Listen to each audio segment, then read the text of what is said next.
I awoke to a chilling reality. Lena was in control of me. Not just the apartment, not just our life together, but me, my body, my movements, my very thoughts, or at least the ones I was allowed to have. It started subtly, as these things always do in the stories. But when it is happening to you, there is nothing subtle about the terror. One morning, I woke up feeling heavy.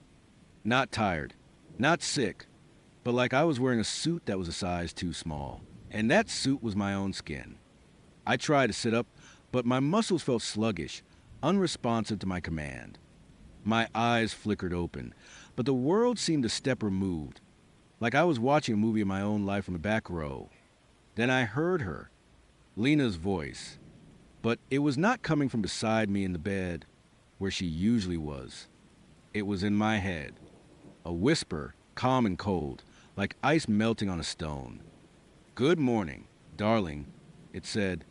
"Sleep well." I tried to answer, to ask what was going on, but my mouth would not form the words. My jaw was locked, my tongue heavy. Panic flared, a frantic bird trapped in my chest, beating its wings against my ribs. But even the panic felt distant, observed rather than experienced. "Do not worry," the voice continued, smooth as silk. "It will take some getting used to, but we will manage. We always do." My body, slowly pushed itself up from the bed. I watched my hands reach for the bedside lamp, my fingers flicking the switch. The sudden burst of light felt harsh, artificial. I saw my reflection in the dark window pane my face, pale and drawn, but with an unsettling stillness in the eyes that was not mine. It was Lena's stillness, the one she got when she was focused, intense.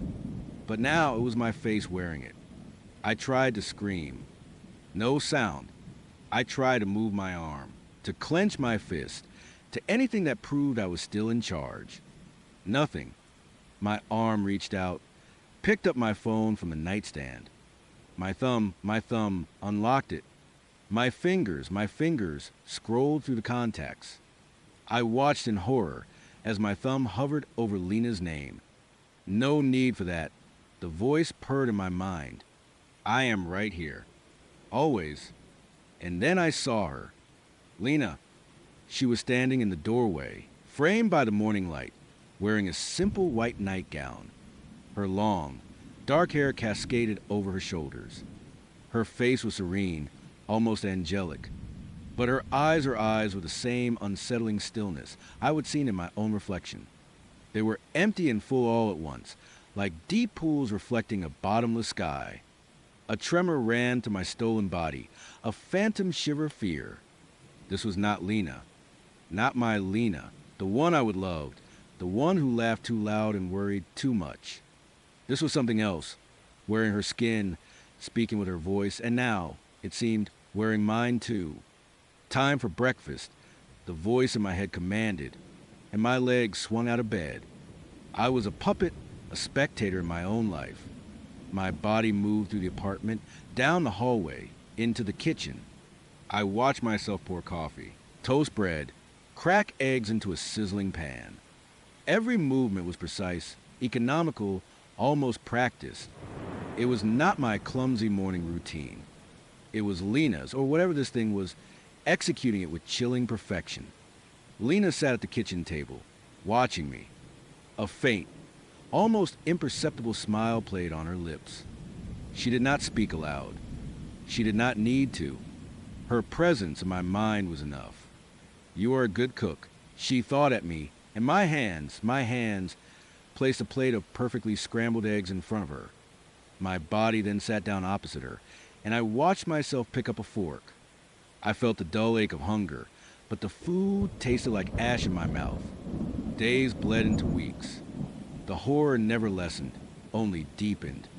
I was a prisoner in my own skull, my thoughts a frantic, desperate monologue only I could hear. Lena controlled everything. My words, my actions, even my facial expressions. I watched myself go to work, interact with colleagues, smile at strangers.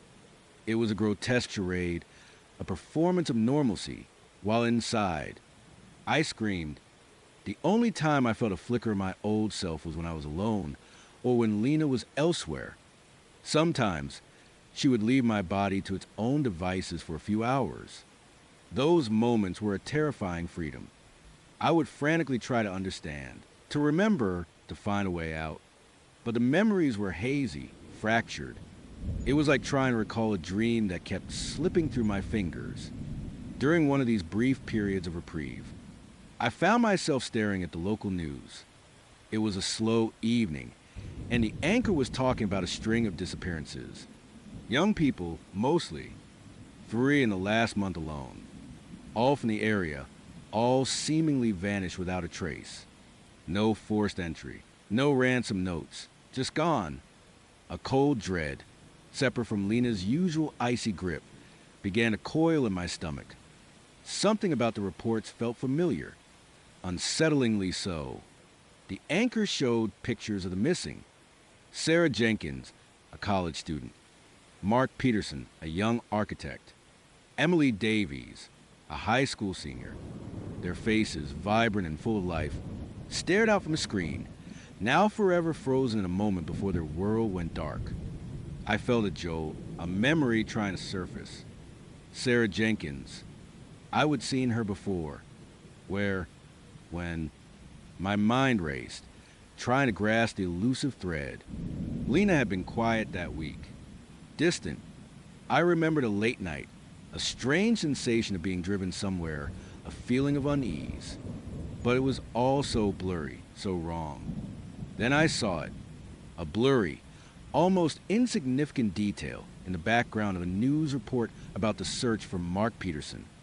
A street cam footage, grainy and dark, of a car turning down a deserted road late at night. The reporter was speculating about a possible lead, but I was not listening to the reporter. I was staring at the car. It was my car, the dark blue sedan. The distinctive dent on the passenger's side fender from that time, I misjudged a parking space. There was no mistaking it. My car, driving down a road I did not recognize. At a time I had no memory of being awake. My blood ran cold. My heart hammered against my ribs, a desperate drumbeat against the silence of my internal prison. Lena. It had to be Lena. She had been using my body, my car, me, while I was a sleeping puppet. The realization hit me like a physical blow. She was not just controlling me to live a normal life. She was using me as a cover, as an alibi, as a means to an end that involved these disappearances. The next time Lena took full control, the realization was a burning ember in my mind, a secret I desperately tried to guard. But it was futile. She was in my head. She knew. Clever. Are not you? Her voice purred, laced with chilling amusement. My own mouth formed a slight, knowing smile. Figured out, did we? I felt a wave of nausea. No. I thought, no, you can't be doing this. You can't be involved.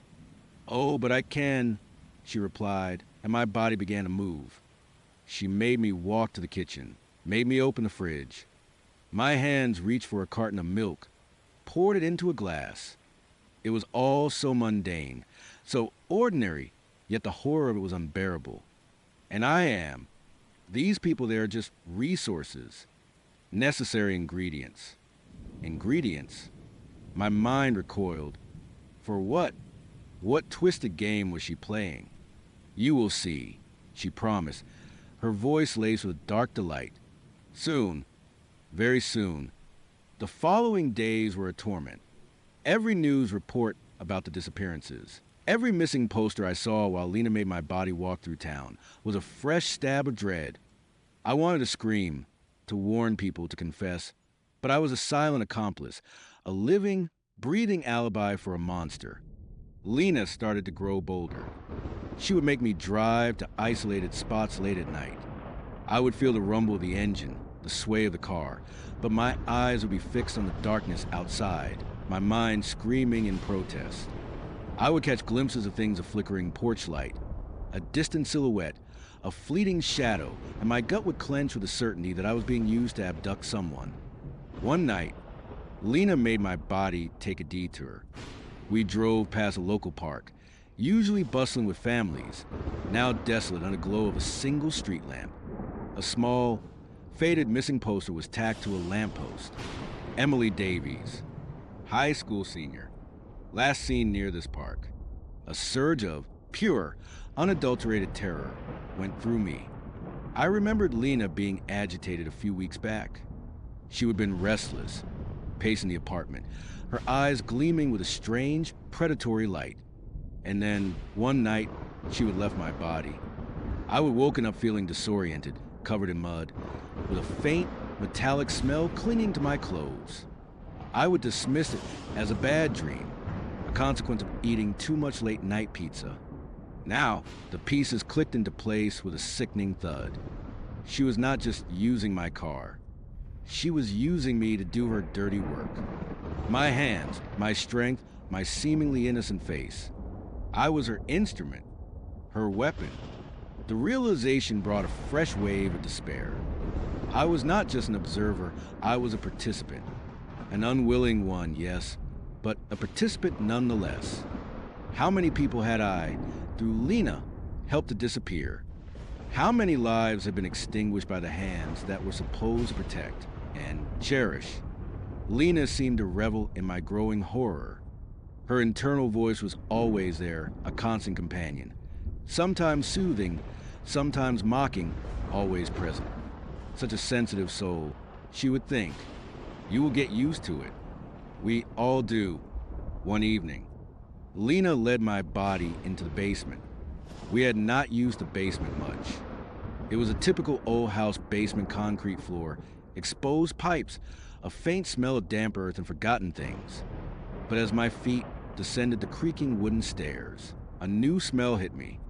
Something metallic, something sweet, something utterly putrid. My stomach churned. My mind screamed for my body to stop, to turn back, to run. But my legs kept moving, one step after another, deeper into the gloom. Lena made my hand reach for the pulled chain, and a single, bare bulb flickered to life, casting long, dancing shadows on the walls. And then I saw it, in the center of the room, laid out on a large, tarp-covered table, were things. Not bodies, not exactly, but pieces. Limbs, torsos, organs, all meticulously arranged. It was a charnel house, a butcher shop of human remains. And it was all so clean, so sterile, so organized. My mind shattered. This was not just about disappearances. This was about something far more monstrous. This was about processing. See, Lena's voice was a triumphant whisper in my head. I told you we would get to the good part. I tried to vomit, but my body would not allow it. It stood there, perfectly still, observing the gruesome tableau. My eyes were forced to take it all in, every horrific detail. And then I saw them. Not whole bodies, but fragments. A distinctive tattoo on a forearm. A specific hair color. A familiar piece of clothing, stained and torn. Sarah Jenkins. Mark Peterson. Emily Davies. They were all here. Or what was left of them. A cold, dead certainty settled over me. Lena was not just abducting people. She was harvesting them. For what purpose? I could not even begin to comprehend. My imagination, even in its most twisted nightmares, had never conceived of such depravity. They are raw materials. Lena explained, her voice disturbingly calm, as if she were discussing groceries. To build something new, something better, something eternal. My gaze was drawn to a corner of the basement I would never notice before. Behind a makeshift curtain of old tarps, there was a strange contraption. It looked like a complicated weaving loom, but instead of thread, it seemed to be working with organic matter. Ribbons of flesh, sinews, hair, all intermingled with strange, glowing filaments that pulsed with faint, otherworldly light. And in the center of the loom, suspended and unfinished, was a form, Humanoid, but not quite. It was larger, more robust, with an unsettling perfection to its nascent musculature. Its skin, where it was visible, shimmered with an unnatural luminescence. Its eyes, still closed, seemed to bulge slightly beneath translucent lids. My masterpiece, Lena whispered, a note of pure ecstasy in her voice. The perfect vessel, my true form, finally realized. My blood ran cold, colder than anything I had ever felt. Lena was not just Lena. She was something ancient, something alien, something that had been using Lena's body as a temporary shell, and now, Lena was using my body to create its ultimate form. The horror was so profound, so absolute, that it transcended fear. It was a soul-deep dread that threatened to unravel my very being. I was a witness to cosmic blasphemy, a forced participant in an atrocity that defied human comprehension. Soon, Lena continued, her voice resonating with power, this work will be complete, and then we will be free. Free to truly begin. My body moved toward the loom. My hands, reached out, not to destroy, but to assist, to touch the glowing filaments, to guide the weaving of flesh and bone. I watched in utter despair as my fingers, now imbued with Lena's chilling precision, began to work on a grotesque tapestry. I was no longer just a prisoner in my own mind. I was a tool, an extension of her will, helping to build the very thing that would herald an unimaginable terror. My existence was reduced to a horrified scream trapped behind my own eyes, a silent witness to the end of everything I knew. The metallic smell, the sweet stench of decay, the hum of the strange filaments, it all filled my senses, making a mockery of my humanity. I was complicit. I was part of it, and there was no escape.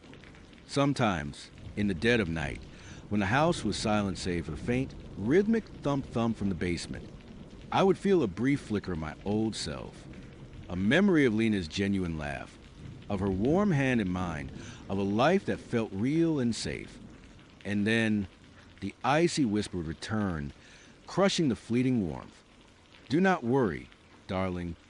Lena's voice would purr in my mind. It is all for the best.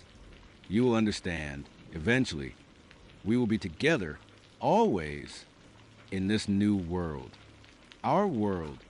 And I knew, with a certainty that chilled me to bone, that she was right. I would be with her. Always. A silent, screaming passenger in my own body, watching as it helped to birth a new era of horror. The disappearances were just a beginning. The ingredients were almost ready.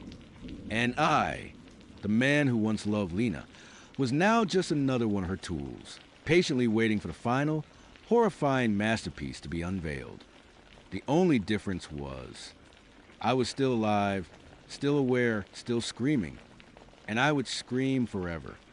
The splintering wood of the window frame tore at my skin as I scrambled through, propelled by a primal terror. One moment, I was staring at the chilling truth in the abandoned building.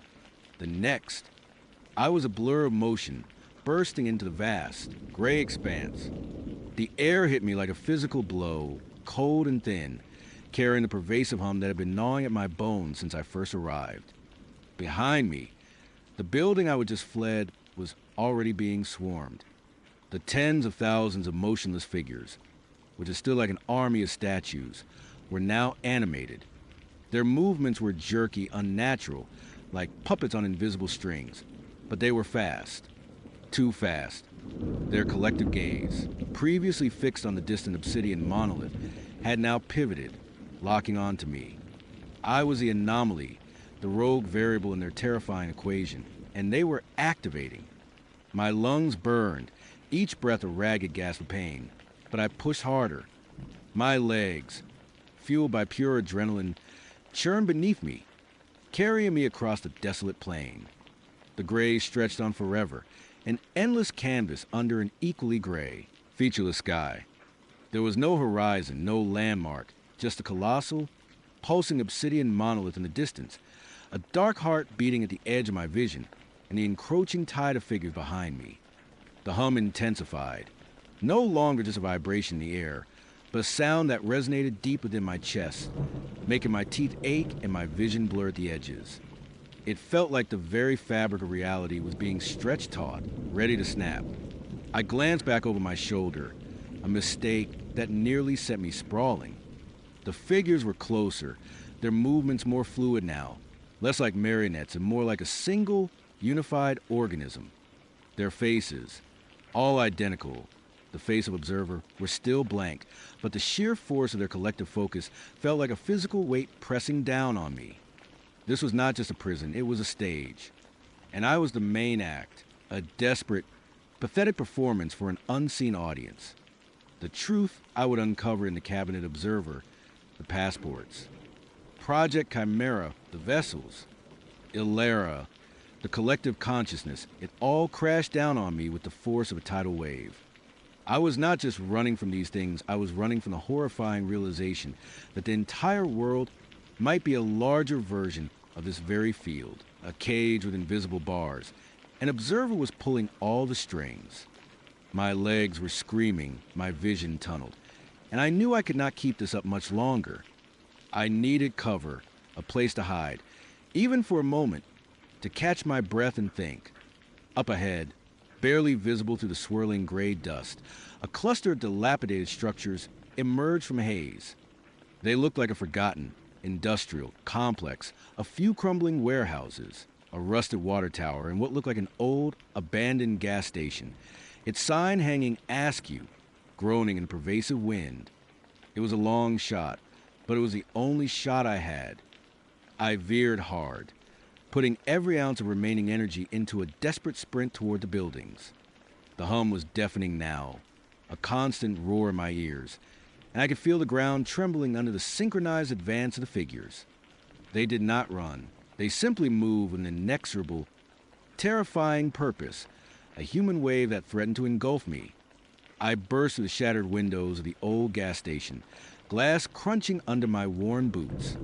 The interior was a wreck of overturned shelves, faded posters peeling from the walls, a thick layer of dust coating everything. The air inside was stale and heavy, but it was blessedly free of the oppressive hum. For a moment, a sliver of silence, a brief respite from the relentless assault on my senses. I slammed the flimsy door shut, fumbling for anything to barricade it with. A rusted metal cabinet, surprisingly heavy, provided a temporary block. Leaning against the counter, gasping for air, my heart hammered against my ribs. Sweat stung my eyes, and my muscles trembled from the exertion. My mind, however, refused arrest. Project Chimera, monolith activation, collective consciousness.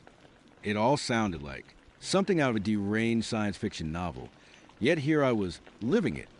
Observer, the man with 1,000 faces, was everywhere. He was the architect, the puppeteer, and I was just a fly caught in his monstrous web. The silence inside the gas station was a stark contrast of chaos outside, but it was a fragile silence, punctuated only by the ragged rhythm of my breathing and the distant muffled hum that still vibrated through the ground. I had to assume they were still out there, circling, waiting, their blank observer faces fixed on my temporary sanctuary. Suddenly, a sound, not the hum, not the wind, but something else. A faint whimper, a soft, almost imperceptible electronic buzz. My blood ran cold. I was not alone. Every instinct screamed at me to run, to hide, but curiosity, or perhaps a desperate need for human contact, held me rooted. I grabbed a piece of rebar from a collapsed shelf, its rusted weight feeling oddly comforting in my trembling hand. Slowly, cautiously, I moved deeper into the gas station, past the overturned snack racks and the dusty display cases. The whimper came again, from behind a stack of old tires in what must have once been a storage room. I pushed aside a tattered tarp, my heart pounding a frantic rhythm against my ribs. Huddled in the corner, amidst the debris, was a young woman. She looked no older than her early 20s, her dark hair matted with dust, her clothes grimy and torn. Her face was smudged with dirt, streaked with tears, and she was clutching a small, battered laptop to her chest as if it were a shield. Her eyes, wide and terrified, met mine. For a long moment, neither of us moved. We just stared, two lost souls in a desolate landscape. Then, she let out a choked sob, a sound of pure, unadulterated fear. "Please," she whispered, her voice hoarse, "do not hurt me." I lowered the rebar slightly, still wary, but the sheer desperation in her voice was undeniable. She looked just as lost and terrified as I felt. "I am not going to hurt you," I said, my own voice raspy from running. "Who are you? What are you doing here?" "Sarah," she managed, her body trembling. "My name's Sarah. I do not know. I just woke up here. 1 minute I was in my apartment, the next, it is all so gray. And the sound," she trailed off, gesturing vaguely towards the outside. I nodded, a grim understanding passing between us. She was another one, another person snatched from their life, dropped into this nightmare. Or was she? The paranoia was a constant companion now, whispering doubts in my ear.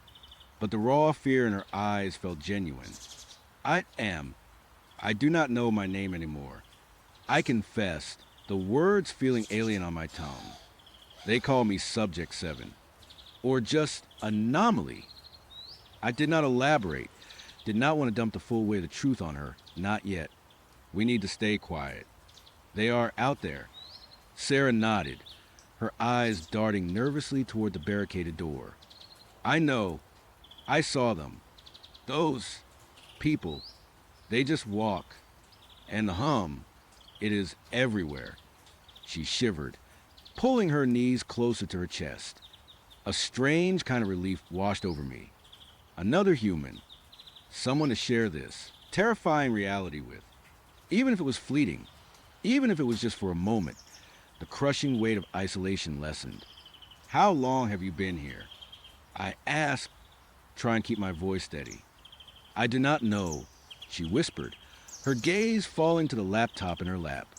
"Days, maybe. Time feels weird here. I have been trying to get a signal, anything, but there is nothing, just static." She patted the laptop almost affectionately. "It is the only thing I have left." I watched her, trying to gauge her. She seemed utterly lost, vulnerable. Just like me, I felt a flicker of hope, a desperate longing for an ally in this desolate land.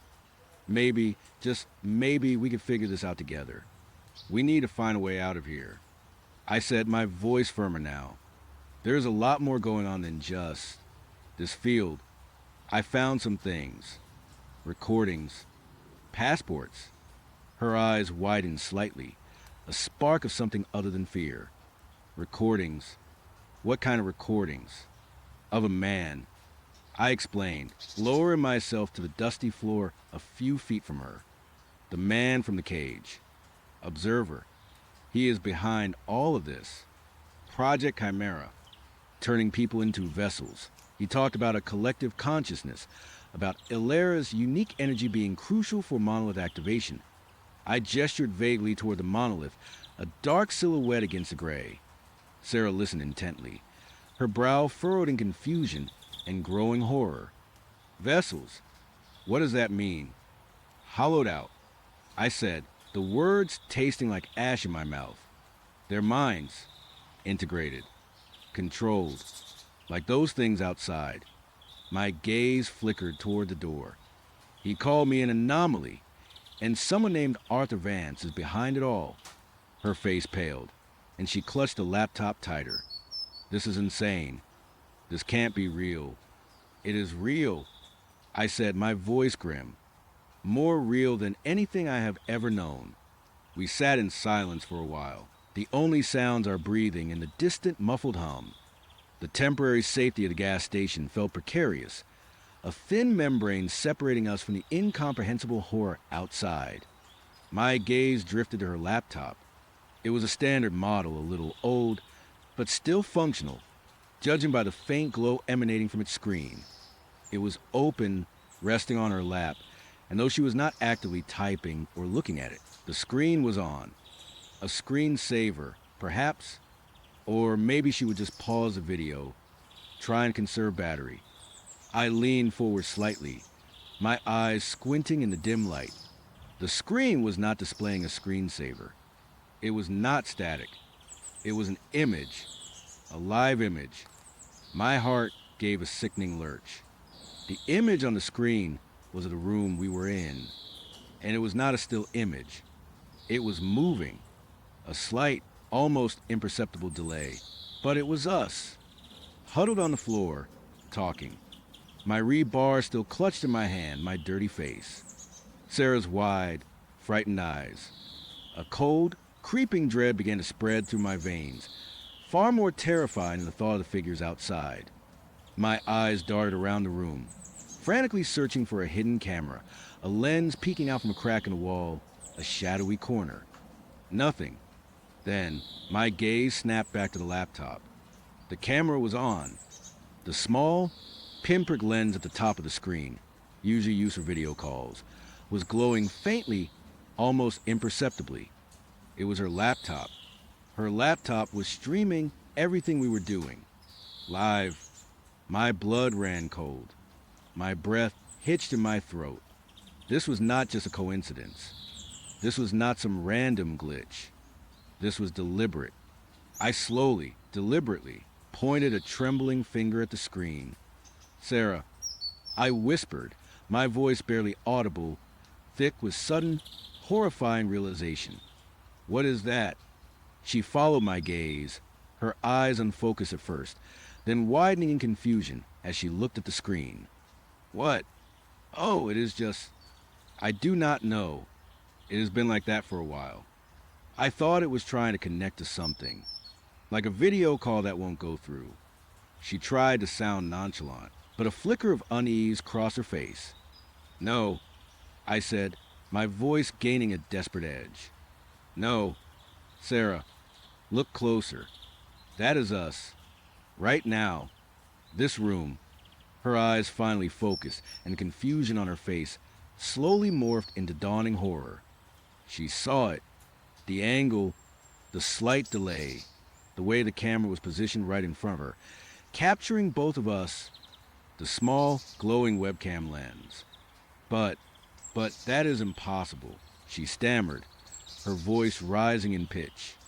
I did not turn it on. I have not been able to get any signal.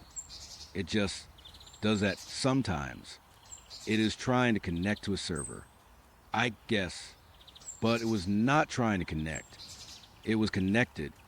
My eyes scanned the interface on the laptop screen. It was not a typical video conferencing app. It was a stark, minimalist display, a black background with a few lines of white text. In one corner, a small blinking red dot. Underneath it, the word status active. Live feed 73B. And in another corner, a number steadily climbing viewers 1. One viewer, observer, or someone working for him. My stomach churned. Who are you streaming to? Sarah, I demanded, my voice raw. The rebar clutched so tightly my knuckles were white. The previous relief of finding a human companion evaporated, replaced by a searing betrayal. Her face crumpled. I do not know. I swear, I do not even know how to use half this stuff. I just found it like this when I woke up. It was the only thing with power, so I just kept it close. For comfort. Tears streamed down her face, but I could not tell if they were tears of fear or tears of a different kind of deception. My mind raced, connecting the terrifying dots. Project Chimera, the global operation, the surveillance, observer pulling the strings. This was not just about turning people into mindless vessels. It was about monitoring the anomalies, tracking the rogue elements. And Sarah, whether she knew it or not, was a part of it, an unwitting broadcaster, or perhaps a very clever, very innocent-looking trap. They are watching us. I whispered, the words heavy with dread. He is watching us. Observer. He knows we are here. He knows everything we just said. My gaze flickered to the door, then back to the laptop, then to Sarah. The hum outside, which had momentarily faded in my shock, now began to intensify again, a low, guttural growl that vibrated through the floorboards. It was a response, a direct response to the discovery. Sarah started to sob uncontrollably, burying her face in her hands, the laptop still clutched in her lap, its tiny webcam lens still glowing, still broadcasting. No, no, no, she whimpered. I do not understand. I did not do anything. But whether she understood or not, whether she was innocent or complicit, did not matter. The fact remained we were exposed. Every word, every movement, every desperate hope and terrifying realization we had just shared had been broadcast to Observer, to Arthur Vance, to whoever was pulling the strings of this nightmarish grand design. The hum outside was no longer muffled. It was a roar, a physical pressure that made the entire gas station tremble. Dust rained down from the ceiling. The barricaded door groaned under an unseen force. They were not just circling anymore. They were coming for us. I had to move. Now. But leaving Sarah, leaving the laptop, felt like abandoning a piece of myself, a piece of the horrifying truth. This new kind of cage was not just physical, it was omnipresent, a constant, insidious surveillance that permeated everything. We have to go, I said, my voice hoarse, pulling myself to my feet. Now. Sarah looked up, her face a mask of terror. Where do we go? They are everywhere. I do not know. I admitted, the desperation, a bitter taste in my mouth. But we can't stay here. He knows we are here. He knows everything. I looked at the laptop, its glowing lens a malevolent eye. Smash it. Sarah, destroy it. She stared at me, paralyzed by fear and confusion. I can't. It is all I have. There was no time for argument. The door was groaning louder, splintering. I made a split-second decision. I could not risk her being an unwitting beacon, or worse, a subtle trap. I ripped the rebar from her grasp, and with a sickening crunch, brought it down on the laptop screen. Glass shattered, sparks flew, and the live feed flickered, distorted into static, then died. The hum outside momentarily faltered, a brief, almost imperceptible pause, as if the connection had been severed, or perhaps the observer had registered the loss. Then it surged back with renewed fury. They knew. Come on, I yelled, grabbing her arm. She resisted for a moment, then, seeing the splintering door, the desperation in my eyes, she stumbled to her feet. I did not bother with the door. It was already giving way. I turned and sprinted towards another broken window, smashing the remaining shards of the rebar. The cold, gray air rushed in, carrying with it the deafening hum. We scrambled out, blindly running into the vast, desolate plain once more. The figures were closer than ever, a dark, undulating wave of identical faces.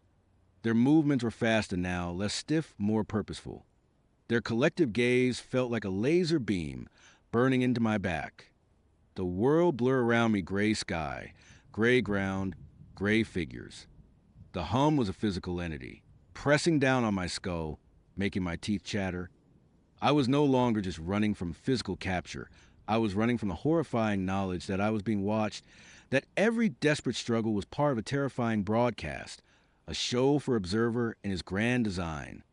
The truth was a new kind of cage, one without visible bars, but with eyes everywhere. I was still running on a treadmill, a rogue element in a vast, unseen network. But now, I knew the extent of my exposure. The world was not just a prison, it was a stage, and I was a reluctant watchstar of a horror show I could never escape. The hum grew deafening, swallowing all other sound, as I ran and ran and ran into the endless, gray unknown. The world was a vast, invisible cage. That was the truth, hammered into my skull with the force of 1,000 nightmares. As Sarah and I sprinted across the desolate gray plain, the hum, That pervasive, sickening thrum that had been my constant companion since I would burst from that abandoned building had intensified. It was not just in the air anymore, it was in my bones, a low, vibrating frequency that made my teeth ache and my vision blur at the edges. Destroying that laptop, severing the connection, it felt like a desperate, futile gesture, like throwing a pebble at a tidal wave.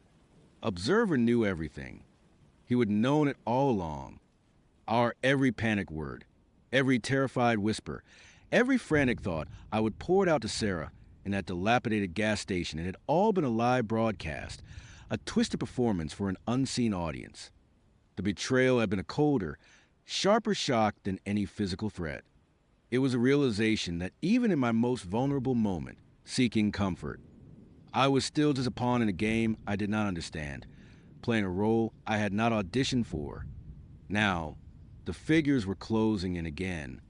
Not a single unified wave, but scattered, deliberate advance from a hazy horizon. Their identical faces, blank and devoid of emotion, were burned into my memory. They did not run, they walked with slow, relentless purpose, like an unstoppable tide of automatons. Each step we took, each gasping breath, felt like it was being meticulously observed, analyzed, perhaps even enjoyed by whatever entity called itself observer. The gray plain stretched endlessly before us, a canvas of despair. There were no landmarks, no trees, no signs of life beyond the encroaching figures. Just endless, oppressive gray under a sky the same monotonous shade. It felt like we were running on a treadmill, making no progress, always remaining precisely where observer wanted us to be. We can't stay out here. I gasped, my lungs burning, the metallic taste of fear heavy on my tongue. Sarah, her face pale and streaked with dust, nodded grimly beside me. Her eyes, wide and haunted, darted nervously between the advancing figures and the featureless horizon. She had not said much since the laptop incident, the shock of her unwitting complicity having silenced her. I could not blame her. It was a lot to take in. The world as we knew it was a lie.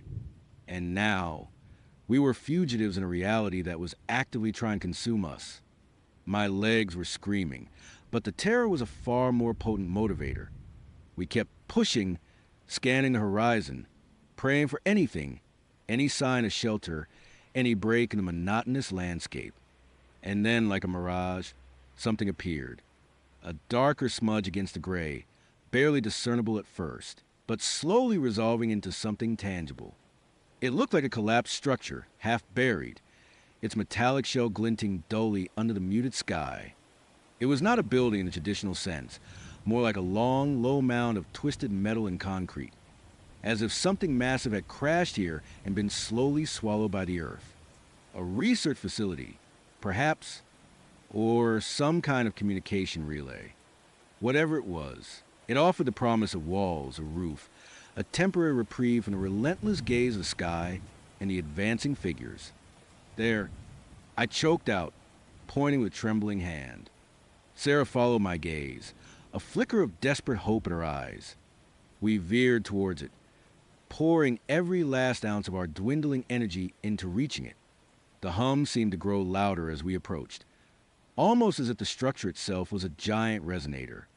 Or maybe it was just my heightened paranoia, every nerve ending screaming. As we got closer, the details became clearer. It was definitely some kind of facility, heavily damaged. A large, rusted dish antenna lay tilted on its side, partially submerged in the gray dirt. Cables, thick as my arm, snaked out from the wreckage, disappearing into the ground. A single, heavy-looking metal door, clearly designed to be airtight, stood ajar, a dark maw inviting us into its unknown depths. It looked abandoned, desolate, like everything else in this nightmare world. But for us, it was a beacon. We scrambled toward the entrance, our feet kicking up clouds of fine, gray dust.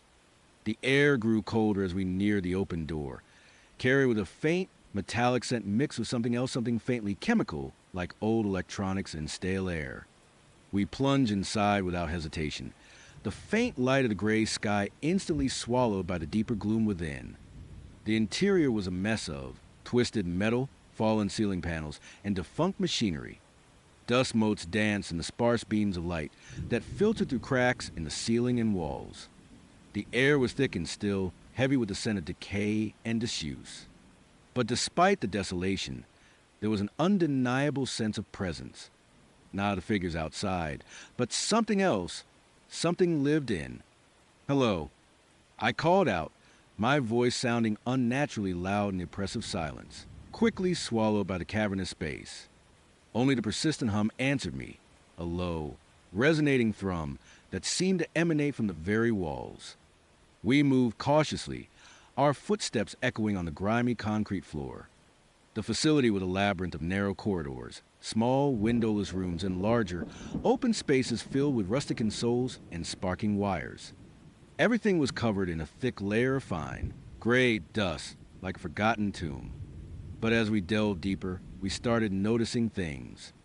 Small, almost imperceptible details that hinted at a recent occupation. A faint, almost imperceptible scuff mark on the dusty floor that had not been there for decades. A discarded energy bar wrapper, lying innocently next to a broken terminal. A flickering light in the distance, a weak, sickly yellow glow that suggested some residual power, or perhaps a very resourceful occupant. My heart hammered against my ribs. This was not just an abandoned ruin. Someone was here, or had been here very recently. The thought sent a fresh wave of paranoia washing over me. Was it Observer? Another one of his vessels? Or, impossibly, another survivor? We followed the flickering light, our senses on high alert. The hum seemed to pulse with greater intensity here, vibrating through the floor and up my legs. The light led us to a section of the facility that seemed slightly less damaged, a series of interconnected rooms that had clearly served as living quarters and an office space. The first room we entered was a makeshift living area. A sleeping bag lay crumpled on the floor next to a small, rickety table made of salvage parts. A few empty cans were scattered around, and a portable water filter sat on the table. It was crude but functional. Someone had been living here, trying to survive. "Hello," Sarah whispered, her voice barely audible. Suddenly, a voice, rough and strained, cut through the hum, making us both jump. "Who is there?" We spun around, our eyes darting into the deeper shadows of the room. A figure emerged, slowly, from behind a stack of crates. He was a man, probably in his late 40s or early 50s, his face gaunt and etched with fatigue, a week's worth of stubble on his chin. His clothes were dirty and torn, but his eyes, though bloodshot, held a fierce, desperate intelligence.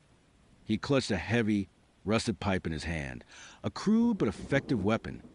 We are survivors." I stammered, holding up my hands in a gesture of peace. "We are not with them." I gestured vaguely toward the outside. He eyed us suspiciously, his gaze lingering on Sarah for a moment before returning to me.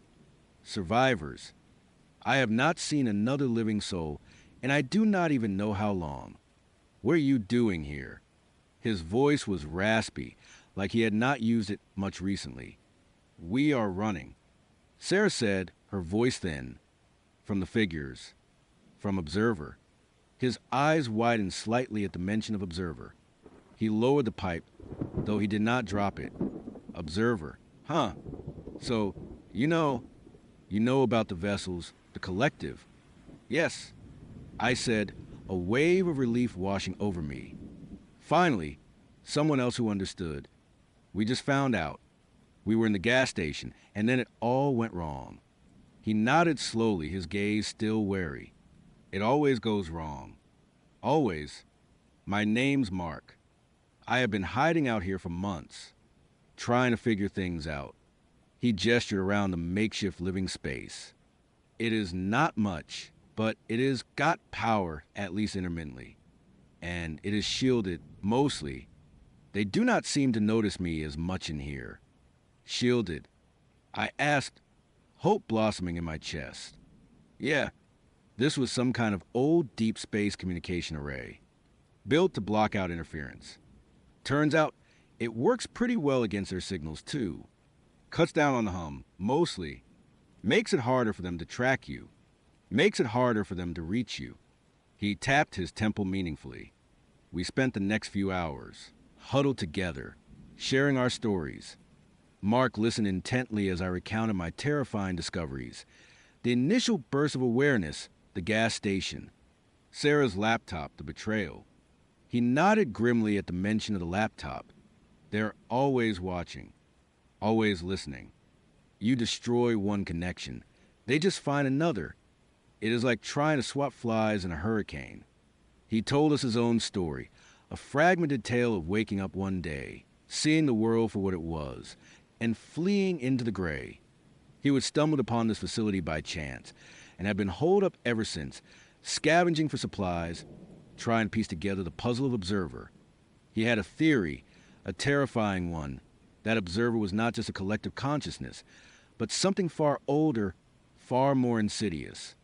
A parasitic entity that had woven itself into the fabric of reality, slowly, subtly, for perhaps millennia, until it was indistinguishable from life itself. The vessels are not just random people they convert. Mark explained, his voice low and intense, his eyes flickering in the dim light. I think they are chosen, selected, maybe even designed from birth. Some of them are just placeholders, background noise for collective. But others have a purpose, a specific function within the grand design. His words sent a chill down my spine. Designed from birth. The idea was horrifying, suggesting an even deeper, more pervasive level of control than I would imagine. What kind of purpose? Sarah asked, her voice barely a whisper. Mark shrugged, a grim expression on his face. I do not know. That is what I have been trying to figure out. I have found some things in here. Old data logs, encrypted files, fragments. But it is all so garbled, so fragmented. Like trying to read a book with half the pages torn out. He led us to his makeshift office, a small, cramped room dominated by a single, sturdy metal desk and a collection of ancient, humming computer terminals. Wires snaked across the floor like metallic vines, connecting various pieces of salvage equipment. The air was thick with the scent of ozone and stale dust.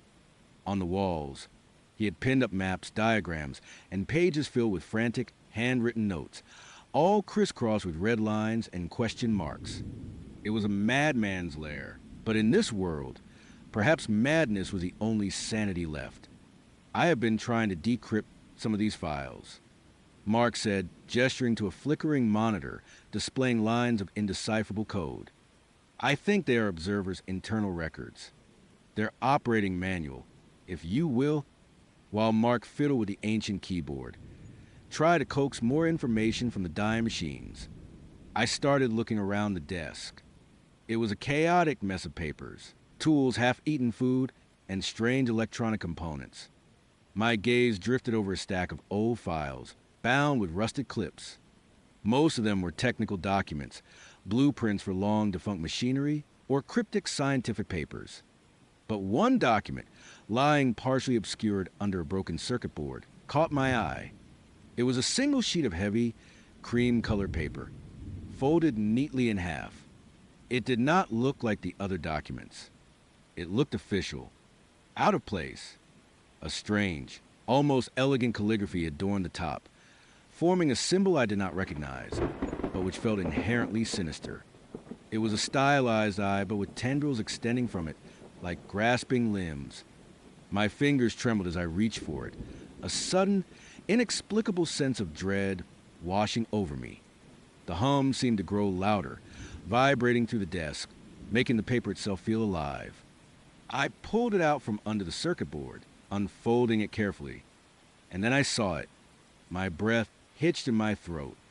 The words on the page seemed to swim before my eyes, but one stood out, stark and undeniable, written in a bold, almost clinical font. Contract for vessel assignment designation Alpha 7.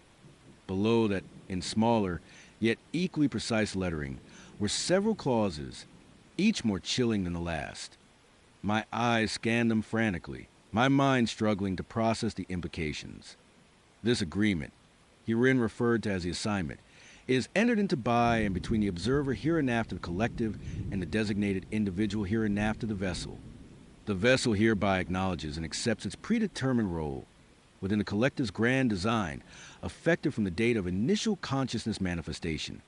The vessel agrees to the complete and unreserved integration of its consciousness into the collective upon activation of reintegration protocol, as directed by the observer. Any deviation from assigned parameters or attempt to disrupt the collective's operations shall result in immediate activation of Termination Clause 7B, leading to dissolution and reassimilation of constituent elements. This assignment is irrevocable and binding across all manifest realities. My blood ran cold. This was not just a theoretical document. This was a contract. A legal agreement for the conversion of a human being into a vessel. And then my eyes dropped to the signature line. It was not a signature in the traditional sense, but a series of complex glyphs, almost like a barcode, underneath the printed name. The name that made my stomach drop into my feet. The name that ripped through the fragile trust I had begun to build, shattering it into a million pieces. Sarah Jenkins. My world tilted. Sarah, her name, on a contract with Observer, for vessel assignment, designation Alpha 7. My hand flew to my mouth, stifling a gasp. The paper crackled in my trembling fingers. I stared at the name, then at the clauses, then back at the name. A whirlwind of emotions tore through me: shock, disbelief, a renewed, sickening wave of betrayal so profound it made my head spin. Was this why she was in the gas station? Was she a plant? A trap? Had she known about this all along? Was her fear, her confusion, her apparent alliance just another performance for Observer, a more elaborate, convincing act than a laptop broadcast? What is it? Mark asked, looking up from his terminal, alerted by my sudden stillness. Sarah, who had been peering over his shoulder at the code, turned around, her brow furrowed with concern. I could not speak. My voice was trapped somewhere in my throat, strangled by the sheer horror of the discovery. I just held out the paper, my hand shaking so violently I thought I might drop it. Mark took it from me, his eyes quickly scanning the document. His face, already etched with weariness, paled further with each line he read. His gaze snapped to Sarah, then back to the contract, then to me. A flicker of something unreadable surprise, understanding, crossed his features. Sarah, sensing the sudden shift in atmosphere, moved closer, her eyes fixed on the paper in Mark's hand. "What is that?" she asked, her voice tentative, laced with a growing apprehension. Mark did not answer. He just slowly, deliberately, handed the contract to her. Her eyes widened as she read the bold print, then the clauses, and finally, her own name. The color drained from her face, leaving it a stark, ashen white. Her lips parted, but no sound came out. Her eyes, usually so expressive, were now blank with a terror that mirrored my own. My name," she whispered, the paper rattling in her hands. "What is this? I do not understand. It is a contract. Sarah," I managed to choke out, my voice raw with accusation.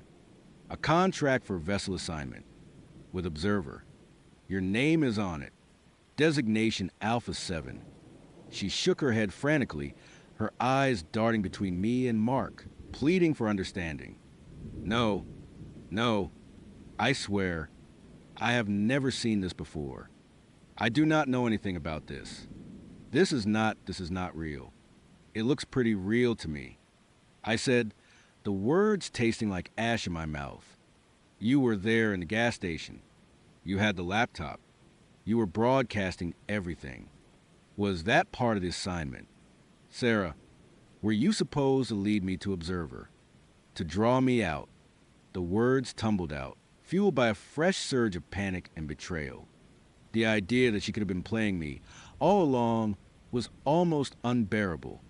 "No, I swear to God, no," she cried, tears welling in her eyes. "I was just as scared as you. more scared. I did not know the laptop was a feed. I thought I was helping you. I thought we were in this together. Her desperation felt genuine, but after the laptop, after this contract, how could I trust anything? How could I tell what was real and what was another layer of Observer's insidious deception? Mark cleared his throat, his gaze still fixed on the contract. She might be telling the truth, he said, his voice low. Or at least, she might think she is telling the truth. Observer's methods are complex. They do not always need conscious cooperation. Sometimes, the best agents are the ones who do not even know they are agents. What are you saying? I demanded, my eyes still locked on Sarah, who was now openly weeping, clutching the contract to her chest as if it were a death warrant. I have seen fragments of this before, Mark explained, gesturing vaguely at his notes. These vessel assignments, I think they are preemptive. Observer does not just convert people when they reach a certain age or experience a traumatic event. I think some people are marked from the very beginning, from birth, maybe even before. Their entire lives are just a prelude to their activation, a carefully curated experience designed to lead them to a specific point for a specific purpose. My blood ran cold again. So Sarah could have been a vessel all along, without even knowing it. It is possible, Mark said, his voice grim. Highly possible. Designation Alpha 7. That sounds like a primary function. A key role, not just a background drone. He looked at Sarah, his expression softening slightly.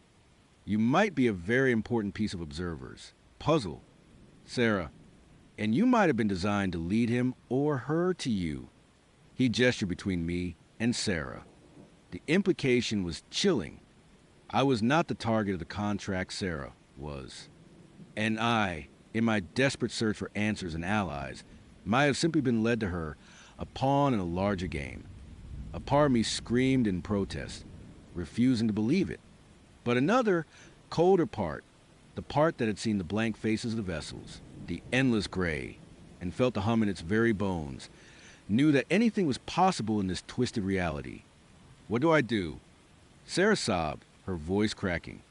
What does this mean? It means you are a target, Mark said bluntly. A valuable one. And now that this contract has been found, now that your designation has been revealed, I imagine Observer is going to be very interested in collecting on his investment. As if on cue, the hum intensified. It was not just a vibration in the air anymore, it felt like a physical pressure, pushing it on us from all sides. The flickering lights in the room dimmed, then brightened erratically, casting dancing shadows that made the cramped space feel claustrophobic. He knows, I whispered, the words a sickening echo of my earlier realization. He knows we found it. Mark's eyes darted to his screens. The indecipherable code was no longer static. Lines of text began scrolling rapidly, too fast to read, but the implication was clear. The system, Observer's network, was reacting. We need to move, Mark said, his voice urgent. Now, this facility, it might be shielded, but it is not impregnable. If they know we are here, they will find a way in, or they will just bring the whole damn thing down around us. Suddenly, the ancient terminals on Mark's desk flared with a blinding white light, then went dark with a shower of sparks and a puff of acrid smoke. The hum intensified to an almost unbearable shriek, making my ears ring and my head throb. The entire facility groaned around us, a deep metallic rumble that vibrated to the floor and up into my teeth. Dust rained down from the ceiling, mingling with falling debris. The integrity of the structure is compromised. Mark yelled over the din, grabbing a small, rugged-looking tablet from his desk. They are destabilizing the supports. We have to go. He pointed to a heavy, reinforced door at the far end of the office. Emergency exit. It leads to an old service tunnel. Might get us out from under this thing before it collapses. We did not hesitate. Sarah, still clutching the contract, her face a mask of terror, followed Mark as he sprinted toward the door. I was right behind her, my heart pounding a frantic rhythm against my ribs. The air was thick with dust and the acrid smell of burning electronics. The hum was a physical entity now, a crushing weight that pressed against my chest, making it hard to breathe. Mark wrestled with the heavy bolts on the emergency exit, grunting with effort. The facility groaned again, louder this time, a sound like a giant beast in its death throes. Pieces of the ceiling began to fall, crashing to the floor with deafening impact. "Hurry!" I screamed, fear a cold knot in my stomach. I glanced back towards the main corridor and through the swirling dust. I saw them, the figures. Their identical, blank faces were illuminated by the erratic, dying lights of the facility, their slow, relentless advance now seeming impossibly fast. They were already inside. With a final, desperate heave, Mark threw open the emergency door. Beyond it was a narrow, dark tunnel, smelling of damp earth and stale air. "Go, go, go," he yelled, pushing Sarah through the opening. I followed, scrambling to the dark aperture just as a massive section of the ceiling above the office collapsed with a thunderous roar, sending a shockwave of dust and debris washing over us. The hum reached a crescendo. Then, for a split second, it seemed to shudder like a dying machine. We tumbled into the tunnel, landing hard on the rough, dusty floor. Mark quickly slammed the heavy door shut behind us, the metallic clang echoing eerily in confined space. The hum, though still present, was significantly muffled here, a faint tremor in the distance, a welcome relief from the deafening assault we had just endured. We lay there for a moment, gasping for breath, the taste of dust and fear thick in our mouths. The darkness was absolute, broken only by the faint, eerie glow of Mark's tablet. "Are you both okay?" Mark rasped, his voice strained. "Yeah," I managed to say, pushing myself up. "I think so." Sarah was curled into a ball, still clutching the contract, her body trembling uncontrollably. She looked up at us, her eyes wide and wet with tears, but also a new, terrifying understanding. The contract, her name on it. Observer's grand design, it was all real. I do not know what to do," she whispered, her voice raw. "I do not want to be a vessel. I do not want to be part of that." She gestured vaguely toward the collapsed facility, toward the outside world, toward the omnipresent hum. "We find a way," I said, my voice firmer than I felt. The betrayal still stung, a raw wound in my chest, but seeing her genuine terror, her palpable confusion, it was hard to maintain the anger. She was a victim, too, perhaps a more profound one than I was. Observer's plans for her were clearly far more intricate, more deeply rooted. Mark shone the tablet's light down the tunnel. It stretched into the darkness, a seemingly endless, claustrophobic passage. "This tunnel goes deep," he said. "It is an old maintenance access. Should lead us out a few miles from here. Keep us under the radar for a while." He started walking, his footsteps echoing on the hard-packed earth. Sarah and I followed, our minds reeling. The darkness of the tunnel was a welcome reprieve from the blinding gray outside, but also felt like a tomb, a place where secrets festered and nightmares lurked. The contract, still clutched in Sarah's hand, was a chilling reminder of Observer's reach, of his meticulous planning. It was not just about forcing people into the collective, it was about designing them, assigning them roles, perhaps even before they drew their first breath. Sarah was not just a person who happened to stumble into this nightmare. She was a designated player, a crucial piece in Observer's terrifying game. And by finding that contract, we had just ripped a page out of his playbook. The hum was still there, a faint, distant thrum, a constant reminder that no matter how deep we went, no matter how far we ran, Observer was still out there, watching, waiting, and for Sarah, his patience was probably wearing thin. He had a contract to fulfill, and a vessel to claim. And now, I was inextricably linked to her fate. My trust was shattered, my world was crumbling, but one thing remained clear: the fight was far from over. And it had just gotten a hell of a lot more personal. The air vent shaft was cold, dusty, and smelled like old metal and something faintly antiseptic, even here, far from the sterile rooms. Every scrape of my elbow, every strain groan of the metal as I shifted my weight, sounded deafening in the pitch black. My heart hammered against my ribs like a trapped bird. I did not know where I was going, only that it had to be away from Clara, away from the lies, the bland food, the medication that dulled my mind, and the terrifying realization that I was a prisoner, after what felt like an eternity, but was probably only 20 minutes. I saw a faint glow ahead. It was a thin line of light peeking through a vent cover. Hope, raw and desperate, surged through me. I wriggled forward, my muscles screaming in protest, until I reached the grate. It was held in place by 4 screws. My fingernails were useless, but I found a loose piece of jagged metal, probably from a broken pipe clamp, and started to work. It took agonizing minutes, my fingers growing raw, but eventually, one by one, the screws gave way.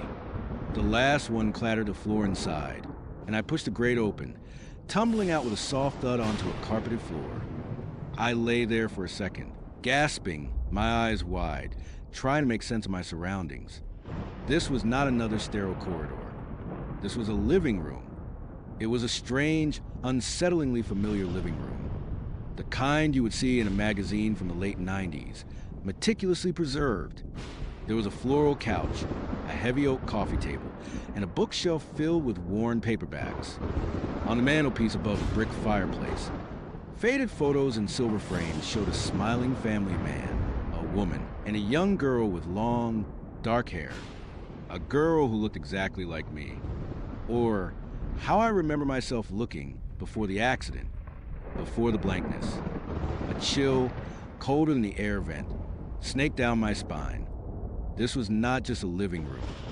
It was my living room. Or at least, what I thought was my living room, from the fragmented memories I would been trying to piece together. The same pattern curtains, the same slightly chipped ceramic lamp on the end table, even the same stack of old CDs next to the stereo system. It was perfect, too perfect, like a museum exhibit. Then I saw the plaque on the wall, discreetly placed next to a closed door, just barely visible in the soft lamplight. It was a small, polished brass plate, and etched into it were the words Chloe Jenkins Wing. My blood ran cold. Chloe Jenkins. That was my name. At least, that is what I would have been clinging to. The name Sarah had occasionally whispered. The name that felt right, even if I could not remember anything else about her. But why a wing? Why a museum piece living room? And why did it feel like a trap, even more so than the hospital room? I pushed myself up, my legs wobbly, and stumbled towards a mantelpiece. My fingers traced the edges of the silver frames. The little girl with the dark hair, bright eyes, a gap-toothed smile. It was me. Or it had to be me. But the pictures were old. The clothes, the hairstyles, they were all from a different era. The furniture, too. This was not my current living room. This was a ghost of a living room. A memory made solid.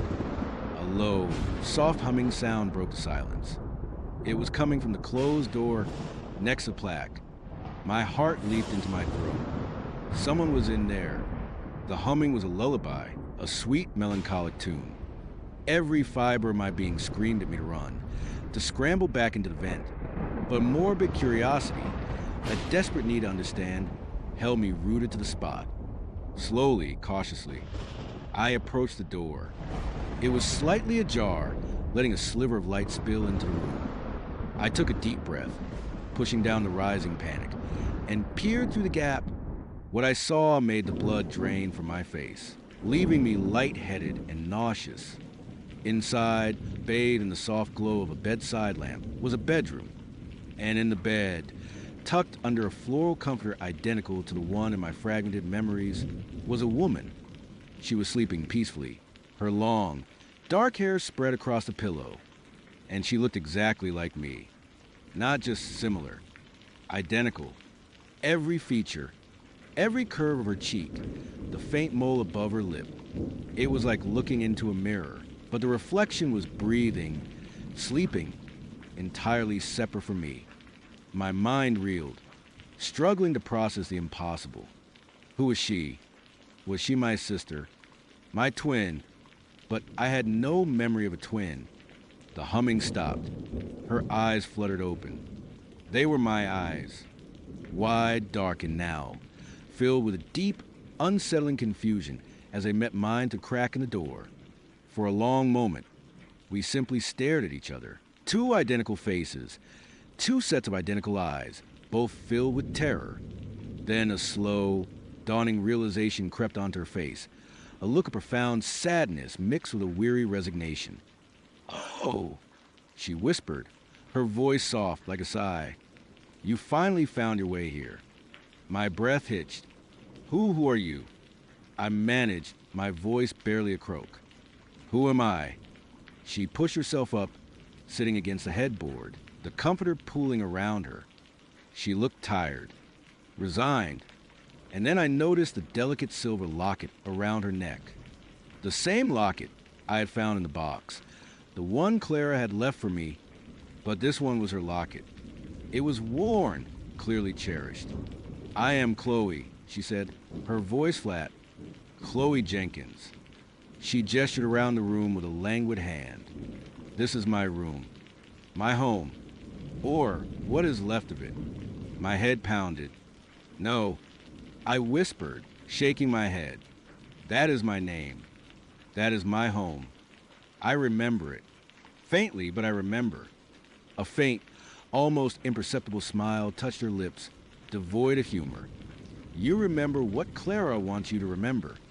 Fragments, carefully selected. She is very good at that." She looked at me, really looked at me, with an intensity that made my skin crawl.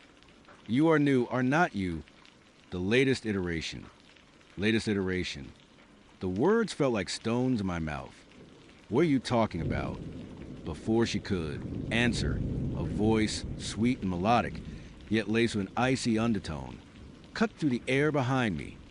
"Chloe, darling." I thought I heard voices. My blood froze. "Clara." I spun around. She was standing in the doorway of the living room, framed against the sterile white of the corridor I would just escaped.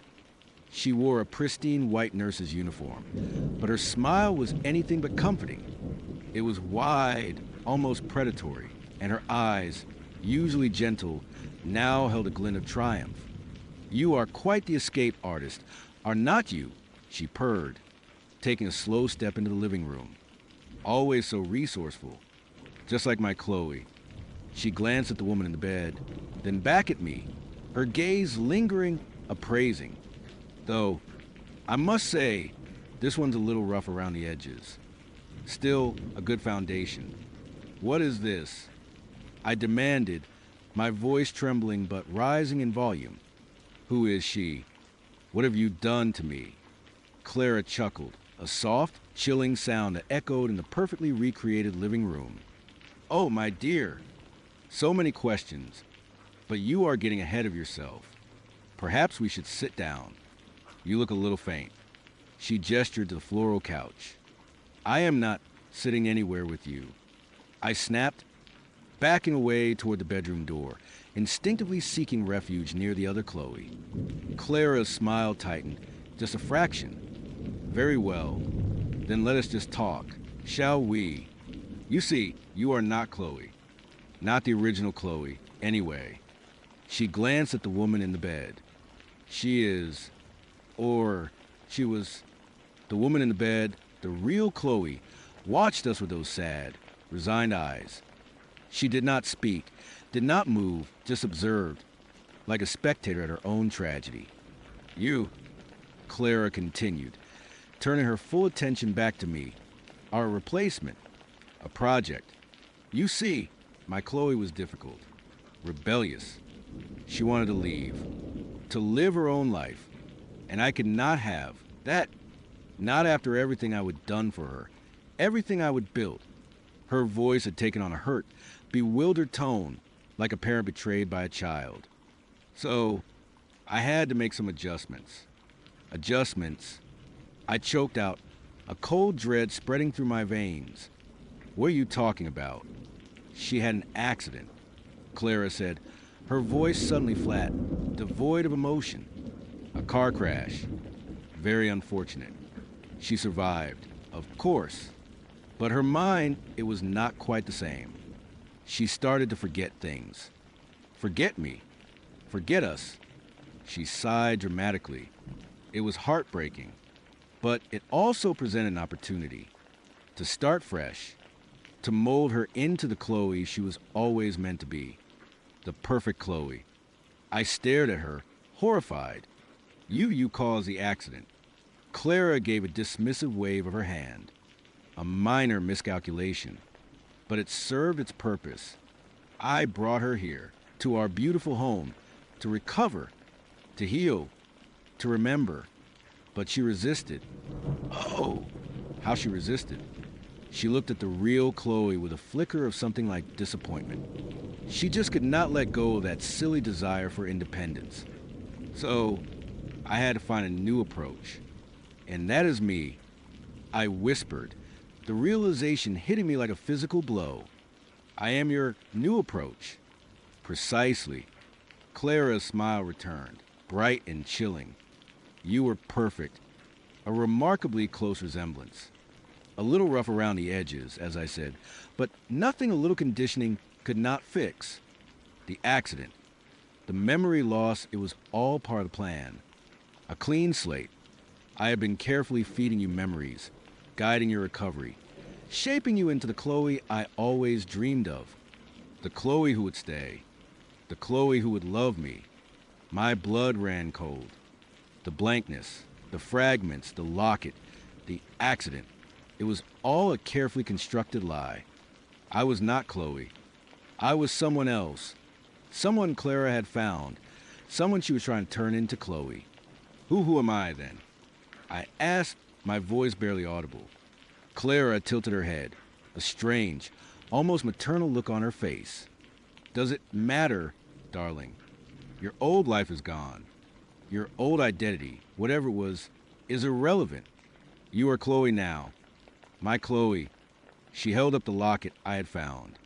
This was a test. You see, to see if you would recognize it, if you would connect with it. And you did. You connected with her life. She gestured toward the real Chloe in the bed. It means you are almost ready. Ready for what? My voice was trembling. To take your place. Clara said simply, as if it were the most natural thing in the world. To be my daughter. To live here in our beautiful home. With me. Forever. The real Chloe, still in the bed, slowly extended her hand. Run. She mouthed, her eyes wide with a desperate plea. Clara saw it. Her smile vanished. Her eyes narrowed, and a terrifying coldness settled over her features. Naughty, naughty. Chloe, we have talked about this. No more disruptions. She took another step toward the bedroom, her gaze fixed on the woman in the bed. This was my chance. While Clara was distracted, I turned and bolted. Not back into the vent that was a dead end. I ran toward the other door in the living room, the one that led back into the sterile corridor. Get back here, Clara shrieked, her voice suddenly losing its sweet veneer, replaced by a raw, furious edge. I did not look back. I burst through the door and sprinted down the hallway, the fluorescent lights blurring above me. I did not know where I was going, but I knew I had to get out. This was not a hospital. This was a prison. Clara's personal asylum. I ran past identical white doors, past a nurse's station that was thankfully empty. The building was eerily quiet, save for the pounding of my feet and my ragged breath. I could hear Clara's footsteps behind me, surprisingly fast, surprisingly close. You can't escape. Chloe, she yelled, her voice echoing down the corridor. This is your home. You belong with me. Panic let me speed. I rounded a corner, then another, desperately searching for an exit. Finally, I saw it a large, double-door marked emergency exit with a glowing red sign. I slammed into the push bar with all my weight. It gave way with a loud thunk, and I stumbled out into the blinding sunlight. I was outside, but it was not a city street. I was in what looked like a sprawling manicure garden, surrounded by a high, impenetrable fence topped with barbed wire. Beyond the fence, I could see dense woods. This was not a hospital.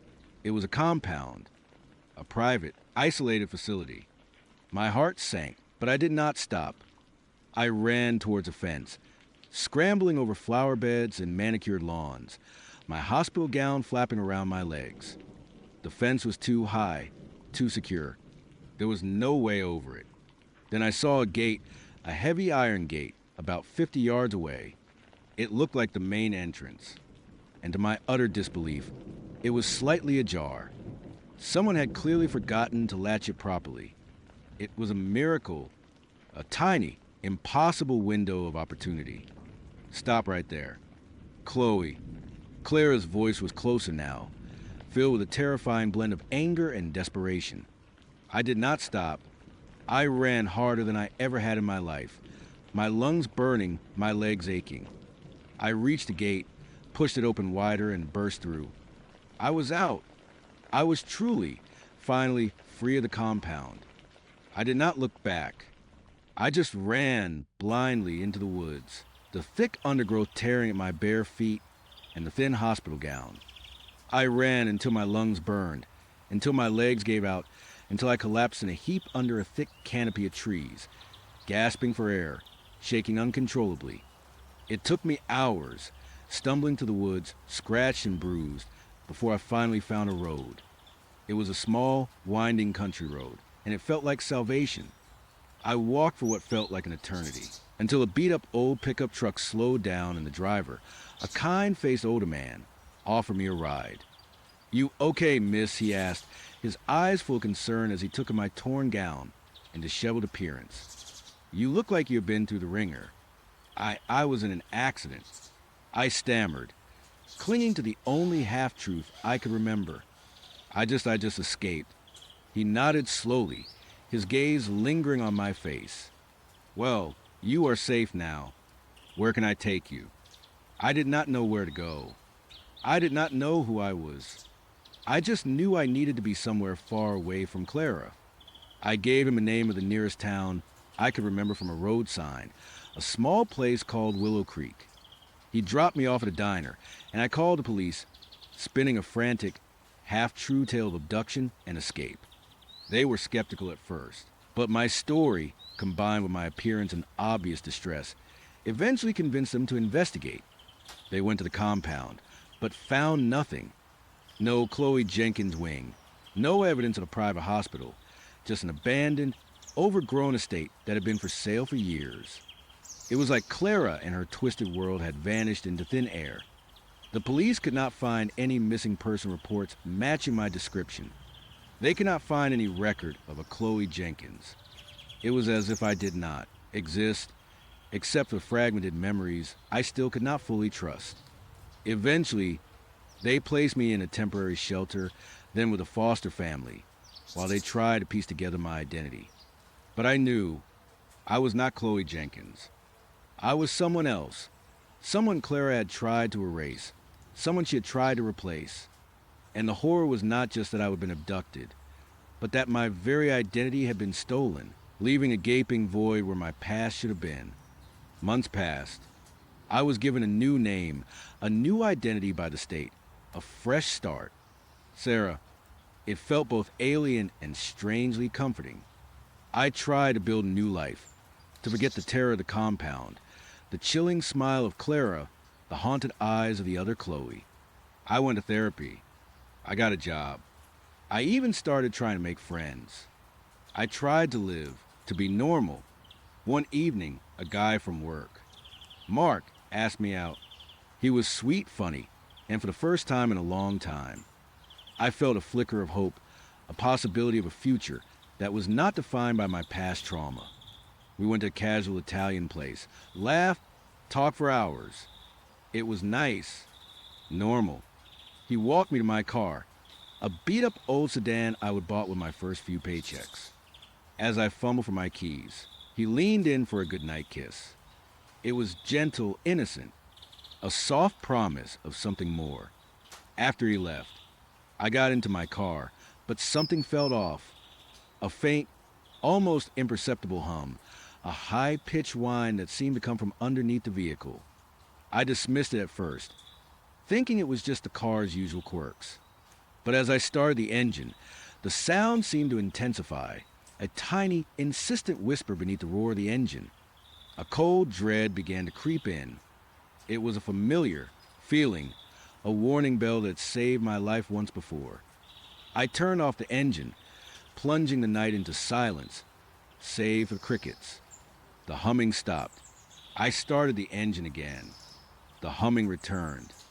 My hands trembled as I grabbed my phone, switched on the flashlight, and cautiously got out of the car. I knelt down, peering underneath the chassis, my heart hammering against my ribs. It took a moment to spot it. Tucked away, almost perfectly hidden above the rear axle, was a small, black device. It was sleek, magnetic, and completely out of place. A tiny red light pulsed steadily on its side, a silent, mocking beacon in the darkness. A tracker. My breath hitched. The world seemed to tilt on its axis. The normalcy, the hope, the fresh start all shattered around me. Clara, she had not vanished. She had not forgotten. She had been watching. All this time. Since I would escape that compound. Since I would try to build a new life. She had been there, a silent, invisible shadow, always present. The humming in my ears was not just a tracker, it was a sound of my own blood rushing, the sound of pure, unadulterated terror. The escape had not been an escape at all. It was just a longer leash. I was still her project, still her Chloe, and the cage, it turned out, was far larger than I had ever imagined, stretching across cities, across lives, encompassing everything I thought I was. She was still out there, and she knew exactly where to find me. She always would. The first thing I registered was a dull ache behind my eyes, a throbbing pulse that echoed the frantic beat in my chest. Then came the smell of sterile, antiseptic scent that clawed at the back of my throat, instantly familiar yet entirely out of place. My eyelids felt impossibly heavy, glued shut, but when I finally managed to pry them open, all I saw was a blurry, off-white ceiling. Panic, cold and sharp, cut through the haze. I tried to sit up, but a strange, unfamiliar resistance held my left arm down. My head swam, a dizzying wave washing over me as I struggled against whatever was restraining me. That is when I noticed the white sheets, pulled taut, tucked in so tightly they felt like a straitjacket. A thin, plastic tube taped to the back of my hand snaked up to a clear bag hanging from a metal pole beside the bed. And this was a hospital. But how? Why? My mind was a blank slate, a vast, terrifying emptiness where memories should have been. The last thing I could recall was a desperate, adrenaline-fueled flight, the constant checking of my rearview mirror, the chilling thought of Clara's face, her etched Y on my window, the locket, the one she would left, identical to hers, containing the child's photo of the real Chloe, and a mirror would be mine engraved. The horrifying realization that she wanted me to be part of her stolen life, to fill a role in her meticulously crafted nightmare. I remember the cold dread, the decision to run, to disappear, to outrun the monster who was not supernatural, but chillingly human. And then nothing. Just this sterile room, this aching head, this terrifying void in my memory. A soft click, and the door opened. A woman in light blue scrubs, her dark hair pulled back in a neat bun, stepped in. She had kind eyes, but they held a practiced, almost too calm expression. "Good morning," she said, her voice soft, almost a whisper. "You are awake. How are you feeling?" I tried to speak, but my throat was dry, scratchy. What happened? I croaked, my voice a stranger's. She smiled gently, approaching the bed. "You have been in an accident. A pretty nasty one, actually. You are very lucky. She checked my 4, adjusted a dial on a machine I had not noticed before. Its steady beep a monotonous rhythm in the quiet room. You are at SD. Jude's. My name is Sarah. I am your nurse. SD. Jude's. The name sounded vaguely familiar, but I could not place it. An accident. What kind of accident? I can't remember. I confessed, the words tasting like ash. Anything. How I got here. Sarah patted my arm reassuringly. That is perfectly normal, dear. You suffered a pretty significant head trauma. Memory loss is common. It will come back, slowly but surely. She paused, her gaze lingering on my face. Do you remember your name? My name. My own name. It felt like a test. Yes, I said, a flicker of relief. It is narrator's name. I gave her my full name, the one I would always known, the one that felt like the last anchor to my own reality. That is wonderful, she said, her smile broadening. We were worried for a while. You have been here for, well, a little longer than a few days. We are just glad you are finally coming around. A little longer than a few days. How long? The vagueness unsettled me. Can I have my phone? I need to call someone. Sarah hesitated, her kind eyes losing a fraction of their warmth. Not just yet, sweetie. We need to monitor you closely. And your phone, it was quite damaged in the accident. We will get you a new one once you are a bit stronger. For now, rest is key. Her words were meant to be comforting, but they only fueled my growing unease. No phone. No connection to the outside world. No way to verify anything she was saying. The room, which I now noticed had no window, suddenly felt smaller and more confining. Over the next few days, the pattern solidified. Sarah, or another equally serene nurse, would come in, check my vitals, offer bland food, and administer medication that left me feeling groggy and disconnected. Each time I asked about the accident, about my memory, about leaving, I received the same gentle, evasive answers. It is all part of the recovery process. We are just taking things one step at a time. The doctors will explain everything when you are ready. But I never felt ready. I felt trapped. The blankness in my mind was a gaping maw, and every attempt to peer into it only brought a wave of nausea and a dull, insistent pressure behind my eyes. Yet, lurking beneath the amnesia was a persistent, nameless dread. A feeling of being pursued, of having fled something truly terrifying. It was like a phantom limb of fear, tingling with an anxiety I could not explain. One morning, a doctor finally came in. He was a tall, thin man with wire-rimmed glasses and a perpetually furrowed brow. He introduced himself as Dr. Albright.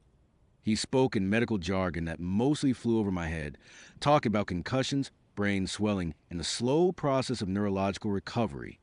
You are making excellent progress. Narrator's name, he said, flipping through a chart. Your vitals are stable, and your cognitive functions are slowly returning. We are very pleased. But I still do not remember anything. I pressed, my voice raspy with frustration. Not the accident, not how I got here. And why can't I leave? Why is the door locked? Dr. Albright peered at me over his glasses. The door is locked for your safety and to ensure you get the uninterrupted rest you need. As for your memory, it will return when it is ready. Forcing it can be detrimental. We are giving you medication to help with anxiety and aid in your recovery. It is a delicate process. Anxiety. I scoffed. Of course I am anxious. I am in a hospital. I do not know why, and I can't leave. And what about my family? My friends? Have they been contacted? He sighed, a faint, almost imperceptible sound. We have been in touch with your next of kin. They understand the situation and are fully supportive of your treatment. Here, my next of kin. I try to picture who that might be. My parents. A distant aunt. Who? Can I speak to them? DR. Albright closed the chart with a soft thud. Not at this time. We believe it is best for your recovery to limit external stimuli. Too much excitement, too many questions, could set back your progress. We need you to focus on healing. He offered a tight, professional smile. Just trust us. Narrator's name. We have your best interests at heart. He left as quickly as he would arrived, leaving me with a knot of dread in my stomach. Next of kin. The phrase felt cold, impersonal. And why would not they want me to speak to them? It did not make sense. Nothing here made sense. The days blurred into a monotonous cycle. The food was always bland, often a grayish gruel or rubbery chicken. The sounds of the hospital were muted, distant, like listening to the world through a thick pane of glass. Sometimes, I would hear a faint, almost melodic humming from a distant room, or a sudden, sharp cry that was quickly muffled. The fluorescent lights hummed incessantly, casting a pallid glow that made everything feel artificial, dreamlike. I started to notice things, small, unsettling details. A nurse would call me honey or sweetie, but sometimes just for a fleeting moment. I could have sworn I heard Chloe. It was always so quick, so subtle, that I would immediately question myself.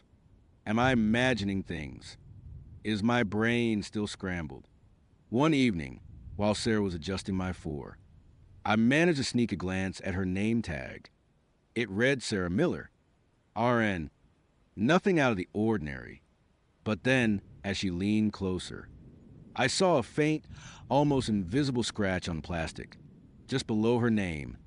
It looked like a tiny stylized C. I blinked, and it was gone, or perhaps I would have imagined it. My mind, I reasoned, was playing tricks on me.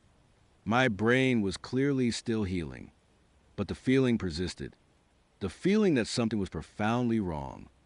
I started pushing myself, trying to walk, to regain strength. The nurses encouraged it, but always watched me with those same placid, unreadable eyes.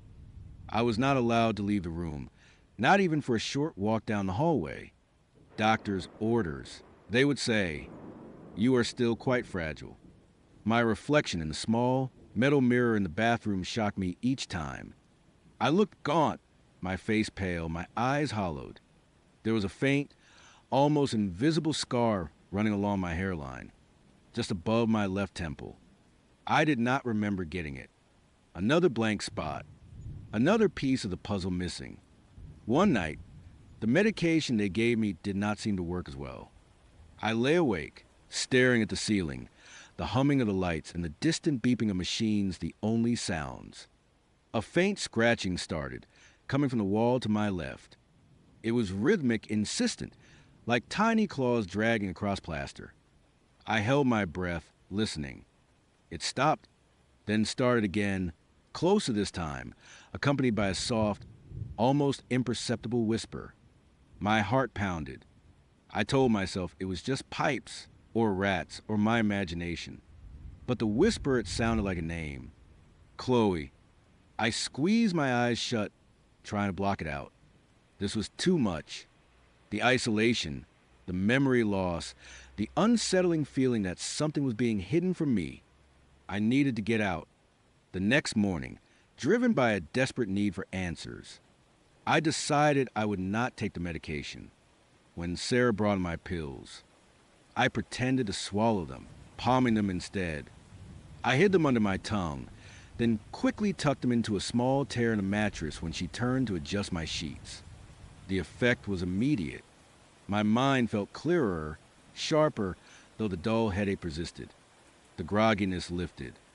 I felt more like myself, the old self, the one who had fled Clara. And the clearer my mind became, the more terrifying the situation appeared. I spent the day scrutinizing my room. It was sparse: a bed, a small nightstand, a chair, a closed-off bathroom. No personal belongings. No pictures. Nothing to indicate who I was, or that I had any life outside these four walls. I ran my hands over the walls, feeling for any cracks, any hidden panels. Nothing. Later that afternoon, a new nurse came in. She was younger than Sarah, with bright, overly cheerful eyes that seemed to sparkle with an artificial light. She introduced herself as Nurse Clara. My blood ran cold. The name hit me like a physical blow, stealing the air from my lungs. I stared at her, my heart hammering against my ribs. Her face, it was not the face of my Clara. This nurse was slender, with a smattering of freckles and bright red hair. Nothing like the woman who had haunted my waking thoughts. But the name, Clara, I managed to choke out. She smiled a wide, almost manic grin. Yes, that is me, Nurse Clara, ready for your afternoon checkup. I forced myself to breathe. It is a coincidence. I told myself, there are other people named Clara in the world. This is a hospital, not her lair. But the raw, primal fear that surged through me was undeniable. Do you work here often? I asked, trying to keep my voice steady.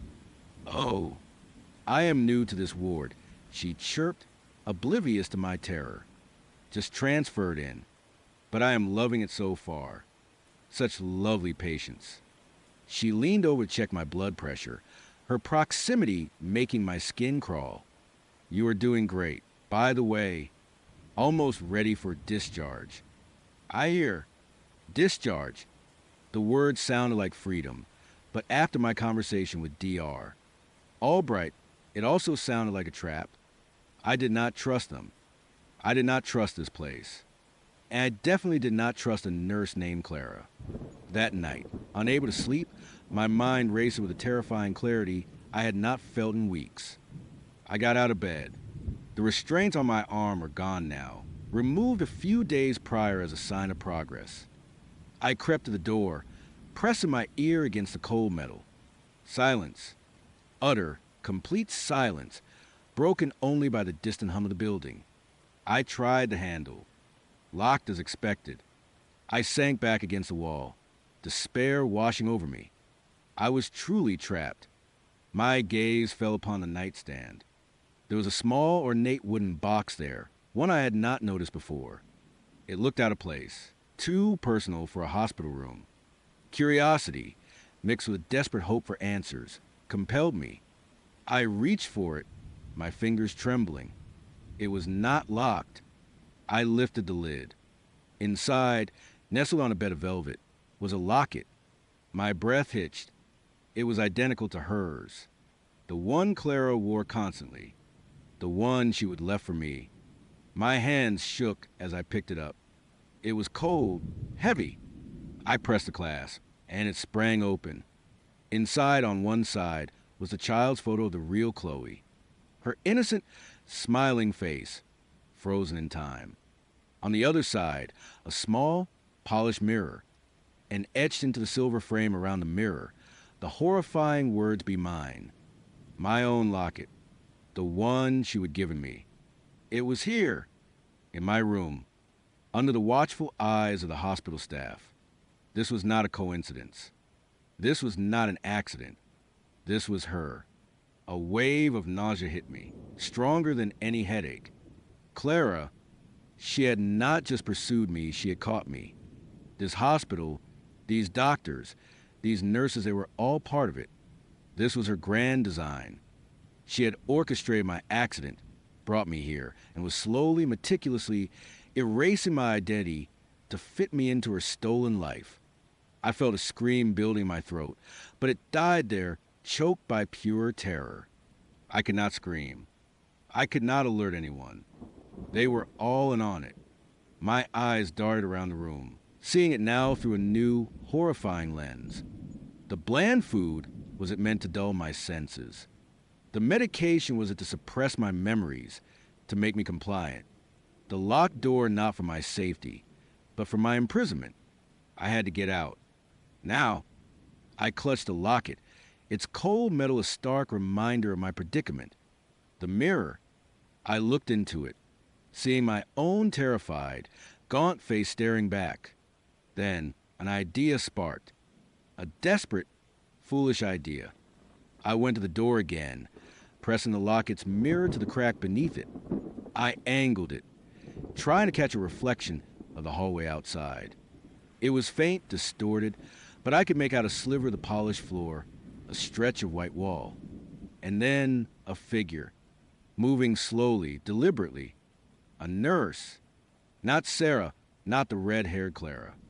This nurse was tall, slender, with dark hair pulled back. She was wearing blue scrubs, but something about her posture, the way she moved.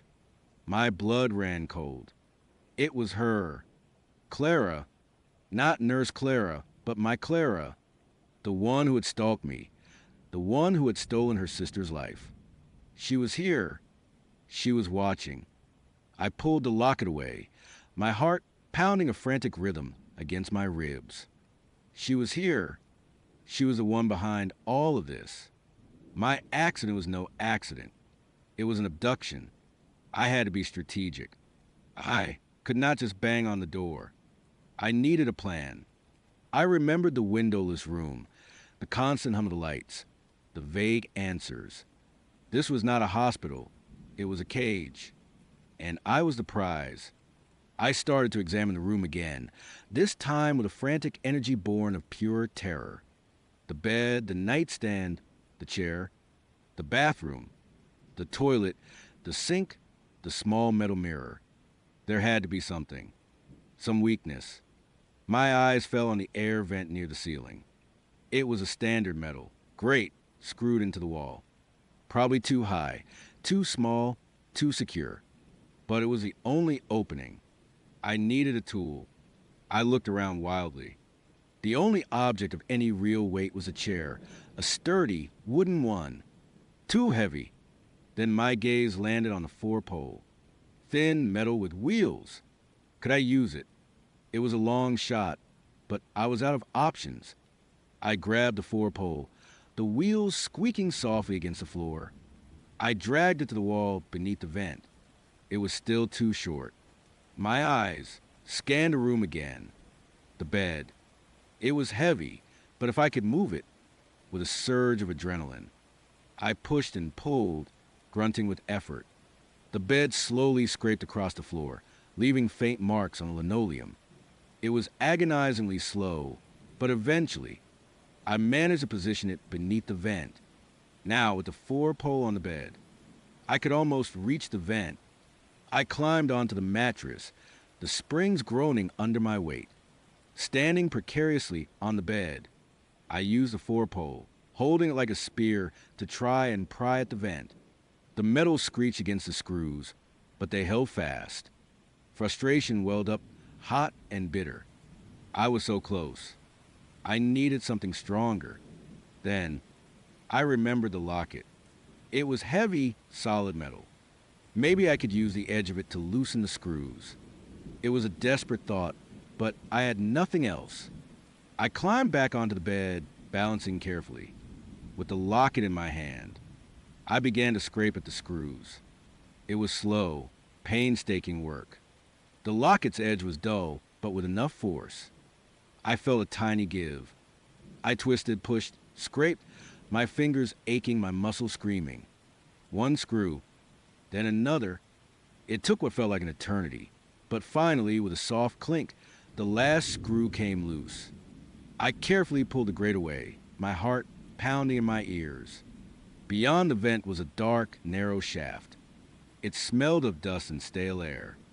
It was small, cramped, but I was small. I could fit. I pushed the grate to the side, letting it fall silently onto the bed. I climbed into the opening, my body scraping against the rough metal. It was a tight squeeze, claustrophobic and terrifying.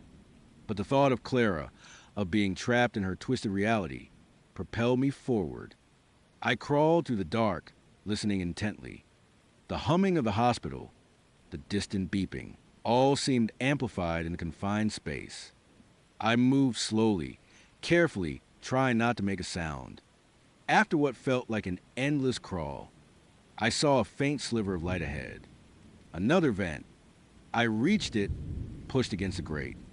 It was looser than the one in my room. With a little more effort, it gave way, falling with a soft clang onto the floor below. I peered out. I was in a different hallway, darker and quieter than the one outside my room. This part of the hospital felt abandoned, or at least rarely used. The walls were a dull gray, the floor tiles scuffed and worn. No nurses, no doctors, no patients. Just an eerie silence. I dropped down, landing softly on the dusty floor. My legs were shaky, my body aching, but I was out. I crept down the hallway, my bare feet making no sound. Each shadow seemed to lengthen and twist, becoming something monstrous. Each distant creak of the building sounded like footsteps approaching. I passed several closed doors, all unmarked. Then, I saw a door with a small, brass plaque. I leaned closer, my heart leaping into my throat. It read Recreational Therapy Chloe Jenkins Wing. Chloe Jenkins. The real Chloe. Clara's dead half-sister. The name she had stolen. A cold dread seeped into my bones. This was not just a hospital. It was a monument to her obsession. I pushed the door open, slowly, cautiously. The room inside was large, brightly lit, but utterly silent. It was set up like a living room. A comfortable sofa, an armchair, a coffee table with a stack of magazines, a TV on the wall, a bookshelf filled with books. It looked normal. Too normal. Then I noticed the details. The books on the shelf were all about grief, memory, and identity. The magazines on the coffee table were dated 4 years ago, right around the time the real Chloe had died. And on the wall, above the fireplace, was a framed photograph. It was a picture of a smiling couple, a man and a woman. The woman was undeniably the real Chloe, and the man was me. My blood ran cold. It was a photo of me, but not me as I was now. It was a photo from years ago, a casual shot, probably from an old social media profile. Clara had found it. She had superimposed my image next to Chloe's, making it look like we were a couple. This was not just a stolen identity. This was a stolen life. And she was not just taking on Chloe's role. She was trying to force me into the role of Chloe's partner. A new terror, deeper and more insidious than anything I had felt before, washed over me. This was not about revenge or just identity theft. It was about recreation. She was building Chloe's life, piece by piece, and she needed me to complete the picture. I backed away from the photo, my mind reeling. This was the recreational therapy wing. She was recreating her sister's life, and I was being therapized into accepting my role in it. The accident was just a way to get me here, to break me down, to erase my old self, and build me into her ideal partner for her ideal, stolen life. Just as I turned to flee, a voice, calm and clear, echoed from behind me. "You are awake, and you found your way to the living room. Excellent progress, darling." I froze. I knew that voice. I turned slowly, my heart a lead weight in my chest. Standing in the doorway, framed by the sterile light of the hallway, was Clara, but she was not wearing scrubs. She was dressed in a simple, elegant dress, the kind the real Chloe might have worn. Her dark hair was styled perfectly, and on her neck, glinting faintly, was a familiar locket. She looked serene, beautiful, and utterly terrifying. "Clara," I whispered, the name a choked gasp. She smiled, a gentle, almost loving smile that did nothing quell the terror. "Not Clara, dear. Not anymore. I am Chloe. And you are finally home." She stepped into the room, her gaze sweeping over the recreated living space, then settling on the photo of me and the real Chloe. Is not it perfect? Our life, exactly as it should have been. It just took a little adjustment. For both of us. What have you done? I demanded, my voice trembling. "I have given us a second chance," she replied, her voice soft, almost maternal. "You were so resistant, so afraid. But the accident, the therapy, it is all for the best. You are shedding the old you, the one who was so lost and confused. And now, you are ready to embrace our beautiful future." She gestured around the room. This is our home, our memories. And soon, your memories will align. You will remember all the wonderful times we had, all the plans we made. You just need a little more time, a little more convincing. My eyes darted to the door, then to the windows, which were strangely opaque, letting. All right, so listen. I have seen some things. You might even say I have been through some things that would make most people question reality, or at least check themselves into a padded room. I am talking about experiences that clawed at the edges of my sanity, leaving me with a permanent hum in my ears and a constant feeling like the world is just a thin veil over something far more sinister. After all that, well, let's just say my radar for off is pretty finely tuned these days. You would think after dealing with things like Observer and the whole Sarah situation, I would be done with weirdness for a while. You would think I would be safe. But life, man, it just keeps throwing curveballs. And sometimes, those curveballs are not supernatural entities or shadowy organizations. Sometimes they are just people, or what you think are people. It was a few months after everything went sideways with Sarah and the facility. I was trying to get back to some semblance of normalcy, whatever that even meant anymore. I would move to a different city, thinking a change of scenery might help quiet the static in my head. But the loneliness, that was a whole other beast. You spend so much time fighting for your life, for someone else's life, and then suddenly there is nothing but the echo of your own thoughts. So, I did what a lot of lonely people do. I downloaded a dating app. Yeah, I know, after everything, you would think I would be a little more cautious about inviting strangers into my life, especially from an app. But I was desperate for a connection, for something normal. I wanted to believe that the world was not just endless gray plains and blank face figures. I swiped through a lot of profiles, a lot of generic bios, and filtered photos. It was all pretty forgettable, honestly. Then I saw her, Chloe. Her profile picture was a candid shot of her laughing, sunlight catching in her auburn hair. She had these bright, intelligent eyes and a smile that just radiated warmth. Her bio was witty, self-deprecating, and mentioned a love for old movies, hiking, and obscure indie bands, all stuff that resonated with me. It felt easy, like we were on the same wavelength before we even exchanged a word. I swiped right, and to my surprise, it was a match. We started chatting, and it was instant. The conversation flowed effortlessly. We talked for hours, sometimes late into the night. It was not just surface-level stuff. We dove into deeper topics, shared anxieties, dreams. She seemed genuinely interested in what I had to say, and I found myself opening up to her in a way I had not to anyone in years. I even found myself cautiously hinting at some of the weird stuff I would been through, just vague enough to gauge her reaction.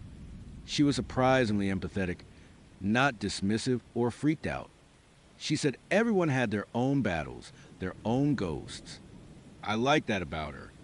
After about a week of constant texting and a couple phone calls that stretched past midnight, we decided to meet up. I was nervous, of course. Online dating, but also excited. It felt like a real, honest-to-God connection. Our first date was at a cozy little coffee shop. She looked even better in person. Her laugh was infectious, and her eyes sparkled when she talked about something she was passionate about. We talked for hours, just like we did online. It felt natural, comfortable, like we would known each other for ages. We went on a second date, then a third. Each one was better than the last.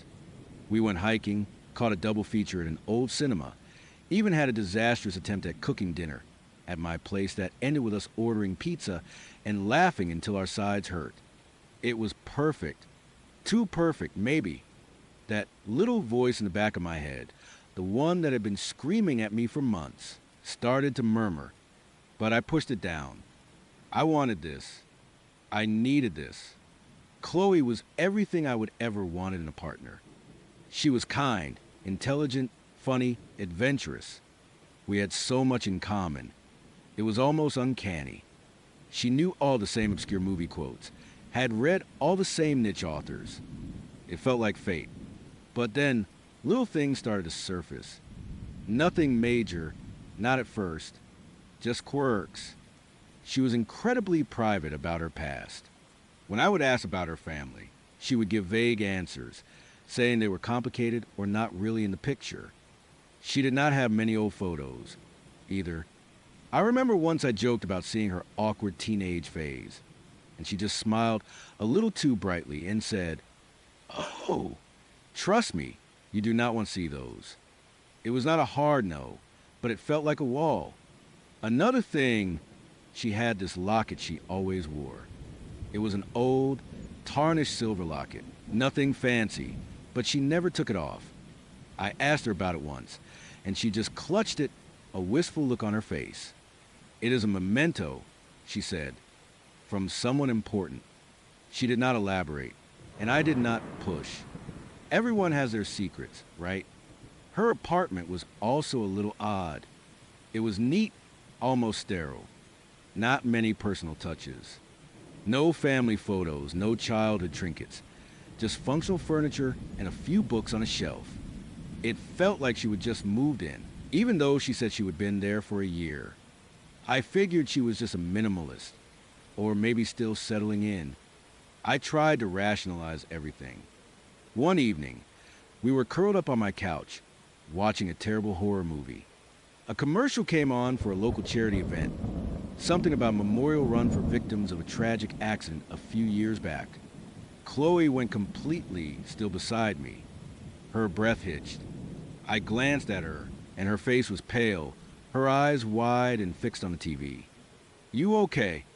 I asked, putting an arm around her. She flinched, then quickly composed herself. "Yeah, just that is a sad story, is not it?" she said, her voice a little too tight. "That accident. So many young lives lost. I remember the accident. It had been a big deal in the news a few years ago. A terrible multi-car pileup on the interstate during a sudden blizzard. Yeah, it was awful." I agreed. "Happened right outside of town. I think." She nodded, not looking at me. "Yeah, awful." She changed the subject almost immediately, asking me about my favorite part of the movie. It was a quick, jarring shift, and it stuck with me. The little voice in my head started getting louder. It was not just murmuring anymore, it was practically shouting.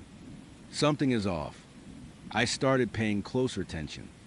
Her mannerisms, her speech patterns. Sometimes she would use a phrase or make a gesture that seemed practiced, like she would rehearsed it, or maybe like she would learned it. I know it sounds crazy, but when you have been through what I have, you start noticing patterns, anomalies. You learn to trust your gut, even when your brain is telling you are being paranoid. One night, we were at a local bar, a place I would never been to before. We were having a good time, laughing, when an older woman at the next table, who'd clearly had a few too many, stumbled and knocked over her drink. Chloe, without missing a beat, rushed over to help. She was incredibly kind, asking if the woman was okay, helping her clean up. The woman, a little dazed, looked at Chloe with wide eyes. "Oh my goodness," she slurred. "For a second there, I thought you looked just like her. It is uncanny." She shook her head. "Never mind. My apologies. Dear." Chloe just smiled, a tight, polite smile, and helped the woman back to her seat. She did not say anything to me about it, but I saw the way her hand instinctively went to the locket around her neck. My heart started to pound. That night, I could not sleep. The woman's words echoed in my head. "You look just like her. It is uncanny." It was not just a random drunk comment. It felt like a clue. And combined with all the other little things of privacy, the locket, the reaction to the accident memorial, it started to coalesce into something chilling. I know it is wrong, but I could not help myself. The next day, I started digging. Not like full-blown detective work, just casual online searching. I started with the accident. I typed in interstate pileup, local car accident, blizzard victims into the search bar, along with the year I remembered. And that is when I found it. A local news archive, old articles detailing the tragedy, pictures of the wreckage, interviews with grieving families, and then a list of the victims. My breath caught in my throat. One of the names on the list was Chloe Jenkins. My Chloe's last name was Smith. I felt a wave of relief, a brief, fleeting moment where I could tell myself I was being a paranoid idiot. But then I clicked on the obituary link. The picture that loaded onto my screen, it was Chloe. My Chloe. The same bright eyes, the same infectious smile, the same auburn hair. It was undeniably her. But the date on the obituary was 4 years ago. It said she was 24 when she died. My Chloe was 28. My blood ran cold. My hands started to tremble. This could not be right. It had to be a coincidence. A doppelganger. A sick prank. I scrolled down, desperation clawing at my throat. The obituary mentioned her love for old movies, hiking, and obscure indie bands. It mentioned her volunteer work at a local animal shelter. It mentioned her distinctive silver locket, a gift from her grandmother. Every single detail. Every single one. It was all there. It was like reading a biography of the woman I was dating, except it was a memorial for someone who had died 4 years ago. The Chloe I knew, the one I had been falling for, was either a ghost or she was impersonating a dead person, and neither option was remotely comforting. I felt a wave of nausea wash over me. My mind reeled, trying to process this impossible information. Was she a survivor of the accident, given a new identity? Was she a twin? But the obituary mentioned her as an only child. I went back to her dating profile, scrutinizing every detail, every picture. There were no clues, nothing that screamed dead person. Just a beautiful, vibrant woman who seemed to be living her life. But now, every laugh, every shared interest, every intimate conversation felt like a lie, a performance. My paranoia, would have been a low hum since the observer incident, suddenly cranked up to a deafening roar. I felt violated, utterly betrayed. Who was I dating? What was her game? I knew I could not confront her without more information, without being absolutely certain. But how could I be more certain than an obituary with her face on it? I spent the next few days in a fog. Every time my phone buzzed with a message from Chloe, my stomach clenched. Her sweet, funny text now felt sinister, like little hooks pulling me deeper into her deception. I started a deeper dive, using everything I knew about the real Chloe from the obituary. I found her old social media accounts. They were still up, memorialized. Pictures of her with friends, family, pictures of her hiking, at concerts, laughing. And in every single one, she was wearing that same silver locket. I compared the photos to my Chloe. There were subtle differences. If you looked incredibly closely, the shape of her nose was slightly different. A mole on her cheek was absent on the living Chloe. But it was so incredibly close, it was terrifying. Like someone had meticulously studied the original and tried to replicate her. The more I looked, the more I felt like I was losing my mind. Was I imagining things? Was my past trauma making me see conspiracies where there were none? But the evidence was too compelling. The name, the interest, the locket, the uncanny resemblance. I remembered the old woman at the bar. She was not just drunk. She saw it too. I needed to see the locket up close. I needed to see if there was anything inside it, anything that could confirm or deny my horrifying theory. The next time Chloe came over, I tried to act normal. It was agonizing. Every time she smiled, every time she touched my arm, I felt a shudder go through me. I kept seeing the obituary photo superimposed over her face. We were watching a movie, and she leaned her head on my shoulder. "You have been quiet tonight," she murmured. "Everything okay?" I swallowed hard. "Yeah, just a lot on my mind." I paused, trying to sound casual. "Hey, that locket you wear, Have you ever thought about getting it cleaned? It looks pretty old. She stiffened slightly. Oh, it is fine, she said, her voice a little too quick. I like it this way. It has character. What is inside it? I asked, my heart pounding. Is it a picture? She hesitated, then sighed, a practiced, wistful sound. It is personal. Just a small reminder. She did not offer to open it. She never had. I knew then. My gut screamed at me. She was not just private. She was hiding something. Something dark. My mind raced. How could I get a look at it? I could not just snatch it from her neck. That would be insane. I decided to try something else. Later that night, after we were falling asleep, or at least after I pretended to fall asleep, I slowly, carefully slid out of bed. I crept into the living room, where she would left her purse and jacket. I felt like a criminal, but the dread was consuming me. I had to know. I found her wallet. Inside, her driver's license. Chloe Smith.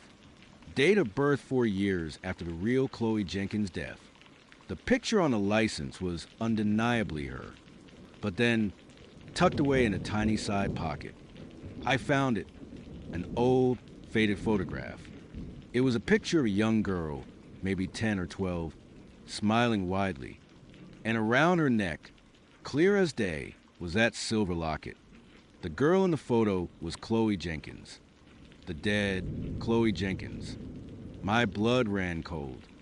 This was not a coincidence. This was deliberate. My Chloe was not just wearing a locket that belonged to a dead person. She was carrying a childhood photo of her.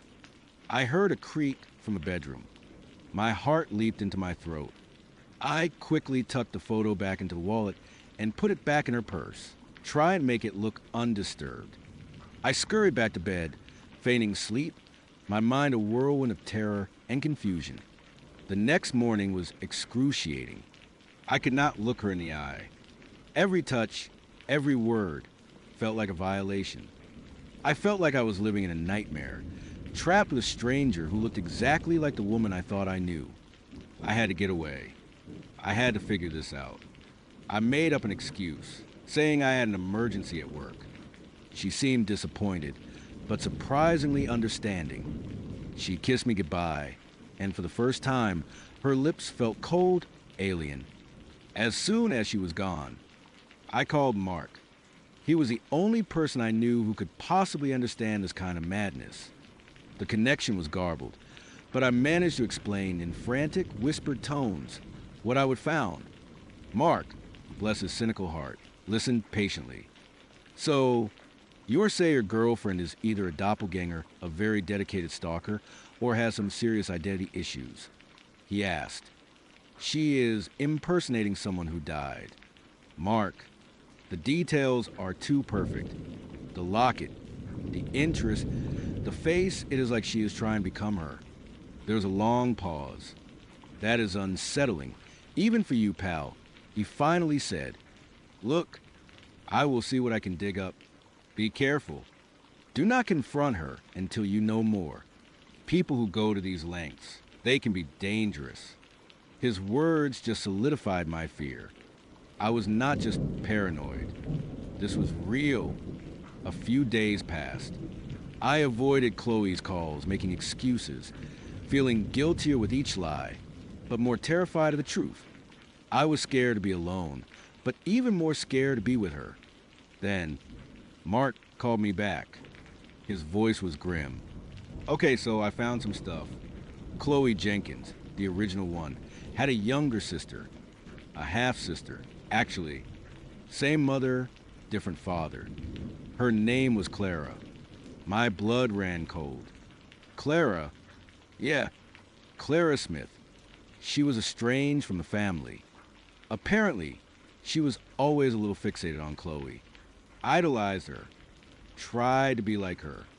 After Chloe died, Clara just disappeared. No one heard from her. Her social media went dark. It is like she vanished off the face of the earth. But why? I whispered, my voice barely audible. My guess, She did not just want to be like her sister. She wanted to be her. Maybe she saw an opportunity after the accident, a chance to step into a life she thought was perfect, a life she always envied. Mark paused. She probably got plastic surgery, changed her name legally to match the first name, took on the dead sister's persona. It happens. Extreme cases of identity theft or delusion. I hung up, my hand shaking uncontrollably. Clara Smith. She had not just impersonated a dead person. She had replaced her, and I had been dating her. The pieces clicked into place with horrifying clarity. The privacy, the lack of old photos, the sterile apartment, the way she seemed to have learned Chloe's personality. It was not just uncanny, it was meticulously crafted. I felt a primal urge to run, to disappear, to change my name and move to a different country. But I also felt a deep, chilling rage. This woman had invaded my life, played me for a fool, built a relationship on a foundation of lies, and a dead girl's identity. I knew I could not just vanish. She knew where I lived. She knew my habits. She had been observing me as carefully as I had eventually observed her. That night, I received a text from her. "Hey, have not heard from you much. Everything okay? Missing you." I stared at the screen, a cold sweat breaking out on my forehead. She did not sound angry, just concerned. But I heard the undertone now. The possessiveness. The subtle demand. I decided I had to end it. Not with a confrontation. Not with an accusation. Just a clean break. I drafted a message, telling her I needed space, that things were moving too fast, that I was not ready for a serious relationship. It was a cowardly text. I know, but I was terrified. I hit send, then immediately blocked her number, blocked her on social media, everything. I felt a surge of adrenaline, followed by a profound sense of emptiness. For a few days, nothing. A terrifying silence. I started to think I was safe, that she would just accept it and move on. My paranoia started to recede, replaced by a lingering unease. Then, the packages started arriving. First, a small box of my favorite coffee beans, the ones I would mention to her once. No note, just the beans. Then, a book I would told her I wanted to read, a rare first edition. Again, no note. Each package was delivered by hand, left on my doorstep. My security camera, which I would installed after the Observer incident, captured a fleeting glimpse of the delivery person. It was a woman, wearing a wide-brimmed hat and sunglasses, but the posture, the subtle tilt of her head, it was her. Clara, she was not just accepting it. She was observing me. She was letting me know she was still there. The gifts became more frequent, more personal. A new hiking map for a trail I would mention one to explore. A framed photo of us, taken on one of our dates, placed carefully on my porch. One morning, I woke up to a faint scratching sound outside my bedroom window. I froze, my heart hammering against my ribs. I slowly crept to the window, peering through the blinds. There, etched into the condensation on the glass, was a single word. Why? My blood ran cold. She was not just delivering packages. She was coming to my window. She was watching me sleep. I called the police, but what could I tell them? My ex-girlfriend, who I think is impersonating her dead sister, is leaving me creepy gifts and writing on my window. They would think I was crazy. They asked if she would threaten me. No. Had she broken in? No. They told me to get a restraining order if it escalated. But it was escalating, and I knew she would not stop. The final straw came a week later. I found a small velvet box on my pillow. Inside, nestled on a bed of satin, was a single silver locket, identical to the one Clara wore, identical to the one the real Chloe Jenkins had worn. But this one was open, and inside, on one side, was a tiny, faded picture of the real Chloe Jenkins as a child. On the other side, a mirror, and etched into the back of the locket, almost imperceptibly, were two words be mine. I stared at it, my hand shaking so violently I almost dropped it. It was not just a threat. It was an invitation, an assertion. She was not just trying to be Chloe Jenkins. She was trying to make me part of her new, stolen life. She wanted me to accept her as Chloe, to live out the life that the real Chloe never got to have. Ipektabe. I did not know where I was going, just that I could not stay. I could not be another prop in her twisted fantasy. As I walked out the door, I looked back at my apartment, a place that had once felt like a sanctuary, now tainted by her presence, by her obsession. I never saw Clara again. Not directly, anyway. But sometimes when I am driving, I will catch a glimpse of a car in my rear view mirror, staying a little too close, a flash of auburn hair, a glint of silver from a locket. And sometimes when I am alone in a quiet room, I swear I can hear a faint scratching sound, like fingernails on glass. You learn to live with the fear. You learn to live with the knowledge that some people are not just evil, they are broken in ways that defy understanding, and they will go to unimaginable lengths to fill the void within them. And you learn that sometimes the scariest monsters are not the ones from another dimension or the ones in the shadows. Sometimes they're the ones who look just like everyone else, the ones who smile with bright, intelligent eyes, and whose lies are so perfectly crafted, they become a terrifying reality. I still check my rear-view mirror. I still lock my doors 3 times. And I have not been on a dating app since. Some connections, man, they are just not worth the risk. Especially when you realize the person you are connected with might just be wearing someone else's skin. All right, so picture this. You have just had your entire world, your entire self, ripped out from under you. 1 minute, you are Sarah Miller, living in a city apartment. The next, you are standing in that very apartment, staring at a dozen missing person posters. All of them you, but with different names, different dates. And then, the kicker, Sarah Miller. Missing since last week. My own face, my own supposed name. A fresh poster, still crisp. My sanctuary. My safe haven. It was not just compromise, it was a goddamn museum. A twisted art installation curated by Clara herself, showcasing all the me she would discarded. The irony was a bitter taste in my mouth, metallic and cold. I was not Sarah. I was not Chloe. I was not anyone. Just an empty vessel, a failed experiment, running on borrowed time and a fabricated past. My arm, where Clara had sliced me open with that unsettling, calm smile, still throbbed. It was a constant, physical reminder of the nightmare I would barely escape. But the emotional wound, the one that had just been torn wide open by those posters, felt infinitely worse. It was like my soul was bleeding out. I grabbed the go bag. It was a habit Clara had ingrained in all of us. I suppose a contingency for when the walls inevitably closed in. Inside a burner phone, some cash, a few changes of generic clothes, a bottle of water, a first aid kit. Essentials for a ghost on the run. I did not even bother to close the apartment door behind me. What was the point? It was not mine. Nothing was. The city outside was a blur of neon and exhaust, fumes, a stark contrast to the dark, silent forest I would crash into just hours before. One nightmare traded for another. I hailed a cab, giving the driver a random address a few neighborhoods over. I just needed to get away.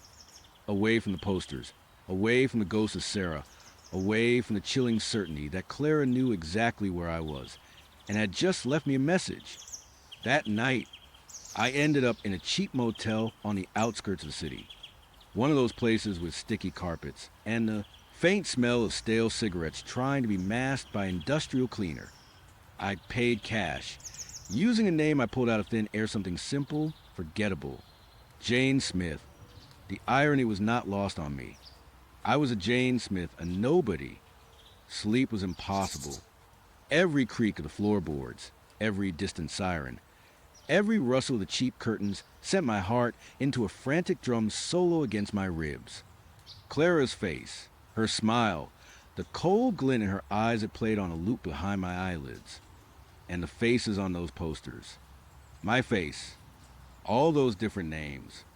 It was a kaleidoscope of lost identities, each one a testament to her cruelty. Days blurred into a monotonous cycle of paranoia and exhaustion. I moved motels every 2 days, paid in cash, kept my head down. I ate convenience store food, watched the news for any hint of a nationwide search for Sarah Miller or Chloe, though I knew Clara was too smart for that.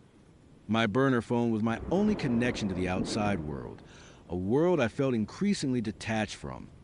The loneliness, though that was a different kind of monster. It gnawed at me, a constant ache in my chest. I was a ghost, yes, but even ghosts crave connection.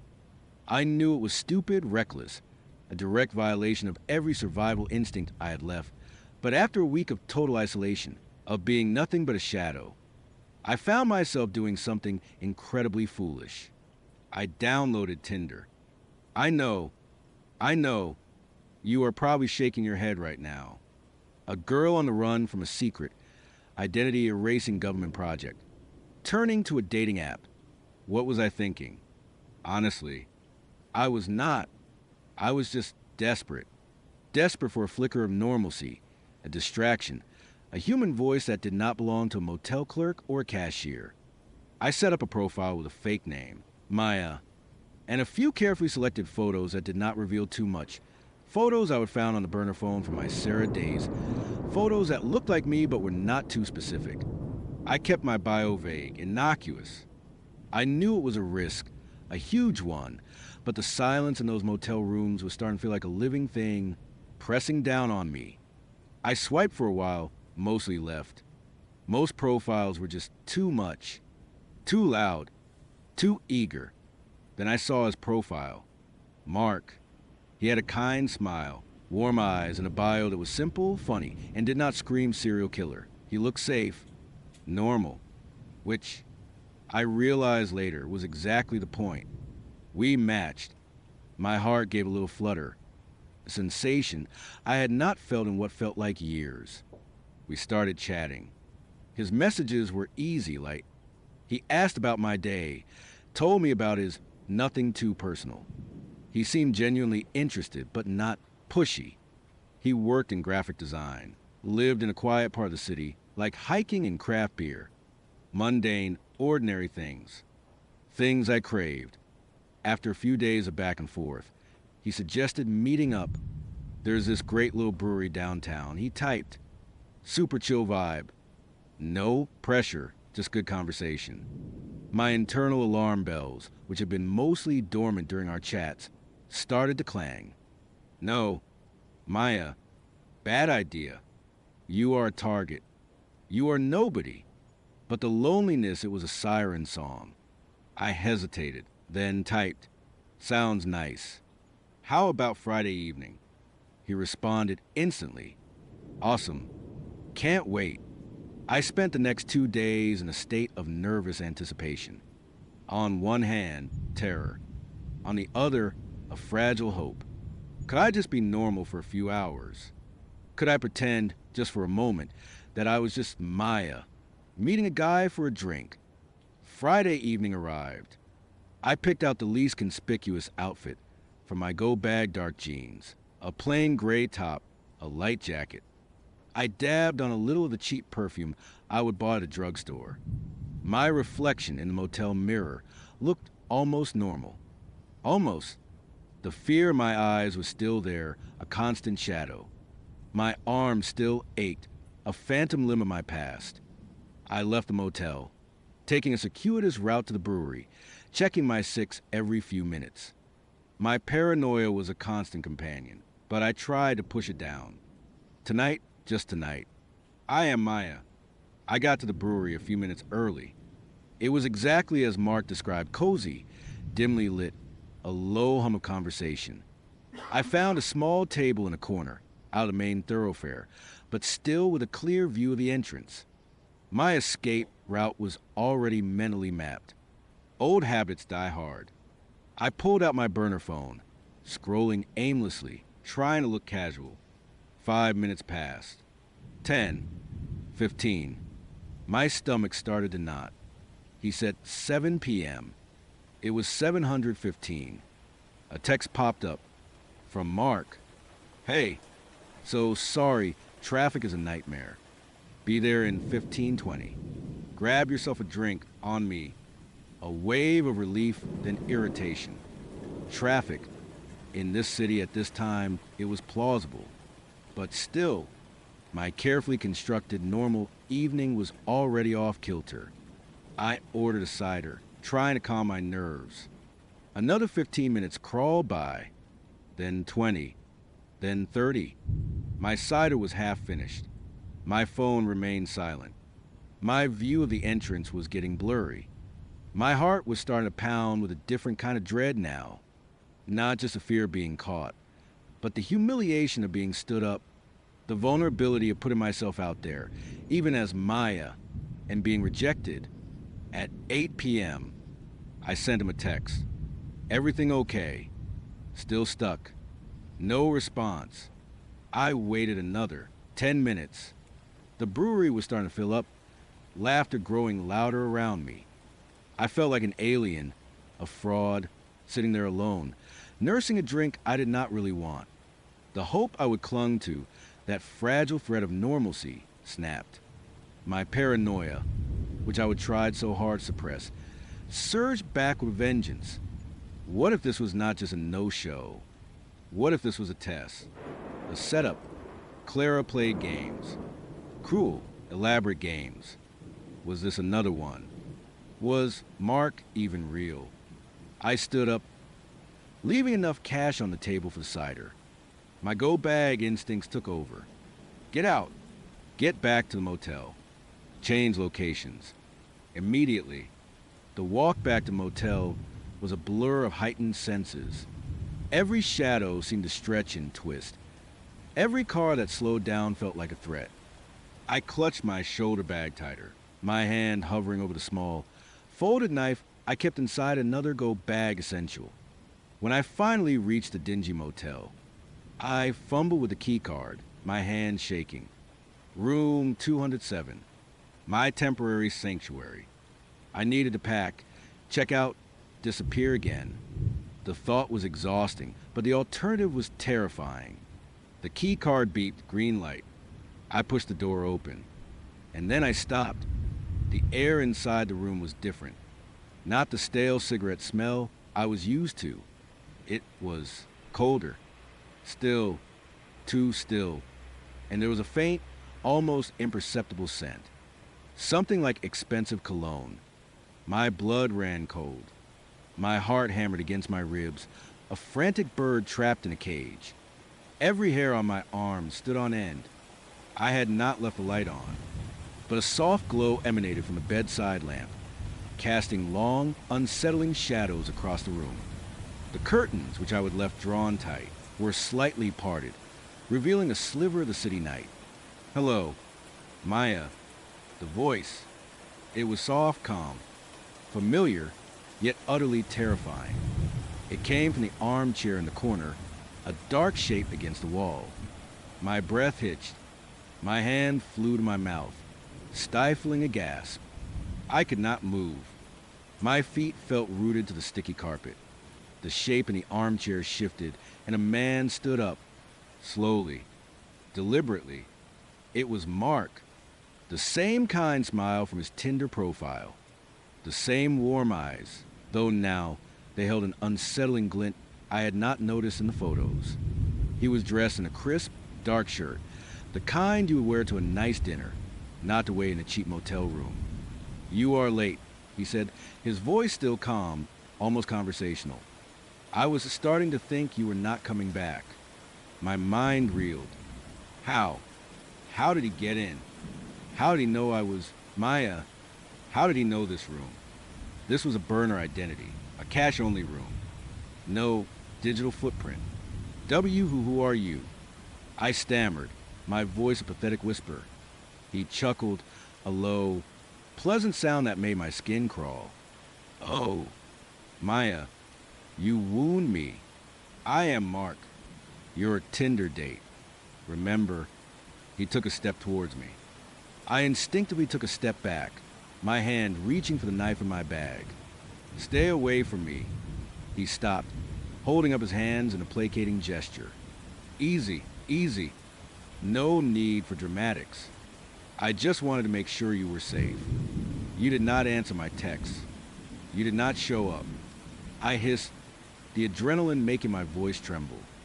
You stood me up, then you break into my room. How did you even find me? His smile widened, losing some of its warmth and gaining a predatory edge. Well, Maya, you are not exactly hard to find when you leave a trail of digital breadcrumbs a mile wide.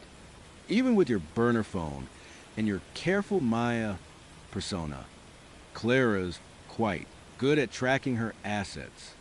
The name hit me like a physical blow. Clara, my blood ran cold, colder than it had been a moment ago. This was not just some random creep. This was her. This was her game. You are one of hers. I whispered, the realization a sickening weight in my stomach. He inclined his head slightly. I am an associate. Let us just say Clara keeps a close eye on her investments, especially her more valuable ones.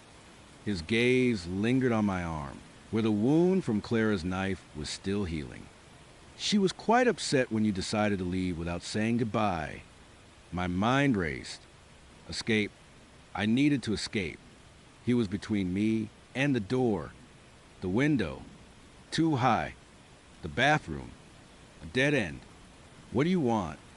I demanded, trying to inject some strength into my voice, but it came out as a shaky plea. Oh, nothing much, Mark said, his eyes twinkling with a chilling amusement. Just to bring you back. Clara misses you. She has big plans for you, Chloe, or Sarah, or Maya, whatever you are calling yourself these days. Chloe. He knew that name too. The name of the failed experiment. The name Clara had called me before I escaped. I am not going back. I said, finding a sliver of defiance. Ever. He sighed, a theatrical sound. That is a shame, because we really do need you.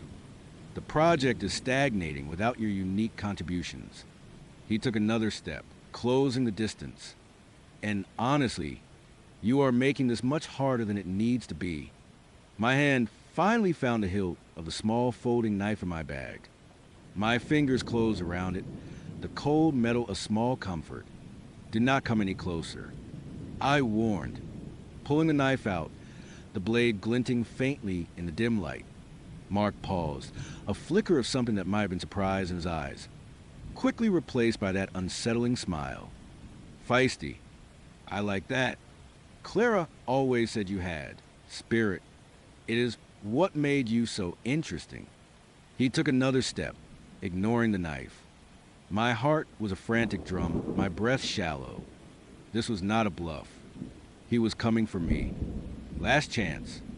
Chloe, he said, his voice dropping, losing its conversational tone, becoming colder, harder.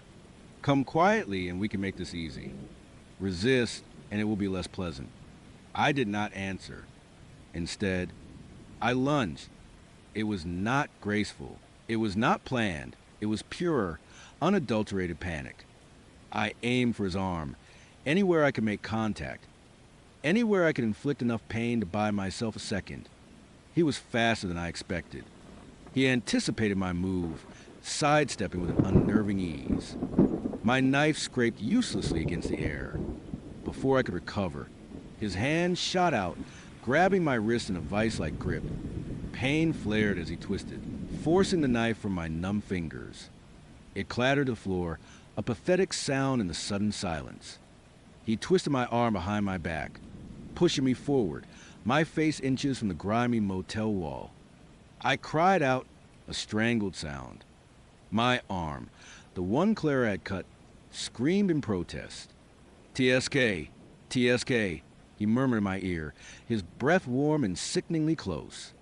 Such a waste of potential. You really should have just come to the brewery. I struggled, kicking and squirming, but he was incredibly strong. His grip was unyielding. I could feel the cold metal of something pressing against my back, a tranquilizer gun, perhaps, or something worse. Let me go. I screamed, desperation clawing at my throat. Can't do that. Chloe, he said, his voice calm, almost bored now. Clara needs you, and Clara always gets what she wants. I felt a sharp prick in my neck, a burning sensation. Then a wave of dizziness washed over me. My struggles weakened. My vision blurred. The room started to spin. Sleep tight, Mark whispered, his voice fading into the encroaching darkness. We will be home soon. And then, nothing. Waking up was a slow, agonizing process. My head throbbed, a dull, insistent ache behind my eyes. My mouth was dry. My tongue felt like sandpaper. My entire body felt heavy, sluggish, as if I was moving through thick syrup. The first thing I registered was the smell. Not the stale cigarettes of the motel, nor the sterile scent of Project Chimera.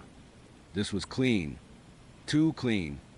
A faint, almost clinical aroma like disinfectant and something else, something metallic. My eyes fluttered open. The room was dim, lit by a single, soft light source I could not immediately pinpoint. The walls were a pale, neutral color, devoid of any decoration. No windows, no familiar furniture. Just a bed, a small table, and a chair. I was lying on the bed, my wrists and ankles secured with soft but firm restraints. Not handcuffs, but something woven like a strong canvas, designed to prevent escape without causing immediate injury. Clara's touch, panic, cold and sharp, pierced through the lingering haze of the sedative. I was back in a cage, back in her world. I tested the restraints, pulling, twisting. They held fast. No give. My muscles, still heavy with the drug, protested with dull aches. Do not bother, a voice said, startling me. I snapped my head up. Clara, she was sitting in the chair by the small table, perfectly still, watching me. She wore a pristine white lab coat, her dark hair pulled back in a severe bun. Her face, usually so composed, held a faint, almost imperceptible frown. The restraints are designed to be comfortable but secure, she continued, her voice as smooth and emotionless as ever. You won't break them. My heart hammered against my ribs. The fear was a living thing, crawling up my throat. You brought me back. I croaked, my voice raw. Of course, she said, as if it were the most obvious thing in the world. You are a valuable asset. Chloe, we can't just let you wander off. Mark, he was one of yours. Mark is an excellent operative. Clara confirmed, a hint of pride in her tone. Resourceful, discreet. He followed your digital breadcrumbs quite efficiently. It was rather amusing, watching you try to be Maya on Tinder. Such a human impulse, even for a fabricated consciousness. The humiliation burned, hot and sharp. She had watched me. All of it. My pathetic attempt at normalcy. My desperate loneliness. She had played me like a fiddle. What do you want? I demanded, trying to sound defiant. But my voice was still weak. Clara stood up, walking slowly toward the bed. Her steps were silent on the polished floor.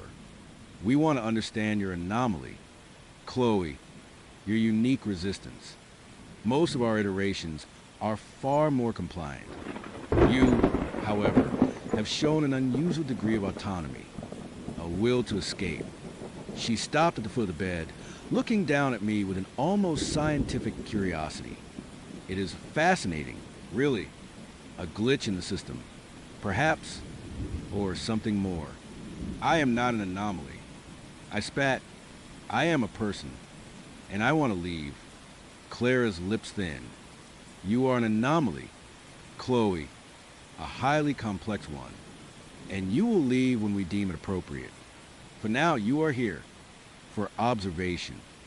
for study. What about all the others? I asked, my mind racing back to posters. Sarah, Chloe, all those faces on me. A shadow crossed Clara's face. A rare flicker of something that might have been annoyance. Unfortunate side effects. Sometimes the imprints do not take as cleanly as we would like. The memories you experience in the apartment were residual data, fragments of failed iterations. A necessary part of the process. You just discard them. They are not discarded. Chloe, they are reintegrated. Their data is recycled. Their physical forms are repurposed. Nothing is wasted. Her words were chillingly pragmatic. I felt a fresh wave of nausea, repurposed. The thought of all those versions of me, all those Chloes who had lived and died and been erased, was horrifying. What are you going to do to me? I asked, my voice barely a whisper. Clara smiled then, a small, unsettling curve of her lips that did not reach her eyes. Oh, we're going to learn.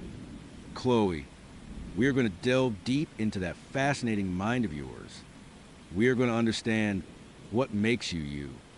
And then, perhaps we can replicate it, control it, perfect it. She reached out, her gloved hand touching my forehead. Her touch was cold, impersonal. I flinched, but I could not pull away. You are not just an experiment. Chloe, she said, her voice dropping to a near whisper. You are the key to unlocking true, adaptable consciousness. Imagine it, an entire legion of operatives, each one uniquely skilled, each one perfectly loyal, each one you. But better, my blood ran cold. A legion of me, perfectly loyal, perfectly controlled. The thought was a nightmare far worse than anything I would experience so far. My identity, my very essence, cloned and subjugated. No, I breathed, tears stinging my eyes. You can't. Clara merely patted my forehead, a gesture that was more condescending than comforting. Oh, but we can. Chloe, we always can. And you, my dear, are going to help us. She turned, walking back to the chair, picking up a tablet from a small table. Her fingers danced across the screen. The good news is, she said, without looking at me, we have learned a great deal from your little escape. It highlighted vulnerabilities in our tracking protocols, in our security. We have already implemented new measures. She looked up, her gaze piercing. So, do not even think about trying again. This facility is far more secure than the last. And your mark is quite thorough. The door to the room, which I had not even noticed before, slid open silently. A tall, burly guard in a dark uniform stood in the doorway, impassive. Time for your first session. Chloe, Clara said, a note of finality in her voice. We have so much to discuss. The guard stepped in, moving with a quiet efficiency. He approached the bed, his shadow falling over me. I tried to struggle again, but my body was still heavy, my mind reeling. This was not just a prison. It was a dissection table, and I was the specimen. As the guard reached for the restraints, my eyes locked on Clara's. Her smile was back, that chilling, triumphant smile. The same smile she would give me when she cut my arm. The same smile that haunted my every waking moment. I was back in her game. But this time, I was not just running. I was fighting for my very soul. And I knew, with a terrifying certainty, that this was just the beginning of the real horror. The cold, damp paper stuck to my fingertips, refusing to let go. My apartment, usually my sanctuary, had become a gallery of my own disappearance. Each poster bore my face, my name, a date that was just a few days in the future, and the stark, chilling words missing. Last seen my address. There were dozens, maybe hundreds, plastered over every surface of the walls, the fridge, even the bathroom mirror. My reflection stared back from behind a crinkled sheet of paper, a haunted, pixelated version of myself. Panic, cold and sharp, clawed its way up my throat. This was not a prank. The sheer volume, the meticulous, almost obsessive way they were affixed, the unsettling uniformity of the printing, it screamed something far more sinister. I ripped one from the wall, the adhesive tearing away a strip of paint. My face, younger, slightly more hopeful, stared up at me from the cheap paper. A knot of ice formed in my stomach. Who would do this? And why? I tried to call someone, anyone, my best friend, Mark, my sister, Sarah, but my fingers fumbled on the screen, the numbers blurring. My mind raced, tried to find a logical explanation. Had I blacked out? Was this some elaborate, cruel joke? But the dates, the future dates. It felt like a prophecy, a grim announcement of an event yet to occur. I spent the next few hours in a daze, tearing down every single poster, my hands shaking, the smell of cheap ink and industrial adhesive filling the air. Each rip felt like I was tearing away a piece of my own sanity. When the last scrap was gone, my apartment felt empty. Not clean, but hollowed out, like a space where something vital had been removed. I kept checking the locks, peeking through the peephole, convinced I would see another poster appear, or worse, the person who put them there. Sleep did not come. Every creak of the building, every distant siren, sent a jolt of adrenaline through me. I kept seeing my face, distorted and mournful, just out of the corner of my eye. I tried to rationalize it, to tell myself it was a stress-induced hallucination, a particularly vivid nightmare that had bled into my waking hours. But the torn paper, crumpled in a garbage bag, was real. The missing paint on my walls was real. The next few days were a blur of paranoia and exhaustion. I called in sick to work, muttering something about a stomach bug. I barely ate. Every time I left the apartment, I felt eyes on me, felt the phantom weight of a poster being pressed against my back. I started looking at strangers differently, searching their faces for a flicker of recognition, a hint that they knew something I did not. One afternoon, desperate for a change of scenery and a decent cup of coffee, I ventured out to a small, independent bookstore cafe I frequented. The familiar scent of old paper and brewing espresso was a welcome balm to my frayed nerves. I ordered a black coffee, my voice hoarse from disuse. That is when I saw her. She was sitting at a small table by the window, engrossed in a thick, leather-bound book. Her hair, the color of polished mahogany, fell in soft waves around her shoulders. She had delicate features, a slender nose, and lips that curved into a gentle, almost enigmatic smile as she read. She was beautiful, undeniably so, in a quiet, understated way. Our eyes met for a fleeting moment as I waited for my coffee. She offered a brief, polite smile, and I felt a strange sense of calm wash over me. It was the first moment of genuine peace I would felt in days. I found myself drawn to her, a moth to a flame. "Rough week?" she asked, her voice soft and melodic, as I carried my coffee to an empty table near hers. I blinked, surprised you had spoken to me. You could say that. I admitted, a wry, humorless chuckle escaping my lips. How could you tell? She closed her book, placing a slender finger between the pages. The way you are holding your shoulders, the slight tremor in your hand when you picked up your cup, and she paused, her eyes a deep, intelligent hazel.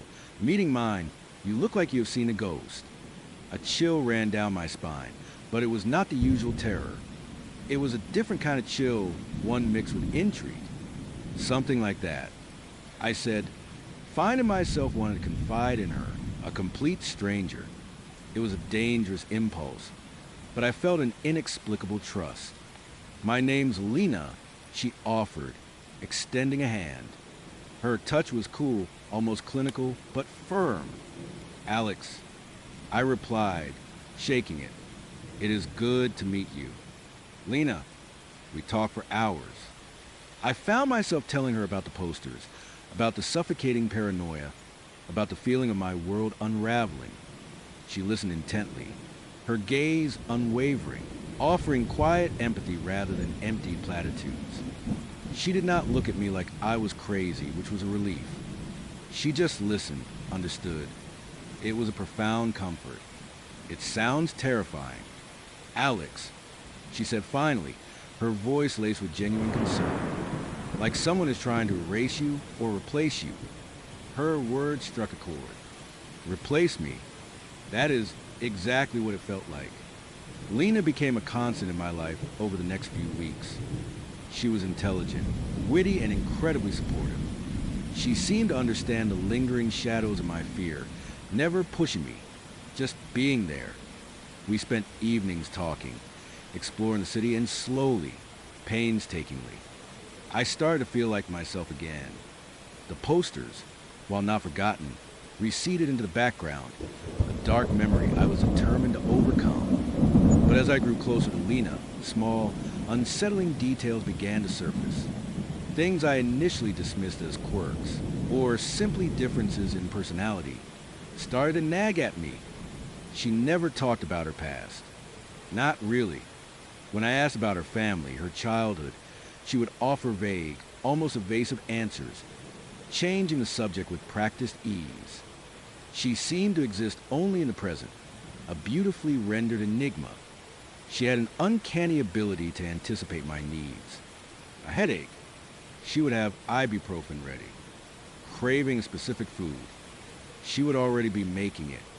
It was thoughtful, yes, but after a while it felt too perfect, like she was reading a script or following a meticulously crafted plan. Then there were her eyes.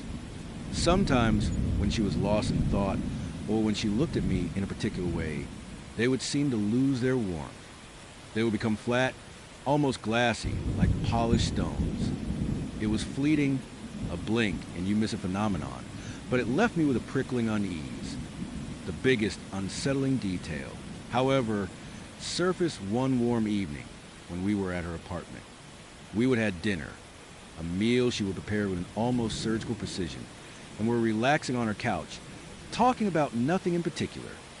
She was wearing a loose-fitting tank top, and as she reached for a throw blanket, the fabric shifted, revealing a glimpse of her shoulder. It was a scar, a long, thin line almost perfectly straight, disappearing under the strap of her top. It was not a jagged, accidental scar. This was a clean, precise incision. "Oh, what is that from?" I asked, my voice perhaps a little too eager, too curious. She tensed for a fraction of a second, then relaxed, pulling the blanket higher. "An old accident," she said, her voice light, but her eyes, for that brief moment, had that flat, stony look. Nothing interesting. I let it go, but the image of that scar stayed with me. It was too neat, too surgical. As our relationship deepened and our intimacy grew, I started to notice more. The scars were not just on her shoulder. They were everywhere. Across her back, tracing delicate lines along her ribs, a faint, almost invisible network on her stomach. Not angry, raised keloids, but rather pale, almost silvery threads woven into her skin, like a map of countless, precise interventions. One night, as we lay tangled in her sheets, I traced a finger along one of them, a particularly long one that ran from just below her collarbone down towards her breast. It felt smooth, almost indistinguishable from surrounding skin, save for the faint difference in texture. "Lena," I whispered, "where are all these from? You have had so many surgeries." She stiffened beside me. Her breath hitched. Then she slowly turned, her face obscured by the dim light filtering through the window. "It is complicated," she murmured, her voice uncharacteristically distant. "A long story. An illness, a lot of reconstructive work. But so many, they are everywhere." My voice was hushed, filled with a growing sense of dread. The sheer number of them, the uniformity of their appearance, was not consistent with a typical illness or accident. These looked like the work of a meticulous craftsman, not a series of unfortunate events. She pulled away slightly, her body rigid. "Please, Alex, do not ask about it. It is not something I like to talk about. Her tone was firm, almost a command. I respected her wishes, or at least, I tried to. But the image of those scars, a latticework of hidden lines beneath her beautiful skin, haunted me. They spoke of a history she refused to share, a past that was meticulously erased, much like my own posters had been. The parallels started to form, insidious and terrifying. My missing person posters, her surgical scars, the feeling that something was being taken or created or replaced. My paranoia, which I thought I had conquered, began to resurface. I started noticing other things. Lena never slept deeply. She would lie perfectly still beside me, her breathing shallow, almost imperceptible. Sometimes, I would wake in the middle of the night and find her staring at the ceiling, her eyes wide open, that glassy, flat look reflecting the moonlight. When she noticed I was awake, she would quickly close them, feigning sleep. Her apartment, which I had initially found charmingly minimalist, now felt stark. There were no personal mementos, no childhood photos, no trinkets from past travels. It was immaculately clean, almost sterile, like a showroom or a laboratory. Everything had its place, a precise, unvarying order. One afternoon, I was waiting for Lena to finish a call in her study, a room she usually kept locked. The door was ajar, and I saw a glimpse of a meticulously organized bookshelf. My curiosity, now a ravenous beast, got the better of me. I pushed the door open further, stepping inside. The room was neat as expected. Books on anatomy, surgical procedures, and human biology lined one shelf. Another held binders filled with what looked like medical diagrams and complex flowcharts. My blood ran cold.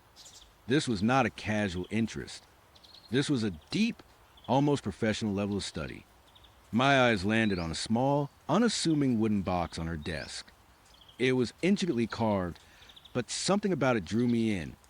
I hesitated, my heart pounding, but the urge to know, to understand, was overwhelming. I lifted the lid. Inside, nestled on a bed of dark velvet, were several items. A small, tarnished silver locket, a delicate, antique-looking watch, a faded photograph of a young man, his smile boyish and carefree. And then my breath caught in my throat. A wallet. Not a generic one, but my wallet. The one I would report had stolen a few months ago. A minor inconvenience I would completely forgotten about in the wake of the poster incident. My driver's license, my credit cards, all still inside. But it was not just my wallet. There was another driver's license, tucked behind mine. It bore a different name, a different face, but the photograph was eerily similar to the one on the missing person posters I would found in my apartment. And behind that, another and another, a collection of identities. Each face on these licenses, I realized with a sickening lurch, looked vaguely like me. Or, more accurately, they looked like slightly altered versions of me. Different hair colors, different eye shapes, different noses, but the underlying bone structure, the essence of the face, was undeniably mine. And then, I saw it. Tucked at the very bottom, almost hidden, was a small laminated card. It was a replica of one of the missing person posters from my apartment. My face, my name, the future date. I felt a scream building in my throat, but it was trapped, suffocated by the terror gripping me. Lena, the posters, the scars. It all clicked into place with a horrifying, sickening finality. Alex, her voice, sweet and calm, cut through the silence like a scalpel. I whirled around, the wallet still clutched in my trembling hand. She stood in the doorway, a soft smile on her face, but her eyes were those flat, glassy stones. All warmth had vanished. Lena, I choked out, holding up the wallet. What is this? Her smile did not waver. Oh, you found my little collection. Her tone was light, conversational, as if she were discussing a hobby, not a macabre trophy case of stolen lives. She stepped further into the room, her movements fluid, almost too graceful. These are people. I stammered, my voice cracking. And this is mine. My wallet. My poster. What did you do? She tilted her head, her gaze unervingly direct. Do. I am simply optimizing. Improving. She gestured vaguely around the room. These are all prototypes. Alex, early iterations. They had flaws, instabilities. But you, she took a step closer, her eyes glittering with an almost scientific fascination. You are proving to be quite robust. A very promising base. My mind reeled. Prototypes? What are you talking about? She reached out, her fingers brushing against my cheek, and I flinched away as if burned. Her touch was cold, devoid of any human warmth. My original design, she said, her voice dropping to a whisper, was flawed. Too many repairs, too many adjustments. The scars, you see, are a testament to that. A constant reminder of imperfection. She lifted her tank top slightly, revealing a new scar, thin and fresh, just above her hip. It was not there before. I had been working on a better model, a more seamless transition. And you, Alex, you are the perfect template. My blood ran cold. You mean you are replacing people. You are making copies. Her smile widened, revealing teeth that seemed just a little too sharp, a little too white. Not copies, exactly. More like upgrades. I take the essence, the core identity, and refine it. Eliminate the weaknesses. Integrate it into a new, improved vessel. She paused, her gaze sweeping over my face, my body, as if she were an artist appraising a masterpiece. You have such a strong sense of self. Alex, so much potential.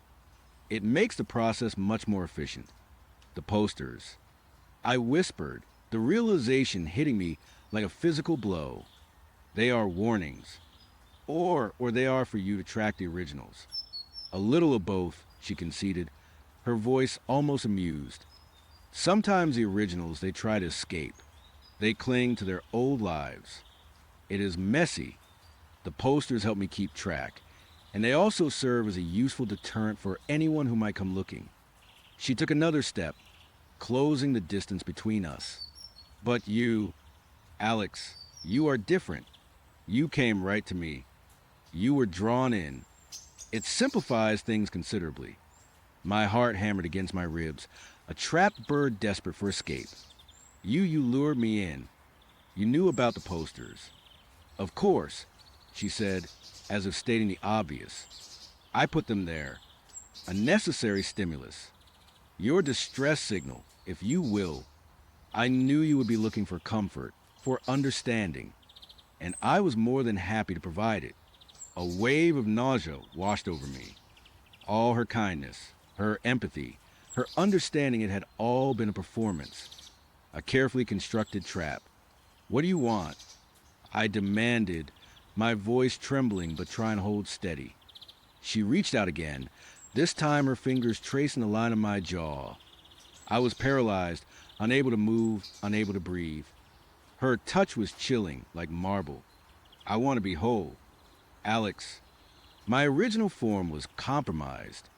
Too much damage, too many repairs. I need a new shell, a perfect one. And you, my dear Alex, have precisely what I need. I could feel it then, a strange, subtle shift within my own body. A dullness in my senses, a slight disorientation I would attribute it to stress. The small memory gaps, the feeling of not quite being myself. It was not paranoia. It was already happening. She was not just going to take me.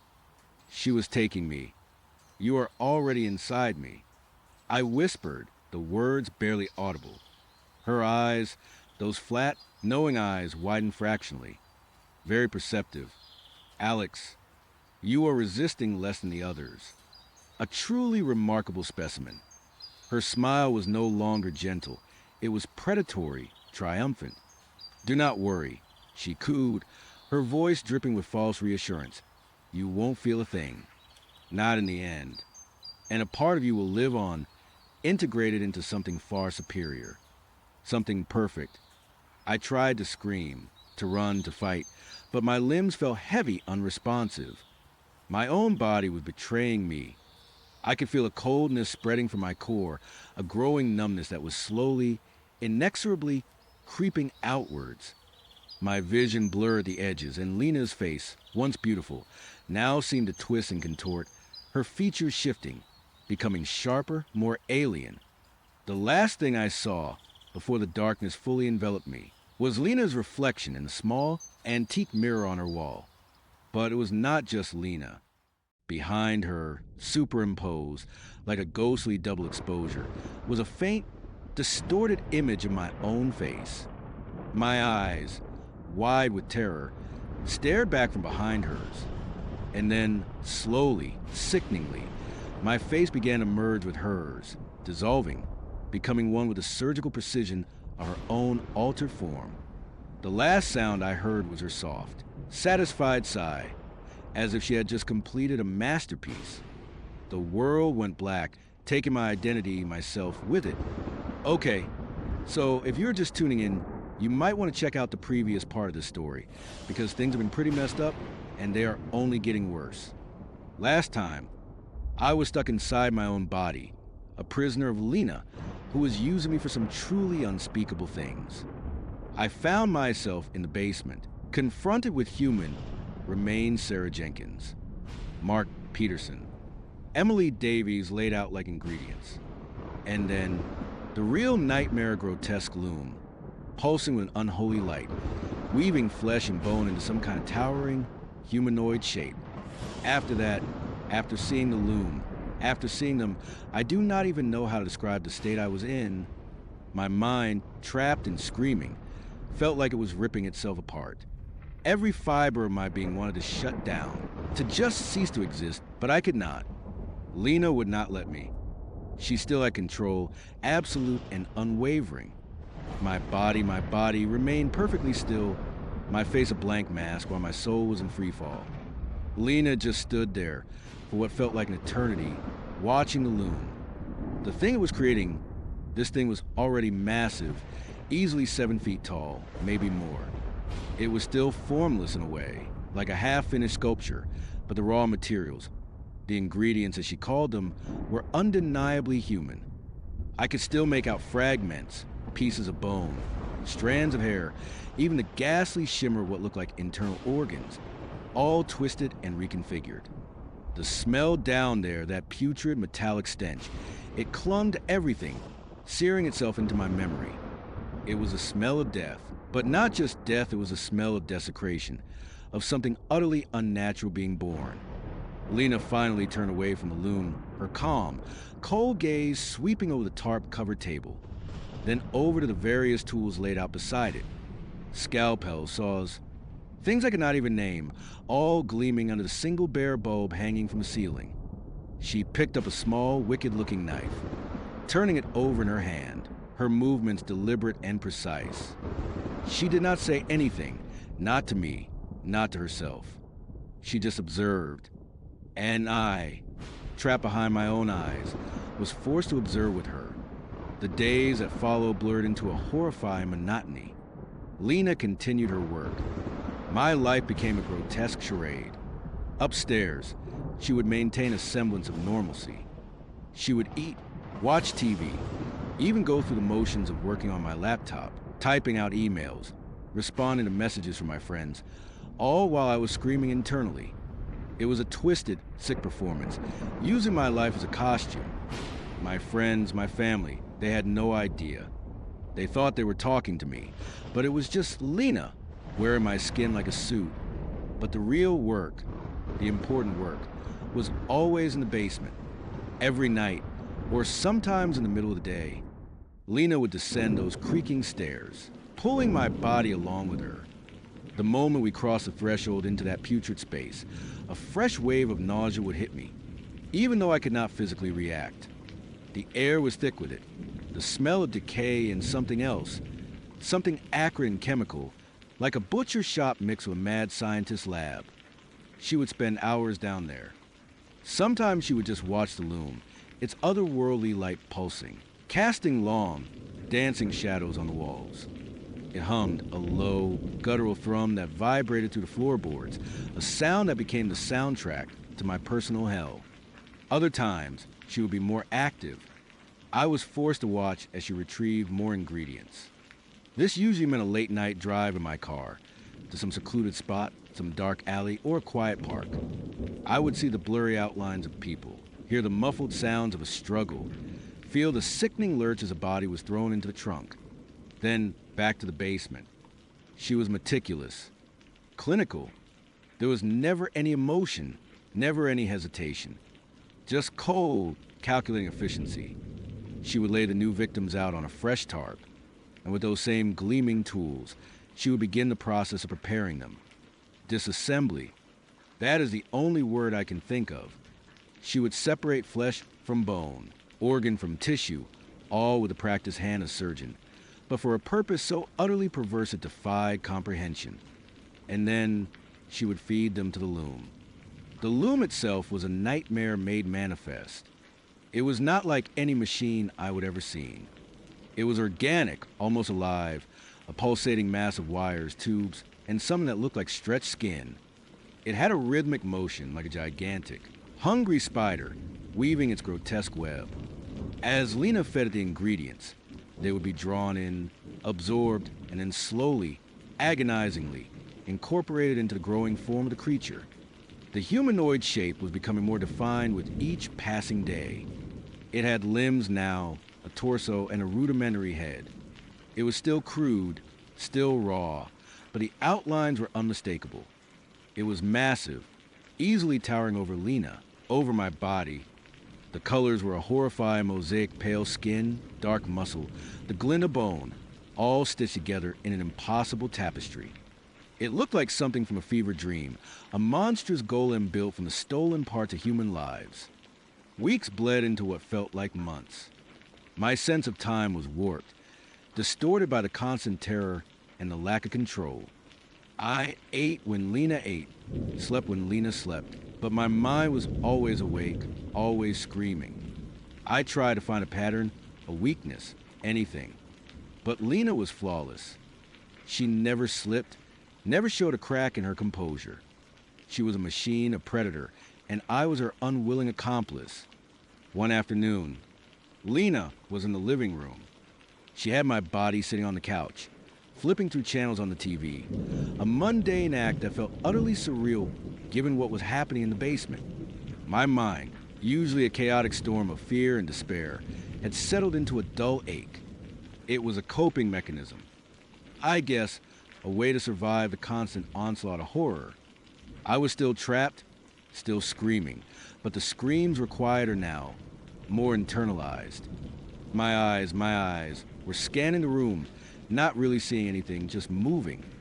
And then something caught my attention. It was subtle, almost imperceptible. High up on the wall, near the corner where the wall met the ceiling, there was a small dart. It was barely visible against the off-white paint, maybe the size of a pinhead or a tiny camera lens. My gaze lingered on it. My internal alarm bells, long since dulled, began to clang. Lena did not react. She continued to surf channels, her expression unreadable. But I could not tear my eyes away from that spot. It looked too perfect, too deliberate. It was not a speck of dirt, not a nail hole. It had a faint, almost metallic sheen to it, catching the light in a peculiar way. A new kind of terror began to bloom in my chest, cold and insidious. It was not just Lena. Someone else was involved. Someone else was watching. I tried to force my body to move, to look closer, to react. But Lena held firm. My head stayed perfectly still, my eyes fixed on the TV screen again, as if nothing had happened. But my mind was racing. Microphones, hidden cameras. That is what it had to be. Why else would something like that be there? For the rest of the day, I was hyper-aware. Every time Lena moved, every time my body shifted, my eyes would dart around, searching. It was agonizing because I could not control my own gaze. I could not focus on anything for long without Lena redirecting my attention. But in those fleeting moments, I started to see them. Another one, tucked discreetly into the ventilation grate near the kitchen. A faint glint of silver behind a framed picture on the hallway wall. And then, the most unsettling one of all, camouflaged perfectly within the smoke detector in the ceiling of the living room. It was not just a tiny camera lens. It was a microphone. I just knew it. The shape was wrong for a standard smoke detector. Slightly off, just enough to catch the eye of someone looking for it. The realization hit me like a physical blow, even though I could not feel it. I was not just Lena's prisoner. I was part of the show. My entire ordeal, every scream, every silent plea, every horrifying sight, I would have been forced to witness. Someone else was observing it all. Someone was listening. Who? Why? Was Lena being watched too? Was she a puppet in a larger game, just like me? Or was she the one reporting to whoever was on the other end of those microphones? That night, Lena went to bed early. She laid my body down, pulled the covers up, and for a blessed few hours, my consciousness felt a tiny bit less restrained. It was not freedom, not by a long shot, but it was a moment where Lena's direct active control seemed to lessen. It was like she put my body on autopilot for sleep. And in that terrifying twilight state between wakefulness and dream, my mind continued its frantic search. I replayed every interaction, every word Lena had spoken since this nightmare began. Her calm, cold voice echoing in my head. You will get used to it. Ingredients, raw materials. Had she ever spoken to herself? Had she ever reacted to anything that was not directly in front of her? The next morning, the search intensified, fueled by a new, desperate hope, or perhaps just a new layer of despair. Lena, for some reason, seemed to be performing a deep clean of the apartment. She was moving furniture, dusting shelves, wiping down walls. And as she did, my eyes saw more of them. Behind the bookshelf, nestled in a gap in the baseboard, another tiny lens. Inside the alarm clock on the bedside table, a minuscule pinhole. Even in the bathroom, hidden in the grout between two tiles, barely visible unless you knew exactly where to look. They were everywhere. Every room, every corner. My apartment, my sanctuary, had been turned into a surveillance hub. Lena's movements were still precise, still methodical. But as she cleaned, she would occasionally pause, her gaze lingering on one of the hidden devices. It was subtle, almost imperceptible, but I saw it. A flicker in her eyes, a slight tightening of her jaw. She knew they were there. She was not surprised by them. In fact, it almost seemed like she was checking them, ensuring they were still in place, still functional. This realization was a gut punch. If Lena knew about the microphones, then she was either being monitored herself, a prisoner like me, but with more agency, or B, she was part of something bigger, something organized, and these microphones were her way of communicating or being directed. Given her unwavering composure, her cold efficiency, option B felt far more likely. She was not a victim. She was an agent. The thought sent a fresh wave of terror through me. This was not just some deranged individual acting alone. This was organized. This was a network. And I was caught in the middle of it. My body being used, my life being recorded, my screams unheard by anyone who could help. The loom in the basement became even more terrifying in this new light. If this was all being monitored, then the creature, the thing she was building, was not just some personal project. It was something they wanted, something they were waiting for. Lena continued her cleaning, moving into the kitchen. My eyes darted to the small, decorative spice rack on the counter. Tucked behind one of the spice jars, almost completely obscured, was another one. This one looked different, slightly larger, with a tiny, blinking red light that was almost impossible to see unless you were right on top of it. It pulsed faintly, A silent heartbeat in the heart of my kitchen. Lena picked up the spice jar, her fingers brushing against the device. Her gaze, for a split second, locked onto it.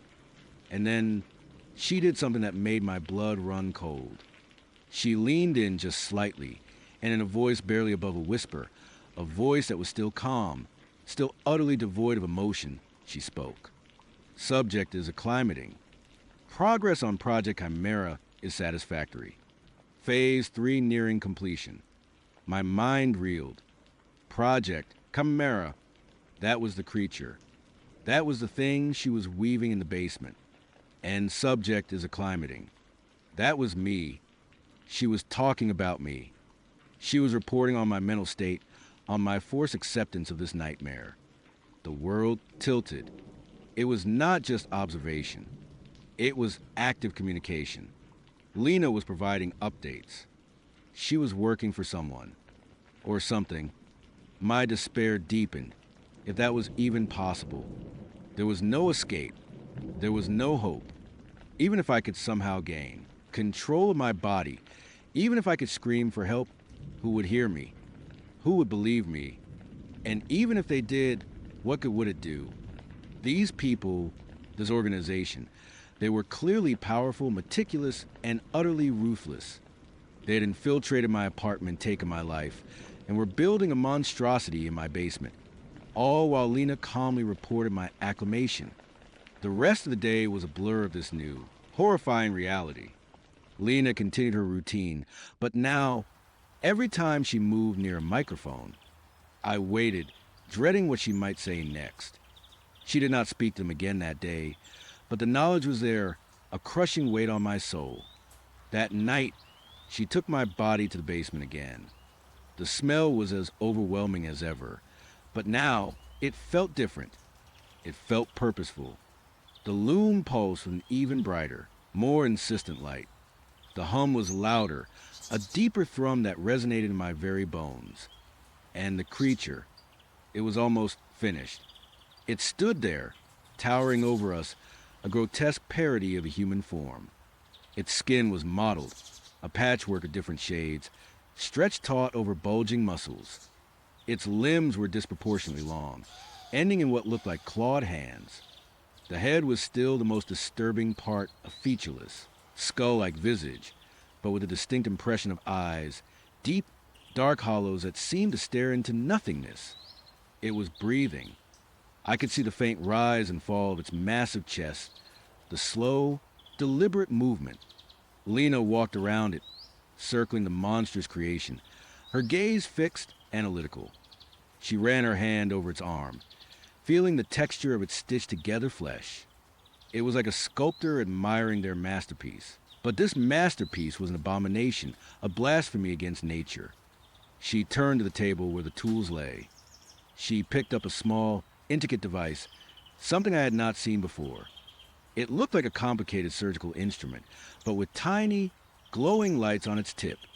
She held it up, inspecting it carefully, then turned back to the creature. Phase 3 complete, she murmured, her voice barely audible. But I absolutely knew, she was speaking to one of the hidden microphones, ready for activation. My heart, or what was left of my spirit, plunged into an abyss of absolute terror. Activation. She was going to bring it to life.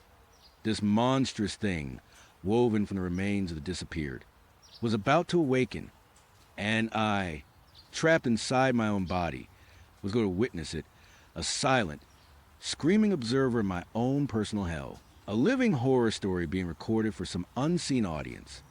The last thing I saw before Lena raised a glowing device to the creature's head was the faint, pulsing red light of a microphone tucked into the dark corner of the basement ceiling, watching, listening, recording every single horrifying detail. And then everything went dark. The darkness was not absolute. It was a shifting, amorphous thing, like being trapped in a deep-sea trench where light was only a theoretical concept. Then a flicker, not a conscious thought, not a memory, but a spark of pure sensation. A chill, the brush of air against skin, the distant hum of a refrigerator. I was aware, but not me. It was like being a ghost tethered to a living body, forced to perceive the world through borrowed senses. My eyes opened, but they were not my eyes. The reflection in the mirror was a familiar stranger my face. Yes, but the eyes looking back were cold, almost predatory, devoid of the fear that had been my constant companion for weeks. Lena, she was in control. The first few days were a blur of disoriented horror. I was a passenger, a silent scream trapped behind glass. I watched helpless as Lena navigated my apartment, my life. She moved with a fluid grace I would never possess, a chilling efficiency. She went through my clothes, discarding some, keeping others with a discerning eye. She reorganized my kitchen, my books, even the way I would arrange my throw pillows on the couch. Every small change was a fresh stab of violation, a constant reminder that this body, this life, was no longer mine. Lena spoke with my voice, but the intonation was different, smoother, more controlled.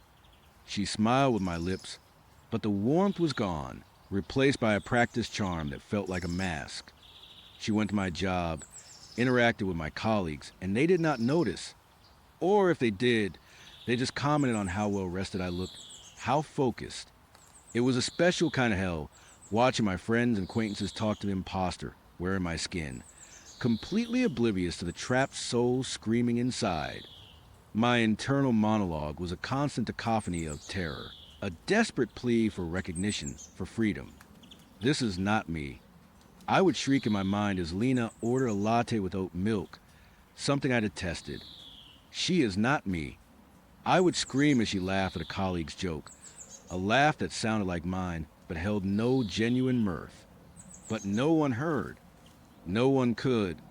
I was a prisoner in my own skull, my thoughts echoing in a void. Lena, or rather, we, had moved out of my apartment, the one Lena had decorated with those horrifying missing person posters. She found a new place, a minimalist loft downtown. It was stark, clean, almost clinical, much like Lena's old apartment had been. My old life, my old things were gone, packed away into storage, or simply discarded. It was a complete erasure. She called it optimization. I heard her thoughts, cold and clear, even as my own consciousness reeled. She was refining the vessel, adapting it to her needs, making it truly hers. She exercised relentlessly, pushing my body to its physical limits, sculpting it into something leaner, stronger. She meticulously studied social interactions, practicing nuances of expression in the mirror, perfecting the art of human connection without actually feeling it. It was like watching a highly intelligent alien try to pass for human. Then came Ethan. I first saw him through Lena's eyes at a small, independent bookstore. He was browsing the poetry section, a slight, unassuming man with kind eyes and a gentle smile. Lena's interest was immediate, a cold, analytical assessment. He was lonely, she deduced, intelligent, observant, but vulnerable, a perfect target. My internal alarm bells, rusted and muffled as they were, started clanging. No, not him. Do not do this again.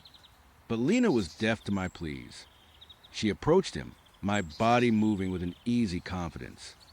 My voice, usually hesitant in new social situations, flowed with captivating charm. She talked about poetry, about philosophy, about art, all subjects I had a passing interest in, but Lena seemed to master instantly, pulling facts and insights from some unseen well of knowledge. Ethan was captivated. I could feel his genuine interest, his quiet loneliness thawing under Lena's practiced warmth. It was sickening. I watched, paralyzed, as Lena wove her web, drawing him in with effortless precision. Dates followed. Dinners, long walks, conversations that stretched late into the night. Lena was the perfect listener, the ideal companion. She mirrored his interests, anticipated his needs, and offered profound insights into his struggles, all while feeling absolutely nothing. I was forced to witness her mimic genuine connection, a hollow performance that fooled everyone, including Ethan. The worst part was the insidious way Lena's presence began to seep into my own consciousness. Sometimes a thought would arise, and for a terrifying second. I could not tell if it was mine or hers. A sudden craving for a specific food I never liked, a flash of irritation at a minor inconvenience that felt distinctly Lena's. It was like a slow, creeping infection, blurring the lines of my own identity. My screams became weaker, my protests more muddled. I was fading, becoming one with a monster that had stolen my life. One evening, about 2 months after I would become a prisoner in my own head, Lena agreed to go back to Ethan's apartment after dinner. My internal dread spiked. This was not it. The next step in her process. Another person to dissect, to understand, to extract essence from. I braced myself for the inevitable discovery of something sinister in Ethan's home, some hidden collection of IDs, some echo of Lena's past victims.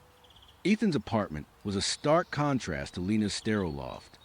It was warm, lived in, a little cluttered with books and art supplies. The air smelled of old paper and something vaguely earthy, like potting soil. He had a cat, a fluffy ginger tabby that wound around Lena's legs, purring. Lena, to my surprise, bent down and stroked it, her touch gentle but reserved, her thoughts completely devoid of affection. An animal, predictable, a comfort mechanism. He offered us tea and Lena accepted. We sat on his worn sofa, the cat curled on a cushion nearby, and he talked about his day, about his work as a graphic designer. Lena listened, her head tilted just so, her eyes fixed on his with an intensity that I knew was purely for observation. My consciousness was a tight knot of apprehension. I searched for any sign, any clue, that he was more than he seemed, that he was connected to Lena's horrifying past. But he seemed utterly normal, utterly kind. After tea, Ethan excused himself to the bathroom. Lena stood, stretching my limbs, a subtle, almost imperceptible shift in her posture. Exploration, her thought registered. She moved through his living room, her eyes scanning every detail, every book title, every photograph. My stomach churned with a mixture of dread and morbid curiosity. What was she looking for? What was she planning? She paused at a hallway, then turned, walking towards what I presumed was his bedroom. My heart, or what was left of my sense of self, pounded. This was it, the inner sanctum, the place where the real secrets would be kept. The bedroom was dimly lit, the curtains drawn. It was neat, but not obsessively so. A simple bed, a nightstand with a lamp, a dresser. Nothing seemed out of place. My internal tension began to ease, replaced by a strange, hollow disappointment. Maybe he was not involved. Maybe he was just another victim, waiting to be ensnared. Lena walked further into the room, her gaze sweeping across the walls. They were painted a muted blue, a calming color.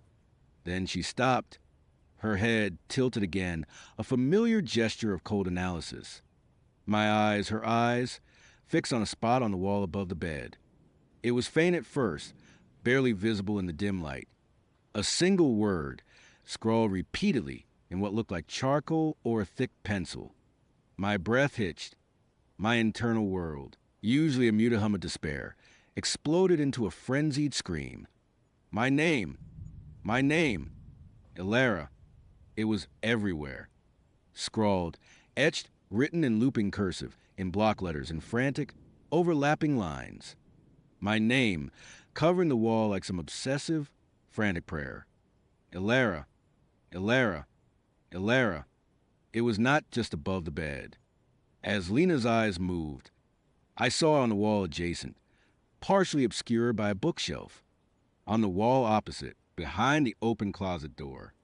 My name, repeating, a horrifying litany. My mind reeled. How? Why? This was not just a coincidence. This was not some random scrawling. This was my name. The name Lena had taken from me. The name I was slowly forgetting how to claim. Lena's reaction was chilling. There was no surprise, no fear. Only a slow, almost imperceptible nod of recognition. A flicker of something in her eyes. a calculated assessment, as if she would expected it, or perhaps as if she were confirming a hypothesis. Then, Ethan's voice from the doorway. Everything all right? Lena turned, my face a mask of serene composure. Yes, just admiring your taste in decor. Her voice was light, casual, betraying absolutely no hint of the monstrous discovery we had just made. She gestured vaguely at the wall, a movement that was so smooth, so natural it was terrifying. Ethan stepped into the room, his kind eyes sweeping over the wall. He smiled, a small, almost bashful smile. Oh, that? Just a little project. An old obsession, I suppose. He walked over to the nightstand, picked up a small, framed photograph. He held it out to Lena. It was a picture of me, the real me, from years ago before Lena. I was laughing, my hair wind-blown, my eyes full of genuine joy. A photograph I did not even remember existing, let alone giving to him. But then, I had not given it to him. Lena took the photo, her fingers brushing against Ethan's. Her touch was cold, clinical. My consciousness screamed, where did he get that? How does he have it? You know, Elara, Ethan said, his voice soft, almost a whisper, you look even more radiant now, like you have found yourself. The word sent a fresh wave of icy terror through me. He said, Elara.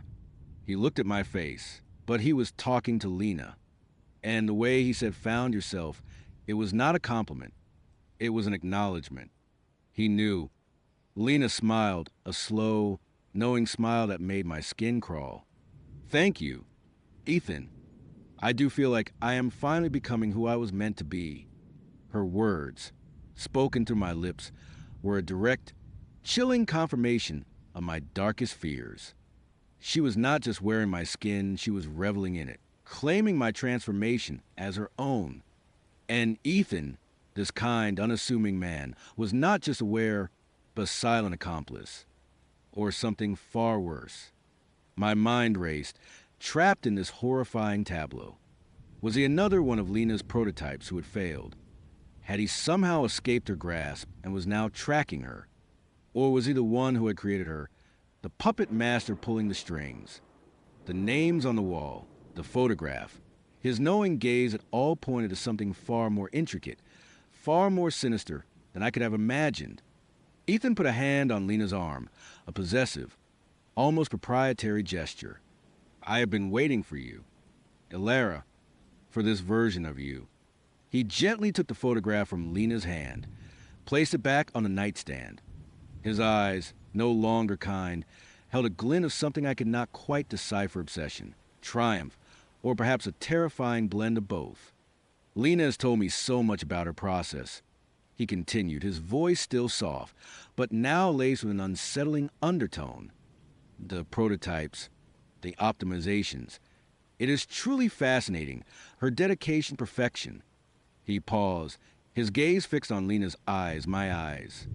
And you, Elara, you are her masterpiece. My internal world shattered. Her masterpiece. He was not just aware of Lena, he was praising her, celebrating her monstrous work. He was not a victim, nor a rescuer. He was an admirer, a connoisseur of human theft. Lena, in my body, remained perfectly still, a silent acknowledgement passing between her and Ethan. It was a terrifying understanding, a shared secret that excluded me, the rightful owner of this face, this body, this very moment. I had been following her work for years. Ethan confessed, his voice dropping even lower, as if sharing an intimate confidence. Tracking her progress. She is truly brilliant, is not she? The way she sheds the imperfections, integrates the essence, it is a form of evolution. He reached out, his finger tracing the line of my jaw, a touch that made my skin crawl from the inside out. And you, Elara, are the culmination, the perfect vessel. My consciousness recoiled, a desperate, futile attempt to escape. I was not just a prisoner in my own body, I was a prize, a specimen, a successful experiment.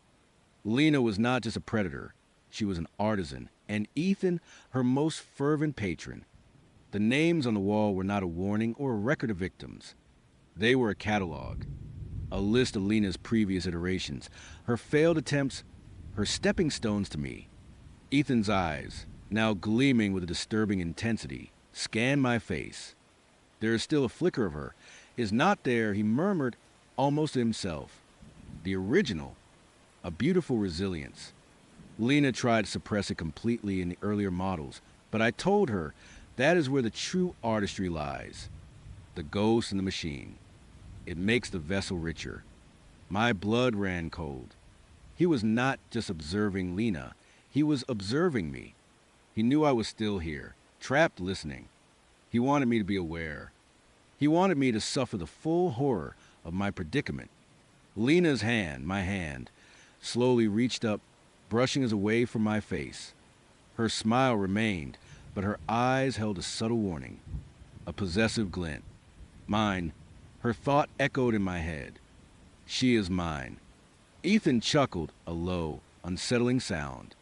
Of course. Lena, all yours. For now. His gaze held hers, a silent challenge passing between them. But I do hope you will allow me to observe, to study. This is a monumental achievement. After all, the full, crushing weight of my new reality settled upon me. I was not just stolen, I was shared. I was a living trophy, a collaborative masterpiece of horror. Lena had taken my body, my life. But Ethan, this quiet, unassuming man, had been watching, waiting, perhaps even guiding Lena's monstrous evolution, all for the perverse thrill of witnessing the perfect vessel come to fruition. I was trapped between two monsters, one wearing my face, the other admiring it. And my name, scrawled repeatedly on the walls of his room, was not a plea for help, but a terrifying testament to my fate, a permanent exhibit, my own personal, living, breathing epitaph. The darkness had not consumed me, not entirely. It had merely opened to reveal a deeper, more profound abyss. And I, Ilera, was at its very bottom. The escape pod was not some sleek, futuristic shuttle, not like in the movies. It was more like a cramped, steel coffin, smelling faintly of ozone and something metallic, like old blood. When I hit the launch button, the whole thing shuddered violently, then shot forward with a sickening lurch that slammed me back against the padded seat. Pain, raw and searing, exploded to my arm where Clara had cut me, and a fresh wave of nausea washed over me. I could feel the hot, sticky dampness of my own blood seeping through the makeshift bandage I would torn from a lab coat. Outside, the darkness was absolute, broken only by the occasional flash of sparks as the pod scraped against something unseen. I had no idea where I was going, how far I would travel, or what I would find when this terrifying ride finally ended. All I knew was that I was out of Project Chimera, out of Clara's clutches, at least for now. But the image of her smiling face, the 5 identical women in tanks, the chilling calm in her voice when she called me Chloe was burned into my mind. I was just one of many, a failed experiment, a pawn. The pod sped on, a relentless, roaring tunnel of sound. It felt like an eternity, but it was probably only minutes. Then, with a sudden, bone-jarring impact, everything stopped. The lights flickered, died, then came back on, dim and unsteady. A klaxon blared somewhere, a short, sharp burst, then silence. The air inside the pod was thick with the smell of burnt wiring and dust. I was alive. I think. My body screamed in protest as I tried to move. My head throbbed, my ribs ached, and my arm felt like it was on fire. I fumbled for the release latch, my fingers clumsy with pain and adrenaline. The hatch hissed open, revealing more darkness. But this was a different kind of darkness. It was damp, earthy, and a faint, sweet smell of pine needles drifted in. I pushed the hatch open wider, peering out. I was in a forest, or what felt like a forest. The pod had apparently burst through some underground passage and then, judging by the scattered branches and disturbed earth, skidded to a halt among the trees. Above me, I could just make out the pale glow of a sliver of moon through the dents. Canopy. Night. Good. Darkness was my friend. Getting out was a struggle. Every movement sent a fresh jolt of pain through me. I practically crawled out of the pod, collapsing onto the damp ground, gasping for breath. The cool air felt good on my feverish skin, but the cold quickly seeped into my clothes. I was still wearing the same ripped jeans and t-shirt I would worn to meet Liam, now stained with grime and my own blood. I lay there for a long moment, just breathing, listening to the sounds of the night crickets chirping, the rustle of leaves, the distant hoot of an owl. No alarms, no shouting, no footsteps. For now, I was alone, but the relief was fleeting, quickly replaced by a cold dread. Clara knew I was out. She knew I was Chloe, and she would not stop. My immediate priority was to get somewhere safe, or at least somewhere I could think. My safe place, my apartment, the one I lived in as Sarah, felt like a distant dream.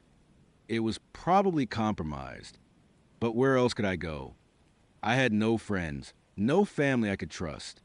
My life as Sarah had been a carefully constructed illusion, a solitary existence designed to keep me hidden. I staggered to my feet, using a nearby tree for support. My arm was bleeding again, a steady trickle. I needed to stop it, and soon, I ripped another strip from my t-shirt, wincing as the fabric pulled against my skin, and wound it tightly around the wound, trying to apply pressure. It was not much, but it was all I had. The forest was a maze in the dark. I did not know which way was north, south, or anywhere. I just started walking, pushing through underbrush, tripping over roots, my senses on high alert. Every snap of a twig, every rustle in the leaves made me jump. Was it an animal, or was it one of Clara's guards? I pictured them, faceless men in tactical gear, combing the woods, their flashlights cutting through the darkness. The thought spurred me on, pushing through the exhaustion and pain. I walked for what felt like hours, my legs aching, my head swimming. The moon climbed higher, casting eerie shadows that danced and twisted, playing tricks on my eyes. I kept expecting to see the telltale glow of a distant town, but there was nothing, just endless trees. Finally, just as the sky was beginning to lighten with the first hint of dawn, I stumbled onto a dirt road. It was narrow, overgrown, and clearly not heavily used, but it was a road, a sign of civilization. Hope, fragile and desperate, flickered within me. I followed it, my pace a slow, shuffling limp. The sun was fully up by the time the road finally led to a paved one. And then, a few miles later, a small gas station and diner. It looked like something out of an old movie, isolated and a little run down. My heart hammered against my ribs. Was it safe? Could I risk it? I was a mess, dirty, bloody, disheveled. I looked like I would crawl out of a grave. But I was starving, thirsty, and I needed to call for a ride, or at least figure out where I was. I ducked behind a clump of bushes, watching the gas station. A beat-up pickup truck pulled away, and a lone figure, a man in a greasy uniform, emerged to pump gas for another car. He looked bored, not suspicious. I took a deep breath, trying to calm my racing pulse. I had to risk it. I walked slowly toward the diner, tried to act normal, tried to ignore the stares I was undoubtedly getting. My eyes scanned every window, every corner, looking for anything out of place. No black vans, no men in suits. Just a couple of truckers, hunched over coffee inside. I pushed open the diner door, the bell above it jingling loudly, announcing my arrival. All heads turned. I swallowed hard, forcing a weak smile. Just need to use the restroom. I mumbled, trying to keep my voice steady. The waitress, a tired-looking woman with a beehive hairdo, just nodded, pointing vaguely toward the back. Inside the small, grimy restroom, I locked the door and leaned against the sink, staring at my reflection.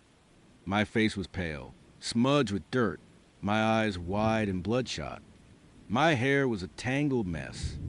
The cut on my arm was still bleeding, though slower now, and the t-shirt bandage was soaked. I looked like a ghost.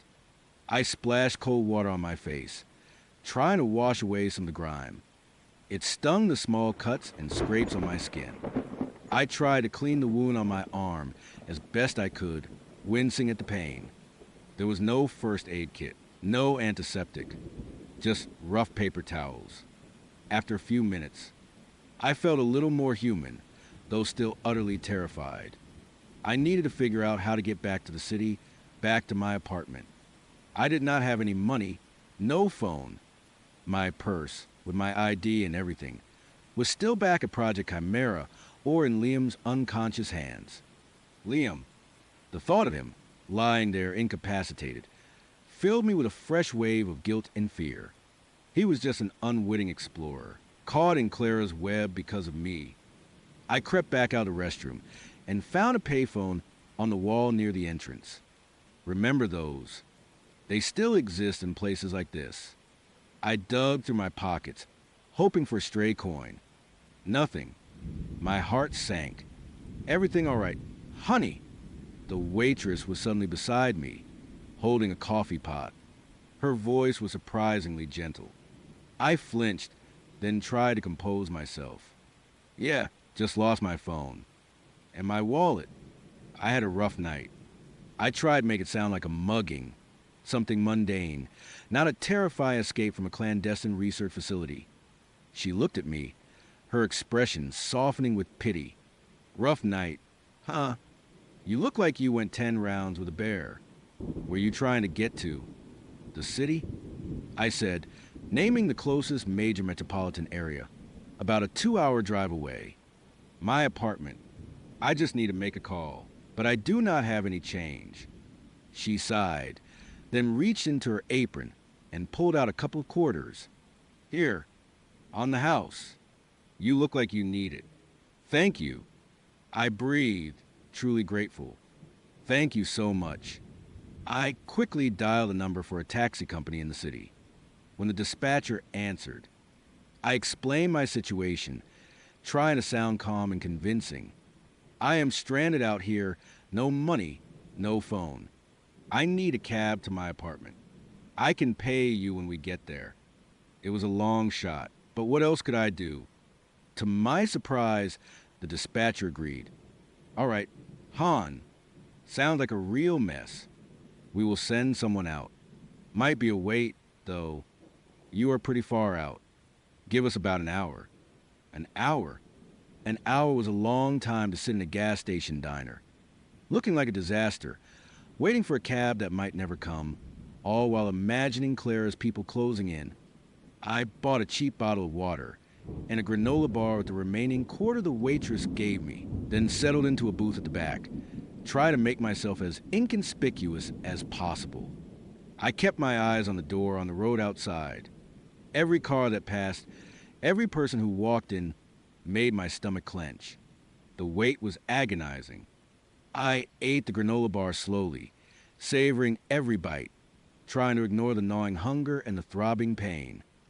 I kept replaying the events of the past 24 hours in my head. Liam's kindness, the thrill of the urban exploration, the chill of Project Chimera, the child's drawing of Chloe, the hum. Clara's smile, the tanks, the fight, the escape. It all felt like a nightmare, a twisted hallucination. But the pain in my arm, the dirt under my fingernails, the taste of fear in my mouth, it was all too real. Finally, a yellow cab pulled into the parking lot. My heart leaped.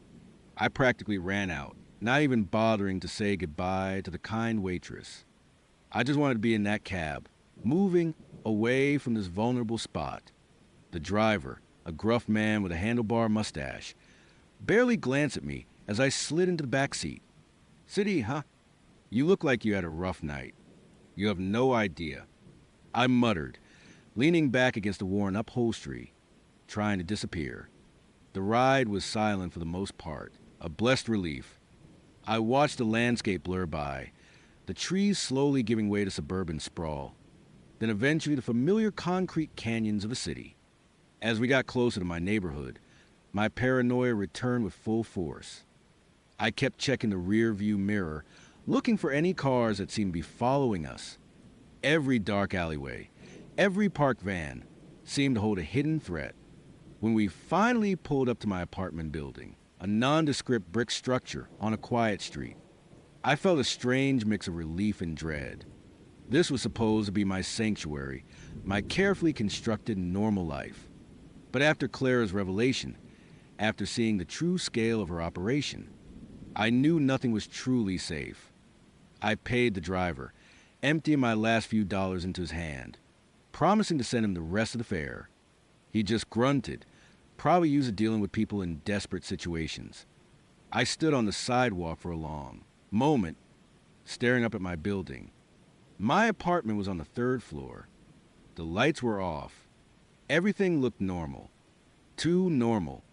I took a deep, shaky breath and pushed open the heavy glass door to the lobby. The elevator was slow, creaking its way up. Each floor passed with agonizing slowness, my heart pounding in my ears. When it finally dinged on the 3rd floor, I stepped out into the familiar hallway. The faint smell of stale cooking and old carpet. My door, number 3B, was at the end of the hall. I approached it cautiously, my hand hovering over my pocket, realizing I did not have my keys. I must have lost them during the escape. Panic flared. Then I remembered a hidden spare key I kept under a loose brick and planted by my door, a relic from a past attempt at normalcy. I knelt, my fingers fumbling, and found it. The cold metal felt strangely reassuring in my hand. The lock clicked softly, a tiny sound in the suffocating silence. I pushed the door open slowly, just a crack, peering inside. The apartment was dark, the blinds drawn. No sounds, no signs of forced entry. It looked exactly as I would left it. A wave of exhaustion, profound and bone deep, washed over me. I was home. I was safe. For now. I slipped inside, locking the door behind me, double-checking the deadbolt. The apartment was quiet, dusty motes dancing in the slivers of light that snuck through the blinds. I leaned against the door, closing my eyes, letting out a shaky breath I had not realized I was holding. My immediate priority was to clean up, tend to my wounds, and get some rest. I shuffled toward the bathroom, my body aching. My reflection in the full-length mirror in the hallway made me flinch. I looked even worse than I thought. My clothes were torn, my hair wild, and a dark bruise was blooming on my temple. As I passed the living room, something caught my eye, a flash of color, out of place against the muted tones of my walls. I paused, my blood running cold. What was that? My living room was sparse, intentionally so. I never put up many decorations, never wanted to feel too settled, too attached. But now, tacked to the wall near my small bookshelf, was a poster, a familiar kind of poster. My heart began to pound, a frantic drum against my ribs. It was a missing person poster. My breath hitched. I took a hesitant step closer. It was a standard issue poster, a grainy photo, a description, contact information.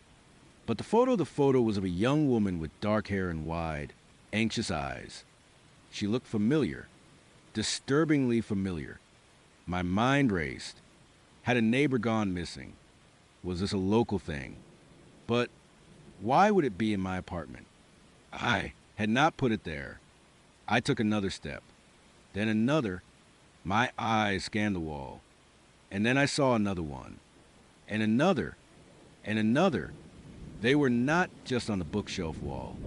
They were everywhere, tacked to the wall above my small dining table, pinned to the corkboard in my kitchen, usually reserved for grocery lists, even taped to the back of my bedroom door, barely visible unless the door was fully open. My apartment, my sanctuary, was covered in missing person posters. A cold, creeping dread began to spread through me, far worse than anything I would felt at Project Chimera. This was not just a few posters. This was dozens. Some were faded, yellow with age. Others looked brand new, crisp and bright. I moved slowly, my eyes darting from one to the next, my heart hammering a frantic rhythm against my ribs. Each poster featured a different face, a different name, but they all had one terrifying thing in common. They all looked exactly like me. The faces in the photos were identical to mine. The same dark hair, the same eye shape, the same subtle curve of the lips. But the names beneath them were different. Eleanor Vance, missing since June 2017. Isabella Rossi, last seen October 2019. Catherine Chun, disappeared March 2021. My blood ran cold. This was not possible. This was not real. I reached out a trembling hand, touching one of the posters. The paper felt real, solid. The photograph, blurry as it was undeniably me, or rather, a version of me. Then I saw it. A poster, tucked slightly behind a more recent one, near the kitchen. This one was newer, less faded. The photo was clearer, and the name beneath it, Sarah Miller, missing since last week. My own name, the name I would have been living under for the past year. The face in the photo was undeniably mine. My apartment, my life, it was all a lie. I stumbled back, tripping over my own feet, collapsing onto the worn carpet. My mind reeled, trying to process the impossible. My apartment, the place I thought was my safe haven, was a macabre gallery of my own disappearances. Or rather, the disappearances of all the iterations who looked exactly like me. Clara had not just lured me back to Project Chimera. She had been playing a far deeper, more insidious game. This apartment, this Sarah identity, it was all part of the experiment. Was I living in a simulation? Had she planted these posters as some kind of sick psychological torture? Or had I, in some fugue state, put them up myself, a subconscious cry for help, a desperate attempt to piece together a fractured past? The realization hit me with the force of a physical blow. I was not just Sarah or Chloe. I was a serial missing person. My identity was a fluid, shifting thing replaced and erased again and again. Each poster was a ghost, a forgotten life, a terrifying echo of my own existence. The loneliness I had felt before, the sense of being hunted, it was nothing compared to this. This was a complete erasure of self. I had no identity, no history that was truly mine. Even the memories I held, the sterile images of Clara's facility, the vague sense of being experimented on, were they even my memories, or were they implanted? I scrambled to my feet, my eyes darting around the room, seeing the posters everywhere now, in every shadow, every corner. They were not just decorations, they were anchors, pinning me to a terrifying reality. My apartment was not just compromise, it was a cage, a museum of my own vanishing acts. My mind raced. How long had they been here? Had I simply not noticed them before, so wrapped up in my paranoia about external threats that I missed a horror right under my nose? Or had they appeared recently? A final, cruel twist from Clara, a message delivered while I was away. The Sarah Miller poster, missing since last week, suggested the latter. She knew I was gone. She knew where I lived. And she was toying with me. The hum. I remembered the hum from the active lab at Project Chimera. A low, persistent vibration that seemed to permeate everything. Now, in the silence of my apartment, I thought I could hear it again. A faint, almost imperceptible thrumming, deep beneath the floorboards, or perhaps just in my own head. My paranoia was spiraling, blurring the line between reality and hallucination. I had to get out. Again. But where? My car was gone, probably impounded or worse. My phone, my ID, my money all gone. And now, even my own apartment, my own name was a lie. I was a ghost, a phantom, leaving a trail of missing person posters in my wake. I grabbed a small backpack I kept hidden in my closet, a go bag I would prepare in my earlier days of paranoia, filled with a change of clothes, some emergency cash, and a few non-perishable food items. It felt laughably inadequate now. As I moved through the apartment, my eyes kept returning to the posters. Each identical face stared back at me, a silent accusation, a chilling reminder of my disposability. I was not Sarah. I was not Chloe.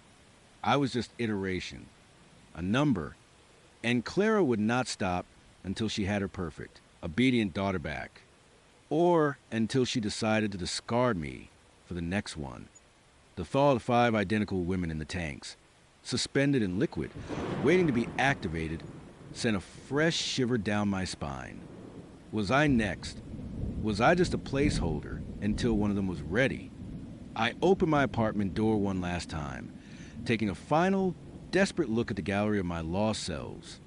The posters seemed to pulse in the dim light, beckoning me, warning me. I was leaving Sarah Miller behind, a new missing person for the wall. But who would I be next? And how long would I last before my face appeared on yet another poster, another forgotten identity, another failed experiment? I closed the door softly, the click of the latch echoing in the sudden, profound silence. The hallway stretched before me, dark and empty. I was out, yes, but I was more lost than ever.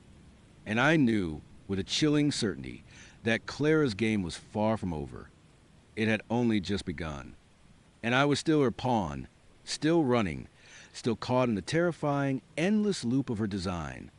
The world felt like it was shrinking, tightening around me with every passing day since I found that tracker. It was not just a physical thing, like the walls of Clara's compound, but a mental one. My new identity, Sarah, was a flimsy disguise. My freedom, a cruel joke. Every shadow held a potential watcher. Every unfamiliar car a potential tale. I would move 3 times in as many months. Try to outrun an enemy I could not see, an enemy who seemed to know my every move before I even made it. I worked at a small, independent bookstore. It was quiet, dusty, and usually empty, which suited my paranoia perfectly. The smell of old paper was comforting, a stark contrast to the sterile, clinical scent that still haunted my phantom memories of Clara's facility. My apartment was sparsely furnished, a conscious decision. No point in making a home when it could be ripped away at any moment. I ate simple meals, mostly takeout, and spent my evenings staring at the ceiling, replaying the terror of that first escape, the chilling words of the original Chloe, and Clara's saccharine voice promising a life of obedience. The hardest part was the loneliness. I could not trust anyone. Friends were a liability, relationships an invitation for Clara to step in and shatter everything. The police, bless their naive hearts, had found nothing. No compound, no Clara, no other Chloe. They would chalk it up to trauma, a vivid delusion. I was just another Jane Doe, given a name and a fresh start, while the monster who created me still lurked in the periphery. One particularly bleak Tuesday, after another night of fitful sleep filled with fragmented nightmares of sterile white rooms and Clara's smiling face, I found myself staring at my phone. Dating apps. It was a stupid, dangerous idea. Every fiber of my being screamed against it. But the isolation was a gnawing beast. And in a moment of weakness, a desperate yearning for something, anything normal, I downloaded one. I created a profile, a bland, non-committal collage of safe interests and generic photos. No real name, no specific location. Just Sarah, a ghost reaching out to other ghosts. I did not expect much. Maybe a few awkward conversations, a distraction from the constant hum of fear in my brain. Then, Liam messaged me. He seemed normal. His profile picture showed a kind smile, framed by dark hair and laugh lines around his eyes. He worked as a graphic designer, liked hiking, and had a surprisingly witty bio. We chatted for a week, our conversations light and easy. He asked about my favorite books, my thoughts on obscure indie films, never pushing for personal details, which I appreciated. He seemed genuinely interested, and for the first time in months, I felt a flicker of something other than dread. It was a dangerous feeling, like a moth drawn to a flame, but I could not help myself. He asked me out. Coffee, he suggested. Public safe. My heart hammered, a mix of excitement and terror. This was it. The moment I either broke free from my self-imposed prison or walked straight into another one. I agreed. Our first date was nice. He was even more charming in person, his voice a low, pleasant rumble. We talked for hours, the conversation flowing effortlessly. He made me laugh, a genuine, unforced laugh that felt alien on my lips. For a few precious hours, I forgot about Clara, about the tracker, about the latest iteration, and the life that was not mine. I was just Sarah on a coffee date. We went on a second date, then a third. Each time, I felt a little more at ease, a little less like I was waiting for the other shoe to drop. Liam was considerate, funny, and seemed to genuinely like me. He never pried, always respected my vague answers about my past. He was a breath of fresh air in a life suffocated by fear. Then he suggested something different. You know, he said one evening after dinner, his eyes sparkling with an adventurous glint. I am really into urban exploration. There's this old, abandoned building on the outskirts of town, a former research facility. I think it is supposed to be incredible, really eerie. I was thinking of checking it out this weekend. Maybe take some photos. Wanna come? My blood ran cold. Abandoned research facility. The words echoed in my mind, a chilling whisper of Clara's world. My stomach clenched, and every instinct screamed no. This was it. This was a trap. But then I looked at Liam.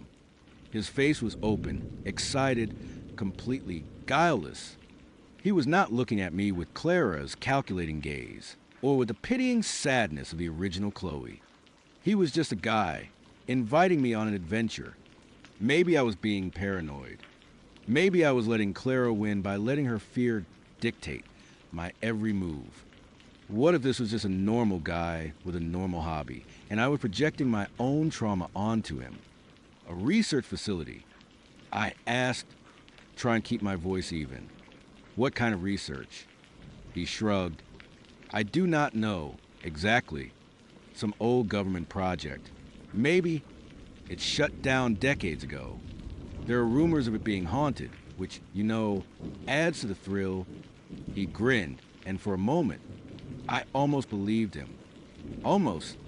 A tiny, insidious voice in the back of my mind, the one that sounded suspiciously like the original Chloe's whisper, urged me to go. If it is Clara, you need to know. If it is not, you need to stop letting her win. It was a perverse logic, a twisted form of exposure therapy. Confront the fear or be consumed by it. Okay, I said, the word catching in my throat.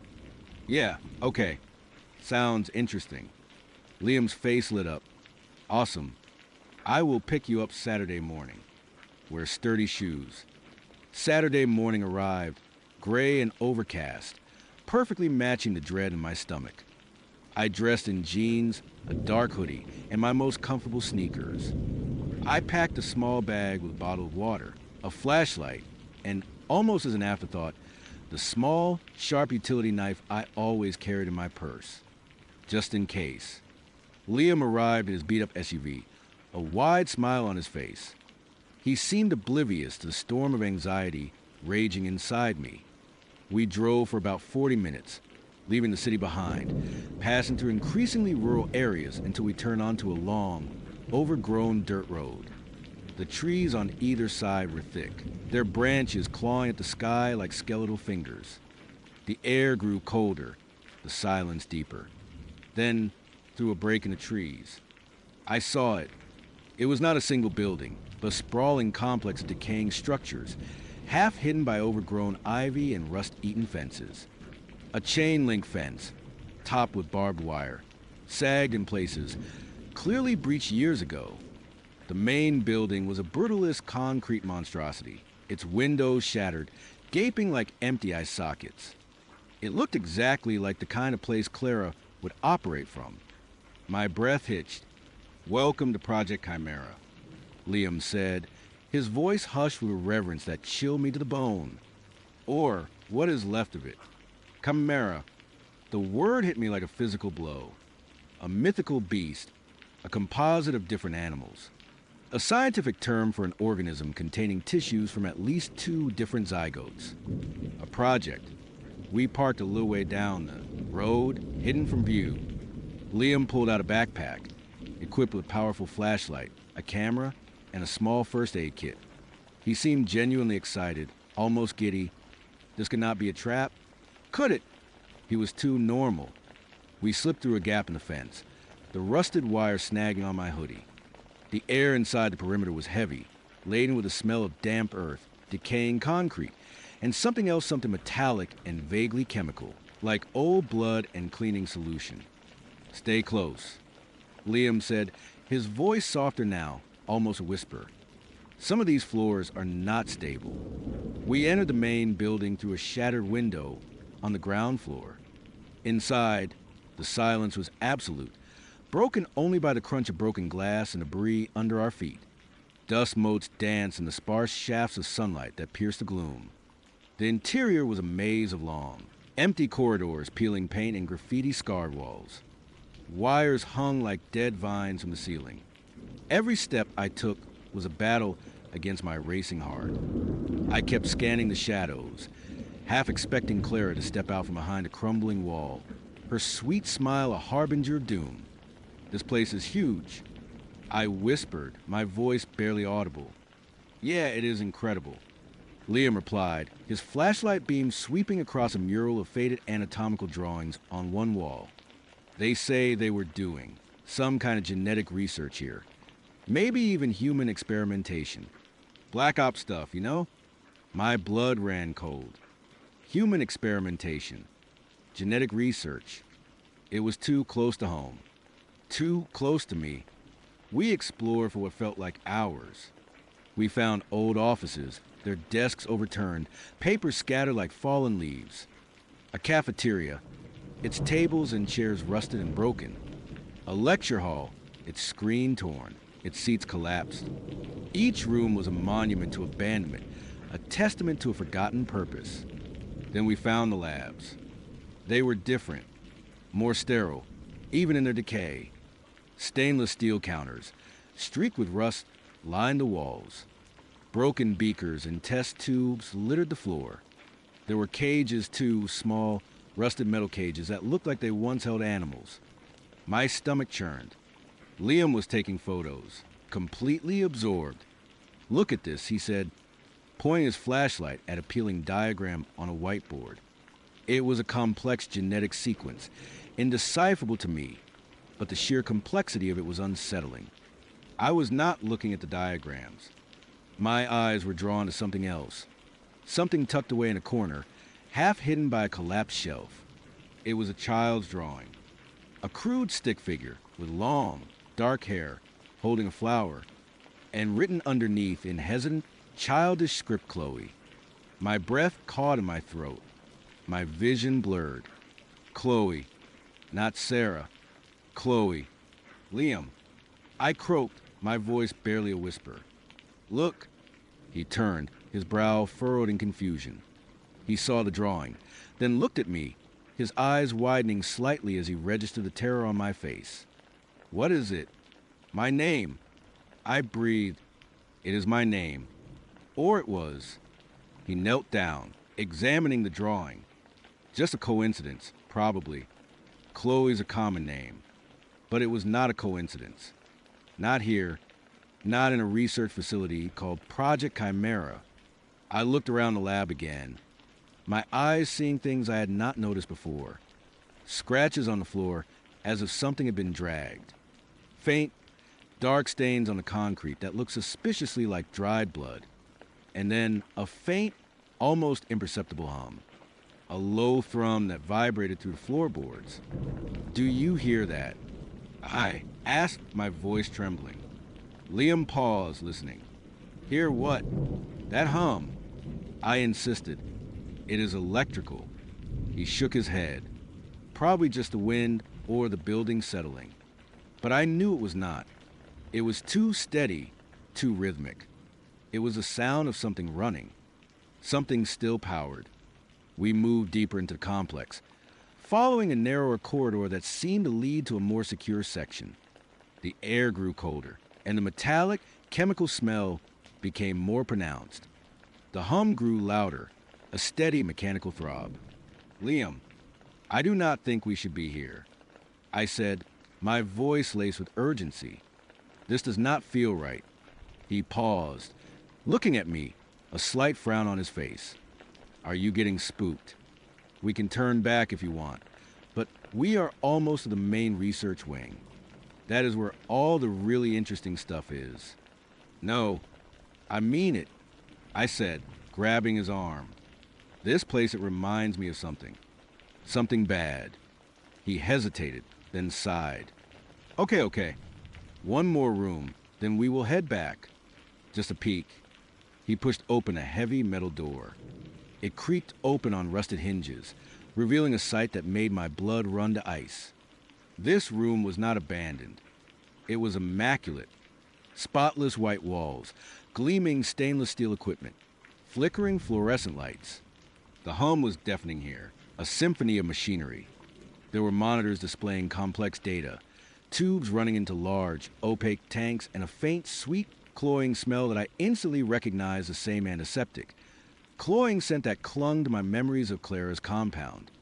And there, in the center of the room, were three figures.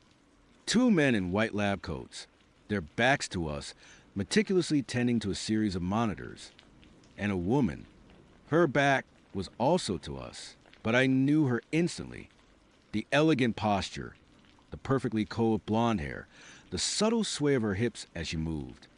Clara, my breath hitched, my heart hammered against my ribs, a frantic bird trapped in a cage. She was here. She was real.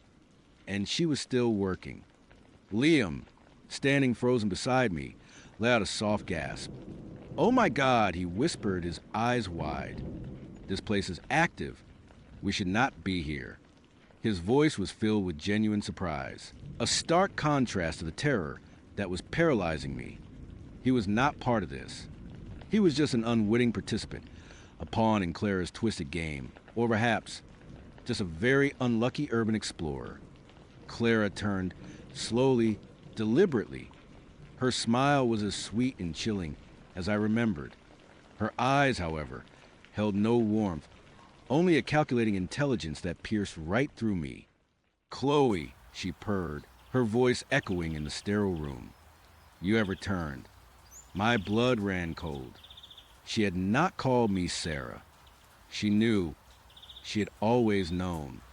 The tracker, the new identity, the illusion of freedom had all been a test. A leash, longer than I would imagine, but a leash nonetheless. The two men in lab coats turned, their faces impassive. They were burly with cold, expressionless eyes. Not scientists. Guards. Liam, finally understanding the gravity of the situation, started to back away. "Who are you people?" he stammered, his voice filled with fear. We just came to explore. We did not know anyone was here." Clara's gaze flickered to him, a brief, dismissive glance.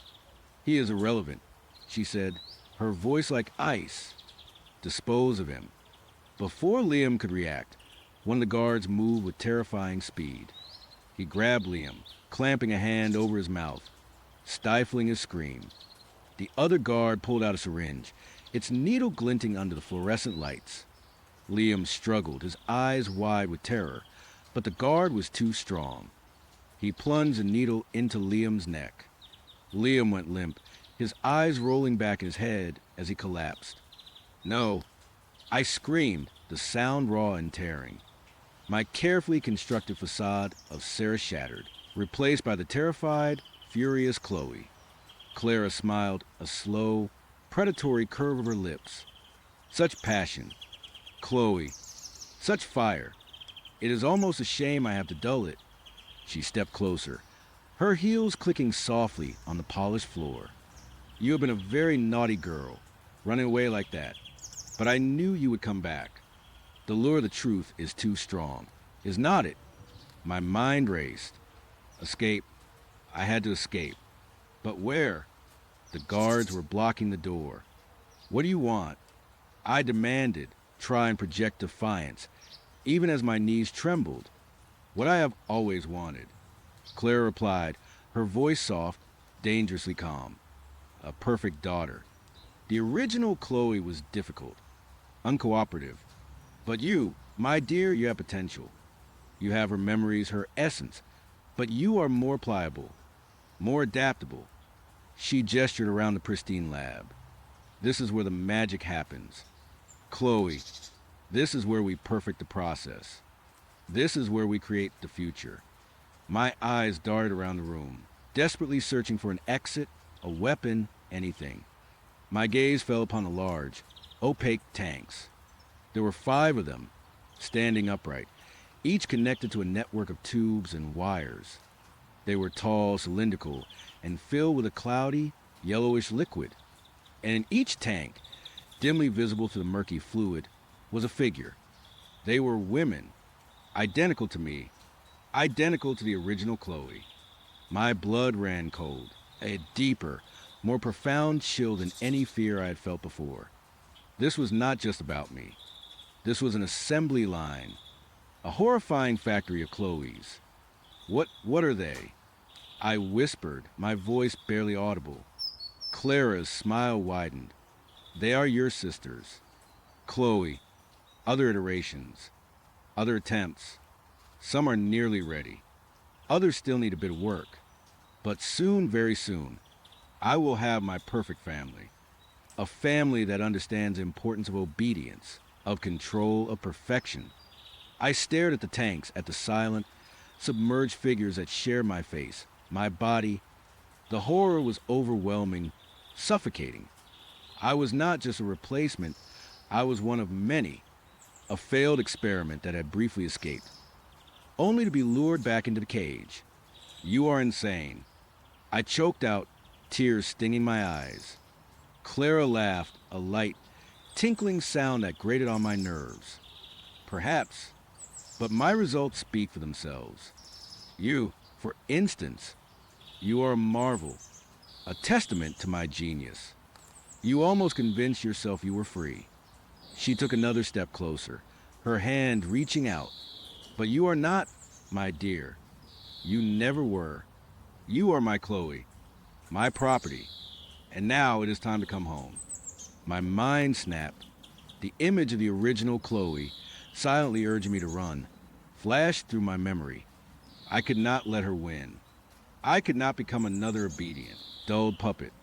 As Clara's hand reached for me, I reacted. I pulled out the utility knife from my pocket, its small blade glinting. I slashed wildly, not aiming to kill, but to create distance. Clara gasped, recoiling as the blade grazed her arm, leaving a thin, red line on her pristine white lab coat. "Get her," she shrieked, her sweet facade finally cracking, replaced by pure rage. The 2 guards moved. I was outnumbered, outmatched, but I had adrenaline and a desperate will to survive. I ducked in the first guard's arm, scrambling towards the far side of the lab, towards a heavy steel door I had not noticed before. It looked like an emergency exit.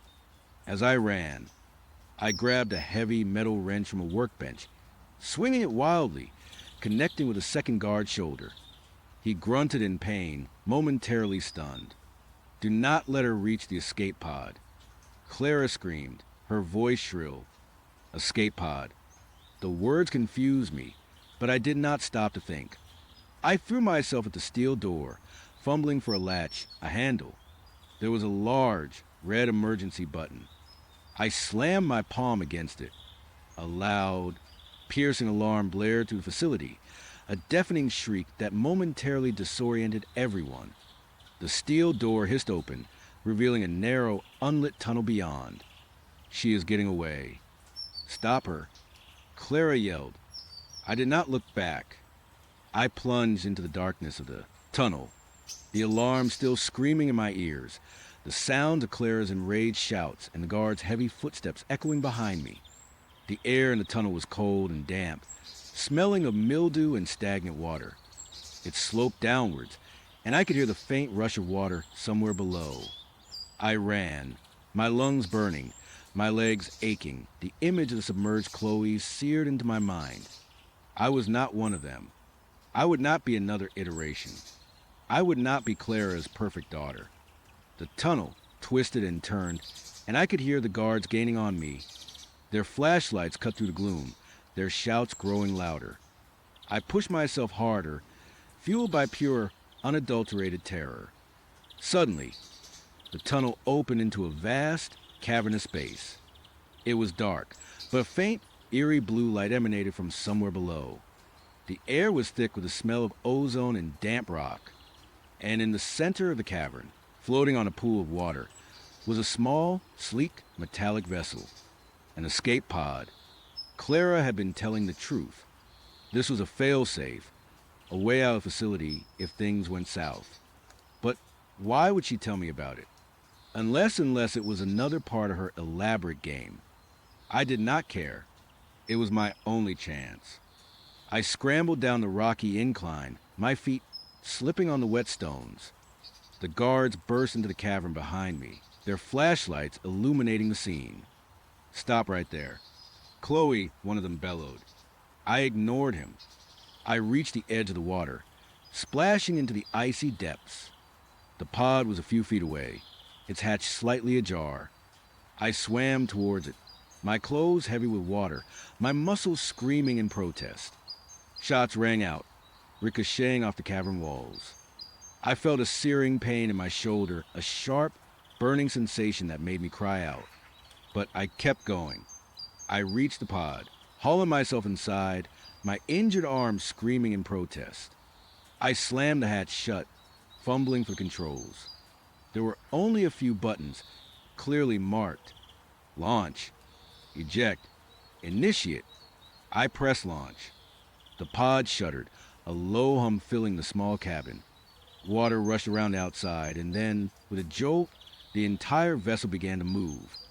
It was moving fast, propelled by an unseen force, deeper into the earth, through a submerged tunnel. I leaned back against the cold metal wall, clutching my bleeding shoulder, gasping for breath. The blue light from the cavern faded, replaced by the complete darkness of the tunnel. I was hurt. I was terrified, and I had no idea where I was going or what lay at the other end of the subterranean escape route. But I was out, for now. As the pod sped through the darkness, a new, chilling realization settled over me. Clara had not just built a facility. She had built a vast, intricate network of tunnels and hidden compounds. This Project Chimera was just one piece of a much larger puzzle. And I, Chloe, Sarah, whatever I was still just a piece on her board. The escape pod was just another cage, albeit a moving one. Clara was still out there, her reach extending far beyond what I could possibly imagine.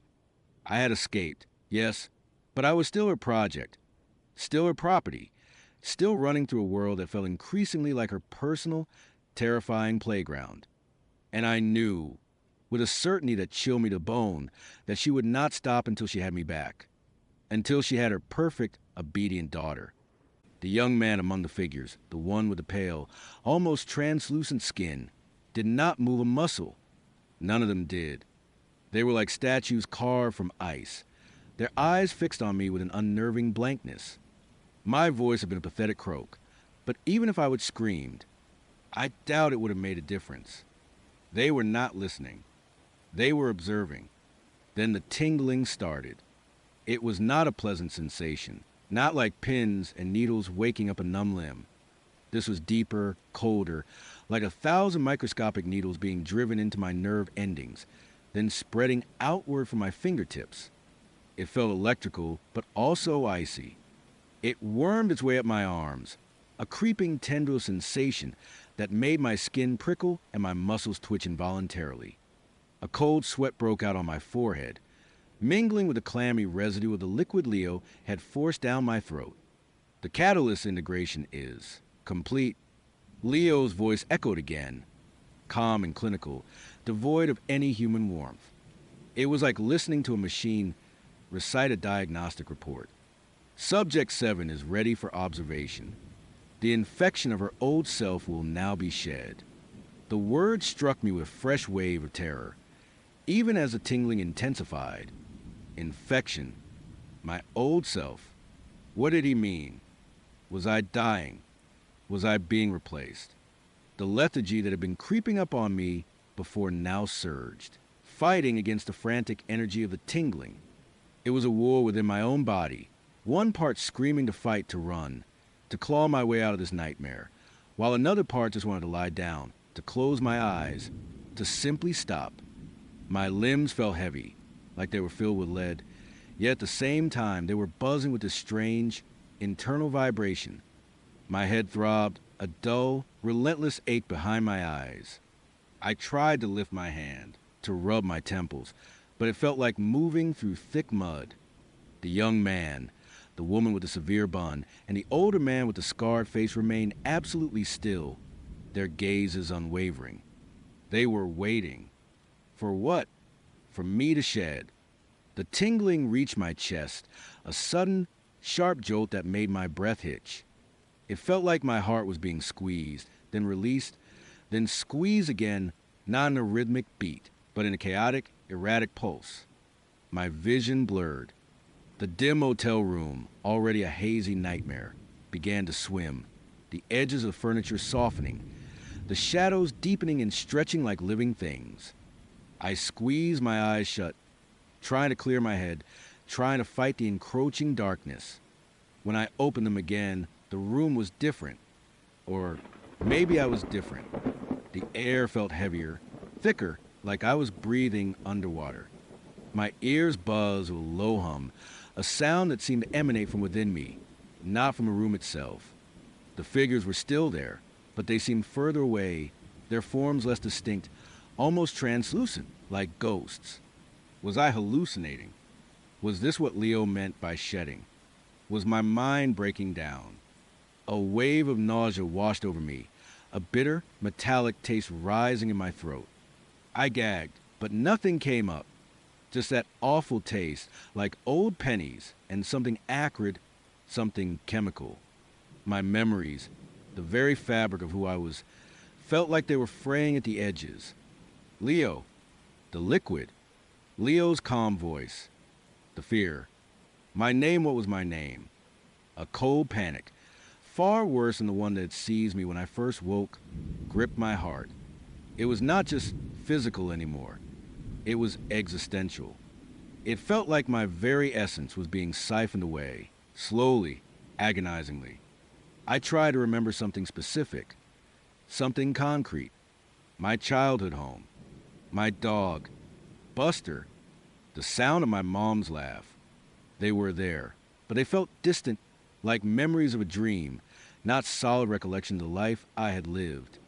It was like looking at old photographs that were not quite in focus, or hearing a song that was almost familiar, but just out of reach. Do not do this. I whispered, the words barely audible even to myself. My voice sounded thin, reedy, not my own. It was a stranger's voice, coming from a stranger's throat. The figures did not react. Leo's voice did not return.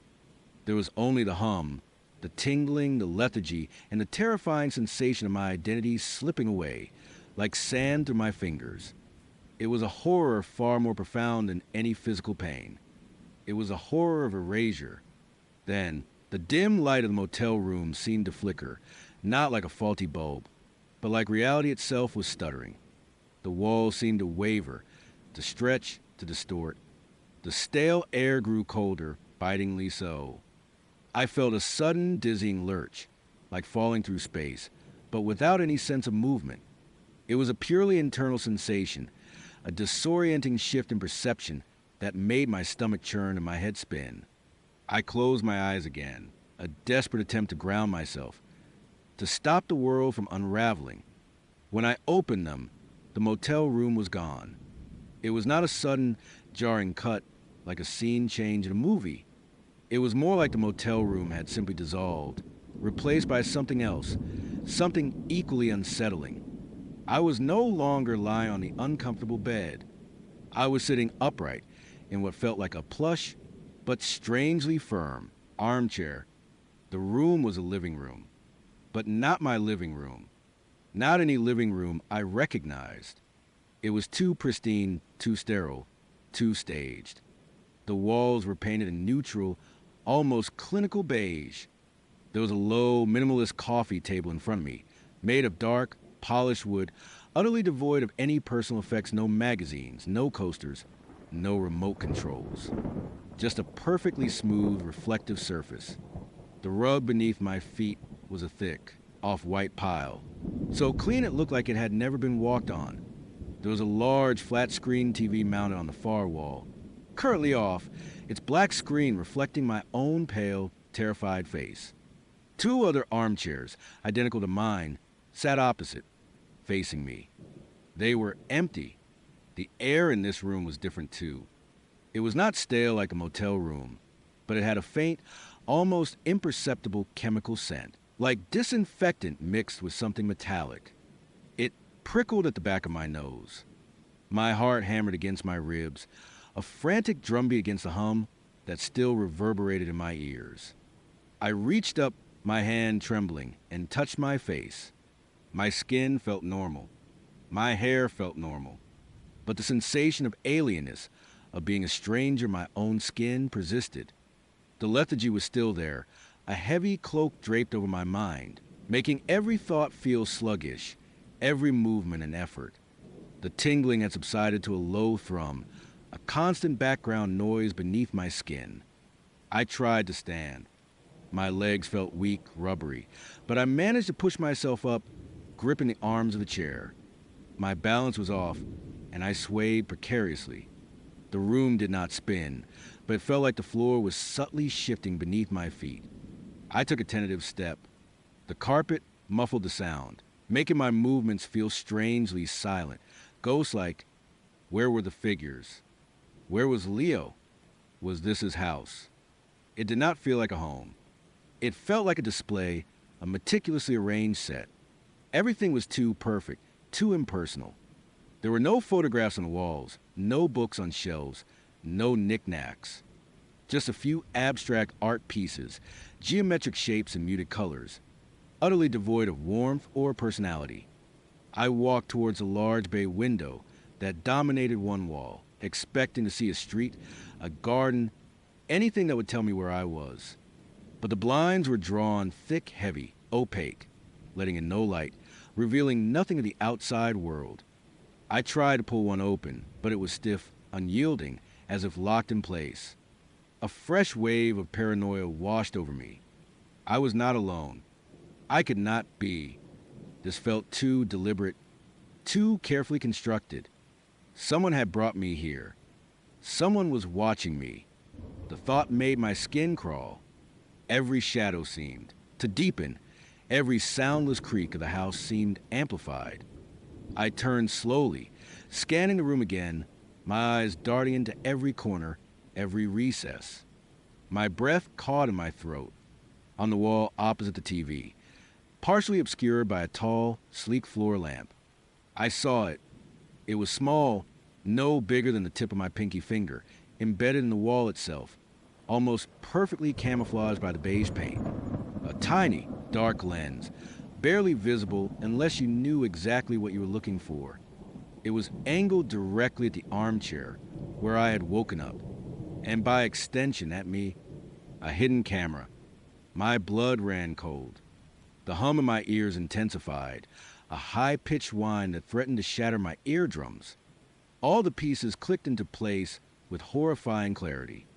The motel room, the figures, Leo's clinical voice, the observation. It was not just about the physical transformation. It was about control, about surveillance, about making me a specimen, a subject in their perverse experiment. My stomach lurched. The metallic taste in my mouth returned, stronger this time, mixed with a bile of pure terror. I felt a scream building in my throat, but it died there, strangled by the sheer, suffocating weight of my helplessness.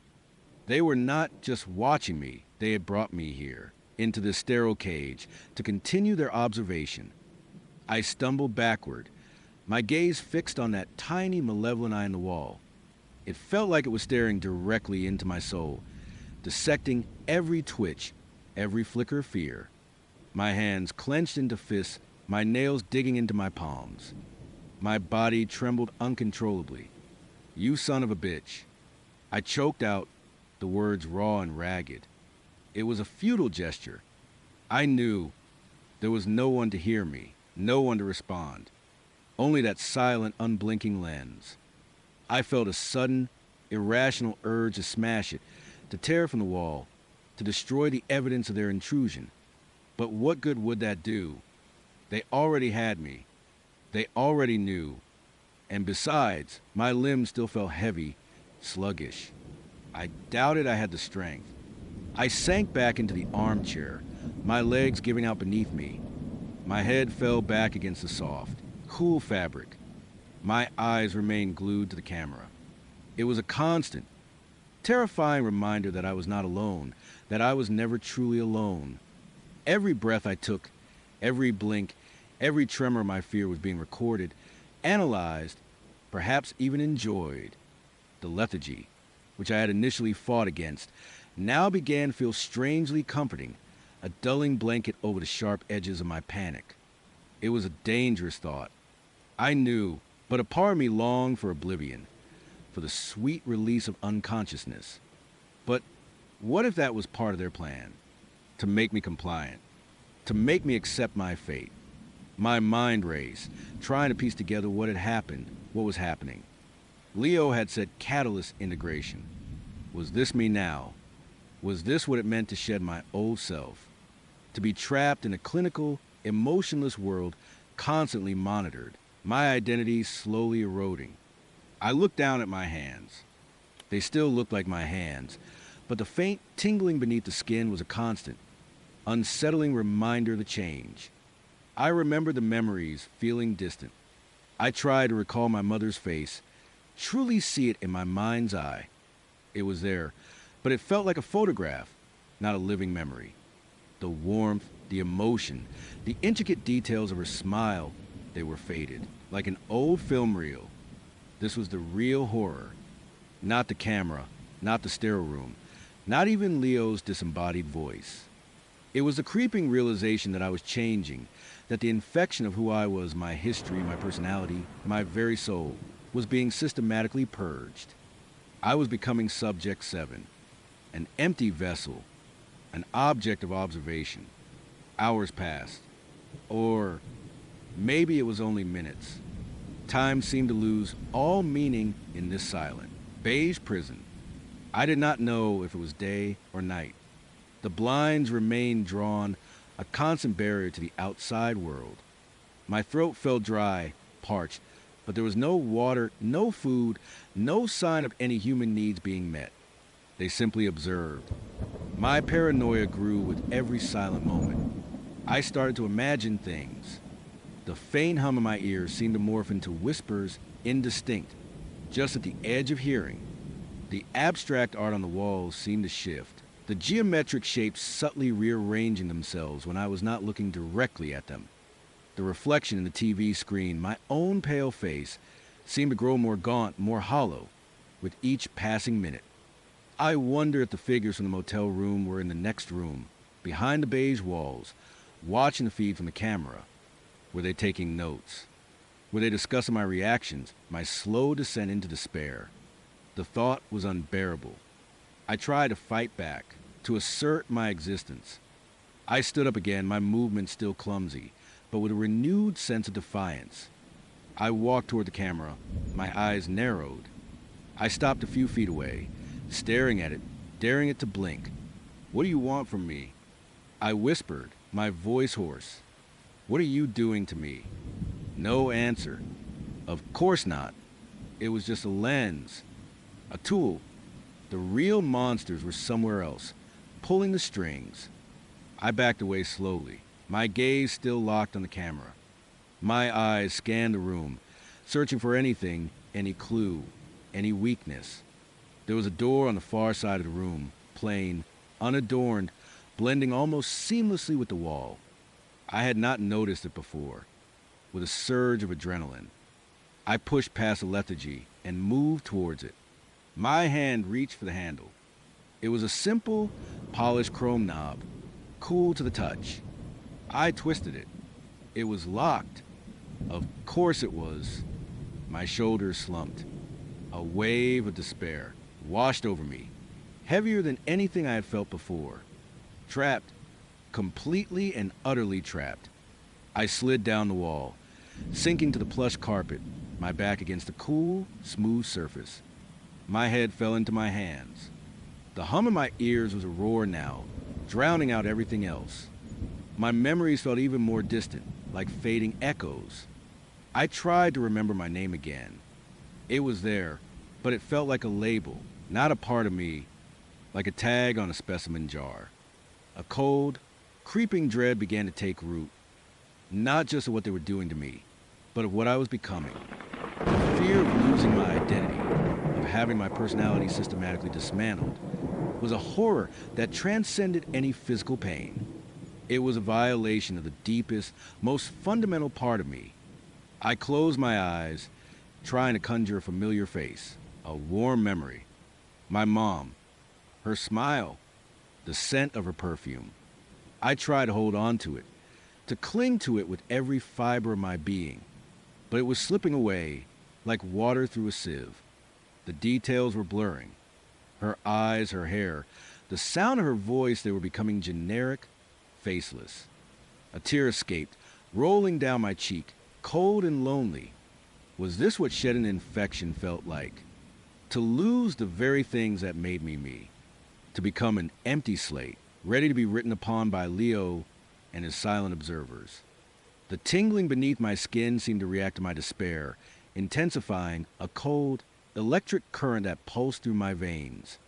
It felt like it was actively erasing me, burning away the old self, making way for the new.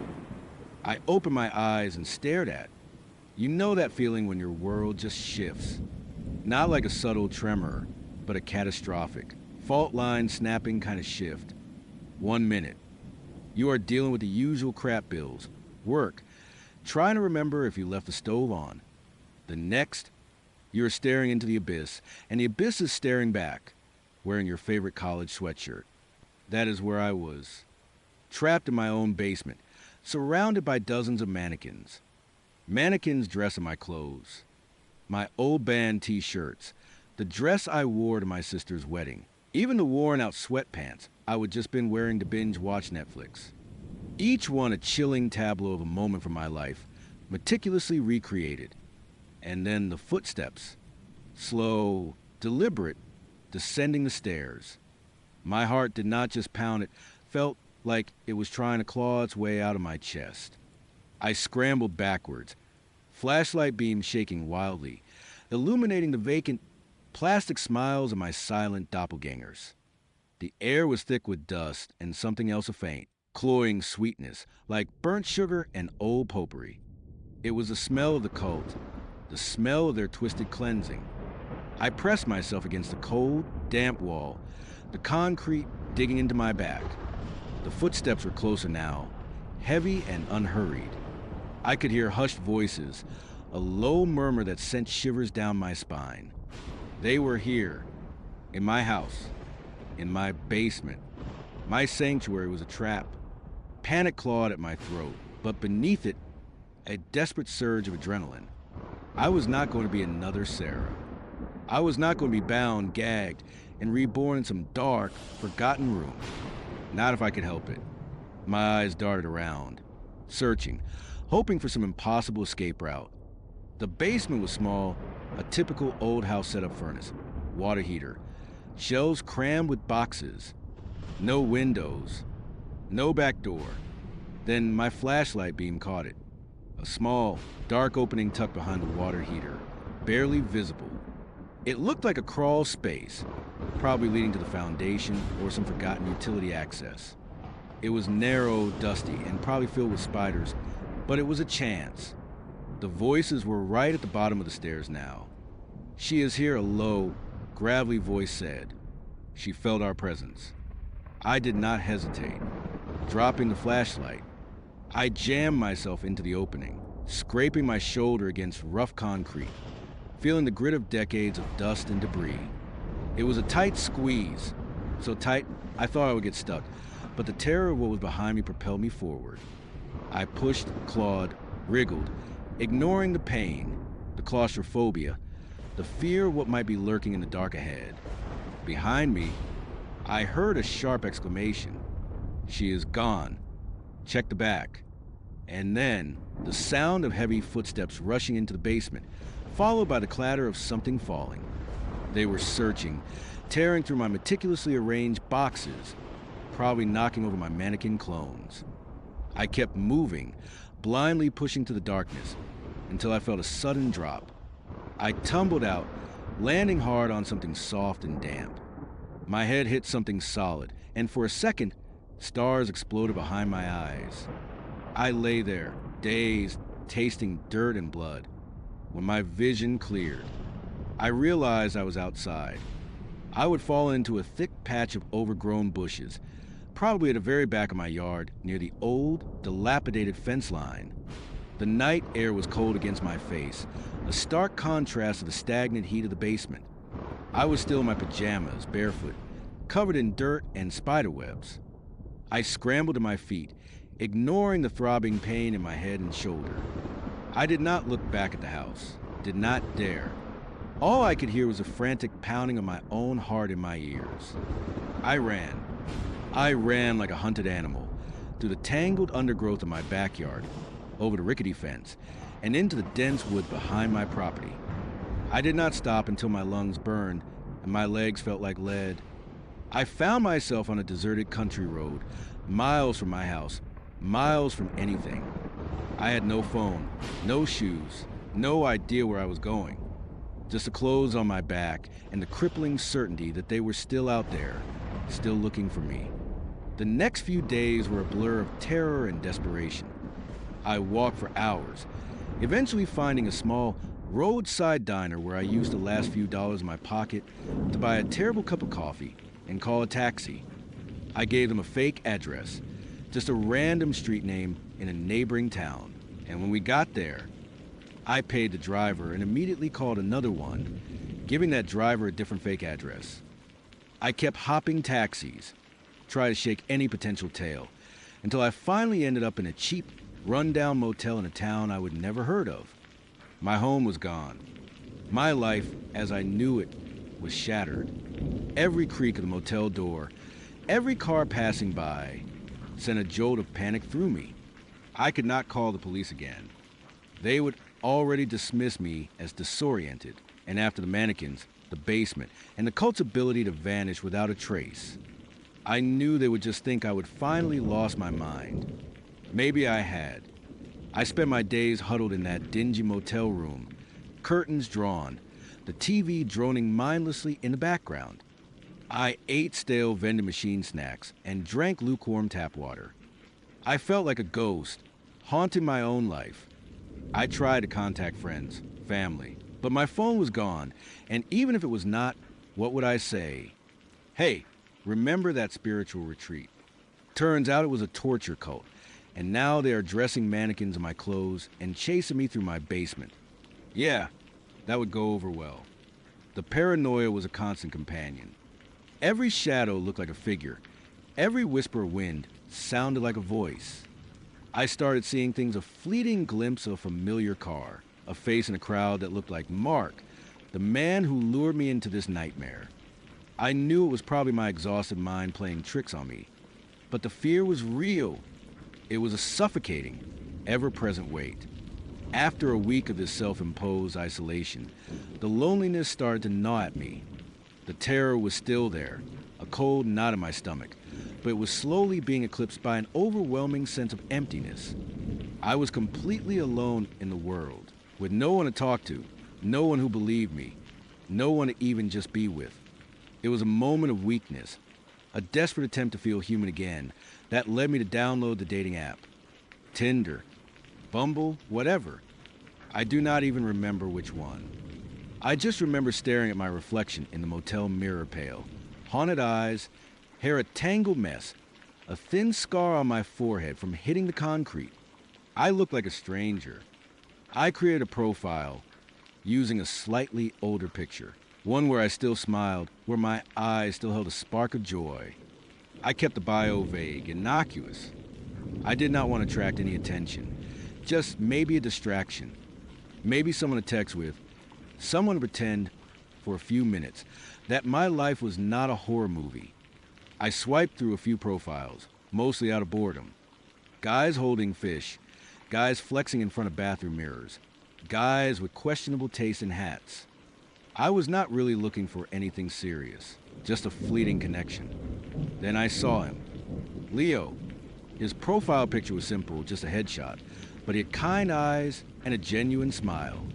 His bio was witty, intelligent, and did not mention fishing or gym selfies. He seemed normal, safe, maybe too good to be true, but in my fragile state, I was willing to cling to any illusion of normalcy. I swiped right. To my surprise, it was a match. My heart gave a little flutter, a faint echo of the feeling I used to have before all of this. His first message was charming, a light-hearted joke about my vague bio. I replied, trying to sound normal, trying to pretend I was not a fugitive from a torture cult. We started texting. He was easy to talk to, a good listener. He seemed genuinely interested in what I had to say, and he asked thoughtful questions. For the first time in weeks, I felt a flicker of hope, a tiny ember in the suffocating darkness. We talked about everything and nothing. Our favorite books, our dreams, our shared love for bad movies. I found myself laughing, genuinely laughing, for the first time since Sarah. He made me feel seen, heard, understood. I started to let my guard down just a little. I did not tell him about the cult, of course. How could I? But I hinted at having gone through a really rough time, and he was incredibly empathetic. He said he understood what it was like to feel lost, to feel like the world was against you. A few days later, we moved to phone calls. His voice was warm, soothing, exactly what I needed. I found myself looking forward to his calls, to his texts. He was my lifeline, my only connection to a world that did not involve mannequins and cults. Then, things started to get weird. It began subtly, one evening, as we were chatting on the phone. I mentioned I was craving a specific kind of obscure tea I used to drink at my favorite little cafe back home. I had not been there in weeks, obviously, and I had not told him where I lived before. Oh, the Earl Grey with the extra bergamot, he said, his voice casual. You always ordered it black, 2 sugars. You like to sit by the window, usually with a book. My blood ran cold. I paused, the phone pressed to my ear. How did you know that? I asked, my voice barely a whisper. There was a beat of silence, then a soft chuckle. Just a lucky guess. I suppose. You mentioned Earl Grey, and that is a pretty specific preference. It was not a guess. It was too specific. But I tried to shake it off. Paranoia. I told myself, you are just being paranoid. The next day, it happened again. I was complaining about the terrible quality of the instant coffee in my motel room, lamenting how much I missed my old coffee machine. Yeah, he said, I remember that machine. The red one, right? You always kept it spotless, even though it was ancient. My heart started to pound. The red coffee machine. It was ancient, and I did keep it spotless. But I would never mention it to him. I would never posted a picture of it online. No one outside my closest friends and family knew about that machine. And even they probably would not remember the color. Leo, I said, my voice tight. What are you talking about? How do you know about my coffee machine? Another pause. This one longer. I told you, he said, his voice a little softer now, a little too gentle. I have been watching you. My breath hitched. The words hit me like a physical blow. Watching me. What does that mean? It means, he continued, his tone now devoid of its usual warmth, replaced by something clinical, almost possessive, that I have been admiring you from afar for a while now. I know about your old house. I know about your routines. I know about your recent unpleasantness. The recent unpleasantness. He knew. He knew about the cult. He knew about the mannequins. He knew about Sarah. Who are you? I demanded, my voice trembling. Are you with them? Are you part of the cult? He chuckled again, a low, unsettling sound. The cult? No, not exactly. They are a means to an end. A stepping stone, if you will, but I share their vision, their understanding of rebirth. My blood ran cold, freezing in my veins. Rebirth. The word on the card pinned to the mannequin in my basement. The word Mark had used, speaking of cleansing Sarah. You are sick. I whispered, tears stinging my eyes. You are just as sick as they are. Oh! But I am not sick, my dear, he said, his voice now a silken threat. I am merely an admirer, a guardian. I have seen your potential. I have seen your spirit. And I knew you needed someone to guide you through your transformation. Transformation into what? I choked out, my mind racing, trying to process this new, horrifying layer of my nightmare. Into the person you were always meant to be, he replied. Reborn, just like the card said. You saw it, did not you, in the basement. A little message just for you, a hint of what was to come. He knew about the basement. He knew about the mannequins. He knew everything. I saw you running that night, he continued, his voice sending shivers down my spine. Barefoot in your pajamas. So vulnerable, so desperate. But even then, I saw the strength in you, the will to survive. That is what makes you so special. That is what makes you perfect. I slammed the phone down, my hand shaking so violently I almost dropped it. I backed away, pressing myself against the wall of the motel room, my eyes darting around the dingy space, as if he might materialize in front of me. He was not just a stalker, he was connected. He was part of the network, part of the surveillance. He had been watching me, not just from afar, but intimately, meticulously. The dating app was just a way to reel me in, to make me trust him. My mind reeled. Every kind word, every empathetic message, every shared laugh was all a lie. A carefully constructed facade to gain my confidence, to draw me closer. He was not my salvation. He was another monster, perhaps even worse, because he would disguise himself as a friend. My phone buzzed. A text message. My heart leaped into my throat. It was from Leo. Do not hang up on me. My love. We have so much more to discuss. Your journey has only just begun. Then another text. This one was a picture. My breath hitched in my throat as I looked at it. It was a photo of me, taken just last night, sleeping, in this very motel room. The angle was from above, as if someone was standing over my bed. My face was pale, my mouth slightly open, my hair splayed on the pillow. I screamed a raw, guttural sound that tore from my chest. He was here. He was in the motel. Or he had been. He knew exactly where I was. There was no escape. Another text. I left you a little something. Just a token of my admiration. Check your door. My eyes darted to the door, the flimsy chain lock suddenly feeling utterly useless. I could not move. My limbs felt like lead. But I had to see. I had to know. Slowly, agonizingly. I crept towards the door, peering through the peephole. Nothing. The hallway was empty, with trembling hands. I unlatched the chain, twisted the deadbolt, and slowly, carefully opened the door a crack. There, on the worn carpet just outside my room, was a single, pristine white rose. Tucked into its petals was a small card. My hands shook as I picked it up.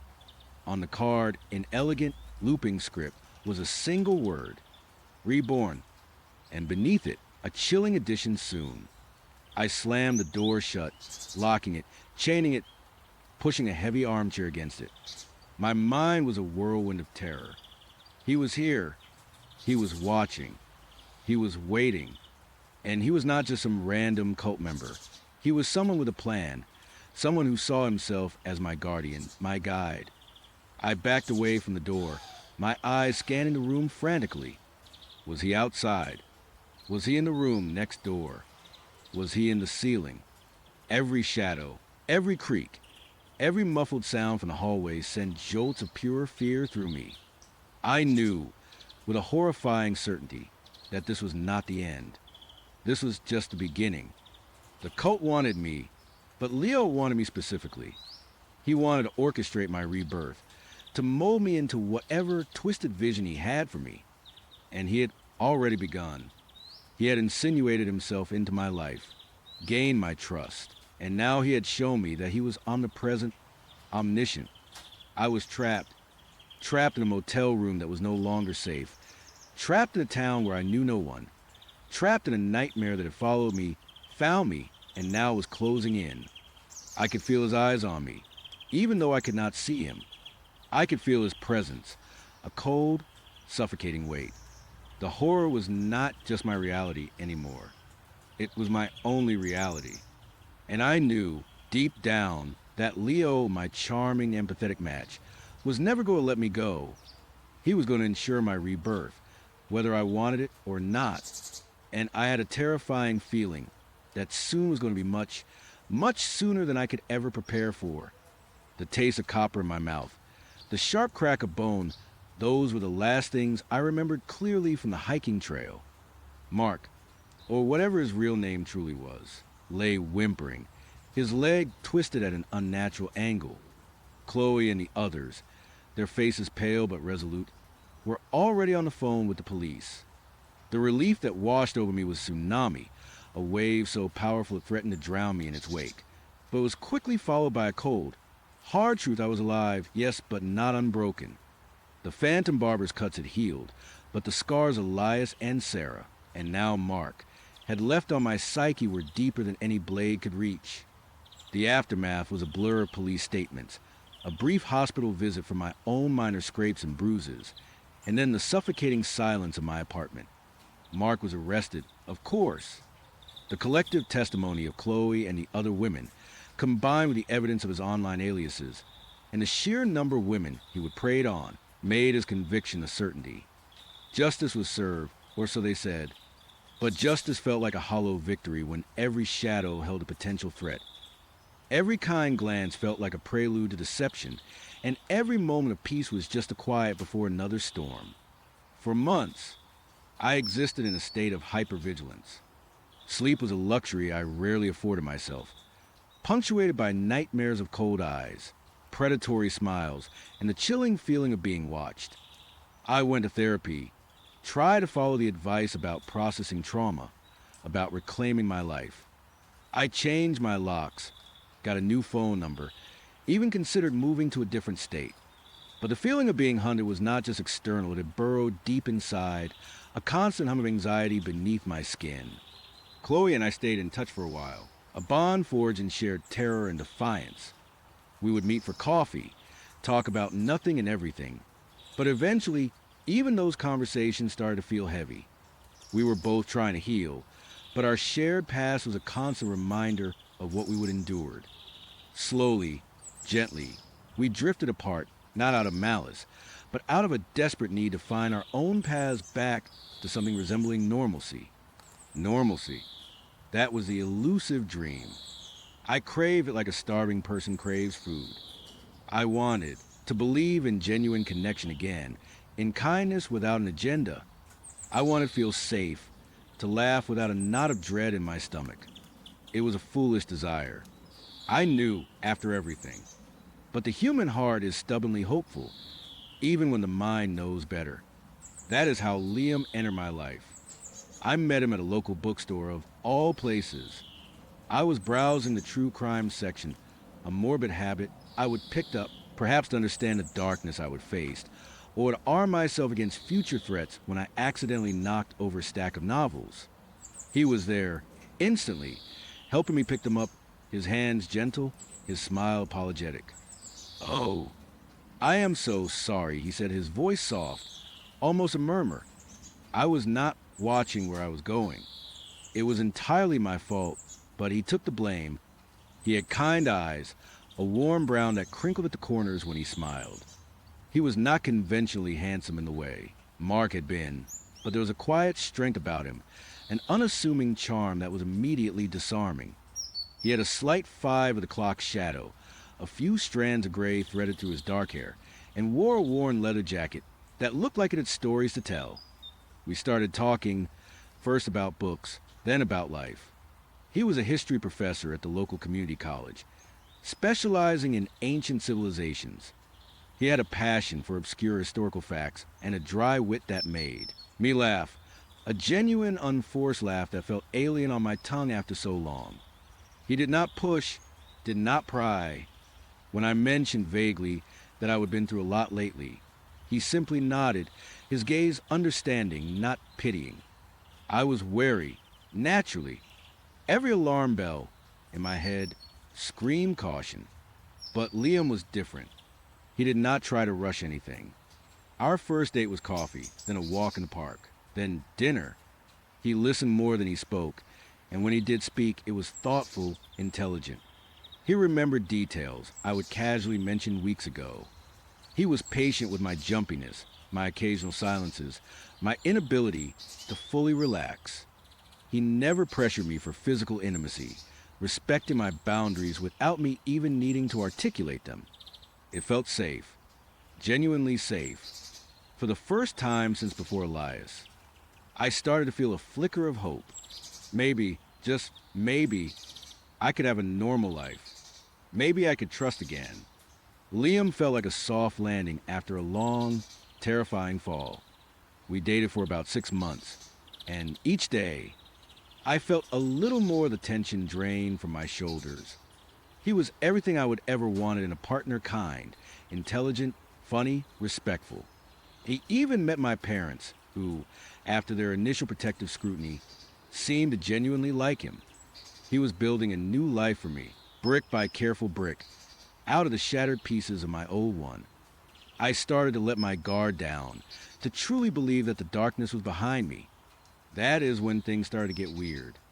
It began subtly, as these things always do.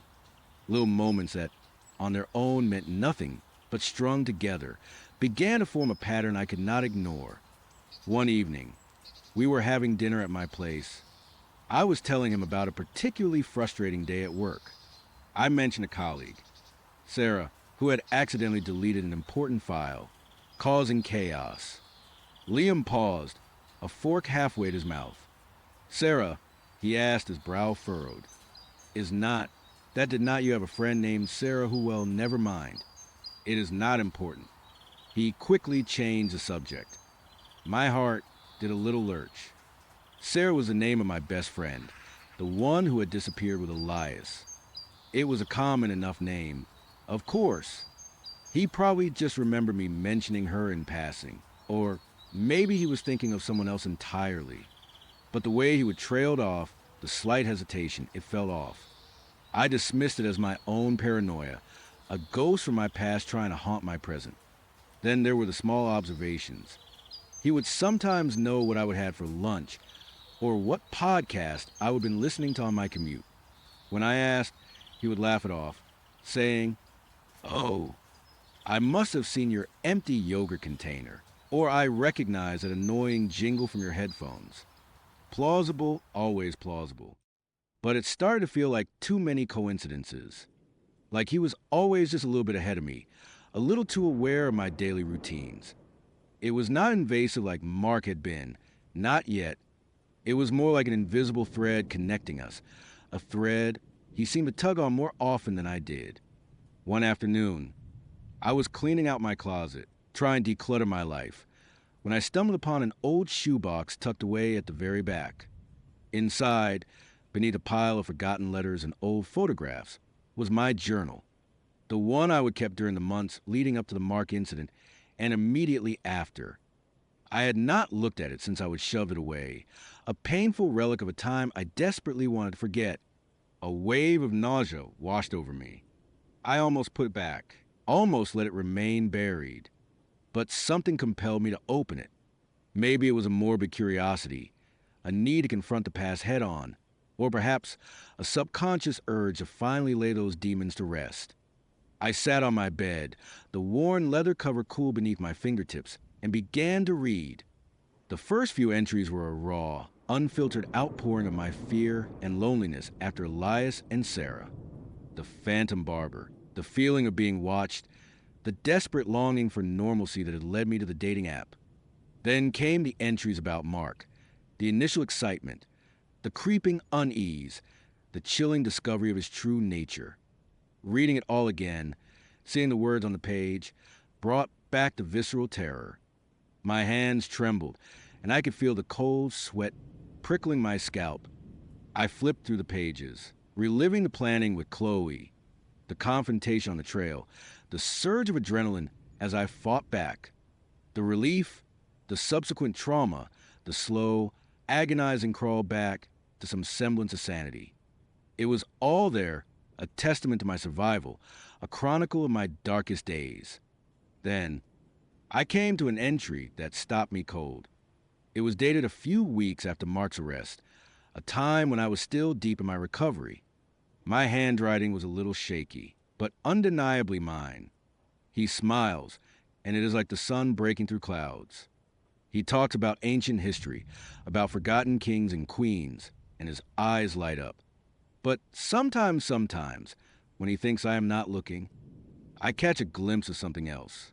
A stillness, like a lake, deep and dark, where things swim beneath the surface, unseen. My breath hitched. He smiles, he talks about ancient history. This was an entry about Liam, but it was dated before I had even met him. I checked the date again, rubbing my thumb over the faded ink. October 12th. I met Liam in late November.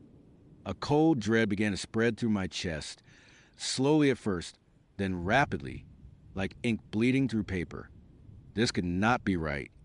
I must have misremembered. Maybe I would have written about some other man, some fleeting encounter. But the description was too specific. The history, the quiet smile, the unsettling stillness in his eyes. It was Liam.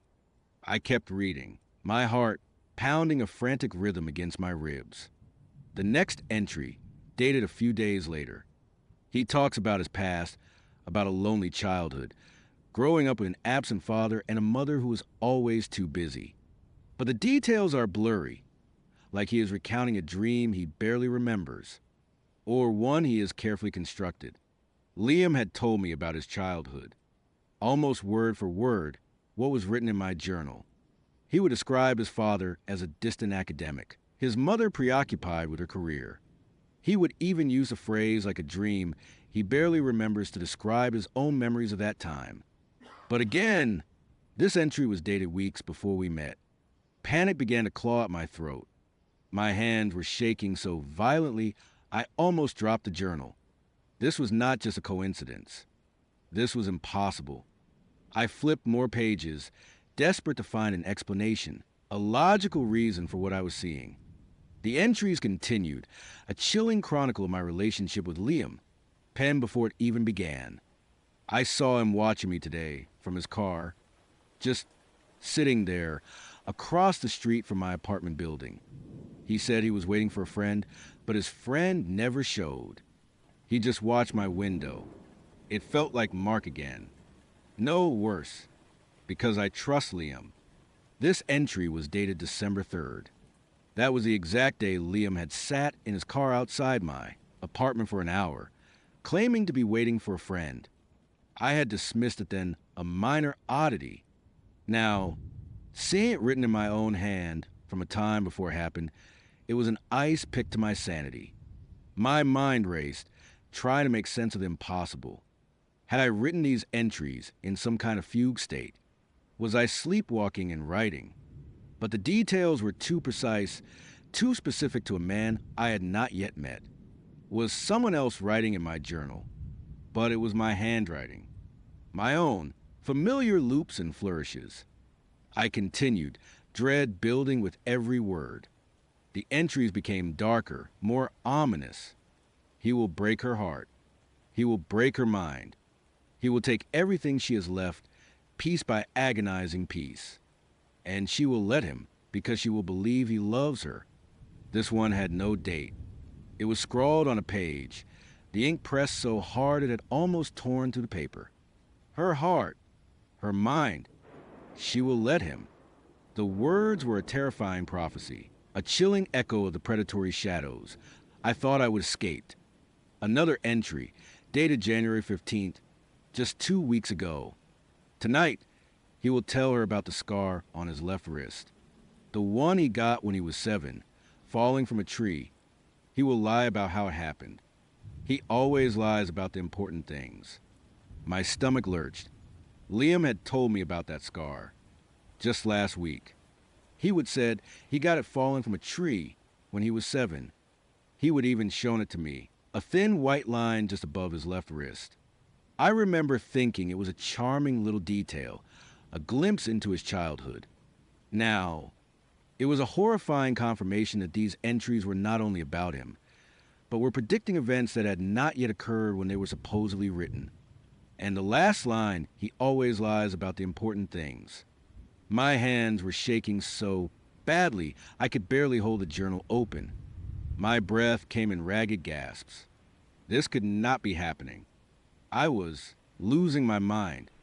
The trauma had finally broken me. I was hallucinating, inventing these entries, or perhaps I had gone completely insane. But then I saw the final entry, scrawled across the last few pages, the handwriting frantic, almost illegible, as if written in a desperate hurry.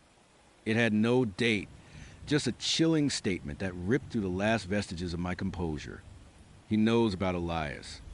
He knows about Sarah. He knows about the barber. He knows. He has been here all along, waiting. He is the new barber. The journal slipped from my numb fingers, clattering to the floor. The words echoed in my head, a terrifying crescendo of pure, unadulterated horror. He knows about Elias. He knows about Sarah. He knows about the barber. How could he? I had never told Liam the full, gruesome details of my past.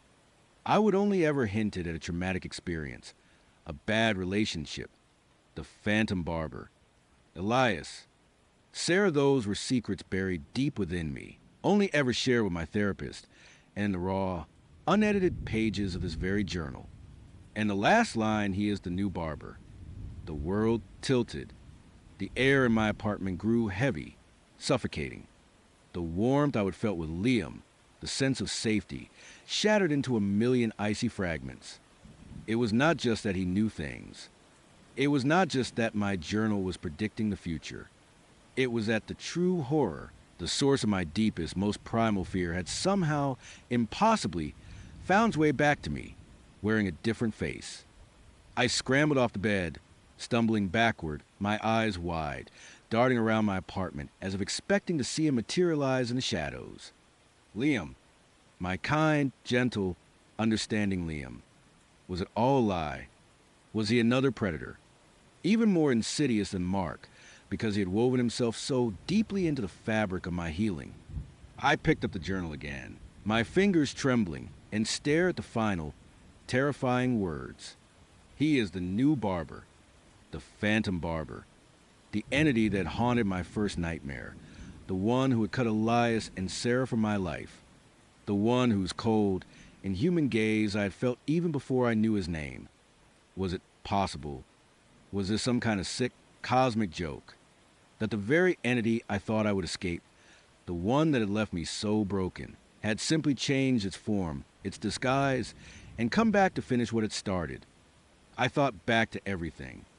Liam's quiet nature, his almost supernatural patience, his ability to anticipate my thoughts, my needs, the way he seemed to understand my trauma without me having to explain it.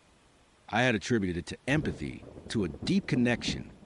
Now it felt like calculated manipulation, the precise movements of a hunter stalking its prey, the stillness in his eyes, the blurry details of his past, the subtle lies. It all clicked into place, forming a monstrous picture. He had not just been observing me, he had been studying me. learning my weaknesses, my fears, the very language of my pain. I had to get out. I had to run. But where? If he was a new barber, if this entity could simply shift forms, change identities, then there was no escape. It had found me once. It would find me again. It had lured me into a false sense of security, built me up, only to tear me down more completely than before. My phone rang, making me jump. I looked at the screen. Liam. My breath hitched. I stared at the flashing name, my heart hammering against my ribs. He was calling. Right now, as I was reading the final, damning entry. I did not answer. I could not. My hand shook so violently I almost dropped the phone. The buzzing stopped. A moment later, a text message popped up. Hey, just checking in. You okay? You sound a little off tonight. I am thinking of coming over, bringing some of that Thai food you like. Do not want you to be alone. My blood ran cold. You sound a little off tonight. How could he possibly know that? I had not spoken to him. I had not even picked up the phone. Had he been watching me? Was he outside, right now, seeing my apartment lights, seeing me through the window? I stumbled to the window, peering through the blinds. The street was empty, save for a few parked cars. No familiar leather jacket, no dark sedan. But the feeling of being watched was overwhelming, suffocating. It was the same cold, inhuman gaze I would felt with Elias, with Mark. It was his gaze.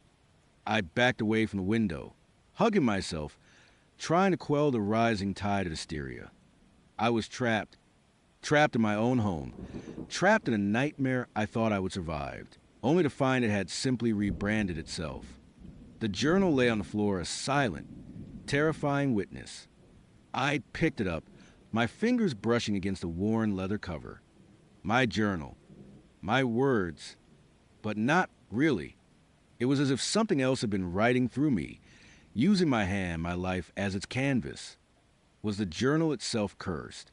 Was it a conduit? Or was it just a reflection of a deeper, more insidious horror that had latched onto me, refusing to let go? I had broken Mark's leg. I had fought back, fueled by fury and the memory of Elias. But how do you fight a shadow? How do you fight an entity that can wear the face of the man you love, that can write prophecies in your own journal, that knows your deepest, most terrifying secrets? A soft knock came at my apartment door. My blood froze. I had not heard footsteps. No elevator, no creaking stairs. Just a soft, polite tap. Hey! Liam's voice, muffled but clear, came from the other side. It is me. I got the pad, see, EW like. You okay in there? I am getting a little worried. His voice was calm, reassuring, laced with genuine concern. The voice of the man who had helped me heal, who had made me laugh again, who had promised me a future free from shadows. But the words in my journal screamed a different truth. He is the new barber. I did not move. I could not. My mind raced, searching for an escape, a weapon, anything. But my apartment suddenly felt like a cage, and Liam, the man I would welcomed into my life, was the one holding the key. The knocking came again, a little louder this time. Are you sure you are okay? I can hear you moving around in there. If you do not answer, I am going to use the spare key you gave me. The spare key, the symbol of trust, of intimacy, of a shared future. The very key I had given him, believing I was finally safe. Now it was the key to my ultimate undoing. I gripped the journal tightly, my knuckles white. Inside, the last entry seemed to pulse with malevolent energy. He is the new barber. The sound of a key sliding into the lock sent a jolt of pure terror through me. The click of the tumblers, the soft creak of the door opening. I heard his footsteps, quiet, deliberate, moving into my apartment. Hello, he called out, his voice still gentle, but with an underlying edge of something I could not quite place. You in here. I stood frozen in the middle of my living room, the journal clutched to my chest, my eyes wide and unblinking, staring at the doorway to the hallway. I could hear him walking through my kitchen, setting down the food, then slowly, deliberately approaching the living room. His shadow appeared first, long and distorted in the dim light. Then he stepped into view, his kind, brown eyes scanning the room, a slight, concerned frown on his face. "There you are," he said, his voice soft. "What is wrong? You look like you've seen a ghost." His gaze fell to the journal in my hands. A flicker, just a flicker of something unreadable passed through his eyes. Then his smile returned, warm and reassuring. "Is that your old journal?" he asked, taking a step closer. "You have been through a lot, have not you? I wish I could have been there for you then." He reached out, his hand slowly extending towards me. For a moment, I saw the kind, gentle man I thought I knew. The man who had helped me heal. The man I had started to love. But the words from the journal screamed in my mind. He always lies about the important things. He is the new barber. I stumbled backward, dropping the journal. It landed open on the floor, the final, frantic entry staring up at us. Liam's eyes immediately fixed on the page. His expression shifted, subtly at first, then more profoundly. The concern melted away, replaced by that stillness I had read about, that deep, dark lake where unseen things swam. He knelt down, picking up the journal. His gaze swept over the final entry, lingering on the words. He knows about Elias. He knows about Sarah. He knows about the barber. He is the new barber. A slow smile spread across his face. It was not the kind, gentle smile I knew. It was wider, colder, more knowing. It held no warmth, no empathy, only a chilling, predatory satisfaction. "Ah," he murmured, his voice now lower, deeper, devoid of its usual softness. "So you have found my little notes." My blood ran cold. My little notes. He looked up at me, his eyes no longer warm brown, but dark, almost black, reflecting no light, no humanity. The phantom barber's gaze. "You always were a curious one," he continued, his voice now a low, chilling purr. "I knew you would find it eventually. I have been waiting." He slowly rose, the journal still clutched in his hand, a macabre trophy. Elias was a good start. Sarah, a nice touch. Mark, a bit of a brute, but he served his purpose. He showed you what true fear felt like, what betrayal tasted like. He broke you just enough. He took another step towards me, and I instinctively recoiled. My legs felt like lead, rooted to the spot. And now, he said, his smile widening, revealing teeth that seemed just a little too sharp, "It is time to finish the masterpiece. You, my dear, are the final, most exquisite cut." The air crackled with a malevolent energy. The shadows in the room seemed to deepen, to coil around him, around me. The phantom barber was not just a metaphor. He was not just a memory. He was here, standing before me, wearing the face of the man I had loved, holding the chronicle of my own undoing. And he had been writing my story all along. My world. Sarah had already shifted once. That was when she met Leo. He was all sharp edges and veiled intensity, talking about groundbreaking ideas and unseen energies. I found him unsettling, like a predator in a tailored suit, but Sarah, bless her restless heart, was captivated. She would always been drawn to the fringe, to anything that promised pull back the curtain on the mundane. But Leo had taken that fascination and turned it into an obsession. Their relationship was a slow-motion car crash, full of hushed, intense conversations and late-night disappearances that left Sarah looking both exhausted and strangely illuminated. I thought I would seen the worst of it. I was wrong. It had been a few months since Leo had, thankfully, faded from Sarah's life, leaving her a little hollowed out, a little more prone to staring into the middle distance. I thought she was healing, finding her way back to herself. We would gone for coffee, watched bad movies, done all the normal things friends do to reconnect after a disaster. She seemed to be doing better, slowly, tentatively. Then came Elias. She was scrolling through her phone one evening, curled up on my couch, when she let out a little gasp. "Oh my God, you have to see this profile," she said, her eyes wide. I braced myself. Sarah's taste in men had always been eclectic. After Leo, I was hoping for something boring, like an accountant who collected stamps. She held out her phone. The profile picture was dark, artfully shadowed, showing a man with piercing eyes and a faint, almost sardonic smile. He looked like he belonged in a black and white art house film, not a dating app. His bio was even worse. It read Seeker Forgotten Truths. Finds beauty in the stillness of forgotten places. Curious about the veil between worlds. Not for the faint of heart. He sounds like a serial killer. I said, handing the phone back, a knot already forming in my stomach. Sarah laughed, a little too brightly. "Do not be such a square. He is mysterious. And look at his eyes. They are so deep." She swiped right. Of course, she did. Within an hour, she had a match. Within 2, they were messaging. And within a day, he would ask her out. The location, he suggested, however, made the knot in my stomach tighten into a hard, cold ball. He wants to meet in the old Northwood Cemetery.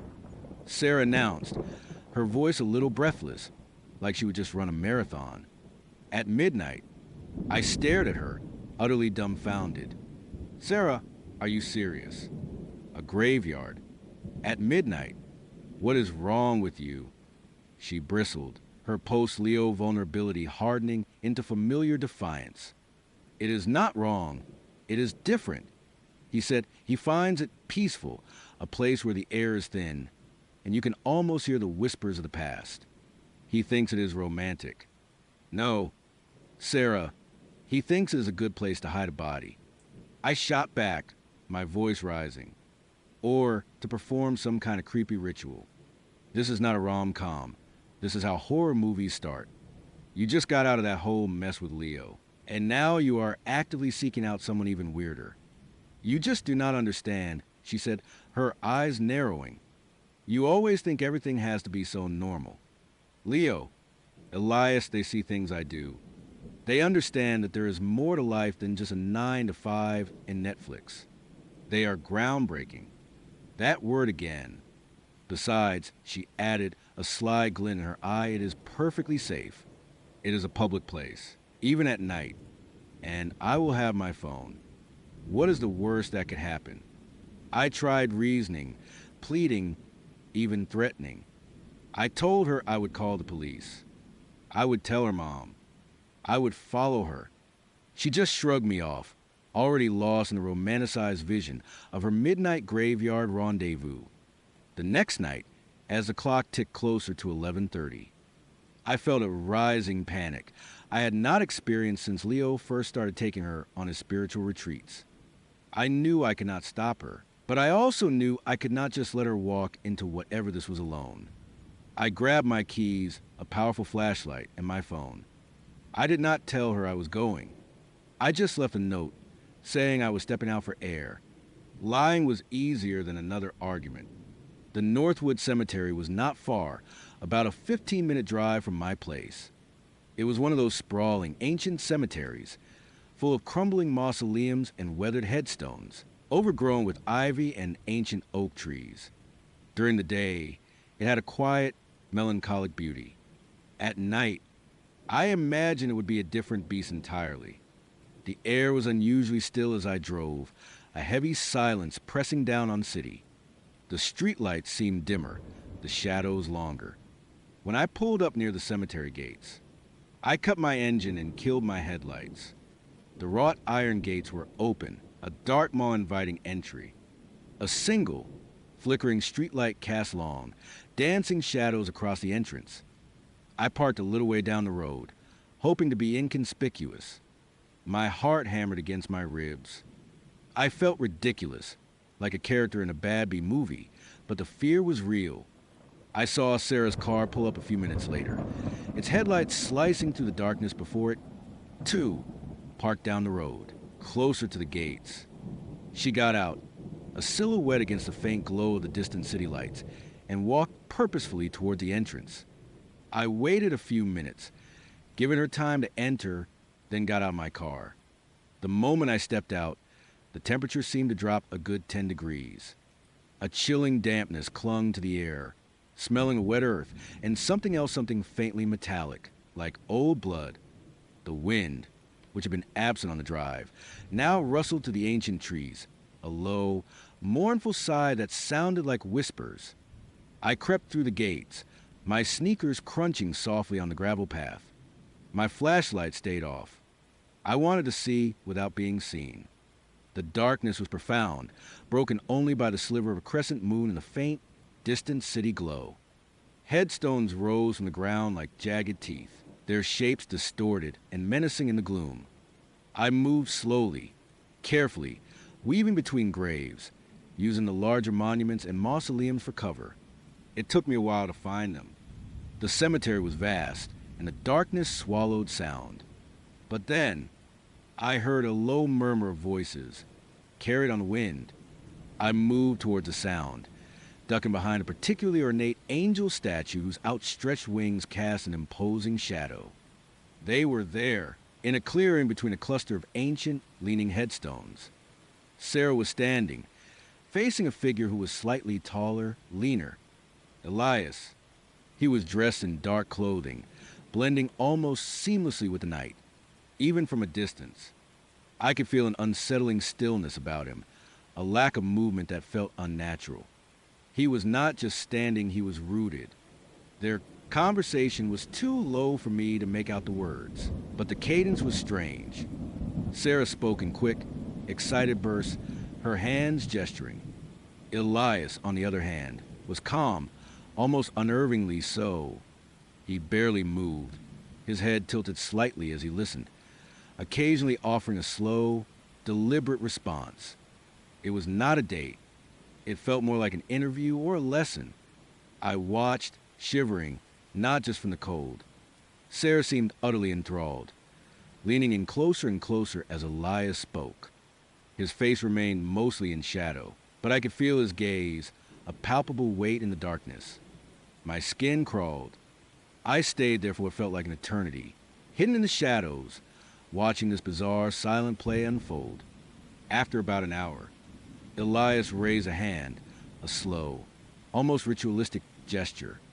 Sarah nodded, a strange reverence in her posture. Then, as if on cue, they turned and walked in opposite directions. Sarah headed back towards the entrance, her steps light, almost buoyant. Elias, however, did not leave the clearing. He simply turned and walked deeper into the cemetery, dissolving into the impenetrable darkness between the graves. He did not look back. He did not use a flashlight. He just vanished.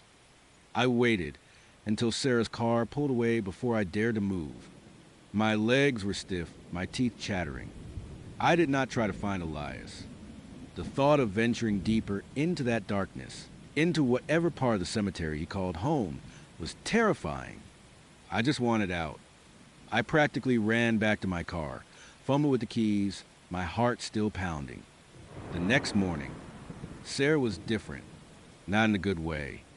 She bounced into my apartment, a wide, almost manic smile on her face. It was incredible, she gushed, her eyes unnaturally bright. He is amazing. He showed me things, told me things about the energy of the earth, about what lies beneath the surface.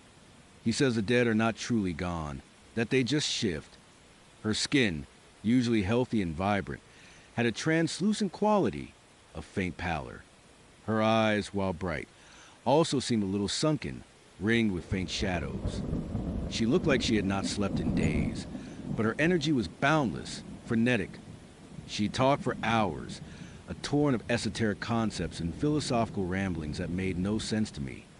She spoke of thin places and vibrational frequencies, of communing with ancestral echoes. It was Leo's rhetoric, amplified and distorted.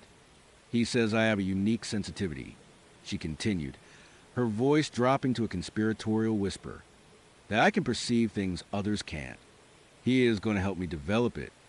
I tried to interject to ground her, but she just talked over me, her gaze distant, focused on something I could not see. She was obsessed. Her phone was constantly in her hand, texting Elias. She did not talk about anything else. She stopped eating properly, claiming food weighed her down and dulls the senses. She started losing weight at an alarming rate. I tried to find Elias online. Nothing. No social media. No professional profiles. No mention of anyone by that name who fit his description. It was like he did not exist outside of that dating app profile and the cemetery. I even went to the dating app itself, trying to find his profile again, but it was gone. Vanished. As if he had never been there. My fear for Sarah intensified. This was not just a quirky guy, this was something dangerous.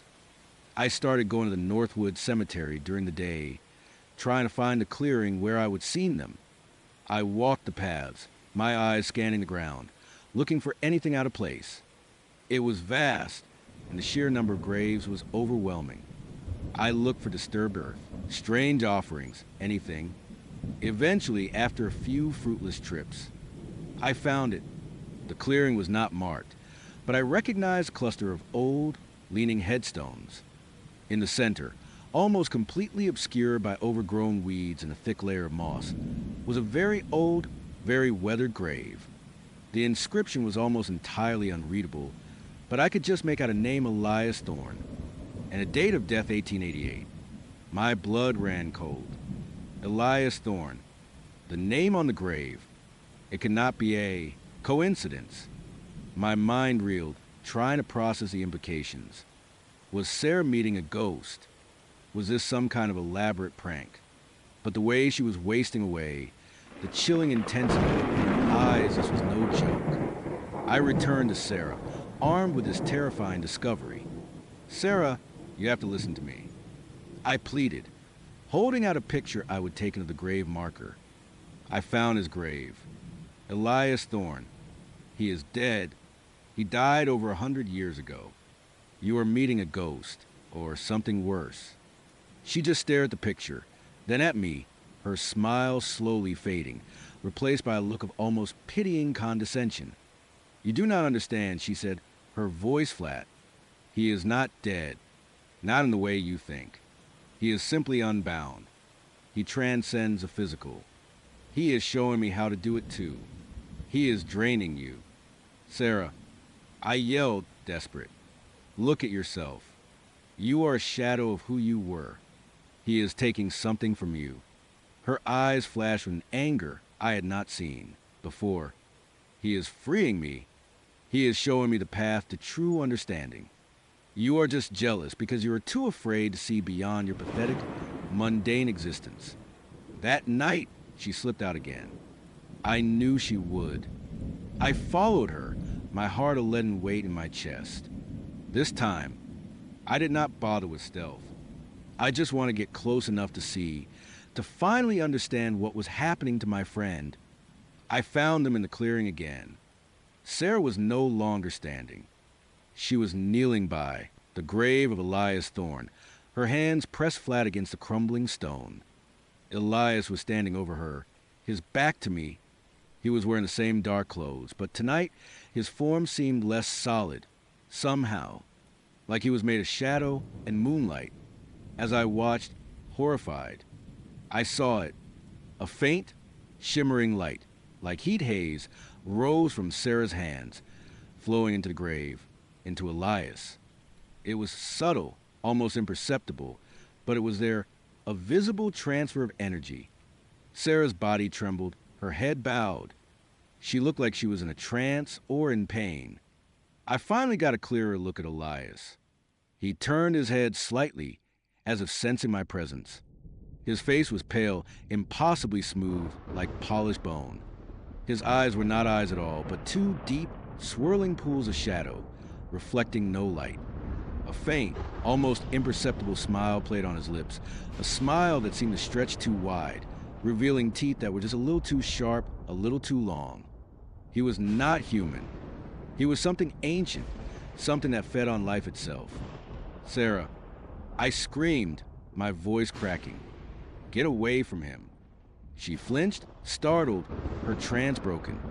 She looked up at me, her eyes wide and confused, then back at Elias, a flicker of fear finally returning to their depths. Elias turned fully, his movements fluid, silent. He was taller than I remembered, impossibly slender, his limbs long and spindly. He took a step towards me, then another. He did not walk so much as glide, his feet never seeming to truly touch the ground. The air around him grew colder, the scent of damp earth and decay intensifying. "You should not be here," his voice whispered, a dry, rustling sound, like dead leaves skittering across pavement. It was not coming from his mouth, but from everywhere at once, a chilling chorus of forgotten voices. She is finally ready to transcend. Sarah scrambled to her feet, her eyes darting between me and Elias. "No, I do not want to. I want to go home." The fear was raw in her voice now, finally breaking through the enchantment. Elias ignored her. His shadowy gaze was fixed on me. "You interfere. A foolish, insignificant spark. But you, too, have a light within you. A vibrant flame." He took another step, his presence radiating an icy dread that rooted me to the spot. I could not move, could not breathe. My mind screamed at me to run, but my body refused to obey. Then, Sarah did something that saved my life. She screamed. A primal, gut-wrenching scream that tore through the night, echoing through the silent graves. It was a sound of pure terror, of a soul realizing its imminent destruction. The scream seemed to momentarily break Elias's focus. He faltered, a flicker of annoyance crossing his shadowy features. That was all the time I needed. The spell broke. My legs suddenly remembered how to move. "Run. Sarah, run." I yelled, grabbing her arm. She was frail, her bones feeling brittle beneath my fingers. I pulled her, stumbling away from Elias, away from the grave. He let out a low, guttural hiss, a sound that seemed to vibrate in my very bones. "She will return," the chorus of voices whispered, closer now, right behind us. "She always returns." We ran blindly through the labyrinth of headstones. The cemetery seemed to stretch on forever, the darkness pressing in from all sides. I could hear Elias behind us, a soft, slithering sound, punctuated by the rustle of leaves that seemed to follow his every move. He was not running, but he was gaining on us. Sarah was gasping, struggling to keep up. Her strength was gone. I could feel her faltering, her grip on my hand weakening. We burst out of the dense part of the cemetery, onto a wider gravel path. My car was still parked down the road, a beacon of hope. Almost there. "Sarah, just a little further," I urged, pulling her along. But then she stumbled. Her feet tangled, and she went down, a weak cry escaping her lips. I tried to pull her up, but she was too heavy, too weak. I looked back. Elias was at the end of the path, his shadowy form silhouetted against the faint glow of the distant city. He was moving faster now, his arms outstretched, his dark eyes fixed on Sarah. "Go." Sarah gasped, pushing me away with surprising force. "He wants me. He needs me. Run. Please." I hesitated, torn. Leave her, my best friend. But the look in her eyes, the desperate plea, the sheer terror, and the horrifying certainty that if I stayed, we would both be lost. "I am so sorry. Sarah," I choked out, tears streaming down my face. I turned and ran, not looking back. I ran faster than I ever had in my life, my lungs burning, the sound of Elias's rustling whisper, Sarah's fading cries, and the terrifying chorus of voices echoing in my ears. I reached my car, fumbling with the lock, my hand shaking so violently I could barely insert the key. I threw myself inside, slammed the door, and started the engine, peeling away from the curb, not daring to look in my rearview mirror until I was miles away. I never saw Sarah again. Her car was found abandoned near the cemetery gates the next morning. The police investigated, but found nothing. No body, no signs of struggle, just a missing person. They assumed she ran away or met with foul play from a living assailant. They never believed me about Elias. How could they? The Northwood Cemetery is still there, a quiet, melancholic place during the day. But I can never go near it. Every time I drive past, I feel a chilling draft, hear a faint whisper on the wind, a chorus of voices that promises. She will return. She always returns. I know what happened to Sarah. She became part of the forgotten truths of Elias. Saw it. She became part of the whispers in the dark. Another echo in the veil between worlds. And sometimes, late at night, when the house is quiet and the shadows lengthen, I wonder if she truly escaped him, or if she is just waiting in that cold, damp earth for someone else to match with Elias. So there I was, right? My heart was already pounding like a drum solo, but nothing, and I mean nothing, could have prepared me for what I saw next. The air in that hidden room, already thick with that cloying, sweet, sickly smell like old flowers decaying in formaldehyde, suddenly felt like it solidified in my lungs. Because there in the dim, flickering light of a single bare bulb hanging precariously from the ceiling was a person, bound, emaciated. It was a woman, or what was left of one. Her eyes, sunken deep into her skull, were wide and unfocused, staring at some distant horror only she could see. Her skin, stretched taut over prominent bones, was an unhealthy, waxy yellow. Her hair, matted and greasy, hung in clumps around a face that was once, I am sure, beautiful, but was now just a canvas of suffering. She was chained, wrists and ankles, to a rough wooden chair, her body slumped, barely held upright by the restraints. A gag, a dirty strip of cloth, was shoved cruelly into her mouth, but I could still hear a faint, ragged sound escaping her, a soft, continuous moan, like a wounded animal. My blood did not just run cold, it froze solid in my veins. This was not some spiritual retreat. This was not a community. This was a prison, a torture chamber. And the people I had been sharing meals with, the ones with those unsettlingly placid smiles, they were monsters. Pure, unadulterated monsters. My stomach lurched. I clamped a hand over my mouth, terrified I would make a sound, terrified I would vomit.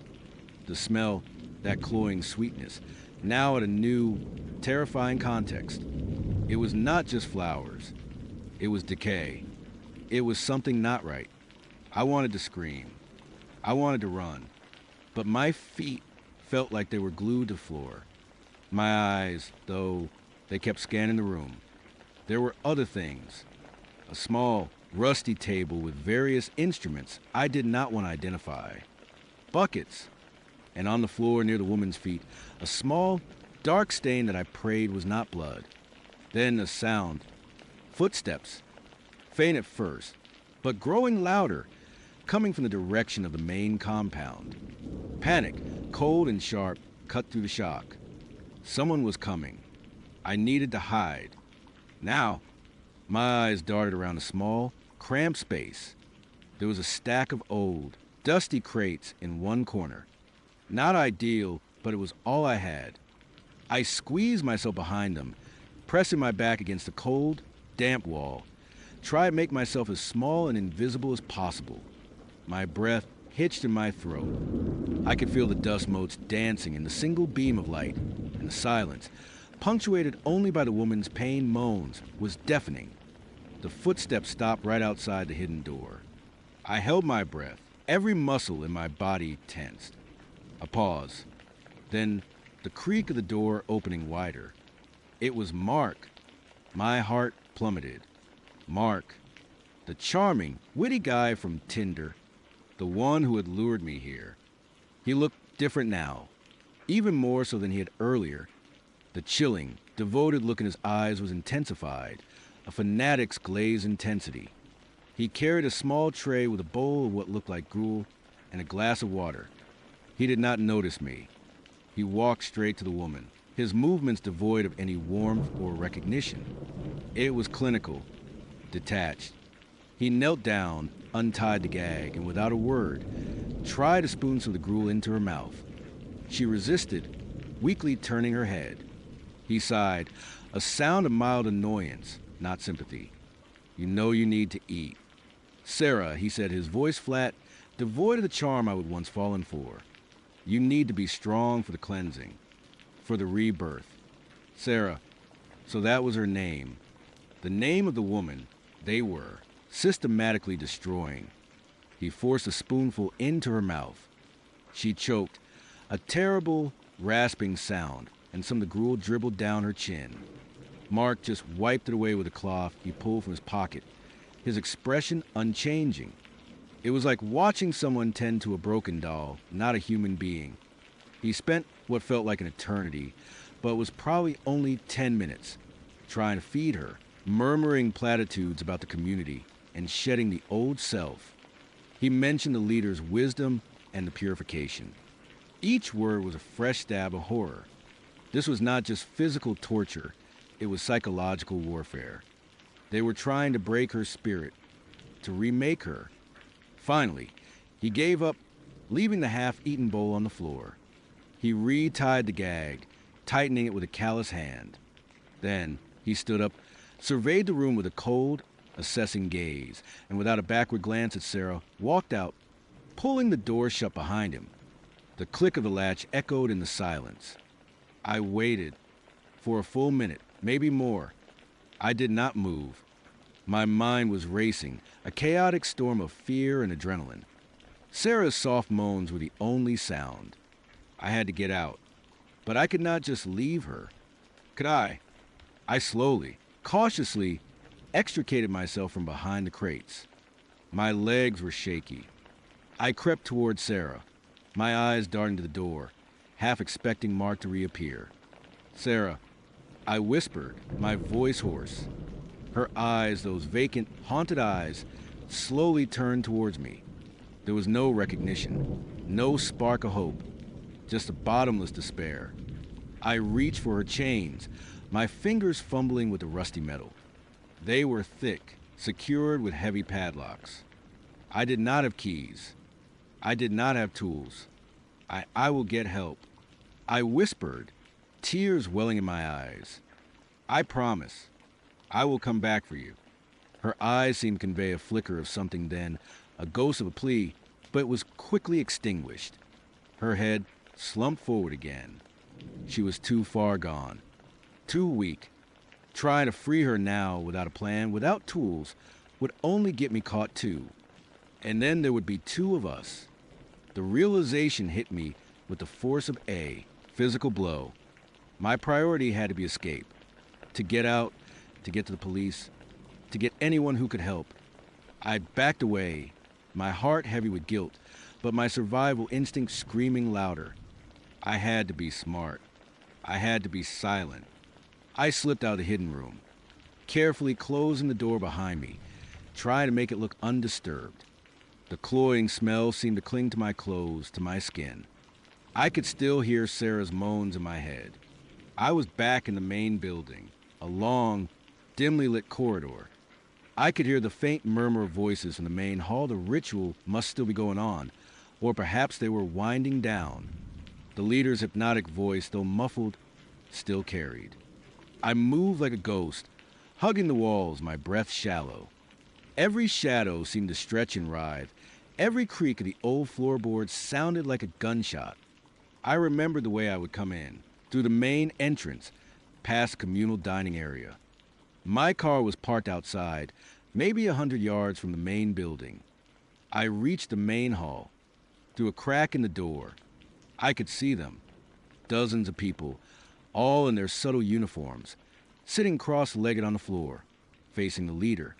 He was still up there on a raised platform, bathed in a soft, ethereal light, his voice a mesmerizing drone. And there, in the center of the room, was the fire pit.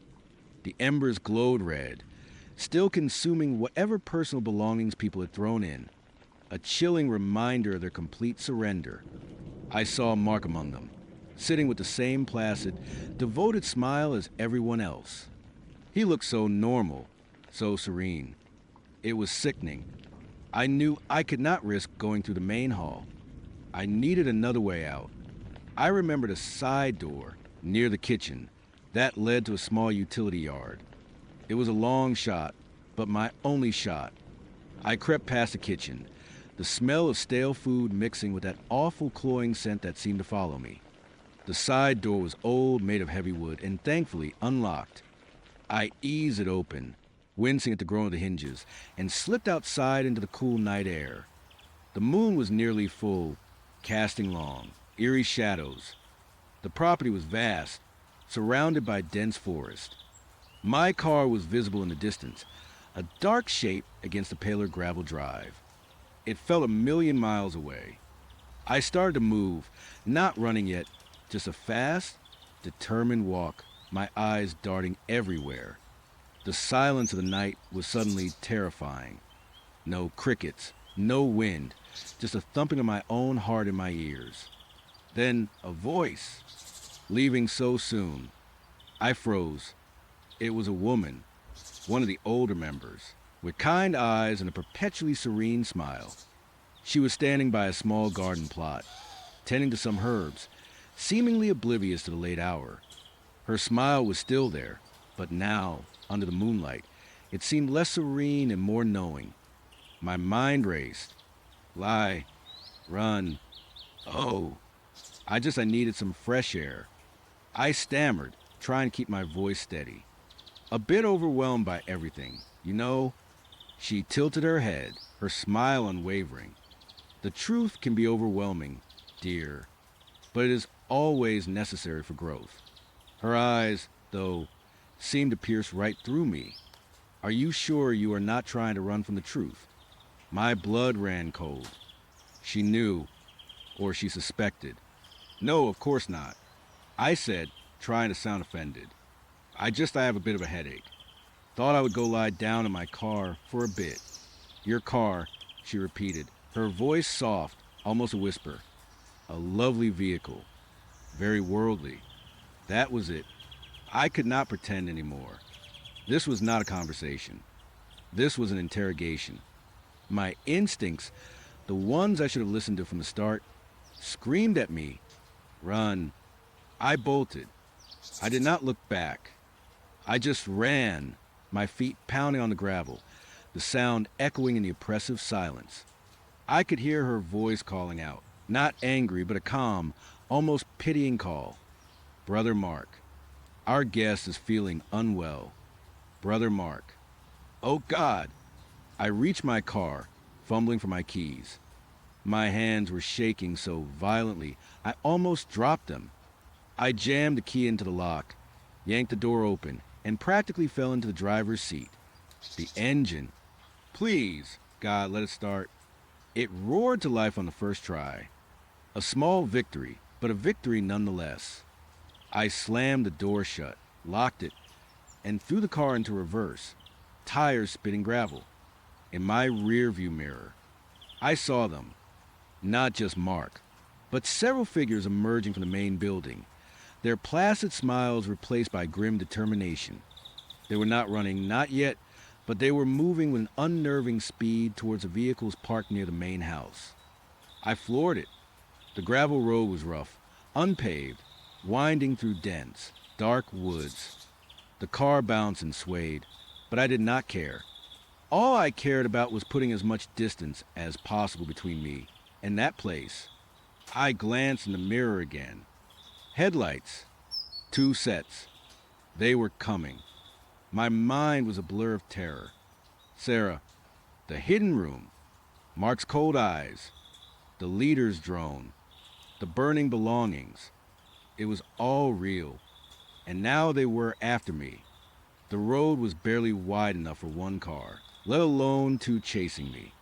Tree branches scraped against the sides of my car. I took a corner too fast, the tires squealing, the car almost skidding off into the ditch.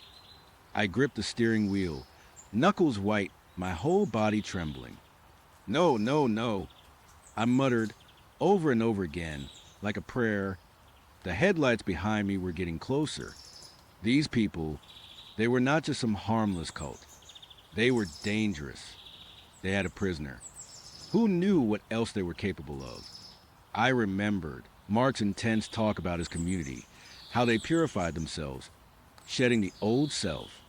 Was that what they were doing to Sarah? Breaking her down, then rebuilding her into one of them. The thought made me sick. I pushed the gas pedal to the floor, the engine protesting. The road twisted and turned, and for a moment, the trees offered some cover, obscuring pursuing vehicles. I tried to use the turns to my advantage, hoping to lose them, but they seemed to know this road intimately. Of course they did. It was their road. Then, I saw it. A faint, almost invisible track, barely more than a deer trail, veering off into the woods to my right. It was risky. It could lead nowhere, or worse, get me stuck. But staying on this road meant certain capture. Without thinking, I swerved sharply, the car lurching violently as I left the main path and plunged into the undergrowth. Branches scraped and lashed against the windows, leaves and twigs flew everywhere. The car lurched over unseen roots and rocks, the suspension groaning in protest. I risked a glance in the rearview mirror. The headlights behind me had paused, momentarily confused. Then one set of lights, belonging to a pickup truck, followed my lead, crashing through the brush. The other vehicle, a sedan, stayed on the main road, presumably to cut me off if I circled back. They were organized. They were determined. This was not just a chase anymore. This was a hunt. The path I would choose was rougher than anything I would ever driven on. It was barely a path at all, just a clearing where some trees had fallen or been cut. The car bounced so violently I thought the wheels would come off. I was driving blind in the dark, relying on my headlights to illuminate the path for only a few feet ahead. Suddenly, the path opened up slightly, leading into a wider, more overgrown clearing. And there, ahead of me, was a fence. An old, barbed wire fence, partially collapsed in places, but still formidable enough to stop my car. Dead end. My heart sank. I slammed on the brakes, the car skidding to a halt just inches from the fence. I looked back. The pickup truck's headlights were visible through the trees, slowly but surely making its way towards me. I had to abandon the car. I scrambled out, leaving the keys in the ignition, the door ajar. I did not have time for anything. I just ran, plunging into the deeper woods, away from the clearing, away from the fence, away from the approaching headlights. The forest was a maze of dark, tangled trees. I tripped over roots, scratched my face on low-hanging branches, my lungs burning, my legs aching. I could hear the cult members shouting now, their voices echoing through the night. They were out of their truck, fanning out, searching. I kept running, blindly, desperately, until I could not hear them anymore, until the only sound was my own ragged breathing and the frantic pounding of my heart. I collapsed behind a thick cluster of bushes, gasping for air, tears streaming down my face. I lay there for what felt like hours, shivering, listening, convinced they were just around the next tree, ready to drag me back. But the sounds faded. The forest gradually grew quiet again, save for the rustling of unseen creatures. Eventually, the first hint of dawn began to paint the sky a faint gray. Exhausted, disoriented, and terrified, I forced myself up. I needed to get away from this property, from these woods. I did not know where I was, but I knew I had to keep moving. I walked for what felt like an eternity, stumbling through the woods, until I finally saw a sign of civilization, a dirt road, much smaller and less maintained than the one I would driven it on. I followed it, praying it led somewhere. It did. After another agonizing hour, I emerged onto a paved road, and then, a few miles down, a gas station, a beacon of hope in my nightmare. I stumbled inside, looking like a wild animal. The cashier, a young kid, stared at me wide-eyed. I did not care. I grabbed my phone, which miraculously still had some battery, and saw the signal bars. 3 of them. Thank God.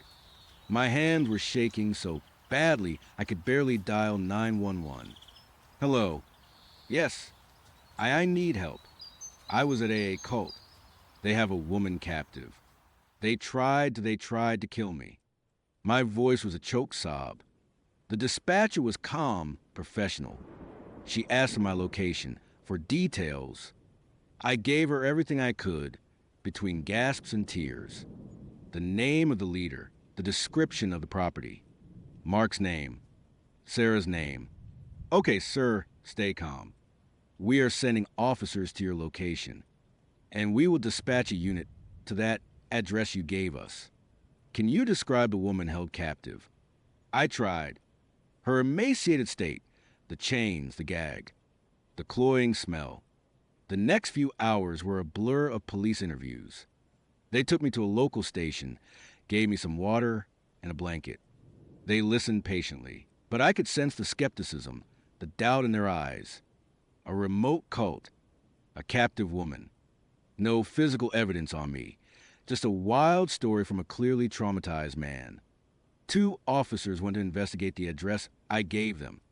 They returned a few hours later, their faces grim, but not in the way I expected.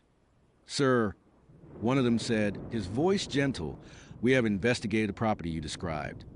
There's a large, isolated compound there, yes, but it appears to be a retreat center.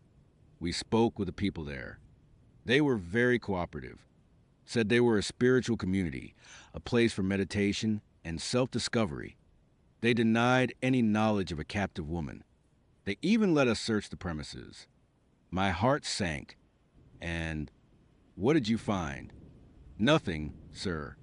No hidden rooms. No chains. No signs of struggle. No evidence of anyone being held against their will. They showed us their guest log, and your name was on it. They said you left in a hurry this morning, seemed agitated. Agitated. I cried, my voice cracking. They were chasing me. They were hunting me in the woods. They said they were concerned for your well-being. Sir, the other officer interjected, his voice carefully neutral. They said you seemed disoriented. They were simply trying to ensure you were all right. It was a perfect cover. They had cleaned everything up. Sarah was gone, or hidden even deeper. The hidden room, if it was even there now, was inaccessible. They were too smart, too organized. I felt a cold dread settle deep in my bones. They knew I had seen, and they knew where I lived. My Tinder profile, my address, my life. The police, despite their best efforts, could not do much more. They advised me to go home, get some rest, and if anything else happened, to call them immediately. They offered to have an officer swing by my place for a few days, just as a precaution. I accepted, grateful for even that small comfort. I drove home in a daze, the terror replaced by a gnawing anxiety. Every car that passed me, every shadow, every rustle of leaves sounded like a threat. My apartment felt alien. It was supposed to be my sanctuary, but now it felt like a trap. I changed the locks immediately, added extra bolts. I bought a security camera for my front door, set up motion sensors. I felt like a paranoid lunatic, but I could not shake the feeling that they were out there, watching, waiting. Days turned into a week. The police did their routine drive-bys, but nothing happened. No strange cars, no suspicious figures. Mark did not call, did not text. The silence was more terrifying than any threat. It meant they were patient. They were planning. I barely slept. Every creak of the old building, every gust of wind sent a jolt of adrenaline through me. I checked the locks multiple times a night. I peered out my windows, convinced I saw eyes in the darkness. My friends called concerned. I tried to explain, but my story sounded increasingly unhinged, even to myself. Then the subtle thing started. First, my mail. It was not open, but it was always slightly out of place, not quite pushed all the way into the mailbox. Or a piece of junk mail I would thrown away would reappear, folded neatly on my doorstep, Little things. Things I could rationalize as coincidence, as my own paranoia. Then my apartment. I would leave a book on my nightstand and find on the coffee table. A coffee mug in the sink would be on the drying rack. Small, innocuous shifts. But they screamed at me. Someone had been in my apartment. I called the police again. They listened patiently, but their tone was weary. Sir, with all due respect, these are very minor incidents. There is no sign of forced entry. Are you sure you are not just misplacing things? I knew I was not. I was meticulous. A planner, remember. I noticed everything. The fear escalated. I bought more cameras, motion sensors for every window. I slept with a kitchen knife under my pillow. My life was a living hell. One night, about 2 weeks after my escape, I was trying to sleep, but my mind would not shut off. I kept hearing things. Whispers in the hallway that were not there. The faint scent of that cloying, sweet, sickly smell, even though I was miles from that compound. Then, I heard it. A distinct creak from the basement. My apartment building was old, and the basement was a shared laundry room and storage space, mostly used by the landlord. I rarely went down there. It was dark, damp, and creepy even on a good day.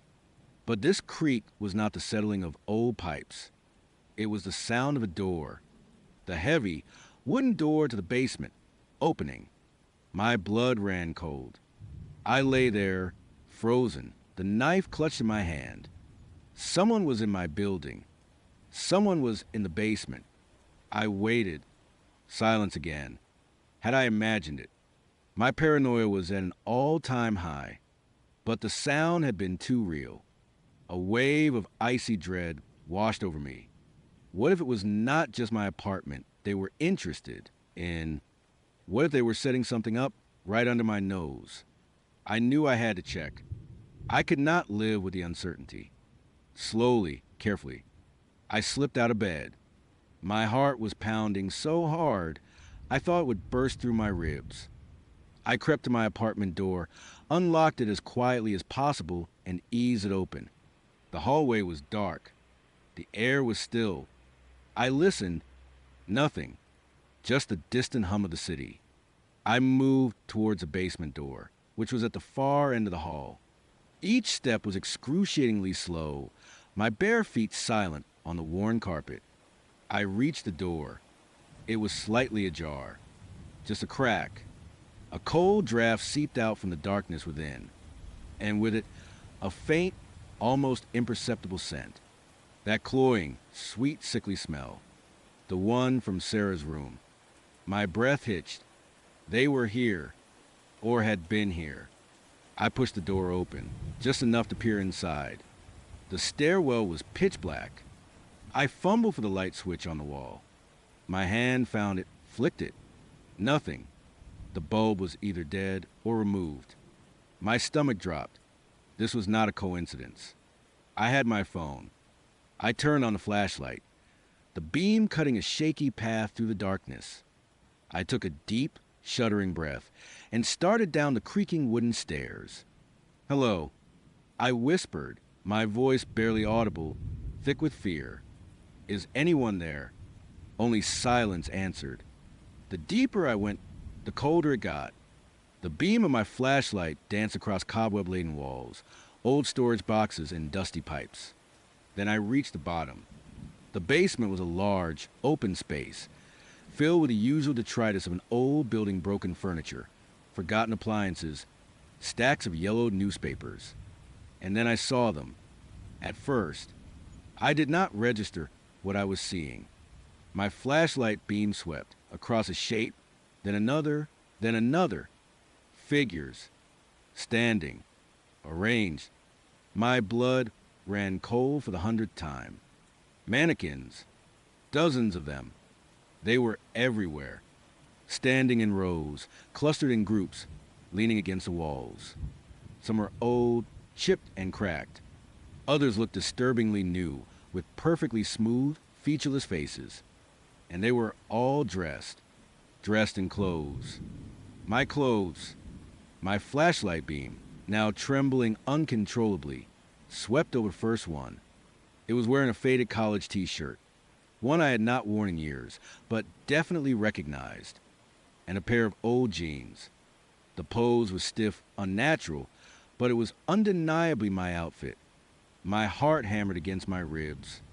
I moved the light to the next one.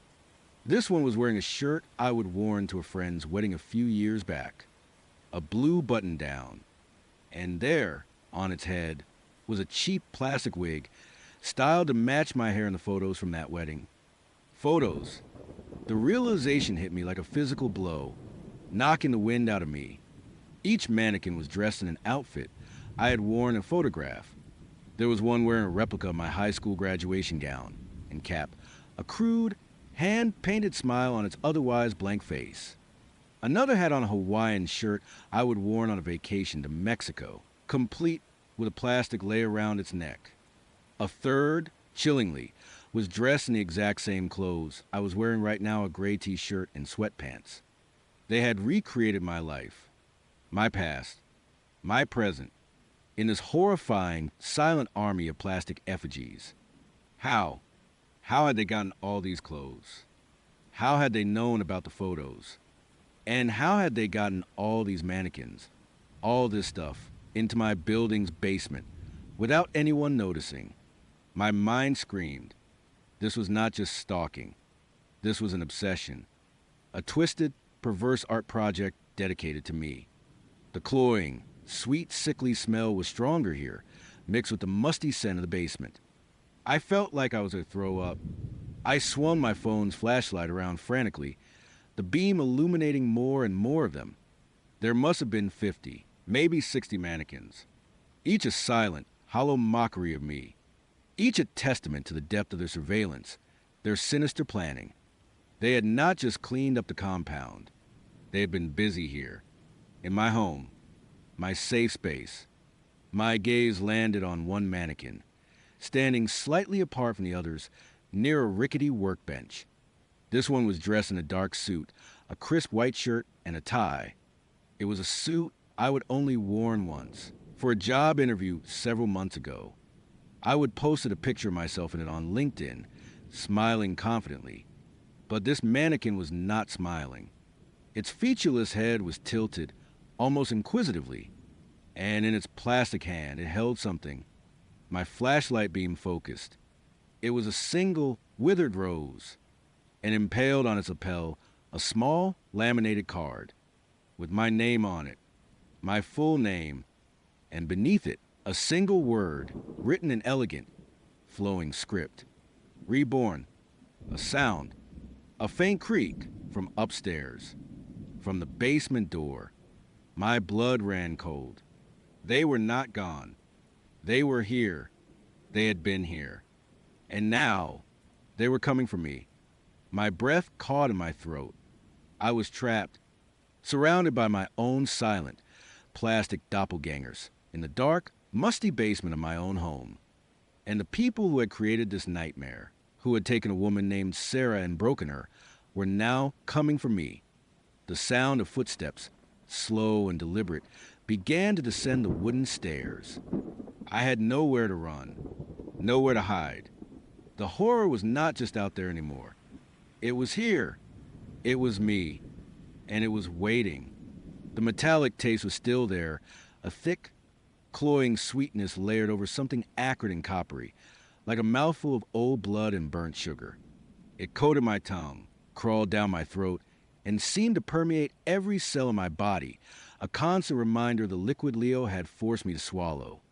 My vision swam, each blink a struggle against the heavy eyelids, each attempt to focus met with a frustrating blur.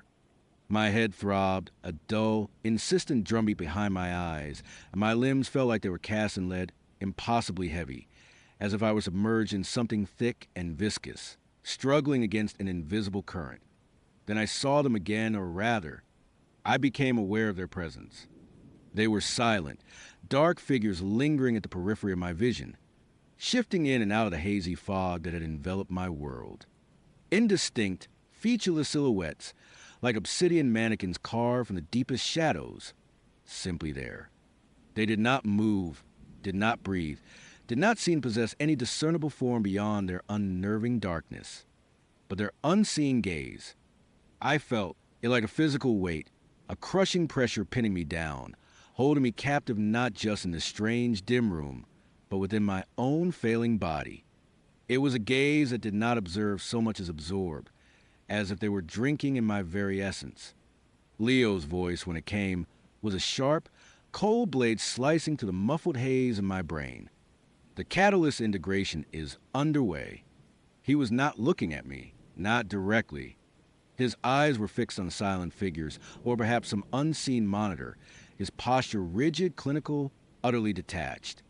His words were not addressed to me, but to the empty air, a chilling observation in the muffled, distorted world around me. They were sharp, precise, devoid of any warmth or humanity, and they confirmed my worst fears. This was not an accident. This was deliberate. I was part of an experiment. A wave of nausea washed over me, not just from the taste of my mouth, but from the horrifying realization that my body was no longer my own. I tried to move, to twitch a finger, to even just clench my jaw, but the effort was immense, futile. It was like trying to pilot a ship through tar. Every nerve ending screamed, not with pain, but with a strange, internal buzzing, a vibration that felt like my very molecules were rearranging themselves.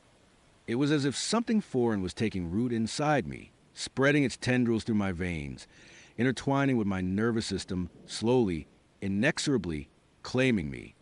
The air in the room was stale, tinged with a faint, metallic scent that mirrored the taste of my mouth, mixed with something else antiseptic, yes, but also a faint, almost sickly sweet odor, like overripe fruit left too long in the sun.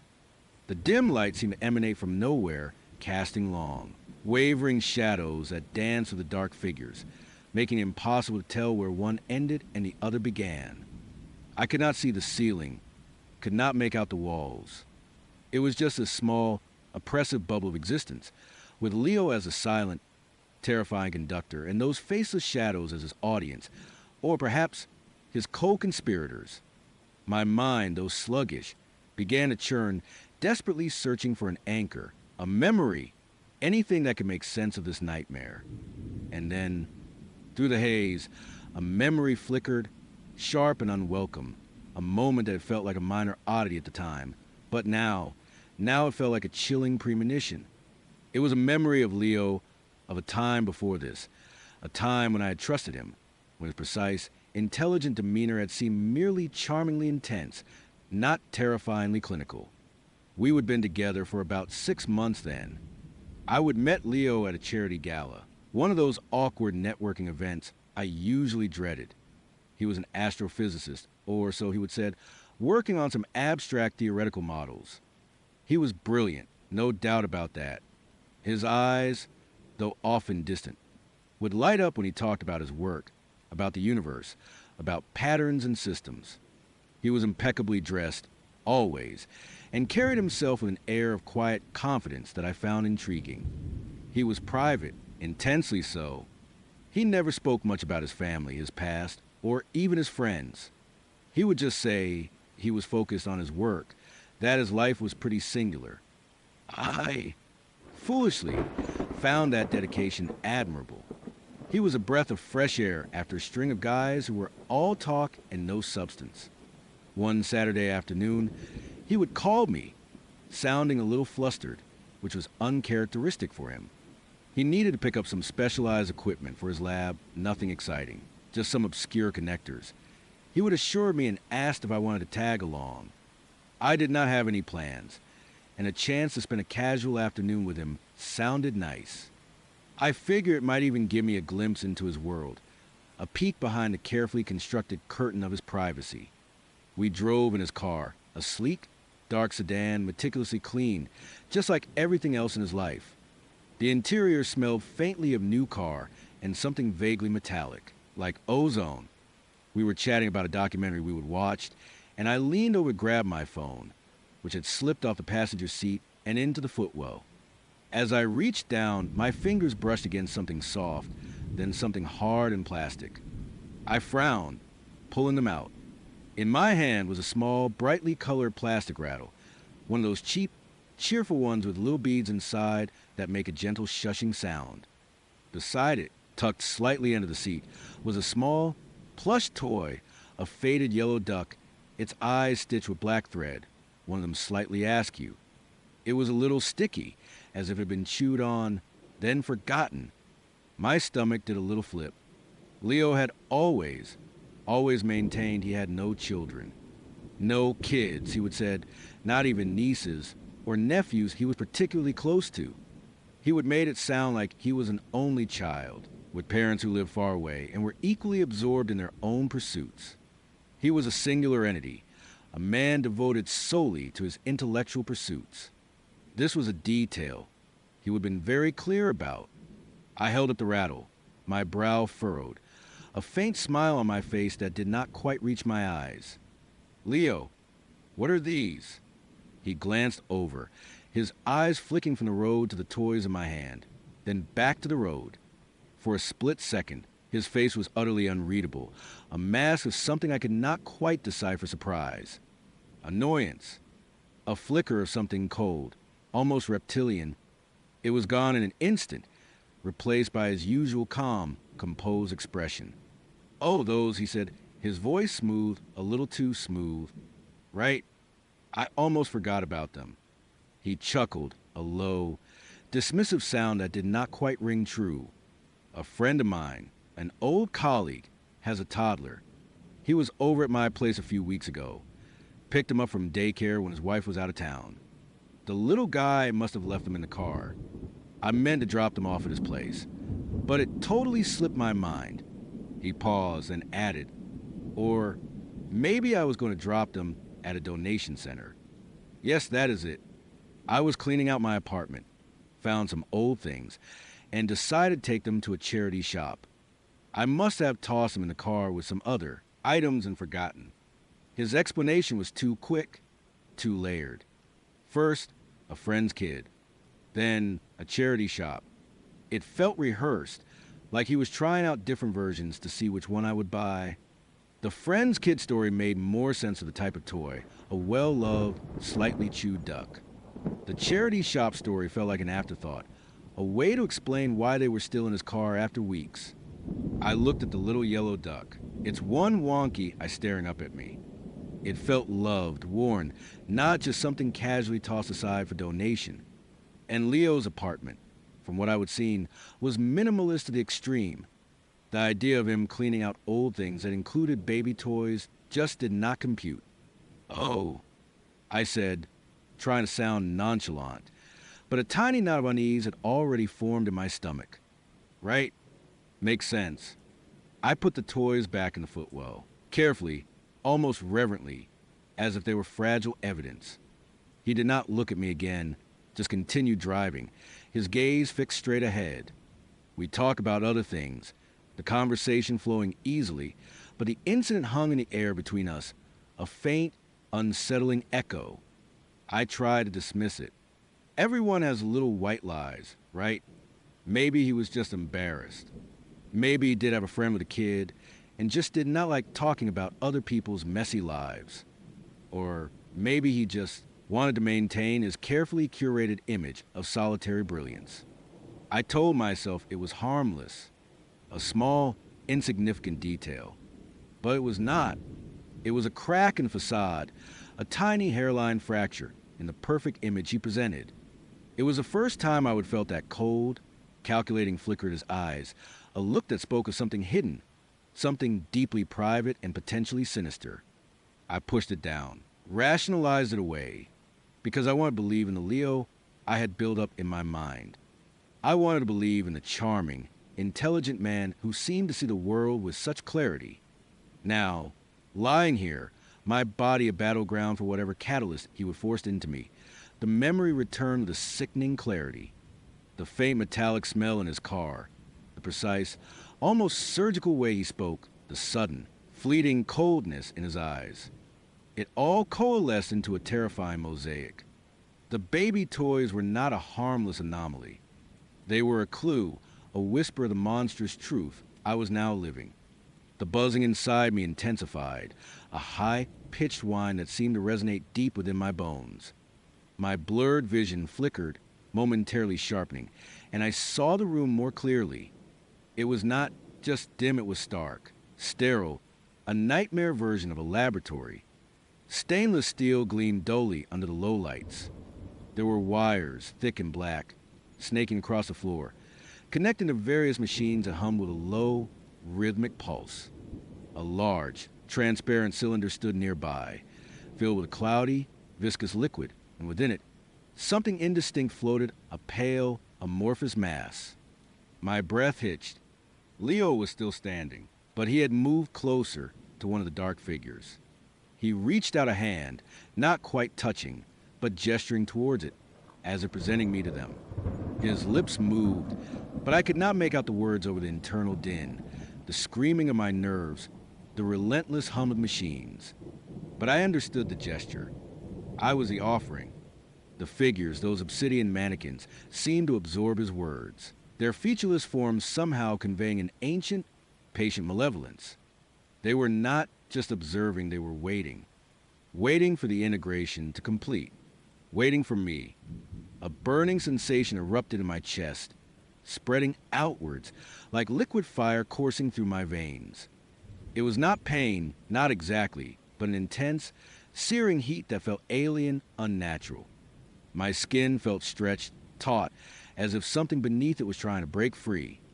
My muscles spasmed, a violent, uncontrollable tremor that racked my entire body, making the heavy limbs feel even heavier, more useless.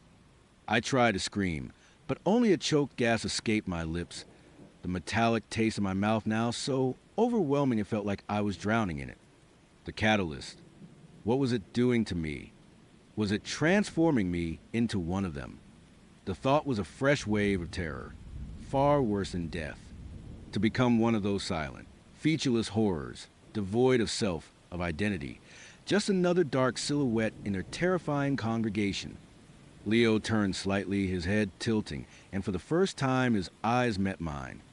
There was no pity, no regret, no recognition of the person I was. Only a cold, scientific curiosity, a flicker of triumph. The cellular restructuring is accelerating, he murmured, his voice now clearer, cutting to the haze with chilling precision. The host is adapting. Faster than, projected. Host, that is all I was to him. A vessel, an experiment. My vision, still blurry, began to warp. The edges of the room seemed to undulate, the shadows stretching and contracting like living things. The dark figures of the periphery seemed to grow, their forms becoming more defined, not with features, but with a terrifying density, a palpable void. I could almost feel the cold radiating from them, an absolute absence of warmth or life. Then a new sensation, a pressure, deep within my abdomen, a profound, sickening fullness. It was like something was growing inside me, rapidly expanding, pushing against my organs, threatening to burst free. It was not the familiar ache of hunger or the dull throb of indigestion. This was an alien growth, a parasitic burden, and it was tied directly to the catalyst, to the integration. The baby toys. The memory slammed into me again, no longer a vague suspicion, but a horrifying revelation. Leo was not just working on some abstract theoretical models. He was building something, creating something. And perhaps the children were not just a friend's kid. Maybe they were his experiments. Maybe the catalyst was about growth, about creation, about birthing something unnatural. The pressure in my abdomen intensified, becoming excruciating. My breath caught in my throat, a choked sob. I could feel the tremor in my body intensifying, my muscles clenching and releasing, a horrifying mimicry of labor. But this was not life. This was something else. One of the dark figures began to move, slowly, deliberately, detaching itself from the others. It glided forward, a silent, menacing shadow, until it stood directly over me, its featureless head tilted, as if examining me, assessing the progress of the integration. I could feel its unseen gaze, colder, heavier than before, boring into me, into the very core of my being. It was not looking at me, but through me, to whatever was growing inside. Leo stepped closer, a small, triumphant smile playing on his lips. Almost there, he whispered, his voice laced with an almost religious reverence. The perfect vessel. The perfect incubator. Incubator. The word echoed in my mind. A final, crushing blow. The baby toys, his meticulous privacy, his clinical detachment, the catalyst, the integration, the growing pressure within me, it all clicked into place with horrifying clarity. I was not being transformed into one of them. I was being used to create them, to birth them. The burning sensation in my chest flared, then gave way to an overwhelming cold, a profound emptiness that seeped into every cell. My vision blurred once more, but this time it was different. It was not just hazy, it was distorting, twisting the world into grotesque shapes. The sterile lab dissolved, replaced by shifting shadows, by the indistinct forms of the figures closing in, their presence a suffocating weight. My own body felt less like mine, more like a shell, a container. The metallic taste in my mouth faded, replaced by the sickly sweet, organic smell of something utterly alien. I could feel my consciousness slipping, fragmenting, dissolving into the overwhelming pressure, the relentless growth within.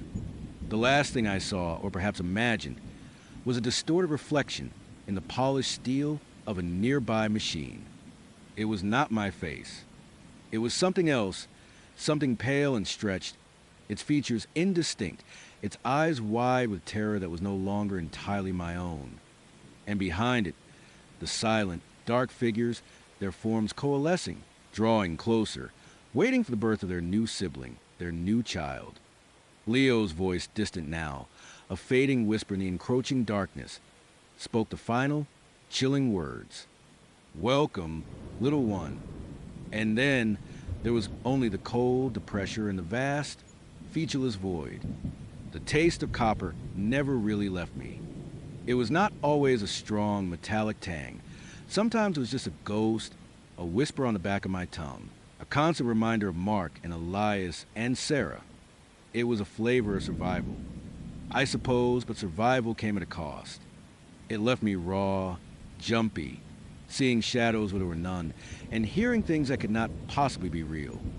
My old life had been ripped to shreds, and what was left was, well, it was a lot of quiet, a lot of late nights staring at the ceiling, and a persistent, unsettling feeling that I was not quite alone. That feeling, that creeping certainty of an unseen presence, it had a name, the Phantom Barber. It started subtly, almost imperceptibly, just like the best horrors always do. A stray hair on my pillow that was not mine, but was definitely human, dark and coarse. A faint, almost sickly sweet scent of something like old-fashioned barber's tonic, mixed with something else, something cold and sterile, like a hospital. I would dismiss it as my imagination, a byproduct of the trauma, the way a veteran might hear phantom gunfire. My mind, I told myself, was playing tricks. It had every right to. Then came the nicks. Small, superficial cuts on my scalp, usually near my hairline, or sometimes on the nape of my neck. They were so tiny. I would only notice them when I ran my fingers through my hair, feeling the slight sting, or when I saw a pinprick of blood on my comb. They healed quickly, leaving no trace, but they left something else, a cold, hard knot of fear in my stomach. Who was doing this? How? My apartment was locked up tight. I checked the windows, the doors, the fire escape. Everything was secure. I even started sleeping with a heavy wrench by my bed, just in case. The Phantom Barber did not announce himself with grand gestures. He worked in the quiet, in the dark, in the spaces between my consciousness and sleep. I would wake up in the dead of night, sometimes to the faintest whisper of a sound, a metallic snip, almost like scissors, but too soft, too delicate to be truly heard. It was more felt, a vibration in the air, a disturbance and profound silence in my apartment. I would snap awake, heart hammering, eyes wide, straining to see in the gloom. Nothing, just the familiar shapes of my furniture, the streetlights painting stripes across the blinds. but the scent would be stronger then. That sickly, sweet, sterile smell, clinging to the air like a shroud. One morning, I found a lock of my own hair on my bathroom counter. Not a few strands, but distinct curl lock, maybe an inch or two long, tied with a tiny, almost invisible piece of thread. It was my hair unmistakably. Dark brown, with that slight reddish tint it gets in the sunlight. My breath hitched. This was not a dream. This was not my imagination. Someone had been in my apartment, had cut my hair, and had left me a calling card. The wrench felt impossibly light in my hand that day. I went to the police. Of course. I tried to explain. I showed them the tiny nicks, the lock of hair. They listened patiently, their eyes full of a sympathy that felt a lot like pity. They suggested I might be experiencing post-traumatic stress, maybe even hallucinations. They said they would send a patrol car by just to check on me, but they could not exactly open an investigation for a few snip hairs. They were polite, professional, and utterly useless. I left feeling more alone, more exposed than ever. The phantom barber grew bolder after that. I would come home to find things subtly rearranged. A book on my shelf turned backward.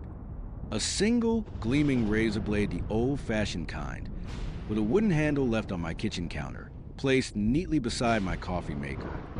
It was not a threat, not overtly. It was a statement. I was here. I can be here whenever I want.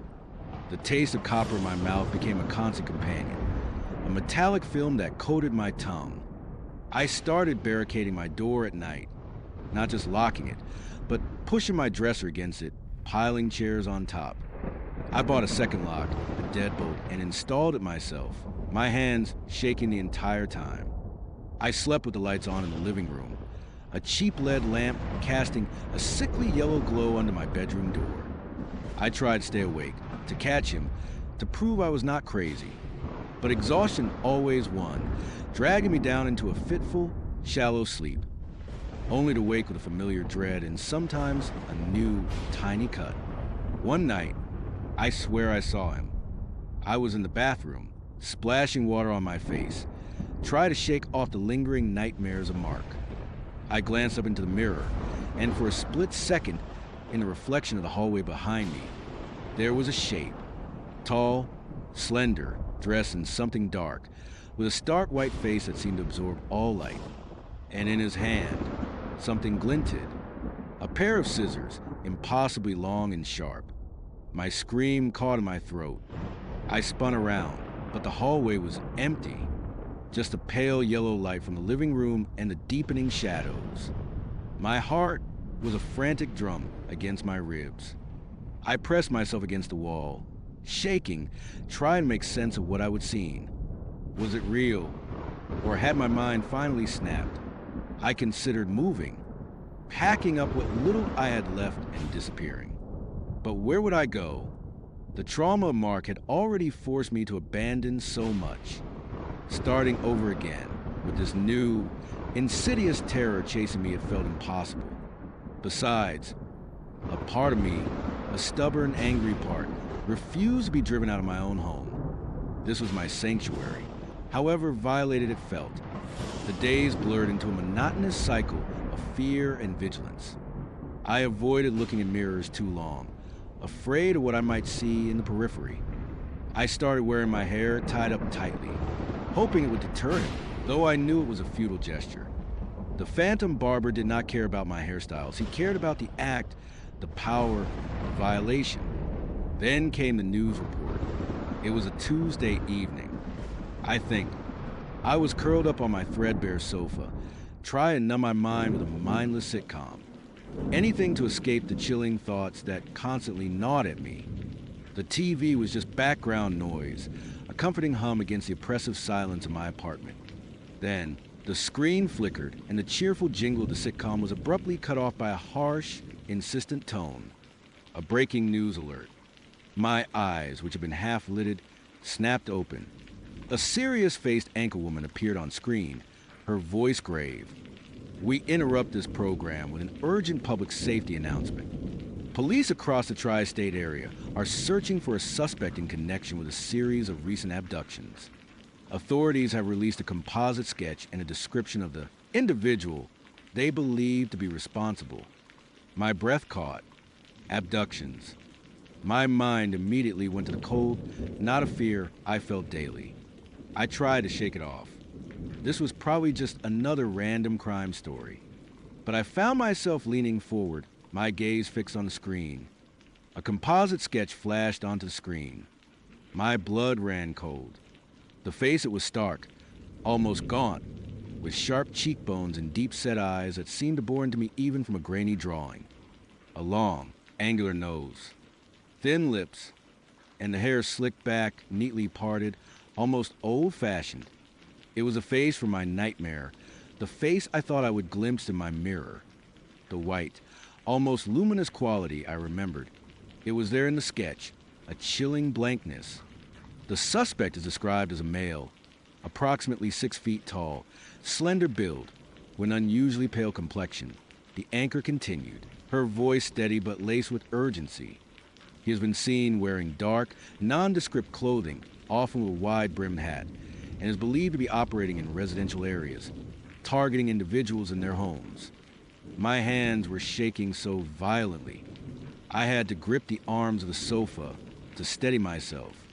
Pale complexion, dark clothing, targeting individuals in their homes. It was all clicking into place, a horrifying, sickening puzzle. Witnesses have reported a distinctive, almost antique scent associated with the suspect, a mix of old-fashioned cologne and a strong disinfectant. The anchor added. The air left my lungs in a ragged gasp.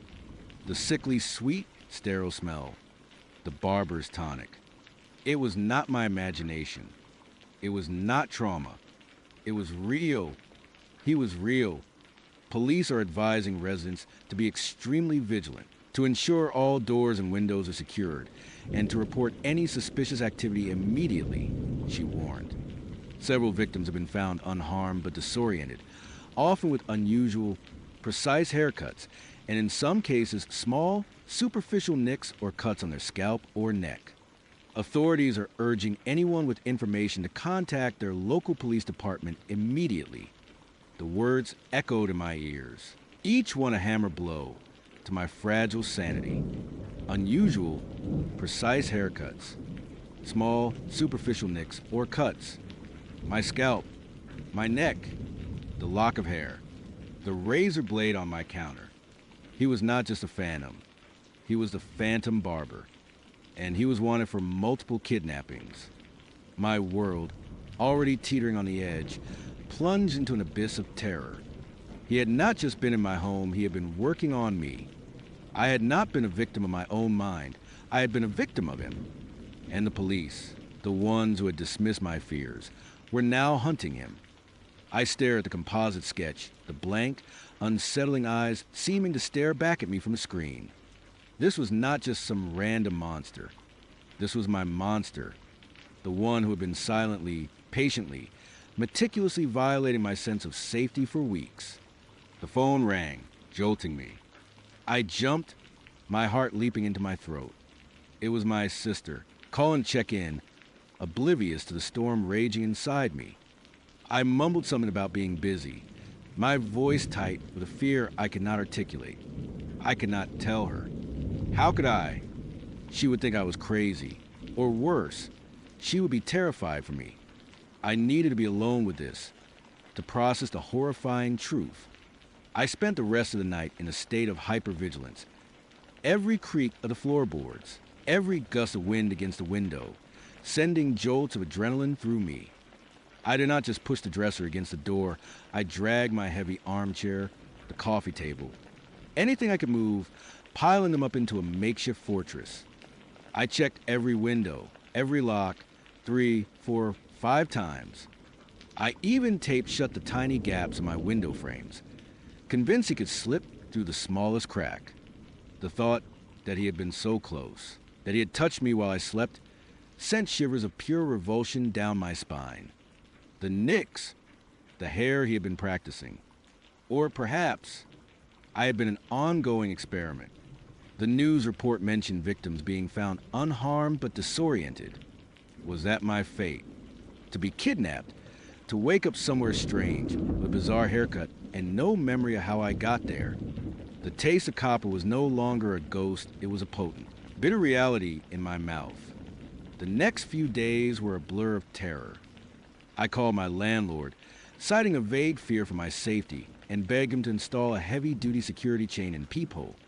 He grumbled but agreed. I bought motion sensor lights for my small balcony and a loud, piercing personal alarm. I even considered getting a dog, but the thought of putting an innocent animal in harm's way was too much. Every time I left my apartment, I scanned the street, my eyes darting, looking for that pale face, that slender figure. Every time I returned, I felt a knot of dread tighten in my stomach, wondering if he was already inside. I started leaving small, almost invisible markers, a strategically placed dust bunny, a single strand of hair across a doorframe, hoping to detect if anyone had entered. They always remained undisturbed. He was too good. Or perhaps he simply was not coming back. Not yet.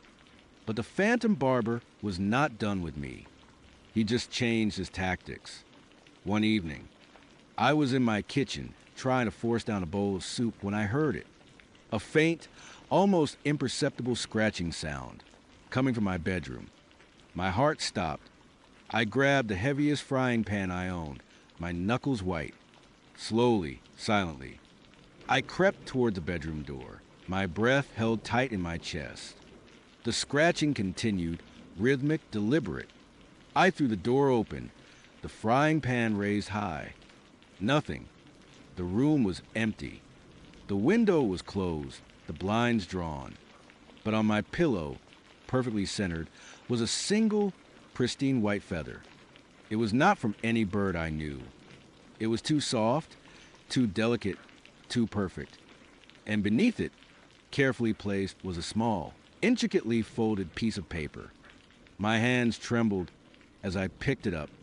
It was a newspaper clipping, old and yellow but meticulously cut out. A photograph of a woman, her face blurry, her hair styled in a severe, almost architectural bob. The headline, in faded ink, read "Local Woman Missing." My blood ran cold. He was taunting me. He was showing me what he did, what he could do. The feather, the old clipping, it was a new calling card, a new layer to his twisted game. And the message was clear: I know you saw me on the news. I know you know who I am. And I am still here. I did not sleep that night. I sat in the living room, the lights blazing, the frying pan still in my lap, staring at the feather and the clipping. The taste of copper was so strong. I felt like I was bleeding internally. I was no longer just a victim of circumstance. I was a target. The phantom barber had singled me out. The next morning, I called the police again. This time, I did not mince words. I did not try to sound sane. I told them everything: the nicks, the hair, the razor, the news report, the feather, the clipping. I sounded hysterical. I am sure, but I did not care. I needed them to believe me. They sent an officer, a young woman with kind eyes and a weary expression. She listened, took notes, and looked at the feather and the clipping with a frown. "This is concerning. Madam," she said, her voice gentle. "We will open a file. We will increase patrols in the area." But without any forced entry, without any physical evidence of a struggle, she trailed off, her meaning clear. It was still my word against a phantom.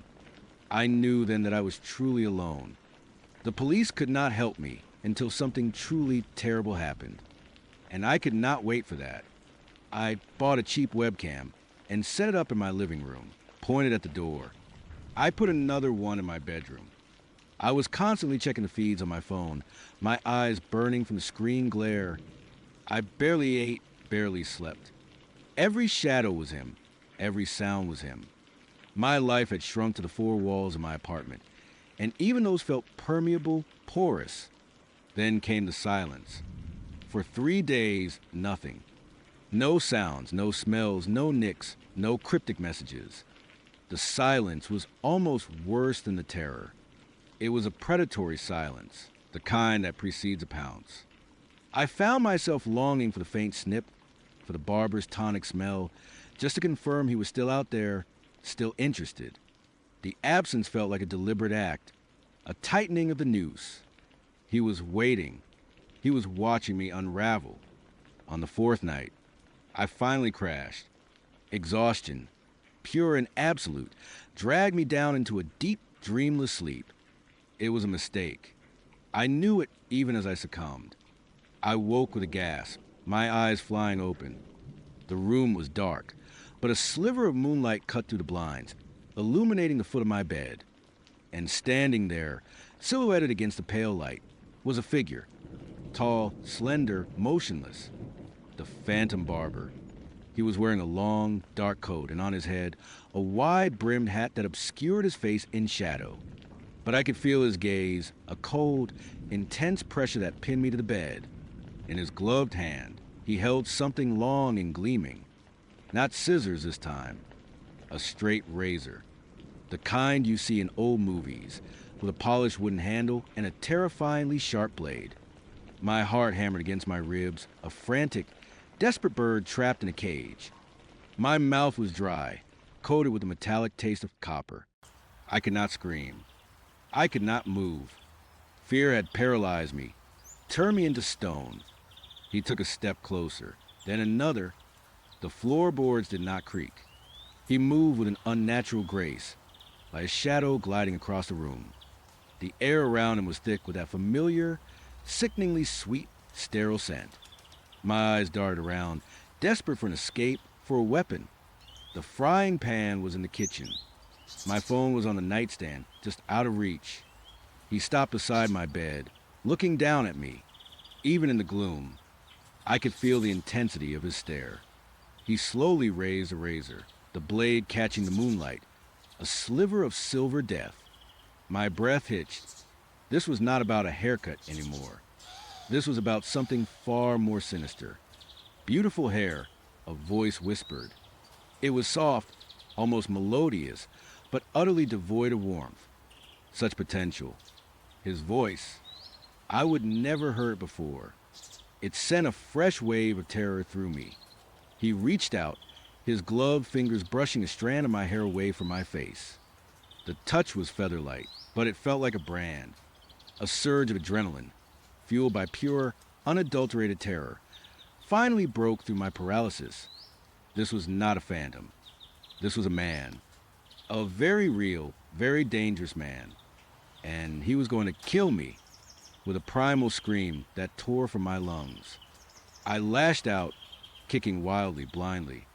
My foot connected with something solid as leg. Perhaps. He grunted, a surprised, almost annoyed sound. The razor wavered, and in that split second, I lunged, scrambling off the bed, desperate to get away. I hit the floor hard, my head knocking against the nightstand. Stars exploded behind my eyes, but I ignored the pain, crawling frantically toward the door, toward the light of the living room, towards a makeshift barricade. He was faster than I expected. He was on me in an instant, a heavy weight pressing down on my back. His hand clamped over my mouth, stifling my screams. The metallic tang of his glove filled my nostrils. The razor was cold against my neck, just below my ear. "Shoo!" he whispered, his voice dangerously close. "Do not ruin it. It will be over before you know it." Panic, pure and unadulterated, seized me. I thrashed, kicking, biting at his hand, anything to escape. My teeth sank into the thick leather of his glove. He hissed, a sharp intake of breath. The razor pressed harder against my skin. I could feel the sharp edge, the promise of blood. My hand flailed, searching for something, anything. My fingers brushed against something hard and cold on the floor. The wrench, the heavy wrench I had placed by my bed weeks ago, forgotten in my terror. With a desperate surge of strength, I grabbed it, my fingers closing around the cold metal. Without thinking, I swung it backward, blindly, putting every ounce of my fear and rage into the strike. There was a sickening thud, a gasp. The pressure on my back suddenly eased. The hand over my mouth flew away. I scrambled out from under him, rolling away, gasping for air. I pushed myself up, my legs wobbly, my head throbbing. He was on the floor, curled on his side, his hat having fallen off, revealing a shock of slick back, unnaturally pale hair. A dark stain was already blooming on the side of his head, rapidly spreading through his pale hair. The straight razor lay beside him, gleaming innocently in the moonlight. He was groaning, a low, guttural sound, clutching his head. His eyes were open, wide and unfocused, staring up at me. And in those eyes, for the first time, I saw not just coldness, but a flicker of something else, surprise and pain. I did not hesitate. I did not think about calling the police. Not yet. My body was operating on pure instinct. I grabbed the wrench again, my hand slick with sweat, and brought it down again hard. And again, and again. A primal scream tore from my throat, a release of weeks of terror, of the taste of copper, of Mark and Elias and Sarah, of every violation, every fear.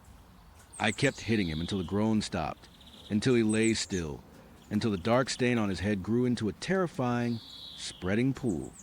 Then, and only then, did I stop. I stood over him, panting, the wrench heavy in my hand, my entire body shaking so violently I thought I would collapse. The room was silent again, save for my ragged breathing and the frantic thumping of my own heart. The sickly, sweet, sterile smell was overwhelming now, mixed with a coppery tang of fresh blood. I looked at the still figure on the floor, the phantom barber, unmasked, broken. He was just a man, a twisted, horrifying man, but a man nonetheless. And I had stopped him. My phone, miraculously, was still on the nightstand. My hands trembled as I picked it up, the screen glowing eerily in the moonlight. My fingers fumbled with the numbers, dialing 911. Hello. Yes. I need help. I stammered, my voice barely a whisper. He was here. The barber. I think I killed him. The taste of copper was no longer a ghost. It was real. It was in my mouth, on my hands, in the air. It was a taste of survival. Yes, but also the taste of something darker, something I knew would never truly leave me. The phantom barber was gone, but the horror he left behind, the lingering dread, the knowledge of what I had done to survive that would be my new silent companion, a constant whisper on the back of my tongue, a reminder that some monsters, once seen, can never truly be unseen. And sometimes, to survive, you have to become a little monstrous yourself. You know, sometimes you look back at your life, at the moments where everything just shifted, and you realize with a sickening lurch in your gut that you missed all the warning signs, all the little cracks that were forming in the foundation of your reality, right up until the whole damn thing came crashing down. For me, that moment, or rather, that series of moments, started with Sarah. Sarah was not just my girlfriend, she was my world. Bright, vibrant, a laugh that could chase away any shadow. We would have been together for 5 years, talked about houses, kids, all that stuff. Then, about 6 months ago, she met Leo. Leo was different. Brilliant. Sarah called him. Private, she would say, almost offensively. I just thought he was a creep. He had this unsettling stillness about him, like a predator waiting. Sarah, bless her heart, was always drawn to the quiet, intense types. She started spending more and more time with him, talking about his groundbreaking research, his vision. I tried to warn her, tried to tell her something felt off, but she just brushed me aside, said I was jealous. Maybe I was a little, but it was more than that. It was a primal unease, the kind that makes the hairs on your arms stand up even when there is nothing there. Then she just vanished. One day, she was there, full of life, buzzing about some late-night experiment Leo was doing. The next, her phone went straight to voicemail. Her apartment was empty. Her car gone. Just gone. I called the police, of course. They did their thing, asked their questions, checked her apartment, interviewed me, interviewed Leo. Leo, cool as a cucumber, told him Sarah was passionate about his work, that she had gone off grid for a few days to focus. No doubt. He even showed them some fabricated emails. I swear, talking about a retreat. The police, with their jaded eyes, just shrugged. Adults go missing all the time. They said, she will turn up. But I knew Sarah. She would not just disappear. Not without a word to me, to her family. Not like this. The days bled into weeks, and the police case went cold. They officially listed her as a voluntary missing person. Voluntary. The word tasted like ash in my mouth. That is when I started my own search. My own desperate, frantic, utterly hopeless search. I retraced her steps, talked to anyone who'd listen. I plastered flyers with her smiling face everywhere. I drove her usual routes, hoping to catch a glimpse of her car, a flash of red hair. Nothing. Just the crushing weight of silence. I even went to Leo's place. It was a sprawling, modern house on the outskirts of town, all sharp angles and darkened windows, nestled in a patch of woods. It felt less like a home and more like a high-tech bunker. I knocked. I yelled. I even tried to peer through the tinted windows. Nothing. It was like the place was abandoned or maybe just dormant, waiting. Then, about a month after she vanished, I got a call from a tow yard.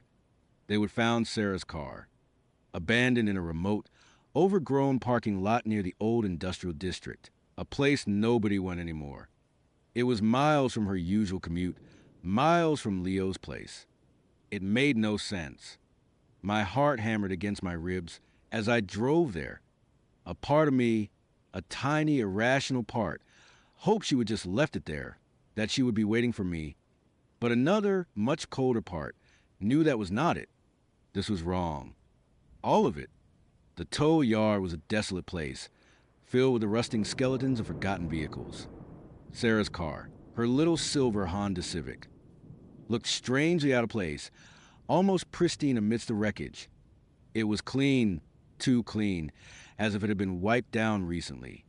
No dust, no grime, just that unsettling sheen. I paid the fee, got the keys, and walked over to it. Every step felt heavy, like I was wading through thick mud. This was it. I thought this was where I would find answers. Or, more likely, just more questions. I opened the driver's side door. The interior smelled faintly of her perfume, a ghost of her presence. It was immaculate, just like she always kept it. No signs of struggle, no spilled coffee, no stray papers. Nothing. My hopes, already so thin, started to fray even more. If she had been taken, there would be something, would not there? A scuff, a dropped earring, anything. I sat in the driver's seat, running my hand over the steering wheel, trying to conjure her. But the car felt cold, empty, like a shell. Then my eyes drifted to the back. The rear seats were pushed forward slightly. That was odd. Sarah always kept them upright. I leaned over, straining to see. Nothing seemed out of place. But an instinct, a whisper of dread, told me to check the trunk. I got out, walked to the back of the car, and fumbled with the key. The latch clicked, and the trunk lid slowly rose. The trunk was empty. Completely, utterly empty. No spare tire, no jumper cables, not even a grocery bag she might have forgotten. For a moment, a wave of disappointment washed over me. Another dead end. But then the light caught something. Faint, almost invisible on the inside of the trunk lid. Not on the floor, not on the sides, but on the underside of the lid itself. Scratches. They were not deep, not like someone had taken a knife to it. They were shallow, frantic, like fingernails. Dozens of them, crisscrossing in a desperate, chaotic pattern. Some were long, others short, but all of them pointed inward, towards the center of the lid. like someone had been trapped in there, clawing, trying to get out. My breath hitched. My heart, which I thought had already reached its maximum hammering capacity, found a new gear.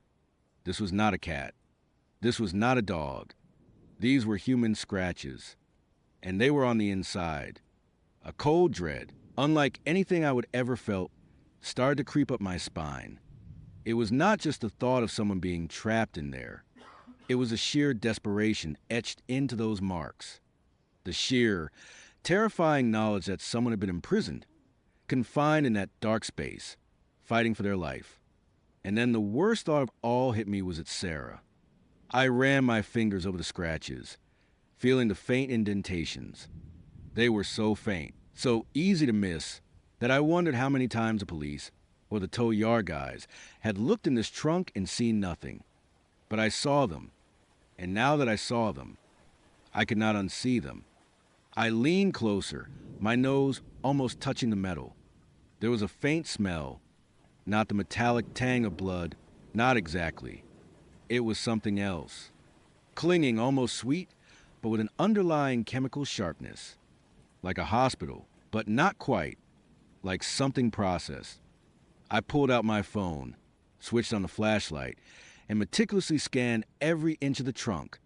The bottom, the sides, the spare tire well. Nothing. It was spotless. Too spotless. If someone had been trapped in there, if they would fought, there should be some dirt, some residue, something, but it was unervingly clean, except for the scratches. And that smell.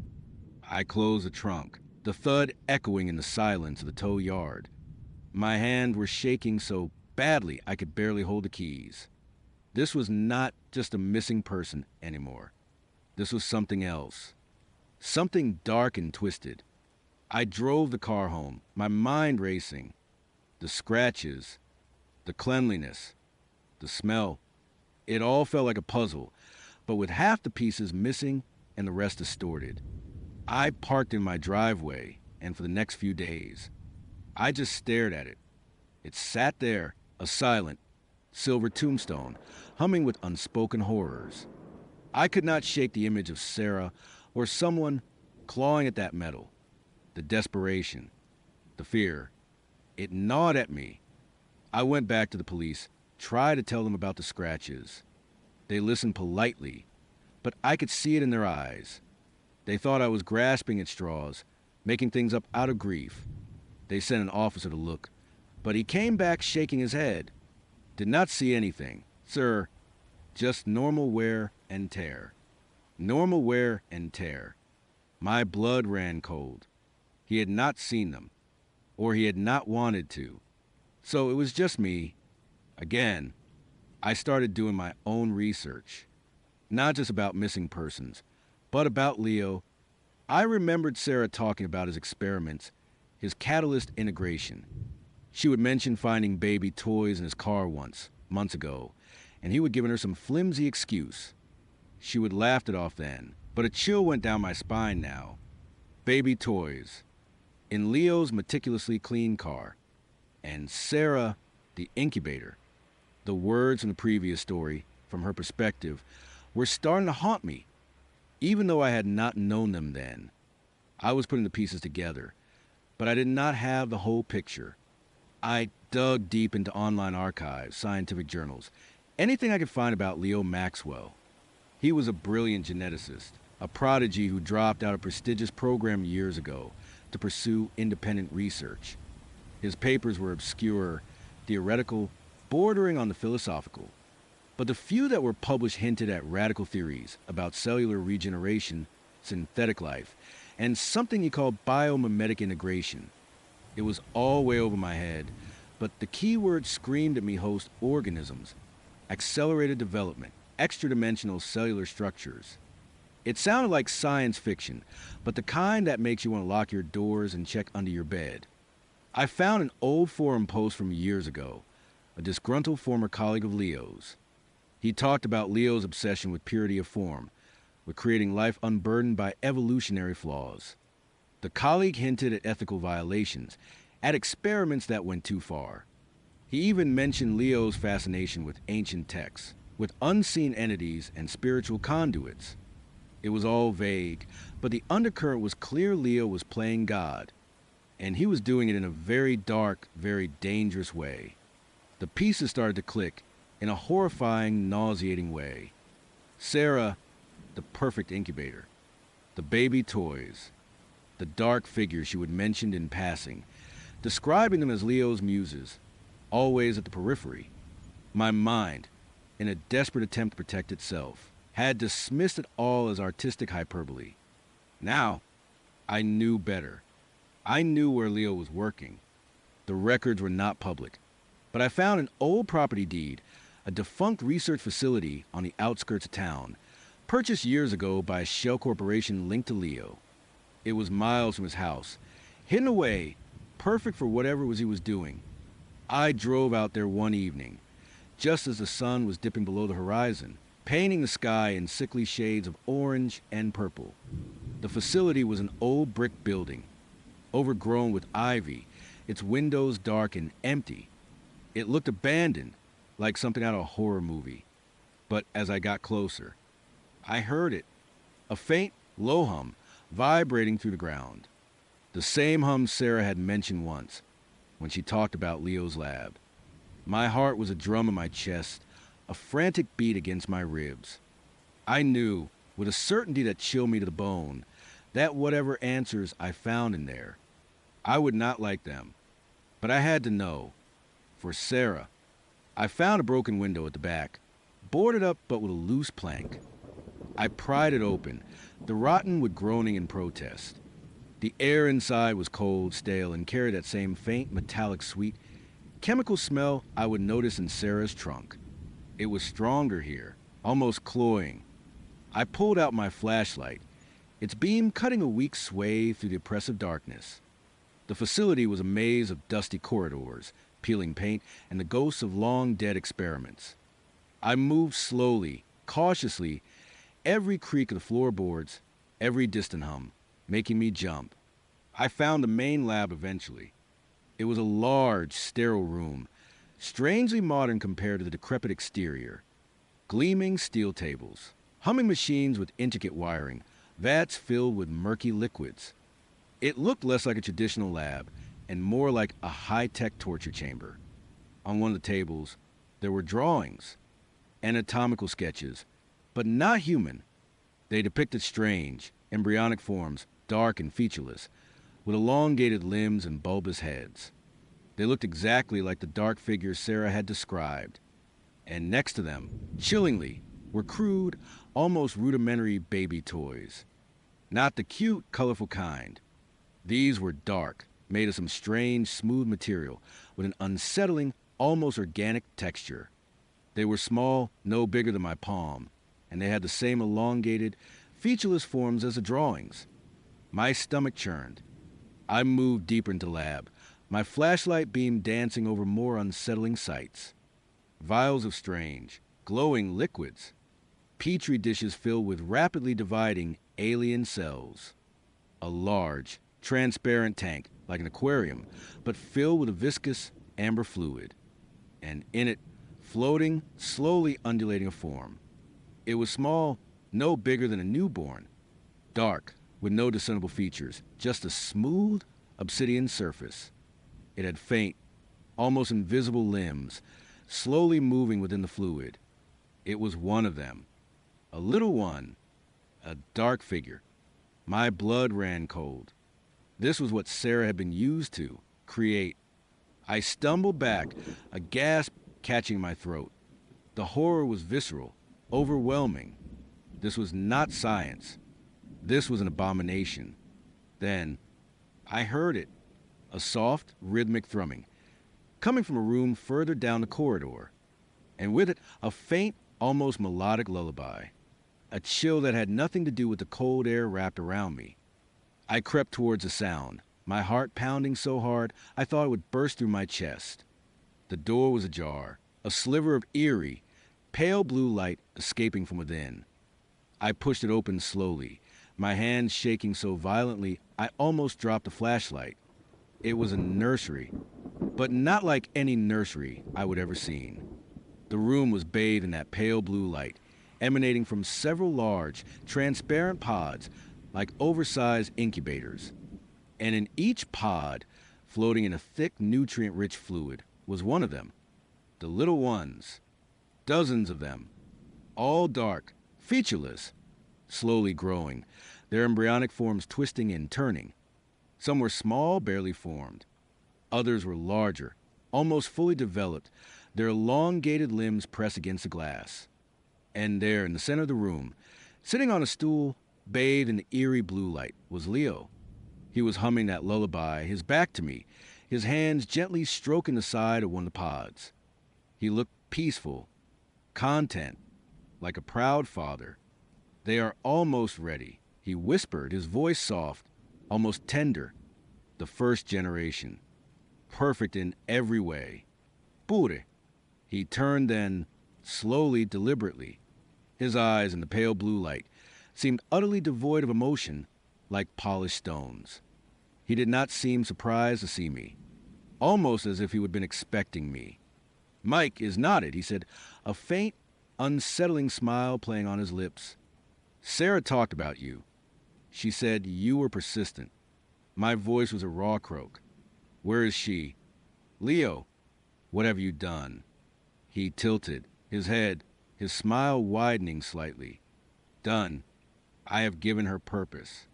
Mike, a grander purpose than you could ever imagine. She was a marvel, the perfect host. He gestured vaguely toward the corner of the room, where a large, cylindrical chamber stood, its top open. It looked like a specialized cryo chamber, but much larger, with intricate tubing running from it. Her body, Leo continued, his voice devoid of any malice, simply stating a fact, was repurposed. The catalyst integrated flawlessly. Her essence, her biological material, it was all absorbed, recycled, to nurture them. He gestured to the pods, to the dark, growing figures, to create the next stage of evolution, unburdened by the flaws of humanity. I stared at the chamber, then at the little ones, then back at Leo. Sarah, my Sarah. She was gone, not just dead, but consumed. Her body, her very being, had been turned into this, an incubator, a vessel for these dark, alien things. A wave of nausea washed over me, so potent I almost doubled over. The metallic, sweet smell in the air suddenly felt suffocating. It was Sarah. It was her. You are insane. I whispered, my voice trembling with a mixture of horror and rage. Leo chuckled, a low, dry sound. Insane. No. Mike, I am a visionary. I am merely accelerating what nature would eventually achieve. These are the future. And Sarah was instrumental in their genesis. He took a step towards me, his eyes gleaming with an unsettling fervor. You could be too. Mike, you have a strong constitution, a resilient spirit. We could use more contributors. My blood ran cold. He wanted to do to me what he had done to Sarah, to turn me into another resource, another vessel for his abominations. Stay away from me. I snarled, backing away slowly. My hand instinctively went to my pocket, searching for anything, a weapon, a key, anything to defend myself. Leo just watched me, that unsettling smile still on his face. There is no need for hostility. Mike, this is a glorious transformation, a new beginning. He gestured to the pods. Look at them. So pure, so hungry. As he said the word hungry, one of the larger figures in the pod twitched, its elongated, featureless head turning slowly towards me. It was like it heard him, like it understood. That was my cue. I did not wait. I turned and ran, bolting out of the nursery, through the lab, and back down the dusty corridors. The humming machine seemed to grow louder, the lullaby more distorted, echoing in my ears. I could almost feel Leo's gaze on my back. cold and calculating. I did not look back. I just ran, fueled by pure, unadulterated terror. The broken window, the only way out, seemed miles away.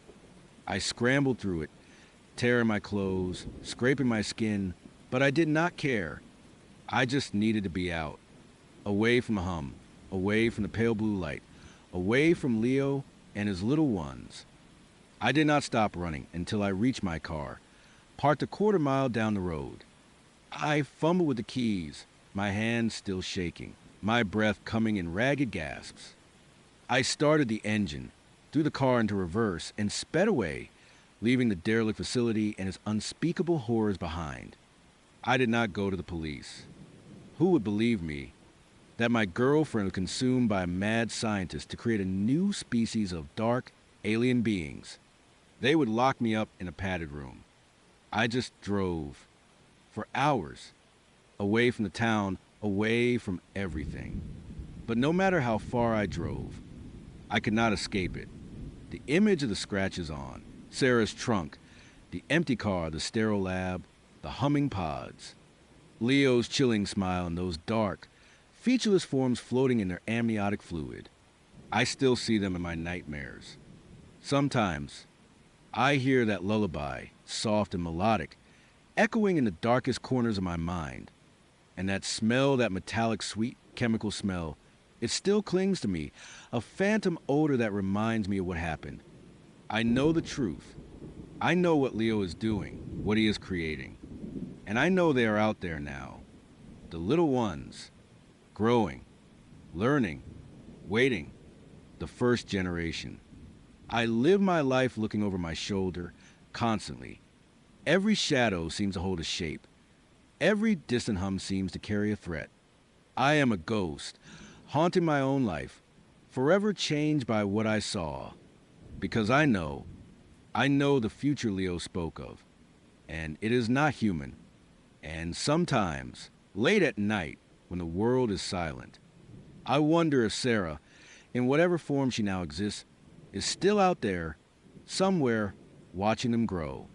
And I wonder, with a chilling dread, what happens when they are no longer little.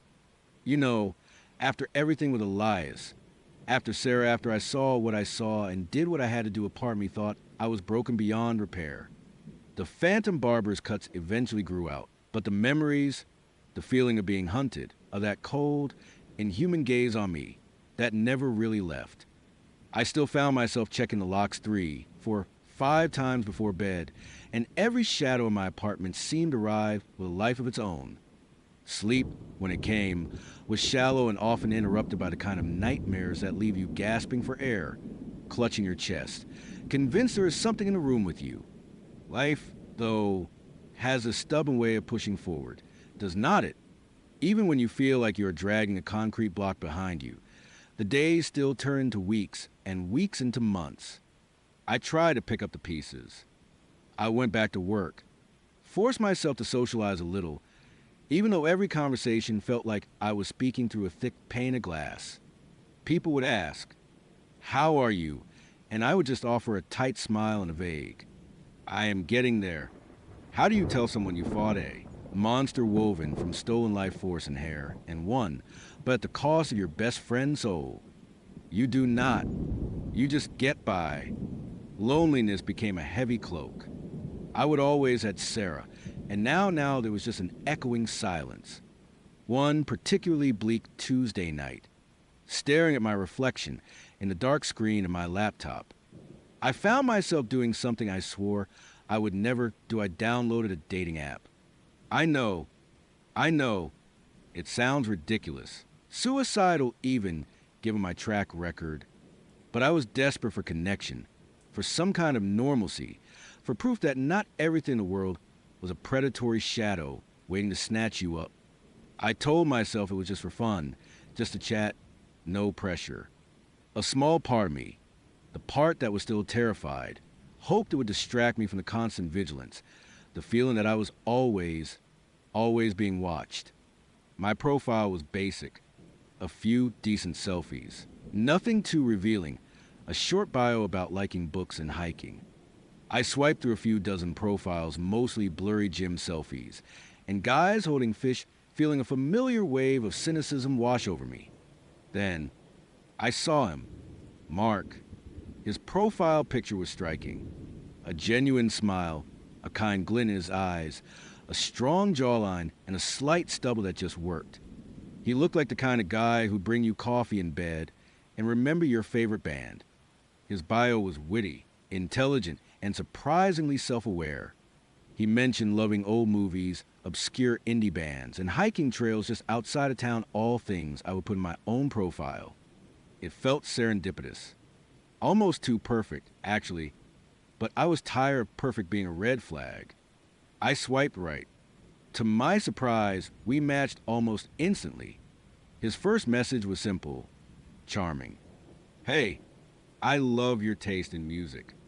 Any chance you are a fan of obscure band I would mention. We started chatting, and it was easy, effortless. He seemed to get my dry humor. He would send thoughtful questions, and our conversations flowed for hours. He was a software engineer, he said, working remotely, which explained why he was new to our small town. He talked about how he missed the hustle and bustle of the city, but was enjoying the quiet, the nature. He even mentioned feeling a bit out of place, which resonated with my own lingering sense of alienation. He asked about my job, my hobbies, my favorite local spots. I found myself opening up more than I intended, sharing details about my life, things I had not really talked about since before. He seemed to genuinely listen, to remember little details I would mention days ago. He would bring them up later, making me feel seen, understood. It was intoxicating. For the first time in months, I felt a flicker of hope, a tiny spark that maybe, just maybe, things would be okay again. After a week of non-stop texting and a couple long phone calls that felt more like conversations with an old friend than a stranger, Mark suggested we meet. He picked a quiet coffee shop downtown, the one with exposed brick and the smell of roasted beans that always made me feel a little more grounded. I was nervous, of course. My stomach was doing acrobatics, and I spent a solid hour trying on different outfits. But it was not the same kind of fear I would grown accustomed to. This was the good kind of nervous, the kind that comes with excitement. When I walked in, he was already there, sitting by the window, sipping a latte. He looked exactly like his photos, maybe even better. Taller, broader shoulders, and I would imagine, with that same kind smile. He stood up when he saw me, a genuine warmth in his eyes. Alex, it is great to finally meet you.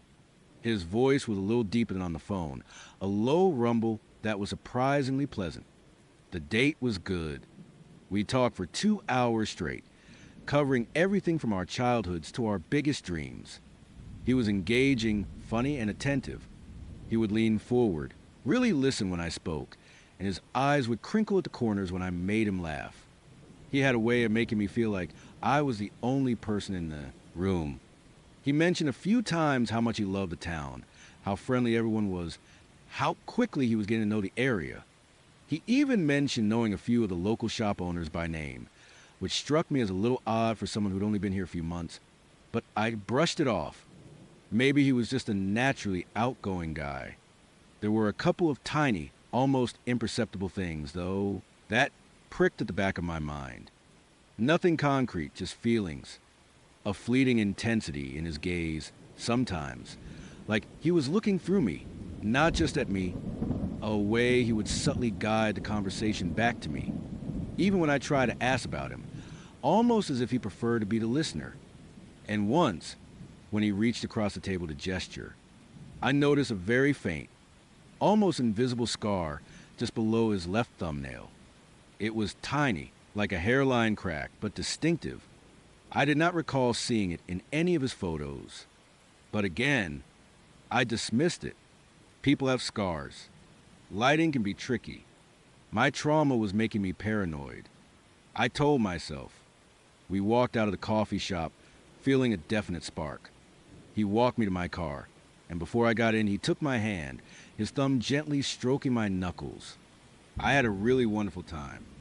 Alex, he said, his voice soft. I would love to do this again very soon. I felt a blush creep up my neck. Me too. Mark. Definitely. We exchanged a quick, lingering hug, and then I was in my car, driving home, a silly smile plastered on my face. Maybe this was it. Maybe I could finally move on. The next few days were a blur of text calls, and another date dinner at a charming Italian place he would discovered. He was still wonderful, still attentive, still seemed to know just the right thing to say. But the little prickles of unease started to become more frequent, more insistent. He would mention things that made me pause. "Oh, I saw you were at the bookstore this afternoon," he would say casually on the phone. Or, "You looked really nice in that blue sweater you wore to work today." My blood would run a little cold. I had not told him my work schedule, or what I was wearing. I had not posted anything on social media. When I asked him about it, he would just laugh it off. "Oh, I just happened to be passing by." Or, "I have a really good memory for details." I guess. He made it sound sweet, like he was just paying attention, but it felt invasive. Like he was always just there, just out of sight. I started to feel that familiar chill creep down my spine, the one I had not felt since Northwood. That feeling of being watched, of not being alone even when I was. I would catch myself looking over my shoulder more often, peering out my windows before bed. My apartment, once my sanctuary, started to feel like a cage with invisible bars. I told myself it was just my old trauma surfacing. Mark was a good guy. He was just observant. Too observant, perhaps. One evening, scrolling through my phone, tried to distract myself from the growing anxiety. I stumbled upon a local community group on IU2B. It was a pretty active group, mostly for sharing local news, lost pets, and recommendations. I rarely posted, but I followed it to keep up with what was happening in town. As I scrolled, a post caught my eye. It was from a woman named Chloe. Has anyone else been having weird experiences with online dating recently? Her post read, "I matched with a guy named Michael on Bumble a few weeks ago. He was super charming, great conversations, seemed perfect. We went on a few dates, and things were going really well. But then he started getting really intense, saying he knew where I lived, what I was doing. It creeped me out, so I blocked him. Now I keep seeing him around town, and I swear he is following me. Has anyone else met a Michael like this? He looks exactly like the guy in the picture." Attached to Chloe's post was a photo. My heart leaped into my throat and started pounding against my ribs like a trapped bird. It was Mark. My Mark. The same kind eyes, the same smile, the same strong jawline. But the name was different. Michael. My hand started to tremble so violently I almost dropped my phone. This was not paranoia. This was not my trauma. This was real. I clicked on the comments, my breath catching in my throat. "OMG, Chloe, I know exactly who you're talking about," one woman wrote. "I matched with a David a few months ago. Same exact story. Charming, then creepy. He knew my work schedule, my favorite coffee. I blocked him too. The picture looks exactly like your Michael." Another comment me too. Ryan, he said he was new in town, software engineer. He even knew about my dog's weird habit of chasing squirrels. I got a really bad vibe and broke it off. And then, the most terrifying one, this is so weird. I matched with Jason last month, and he was supposed to meet me for a second date, but he never showed up. I have not heard from him since. He looks just like this guy, too. I reported him to the app, but they said they could not do anything without more info. My blood ran cold. Michael, David, Ryan, Jason, all the same face, all the same story. Charming, new in town, software engineer, knowing intimate details, then turning creepy, then disappearing. And the last one, Jason, never showed up for the second date. He had not been heard from since. It was like a switch flipped in my brain. All those little prickles of unease, all those dismissed red flags, suddenly coalesced into a giant, flashing siren. The intensity in his gaze, the way he steered conversations back to me, his good memory for details, his casual mentions of seeing me around town, his discovering places. He was not discovering them, he was scouting. He was not just observing, he was stalking. And the scar, the tiny, almost invisible scar below his left thumbnail. I zoomed in on Chloe's picture. There it was, faint but unmistakable. This was him. This was all him. I felt a wave of nausea wash over me, so strong I had to brace myself against the desk. My perfect Mark, the man who would offer me a glimmer of hope, was a chameleon, a predator. He was not just catfishing, he was building a meticulously crafted persona to lure women in. And some of them had gone missing. My mind immediately flashed back to Elias, to the grotesque vessel he was building, harvesting essences. This felt different, more insidious, because it was human. It was a man, walking among us, pretending to be normal, while doing something unspeakably evil. My first instinct was pure panic. Block him. Delete the app. Change my number. Run. But then, a colder, harder feeling settled in. This was not Elias, a supernatural entity I could fight by destroying an anchor. This was flesh and blood. And this flesh and blood had been in my apartment. He knew where I lived. He knew my routines. He knew me. Running would not solve anything. It would just make me another potential victim, just like those other women. The Alex who had fled Northwood Cemetery was gone. The Alex who had faced down Elias and saved Sarah's spirit was still here, and she was not going to just roll over and disappear. I took a deep, shuddering breath, forcing myself to think logically. I needed to know more. I needed proof. I needed to warn others. And I needed to protect myself. I scrolled back through Chloe's post, looking for any more clues. I messaged Chloe directly, my fingers shaking as I typed. Chloe, I think I have matched with this guy too. My name is Alex. He is calling himself Mark. Can you tell me everything you remember? Chloe replied almost immediately. She was relieved, terrified, and eager to share. Her story was identical to the others. Charming, attentive, then the subtle shift of possessiveness, the alarming knowledge of her whereabouts, the feeling of being watched. She confirmed the scar on his thumb. She also remembered him mentioning a specific hiking trail a few miles outside of town, a secluded one he said he loved for its peace and quiet. He would try to get her to go there with him for a second date, but she would gotten a bad feeling and backed out. A hiking trail, secluded, peace and quiet. My blood ran cold again. I remembered Mark suggesting that exact trail to me just yesterday. It is beautiful this time of year. Alex, you would love it. We should go this weekend. I had agreed. I looked at the dates on the missing persons reports I would seen online, not official reports, but local news articles about women who had vanished in the last year, always after a first or a second date. The timelines, the descriptions, they started to line up with the different names, the different personas.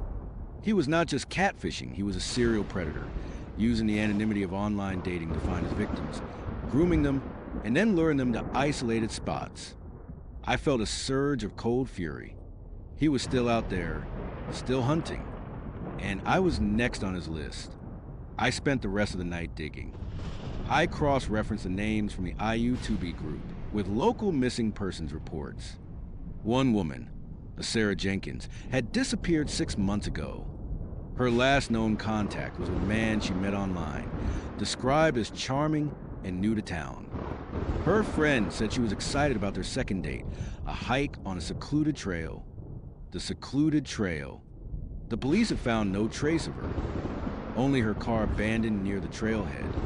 It was all clicking into place with sickening clarity. This was not just a weird dating scam.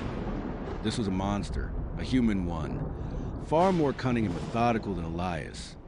Elias was driven by a primal hunger for essence. This man was driven by something far more sinister, something purely human. The next morning, I woke up with a plan. Fear was still a cold knot in my stomach, but it was mixed with fierce determination. I was not going to be a victim. Not again. I called Chloe. Chloe, I said, my voice steady despite the tremor in my hands. He suggested that hiking trail to me too. For this, Saturday. Chloe gasped, Alex, you can't go. He is dangerous. I know, I said, but I have an idea. I need your help and the help of the other women from the group.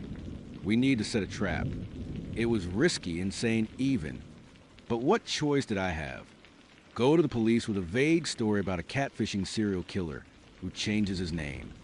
Without concrete evidence, they would dismiss it as paranoia, or worse, put me in more danger by tipping him off. No, I had to be smarter. I had to use his own game against him. I spent the next few days in a hyper-vigilant state. I pretended everything was normal with Mark, exchanging texts, confirming our date for Saturday on the hiking trail. He was still charming, still attentive, still sending those little messages that made my skin crawl, can't wait to see you. Alex, I have missed you already. He had no idea what was coming. Meanwhile, Chloe and I, along with 2 other women from the IU2B group, who had also been targeted by him, put our plan into motion. We called the police, but not about Mark directly. We reported a pattern of suspicious activity. A man matching his description seen loitering near the trailhead where Sarah Jenkins disappeared, and near the homes of the other women. We emphasized the stalking aspect, not the catfishing, hoping it would get their attention. We did not mention our direct involvement with him yet, wanting to ensure they would investigate the area first. Then we organized our own surveillance. On Saturday morning, instead of heading to the trail alone, I drove to a pre-arranged spot a few miles away. Chloe and the other 2 women, armed with their phones and a healthy dose of fear-fueled courage, were already there. We had a plan. I would go to the trailhead as planned. The others would be positioned further down the trail, out of sight, ready to record, to act as witnesses, and to call the police if anything went wrong. We even had to signal a specific phrase. I would text Chloe if I needed immediate help. My heart was hammering as I pulled into the small parking lot at the trailhead. It was a beautiful, crisp autumn day, the kind of day that usually made me feel alive. Today, it just felt ominous. The trees, stripped bare their leaves, looked like skeletal fingers reaching for the sky. Mark was already there, leaning against his car, a backpack slung over one shoulder. He looked perfectly normal, perfectly handsome. He smiled when he saw me, that same warm, inviting smile that now felt like a mask. Alex, you made it. I was starting to think you had stood me up. I forced a smile, trying to keep my voice steady. Never. Just enjoying the drive. I could feel his eyes on me, assessing, calculating. He offered me a bottle of water from his backpack. Hydration is key on a good hike, he said, his voice smooth. We started walking down the winding path, the fallen leaves crunching under our feet. He was charming, of course, pointing out different trees, talking about the local wildlife. He was trying to put me at ease, to make me comfortable, to lull me into a false sense of security. But I was not fooled. Every nerve ending in my body was screaming. We walked for about 20 minutes, deeper into the woods, until we reached a more secluded part of the trail, a spot where the trees grew thicker and the path narrowed. This was it. This was where he would try to lure Sarah Jenkins. This was where he would try to lure Chloe. He stopped, turning to face me. The smile was still there, but now there was a subtle shift in his eyes. The warmth was gone, replaced by that intense, predatory gaze I would notice before. It was a calculating stare, like a hunter sizing up his prey. You know, Alex, he said, his voice lower now, almost a purr. I feel like we have a really special connection. I feel like I know you better than anyone. My heart pounded, but I kept my face neutral. Oh, how so? Mark. He took a step closer, his hand reaching out, not quite touching me, but hovering near my arm. I know you like your coffee black. No sugar. I know you bite your lip when you are concentrating. I know you leave the light on in the hallway when you go to bed because you do not like the dark. I know you still check your locks 3 times, even though you live alone. My breath hitched. He knew. He knew all of it, not just from our conversations, but from watching me. The hallway light, the lock checking. Those were things I would never told him. Things only someone who had been inside my apartment or watching it for a long time would know. You have been watching me, have not you? I said, my voice barely a whisper, but firm. His smile widened, but it was no longer charming. It was chilling, a triumphant sneer. I like to get to know my prospects, he said, his eyes glittering. You are a particularly interesting one. Alex, a little more resilient than most. I saw that in you from the beginning. That little spark of defiance. It is appealing. He took another step, closing the distance between us. My hand instinctively went in my pocket, gripping the small, cheap crucifix I would brought, a silly memento from my last ordeal, but it made me feel a tiny bit braver. What do you want? Mark. I asked, trying to sound braver than I felt. He laughed, a low, guttural sound that grated on my ears. Want? I want what I always want. A fresh start. A new story. And you, Alex, you are going to be the muse for my next chapter. He lunged. It was fast, but I was ready. The terror was there, but it was familiar now, a cold fuel that sharpened my senses. I sidestepped his grab, pivoting away, and brought my elbow up hard, catching in the ribs. He grunted, surprised, stumbling back a step. You are not going to touch me. I snarled, the word surprising even myself. The fear was still there, but it was mixed with a surge of pure, unadulterated rage. This was not Elias, a supernatural entity. This was a man, a human monster, and he was not going to take me. He recovered quickly, his eyes now blazing with a cold fury. The charming Mark was completely gone, replaced by a predator. Feisty are not we, he sneered, lunging again, this time aiming for my throat. I ducked, feeling his hand brush my hair.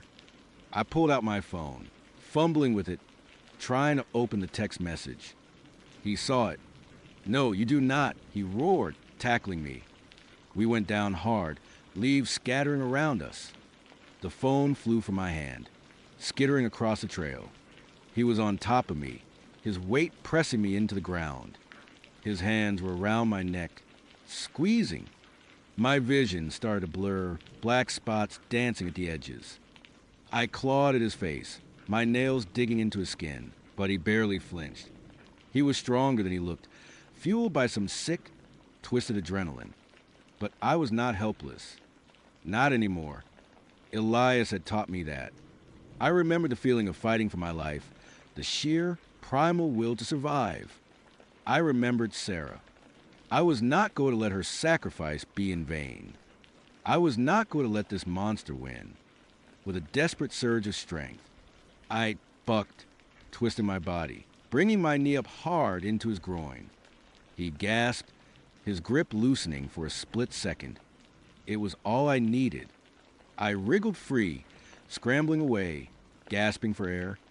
He was curled on the ground, groaning, but already starting to push himself up. I saw my phone just a few feet away. I lunged for it, my fingers fumbling with the screen. I opened the text message, my thumbs flying across the keyboard, typing the prearranged signal. Help. Trailhead. Yellow jacket. My heart hammered as I hit. Send. He was on his feet now, charging at me again, his face contorted with rage. You little bitch. You won't get away. I did not have time to run. I looked around wildly.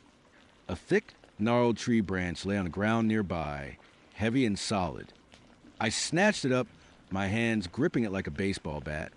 He reached me, grabbing my arm, twisting it. I screamed, pain shooting up my shoulder. But I swung the branch with all my might, not at his head, but at his knee.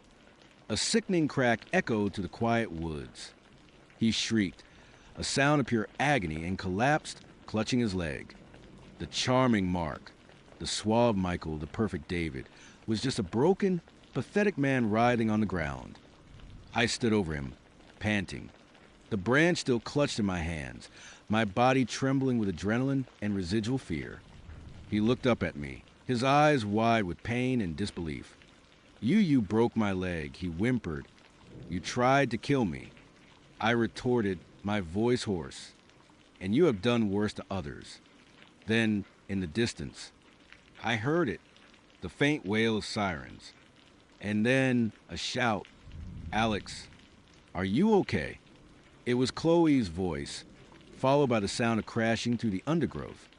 Within minutes, the woods were swarming with police officers. Chloe and the other women emerged from the trees, their faces pale but relieved. They had recorded everything, and the police had responded quickly to their calls, especially after they mentioned the history of disappearances connected to this very trail. They found my phone, the sent message, the branch. They found him, groaning and clutching his broken leg. And they found the evidence in his car, multiple burner phones, fake IDs, a meticulously organized journal detailing his different personas, his targets, and chillingly, the dates and locations of the women who had vanished. It was over. He was arrested, taken away in an ambulance, then to jail. The relief that washed over me was so profound it almost buckled my knees. Chloe hugged me tight, tears streaming down her face. "You were so brave, Alex, so incredibly brave." I was brave. I realized, but it was not just bravery. It was something else. It was a refusal to be a victim again. It was a memory of Elias, of Sarah, of the horrors I had faced that had forged something new and unbreakable inside me. It had taught me that sometimes the monsters are not supernatural. Sometimes they wear human skin, and they're far more terrifying because they walk among us, hiding in plain sight. The investigation continued. More victims were uncovered. More stories of charming online dates turning into nightmares. Sarah Jenkins' remains were eventually found, tragically, exactly where he was described in his journal. There was a sense of grim closure for her family and for the families of the other women. My life, once again, was irrevocably changed. The loneliness was still there, but it was different now. It was no longer a desperate craving for connection, but a quiet understanding of the dangers that lurk beneath the surface of normalcy. I deleted the dating apps. I still check my locks, but now it is not just out of fear, but out of a calculated awareness. I still look over my shoulder, but it is not just for shadows anymore. It is for the perfectly charming smiles, the seemingly perfect connections, the human monsters who prey on loneliness and trust. Because some horrors once seen can never be unseen. And some, you realize, are far closer to home than you ever imagined. So, I have always been that person. You know, the one who meticulously plans everything, color codes her calendar, and triple checks the locks before bed. I am not exactly an adrenaline junkie, and certainly not the type to go chasing after danger. My life was pretty much a well-oiled machine of predictability, and honestly, I liked it that way. But even the most organized life can have its quiet, lonely corners, and mine was starting to feel less like a cozy nook and more like a vast, empty auditorium. That is why I finally caved and downloaded Tinder. Yeah, I know, it is a minefield out there. But a girl gets tired of movie nights with her cat and the same old takeout menu. I figured, worst case scenario, I would get some funny stories out of it. Best case, maybe a genuine connection. What I did not account for was the kind of story that would haunt my waking hours and creep into my darkest nightmares. His name was Mark, or at least, that is what he told me. His profile picture was a pretty standard, slightly blurry shot of him hiking, a genuine, easy smile on his face. He had kind eyes, or what I thought were kind eyes, and his bio was short, sweet, and just vague enough to be intriguing without being red flag level weird. He mentioned a love for the outdoors, a passion for community work, and a desire to find someone who understands the deeper connections in life. Sounded a little philosophical, maybe a bit new agey, but nothing alarming. I swiped right. We matched. His messages were charming, witty, and surprisingly insightful.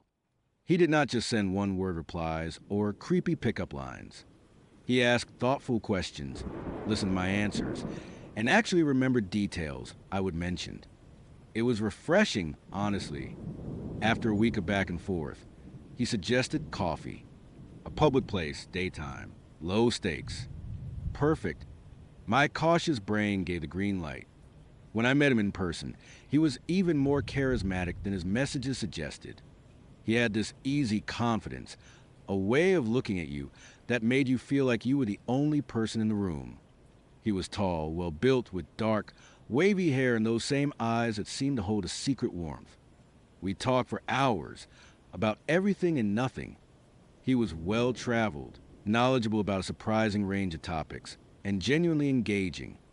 There were a few moments, though, that pricked at the edges of my comfort. He would talk about his community a lot. Not just friends, but a group of people he was deeply involved with who shared a common purpose. He described it as a place of profound understanding, where people truly saw each other.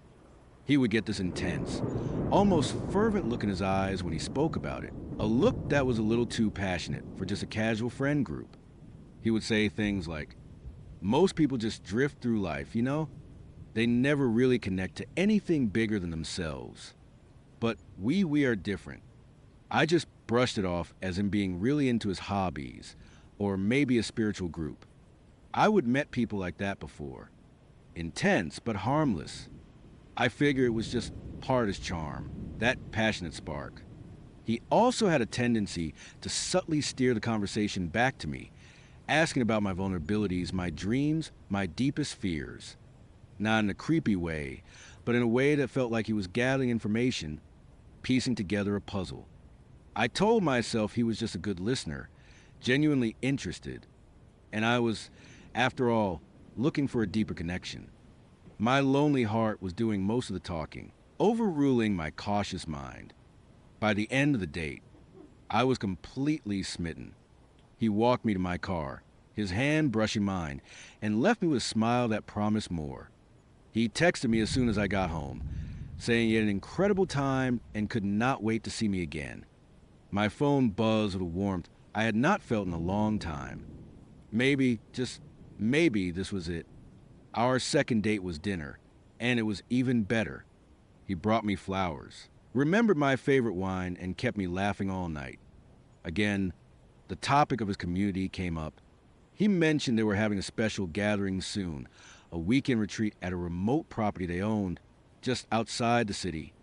He said it was a chance for new people to experience the true essence of their group, to see what they were really about.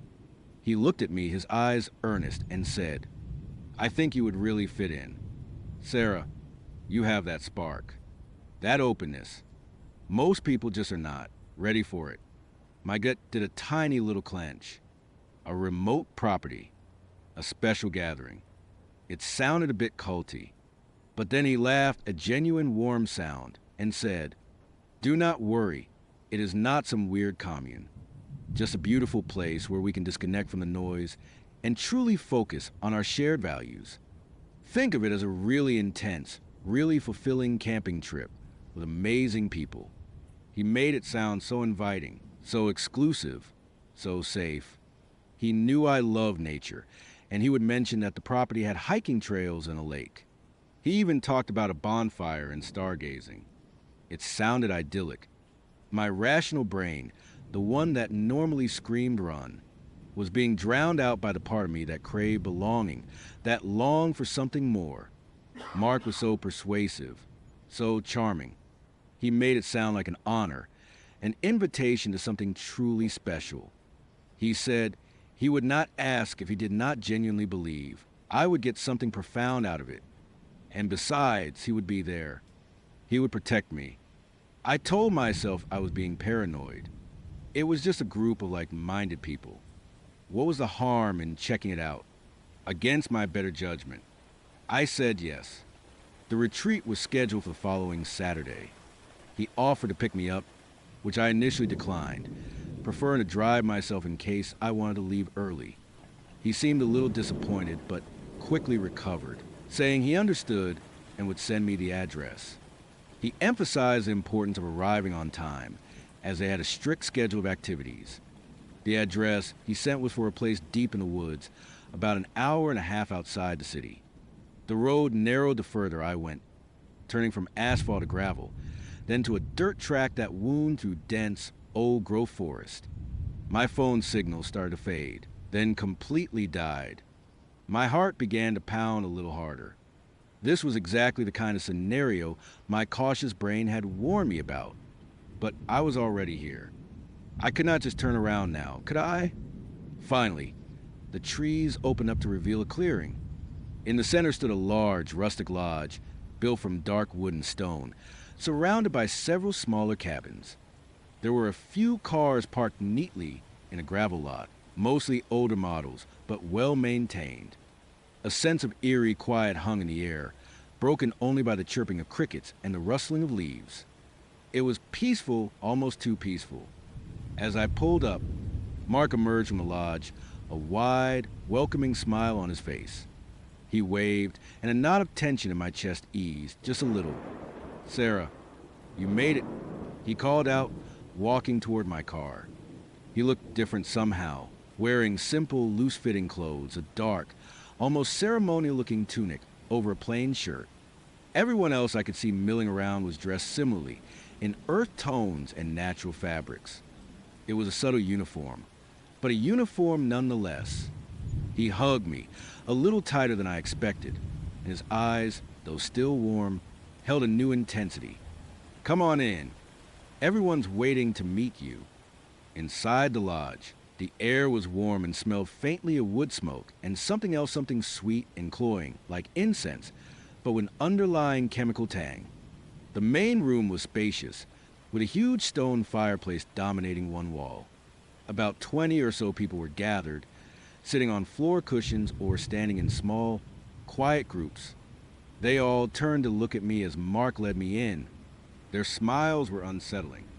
They were too wide, too fixed, their eyes holding a strange, placid emptiness. It was like looking at a room full of mannequins, perfectly posed and unervingly serene. Mark introduced me to a few people, all of whom greeted me with the same unervingly calm demeanor and the same slightly vacant smiles. They asked me questions, but their interest felt superficial, like they were reading from a script. Each of them, without fail, mentioned how lucky I was to be there, how special this community was. Then, a man emerged from a back room. He was older, with a long, flowing white beard and piercing blue eyes that seemed to see right through me. He wore a similar tunic to Mark's, but it was intricately embroidered with symbols I did not recognize. This was clearly the leader. Everyone immediately grew silent, their gazes fixed on him with an almost worshipful intensity. "Welcome, our new friend," the man said, his voice deep and resonant, filling the room. He did not look at me directly, but his words felt like they were meant only for me. "We are honored to have you join our circle, even if just for a short time. Here, we shed the illusions of the outside world. Here, we find our true selves, our true purpose."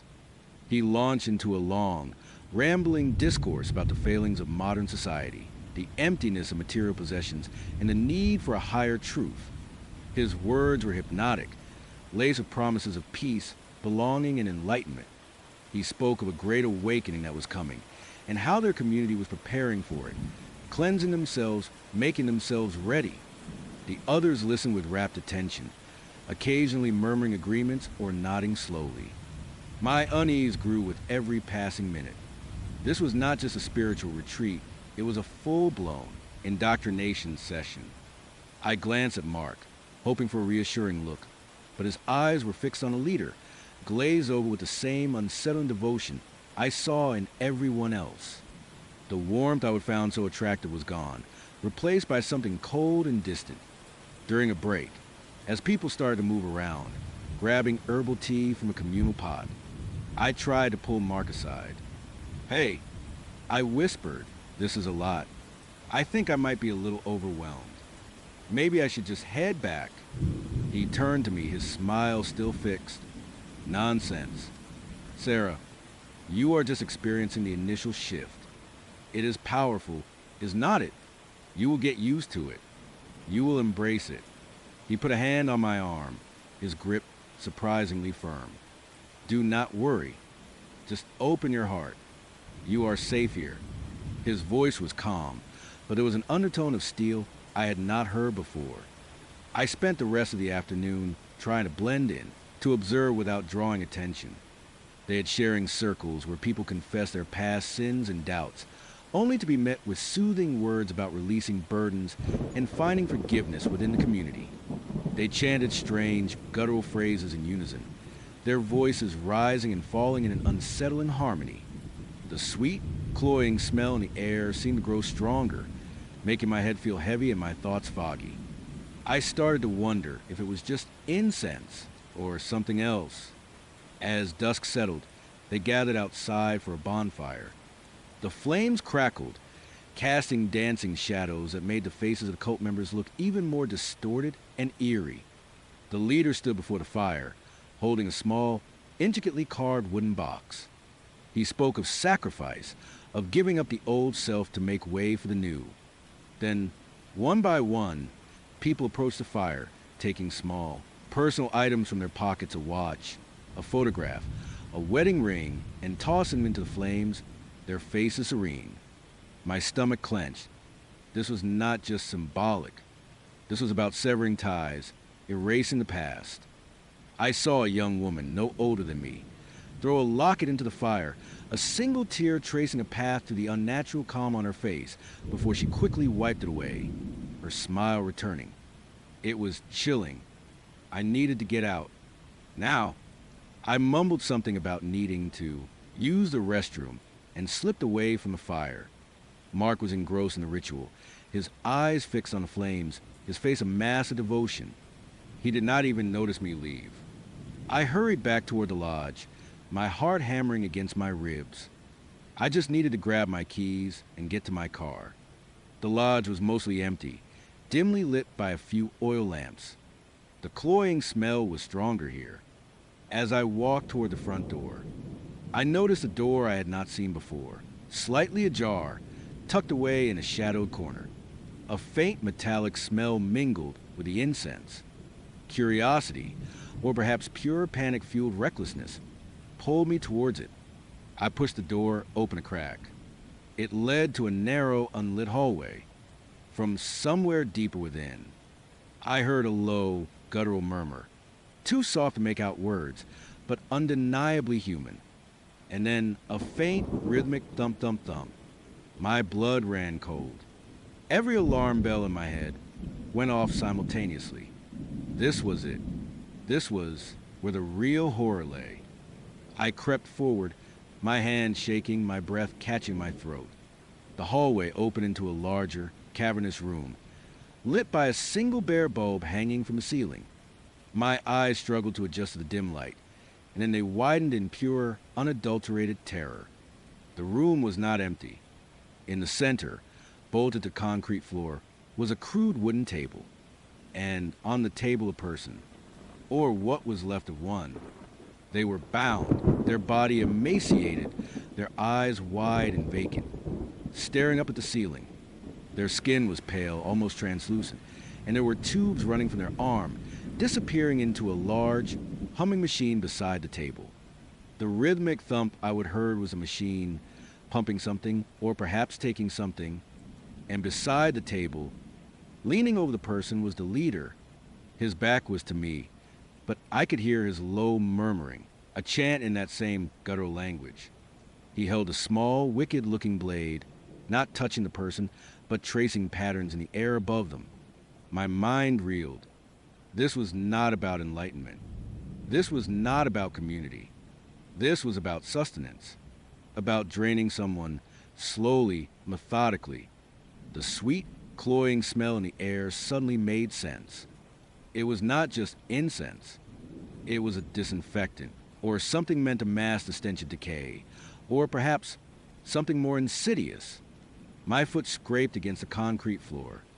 The sound, tiny as it was, echoed in the horrifying silence. The leader froze. Slowly, deliberately, he turned his head. His eyes, those piercing blue eyes, locked onto mine. There was no warmth, no kindness, no spiritual wisdom in them now. Only a cold, predatory gleam. A knowing smile, utterly devoid of humor, spread across his lips. "Ah, Sarah," he said, his voice no longer resonant, but a low, dangerous hiss. "You found our little sanctuary. A little early, perhaps, but no matter. You were always destined to see the truth." I did not wait. My instincts took over. I turned and ran, scrambling back to the hallway, my heart pounding so hard I thought it would burst through my chest. I burst out of the lodge, into the night, gasping for air. The bonfire was still blazing. The cult members still gathered around it, chanting. Mark was still there, his back to me. I sprinted toward my car, fumbling for my keys, my hands shaking so violently I could barely insert the key into the ignition. I heard shouts behind me. They had seen me. "Sarah, come back." It was Mark's voice, no longer charming, but laced with chilling urgency. "Do not be foolish. You belong with us now." I finally got the car started, the engine sputtering to life. I slammed it into reverse, tires spitting gravel, and then shifted into drive, flooring the accelerator. The car lurched forward, bumping over the uneven ground. Headlights flashed behind me. They were coming. I drove like a maniac, weaving through the trees, the dirt track barely visible in my headlights. The pursuing car was gaining on me, its brights blinding me in my rearview mirror. I could hear their engine roaring. Closer, closer. My mind raced. I could not outrun them on this road. I had to do something. I remembered a small, overgrown path I would pass on the way in, barely a gap in the trees. A desperate gamble. With a sudden, violent swerve, I yanked the steering wheel, turning sharply off the main track and plunging into the dense undergrowth. Branches scraped against the sides of my car. Twigs snapped beneath my tires, but I kept going, pushing through the thicket. The pursuing car, caught off guard, overshot the turn, its headlights momentarily disappearing before it started to back up. I did not stop. I continued to crash through the woods, praying I would not hit a tree or get stuck. The path was barely wide enough for my car, and I could hear the sounds of their car trying to follow, the angry shouts of the cult members. After what felt like an eternity, I burst back onto the main gravel road, further down from where I would veered off. I did not look back. I just floored it, the car rattling and protesting, but moving. The headlights behind me were still there, but now they were further away, struggling to navigate the dense woods I would just plowed through. I drove and drove, not stopping until I saw the first signs of civilization, the faint glow of distant streetlights. My hands were clamped to the steering wheel, my knuckles white. My entire body was trembling uncontrollably. I pulled into the first gas station I saw, a brightly lit beacon of normalcy. I stumbled out of my car, my legs weak, and fumbled for my phone. No signal. Of course. I ran inside, my eyes darting around, half expecting to see Mark or one of the other cult members. The cashier, a bored-looking teenager, barely looked up from his phone. I grabbed a prepaid burner phone from the rack, my hand still shaking, and paid for it with cash, avoiding eye contact. Outside, I managed to activate the burner and call 911. My voice was hoarse, barely a whisper as I tried to explain what I would seen, what had happened. The dispatcher listened patiently, asking for details, for the address. I gave them what I remembered, the cross streets, the general direction. They said they would send a unit to investigate. I did not wait around.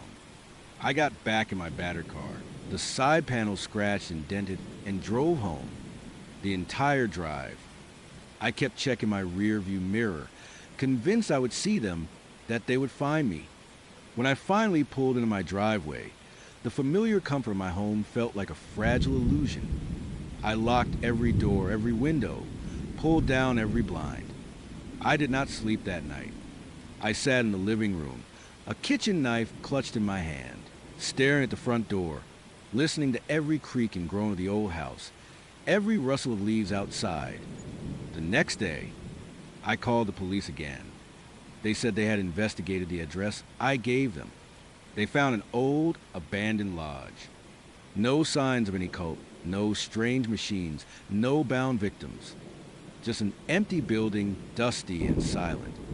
They suggested it might have been a prank, or perhaps I would have been disoriented in the dark. They asked if I would have been drinking or using any substances. My blood ran cold again. They cleaned it up. They knew I was coming. Or maybe they were never truly there when the police arrived. Maybe they had a network, a way to vanish and reappear. I knew what I saw. I knew what I escaped. Mark, the charming, kind-eyed man from Tinder, was a monster, a recruiter for something unspeakably evil. And those placid, empty smiles of the cult members, they were not just brainwashed. They were complicit. Or perhaps they were just the next victims, waiting their turn for the machine. I deleted all my social media, changed my phone number, and even considered moving. I still check my locks compulsively, but now it is not just habit.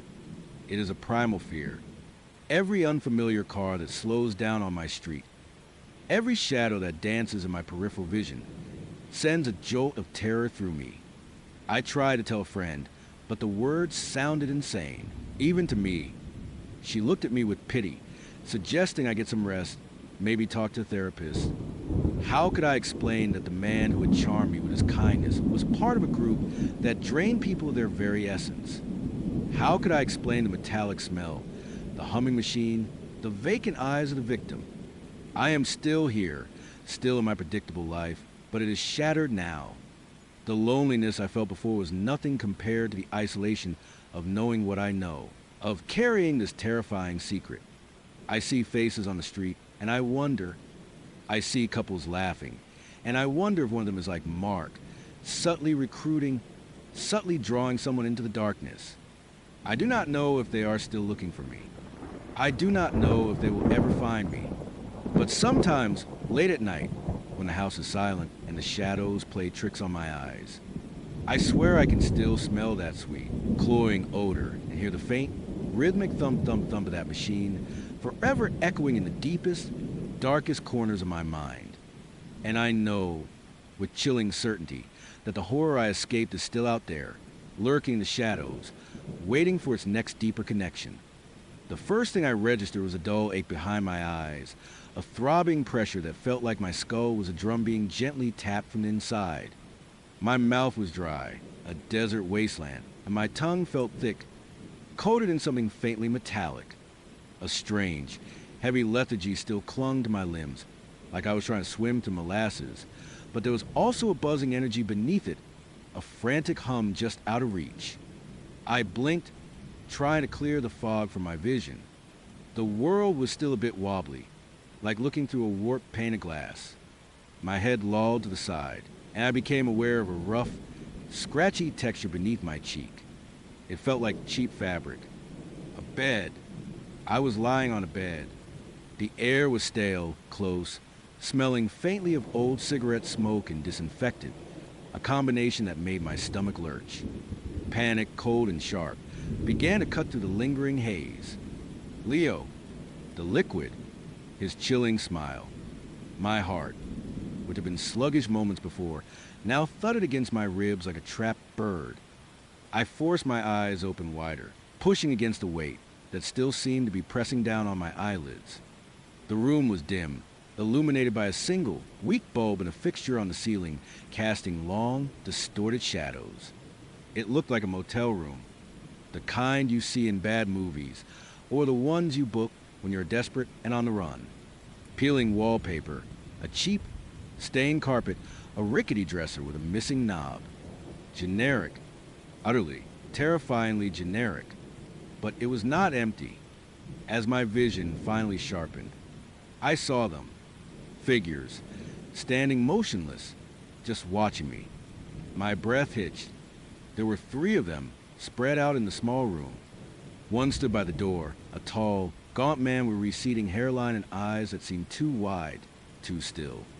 Another, a woman, was perched on the edge of the other bed, her hands folded neatly in her lap, her gaze fixed directly on my face. The third, a younger man, maybe his late 20s, leaned against the wall near the window, or where a window should have been. There was no window, just a blank wall. They were not moving. Not a twitch, not a blink, just watching, like statues carved from fear. A new wave of terror, colder and more profound than before, washed over me. These were not Leo's goons. Not exactly. They looked ordinary. Too ordinary. Their clothes were plain, unremarkable. But their stillness, the way their eyes tracked my slightest movement, was anything but. It was predatory, yet strangely vacant. Hello. My voice was a croak, barely a whisper. My throat felt raw. They did not respond, did not even flinch. Their eyes remained locked on me. It was like I was a specimen under a microscope, or a particularly interesting bug. I pushed myself up, my muscles protesting with a dull ache. The bed groaned beneath me. As I sat upright, the room swayed again and a wave of nausea rolled through me. I squeezed my eyes shut for a moment, trying to reorient myself. When I opened them again, the 3 figures were still there, still watching, unblinking, unmoving. Who are you? I demanded, my voice gaining a fraction of its strength, though it still sounded reedy and thin. Where am I? What is this? Silence. The only sound was a frantic pounding of my own heart in my ears. And then a faint, almost imperceptible hum that seemed to vibrate through the floorboards. I swung my legs over the side of the bed, my feet hitting the cold, grimy carpet. The feeling of the carpet against my bare skin was sickeningly real. This was not a dream. This was happening. My mind raced, trying to piece together the fragments of the last thing I remembered Leo, the amber glass, the strange liquid, the fading light. My eyes scanned the room, desperately searching for an exit, a weapon, anything. The door was a standard motel room door, but it looked heavy, solid. No visible locks from my side, but the way the man stood by it, almost guarding it, implied it was locked from the outside. The blank wall where a window should be confirmed my growing dread. There was no escape, through natural means.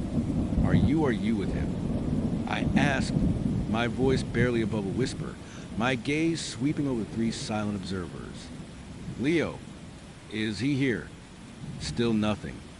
No nod, no shake of the head, no change in their blank expressions. It was like talking to mannequins.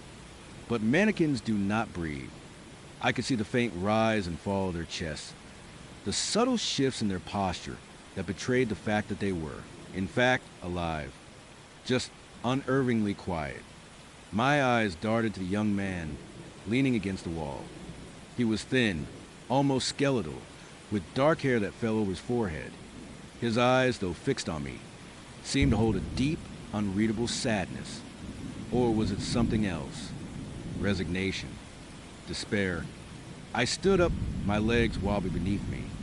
The room tilted again, and I had to brace myself against the dresser. My head spun, and I felt a sudden, inexplicable urge to lie back down, to close my eyes and let the warmth spread through me again. It was the same lethargy I felt just before I passed out, but now it was tinged with something else, a strange, creeping contentment that war with my rising panic. What did he do to me?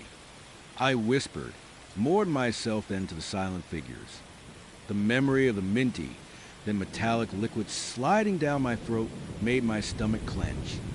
As if on cue, a faint tingling sensation began in my fingertips, spreading slowly up my arms. It was not painful, not exactly, but it was profoundly unsettling. Like my nervous system was being rewired, or like static electricity was building up inside me. I took a tentative step toward the woman on the bed. Are you okay? Her head tilted fractionally, a movement so slight I almost missed it. Her eyes, dark and fathomless, seemed to bore into mine. There was no flicker of recognition, no hint of understanding, just that unsettling, unwavering gaze. It was like looking into a mirror, but instead of my own reflection, I saw a void. Can you talk? I press, my voice gaining an edge of desperation. Do you know what is going on? The man by the door shifted his weight, a slow, deliberate movement that made my blood run cold. His eyes never left me. It was like he was a sentry, guarding not just the door, but them, or perhaps guarding me from them. The thought was ludicrous, yet it sent a shiver down my spine. I backed away slowly, my heart pounding a frantic rhythm against my ribs. The tingling in my arms was intensifying, now reaching my shoulders. It felt like my skin was alive, crawling with tiny, invisible insects. I rubbed my arms, trying to shake the feeling, but it persisted, growing stronger. My gaze fell upon a small, unassuming detail on the wall above the dresser. A tiny, almost imperceptible pinhole. I squinted, my eyes straining in the dim light. It looked like a camera lens. A chill, colder than any I had felt before, snaked its way down my spine. We were not just being watched by the three silent figures. We were being recorded. This was an observation room, a cage. He is watching. I murmured, the realization a bitter taste in my mouth. Leo, he was behind this.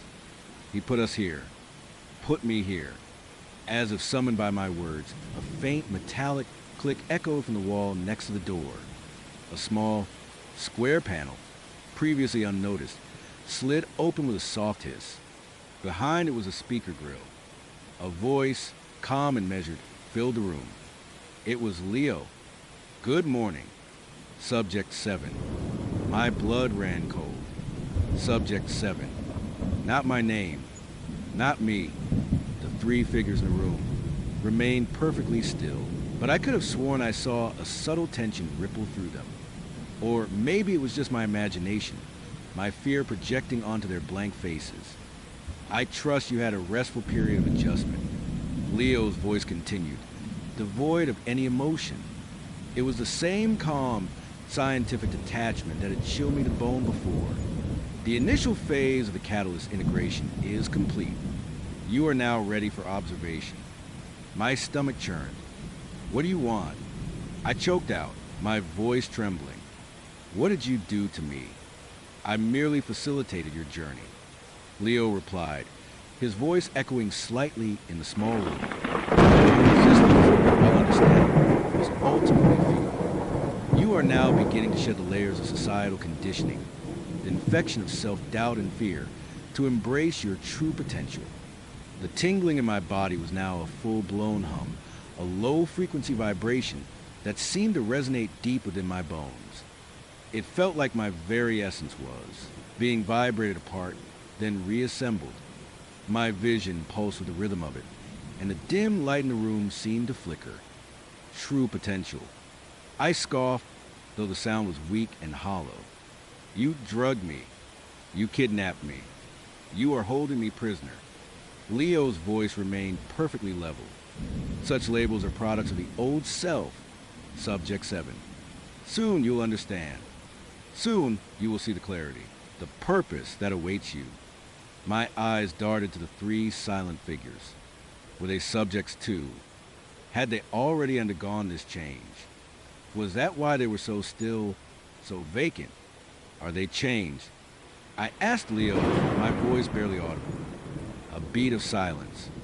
Then, Leo's voice, with a hint of what might have been satisfaction. Indeed, they are further along in their integration. They are observers, and eventually Guides. Guides. The word hung in the air, heavy with unspoken menace. Guides to what? To becoming like them. Empty, silent, watchful. The young man leaning against the wall, the one with the sad eyes, suddenly pushed himself off the wall. My breath hitched.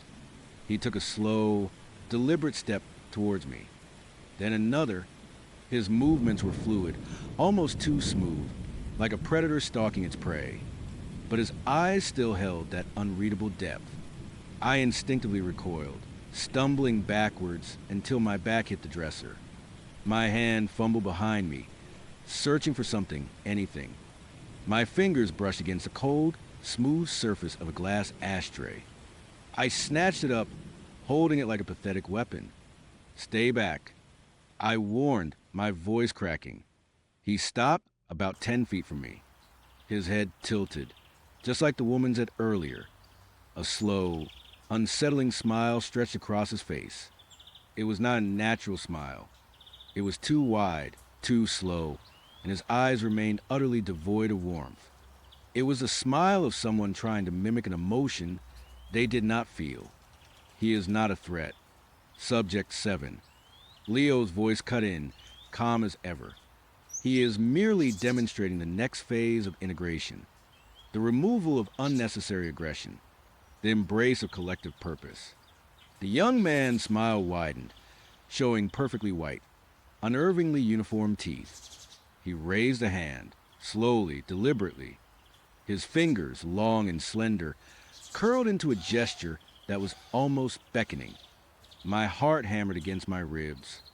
The tingling in my body was now a constant, vibrating thrum, and it was getting harder to distinguish it from my own frantic pulse. My head felt light, my thoughts fragmented.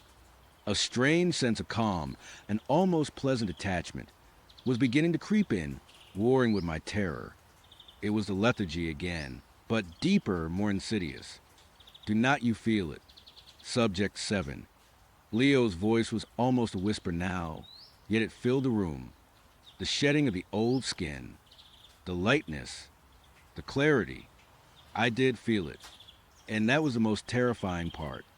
A part of me, a small, insidious part, did feel lighter.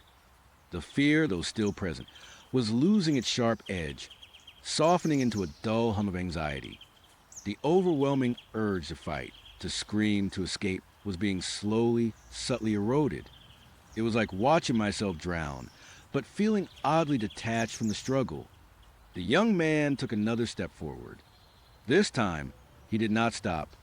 He moved with an unhurried grace, his eyes fixed on mine, his unsettling smile still in place. The other two figures remained still, silent, their gazes unwavering. I tightened my grip on the ashtray, my knuckles white. My arm felt heavy, the movement sluggish. The internal hum was growing louder, almost drowning out the sound of my own breathing. My vision blurred again, the edges of the room softening, the figures appearing to shimmer in the dim light. Stay away from me. I managed to snarl, but the words felt hollow, lacking conviction. My voice sounded distant, alien. The young man was now directly in front of me. He reached out, his hand moving with agonizing slowness. I tried to bring the ashtray up to strike him, but my arm felt like lead. The strange lethargy had returned with a vengeance, pinning me in place.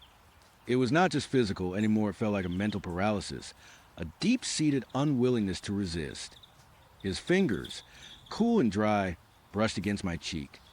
I flinched, but I could not pull away. His touch was devoid of warmth, devoid of malice, devoid of anything human.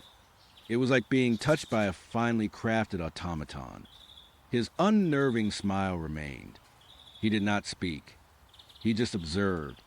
His eyes, though still fixed on mine, seemed to look through me, as if searching for something, or perhaps confirming something.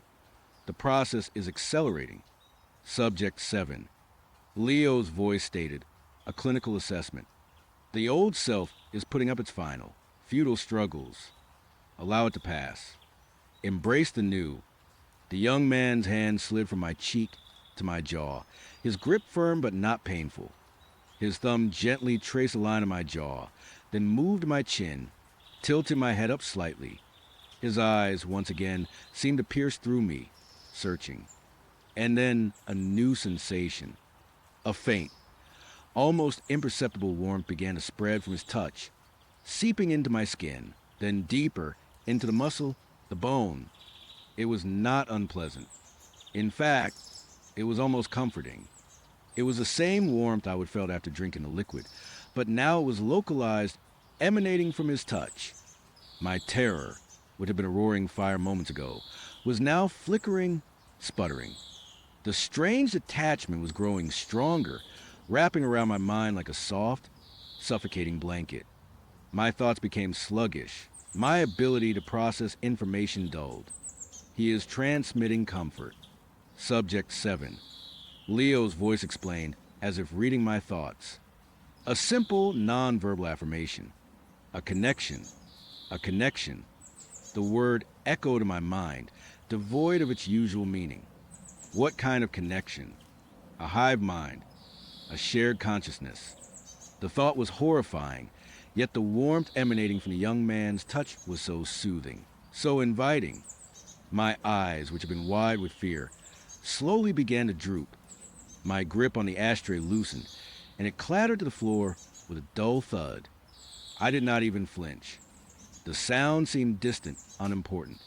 The young man's smile remained fixed. His eyes, still fixed on mine, seemed to deepen, to draw me in. I felt a strange pull, a desire to simply surrender, to let go of the struggle, to embrace the warmth, the quiet, the clarity. The tingling in my body had evolved into a full body hum, a constant vibration that now felt less like a threat and more like a natural state of being. My vision was swimming, the room blurring into indistinct shapes and colors. The dim light pulsed with the rhythm of a hum. You are almost there. Subject 7. Leo's voice was laced with a quiet triumph. Almost free. Almost one of us.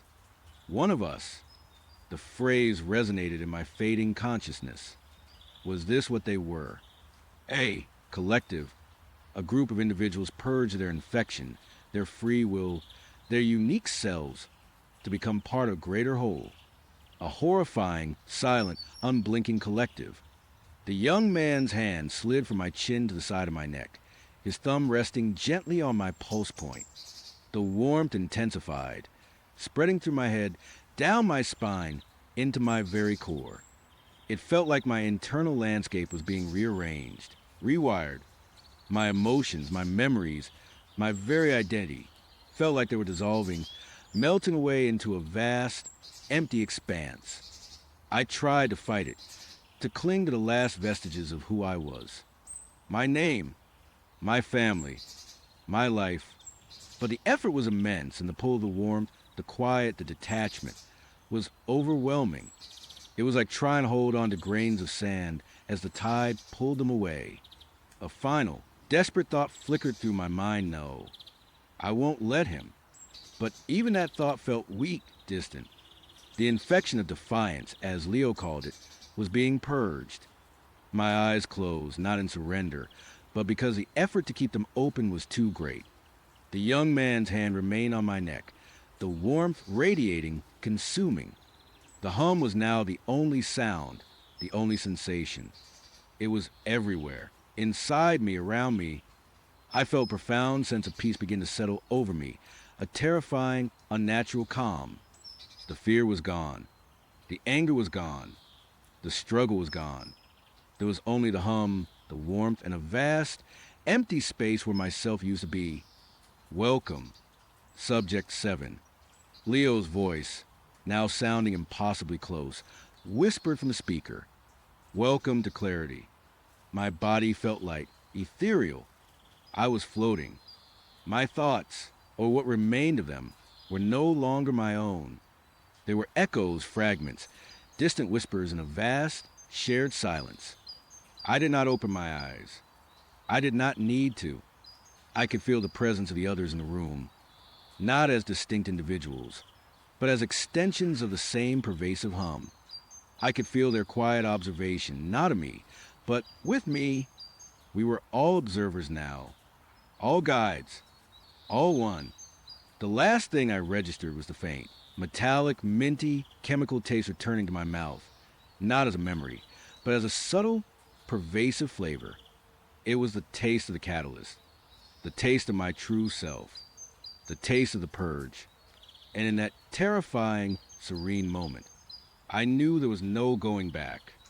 There was only the hum and the watching, forever.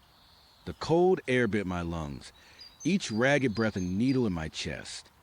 My legs burned, screaming for me to stop, but the image of Elias, his eyes pools of absolute darkness, his non-human features twisting into something monstrous, was a band to my terrified flight. Sarah's scream, her desperate plea to run, echoed in my ears, a horrifying counterpoint to the thudding of my own heart. I could still feel the phantom push of her hands, urging me away, sacrificing herself for me. The guilt was a physical weight, heavier than the fear, pressing down on every step.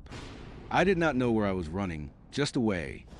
Away from the ancient, whispering trees of Northwood Cemetery, away from the shimmering, malevolent light that had flowed from Sarah into Elias, away from the ghost that was draining her life. I did not look back. I could not. The thought of seeing Elias closing in, or worse, seeing Sarah's final moments, would have shattered me completely. The cemetery gates, when I finally burst through them, felt like a portal to a different dimension, a flimsy barrier between the living and whatever nightmare lurked within those hallowed grounds. I sprinted down the deserted street, my breath coming in painful gasps, my vision blurring with tears and exertion. My car was parked a few blocks away, a forgotten island of normalcy in a sea of terror. Fumbling with the keys, my hands shaking so violently I almost dropped them, I finally yanked open the door, threw myself inside, and locked it with a frantic click. I drove home on autopilot, the city lights a dizzying blur. My mind was a chaotic mess of Sarah's face, Elias's predatory stare, and the chilling realization that I had left my best friend to a fate worse than death. What was I supposed to do? Call the police? Yes, officer, my friend is being murdered by a ghost in the cemetery. He is draining her life force. They would lock me up in a padded cell before I finished the sentence. When I finally stumbled into my apartment, the silence was deafening, a stark contrast of cacophony of my own terror. I slammed the door shut, bolted it, then double-checked the deadbolt.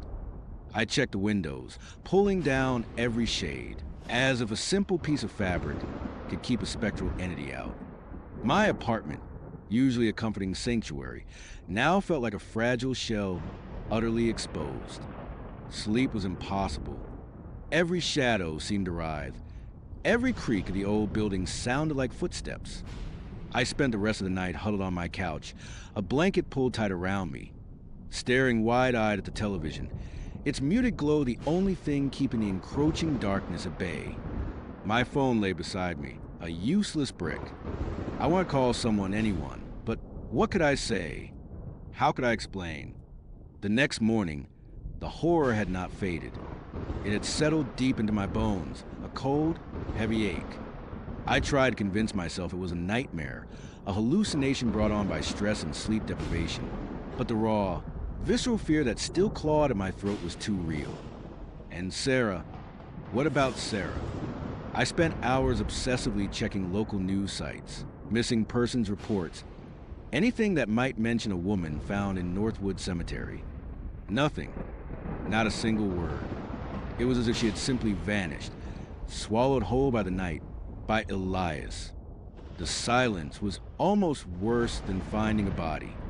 It meant there was no closure, no explanation, just an agonizing void where my friend used to be. Days bled into weeks. The guilt festered, a poison in my gut. I replayed that night over and over, dissecting every second. Could I have done more? Should I have fought Elias? Tried to pull Sarah away harder. But her eyes, even in her terror, had held a strange, desperate resolve when she pushed me. She wanted me to live. And I had, and I hated myself for it. I stopped going to work. My boss called and emailed, then left increasingly worried voicemails. I ignored them all. The thought of facing the outside world, of pretending everything was normal, was unbearable. I barely ate, barely slept. My apartment became my prison, and my own mind a torture chamber. My physical appearance started to mirror my mental state. My clothes hung loose, my skin was sallow, and dark circles bloomed under my eyes. My hair, usually a source of mild pride, became neglected, a tangled mess I rarely bothered to brush. I caught glimpses of myself in the mirror and barely recognized the gaunt, haunted stranger staring back. One morning, after another fitful night filled with fragmented nightmares of shimmering lights and shadowy figures, I dragged myself out of bed. I felt an odd itch on my scalp, a faint tickle. I ran a hand through my hair, tried to smooth it down, and something fell off. It was hard to pinpoint, but a section of my hair, near the back of my head, felt shorter, almost choppy. I squinted at myself in the bathroom mirror, trying to get a better angle. My hair was long, usually falling to my shoulders, but now at the nape of my neck, there was a noticeable difference. A chunk, perhaps 2 inches wide, was significantly shorter than the rest, almost as if someone had taken a pair of scissors and just snipped it. It was jagged, uneven. I stared, confused. Had I done this in my sleep? It seemed unlikely. I did not own a pair of scissors that sharp, and even if I did, why would I cut my own hair so haphazardly in the dark? Maybe it was just static, or I had pulled it out. I dismissed it, telling myself my mind was playing tricks on me. I was exhausted, stressed, probably imagining things. I brushed it off, literally, and tried to forget about it. But the unease lingered. A cold tendril of dread began to snake its way through my chest.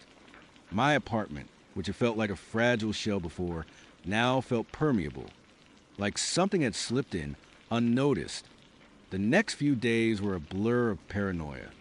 Every shadow seemed to lengthen, every sound magnified. I kept checking my hair, running my fingers through it, trying to convince myself it was fine, that I was fine. But the uneven patch remained, a constant, irritating reminder. Then it happened again. I woke up with a jolt, not from a nightmare this time, but from an inexplicable chill that permeated my room, even though the window was closed and the heating was on. My skin was covered in goosebumps. The air felt heavy, thick, almost viscous. And then I felt it again, the faint tickle on my scalp, more pronounced this time. My heart hammered against my ribs. I lay absolutely still, listening. The silence was absolute, deeper than usual, as if the entire building was holding its breath. Slowly, cautiously, I reached up and ran my fingers through my hair. This time, the difference was unmistakable. Another section, a larger one this time, near my left ear, was noticeably shorter. It was a clean cut, not jagged like the first time, almost precise. And as my fingers traced a new, abrupt edge, I felt something else. Something small and fine, like a fallen eyelash, on my pillow. I carefully picked it up. It was not an eyelash. It was a strand of my own hair, perfectly cut, about 3 inches long. My breath hitched in my throat. This was not a dream. This was not my imagination. Someone or something had been in my room while I slept, had been over me, had been cutting my hair. A primal scream built in my chest, but I choked it back, terrified of making a sound. My eyes darted around the room, frantically searching the darkened corners, the space beneath my bed. Nothing, but the feeling of being watched, of not being alone, was overwhelming. It was a suffocating presence, a cold breath on the back of my neck. I spent the rest of the night huddled in a corner of my bed, a kitchen knife clutched in my trembling hand, staring at the door. I did not dare close my eyes. Every shadow seemed to shift. Every creak of the floorboards outside my room sent a jolt of pure terror through me. Who would do this? Why? The only answer my terrified mind could conjure was Elias. But how? He was a ghost. How could a ghost cut my hair? And why would he? The questions swirled, maddening and unanswerable. The next morning, I was a wreck. My eyes were bloodshot, my body aching from tension. I looked at the cut strands of hair on my pillow, then at my reflection. My hair was a mess, patchy and uneven, as if some deranged stylist had gone at it with a blunt knife in the dark. I knew I could not stay in that apartment. Not anymore. The thought of falling asleep again, of being utterly vulnerable to whatever phantom barber was haunting me, was unbearable.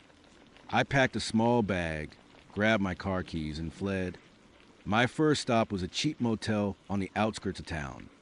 I paid cash, using a fake name, a desperate attempt at anonymity. I did not know who or what I was hiding from, but the paranoia was all-consuming. I checked every lock, every window, even propped a chair against the door, a pathetic shield against the unknown. But even in the sterile, impersonal motel room, I could not shake the feeling. The cold spots, the faint whispers that seemed to brush against the edge of my hearing, the inexplicable drafts. It was as if whatever had followed me from the cemetery, whatever had been in my apartment, had simply latched on. It was with me now, a parasitic presence. The hair cutting continued. Not every night, but frequently enough to keep me in a constant state of terror. I would wake up to find another section of my hair shorter, or a small, perfectly cut lock lying on my pillow. Sometimes, I would even feel a faint, metallic scent in the air, like old scissors. It was methodical, deliberate, and utterly terrifying. I started losing weight again, unable to eat, unable to sleep for more than an hour or two at a time, always waking in a cold sweat.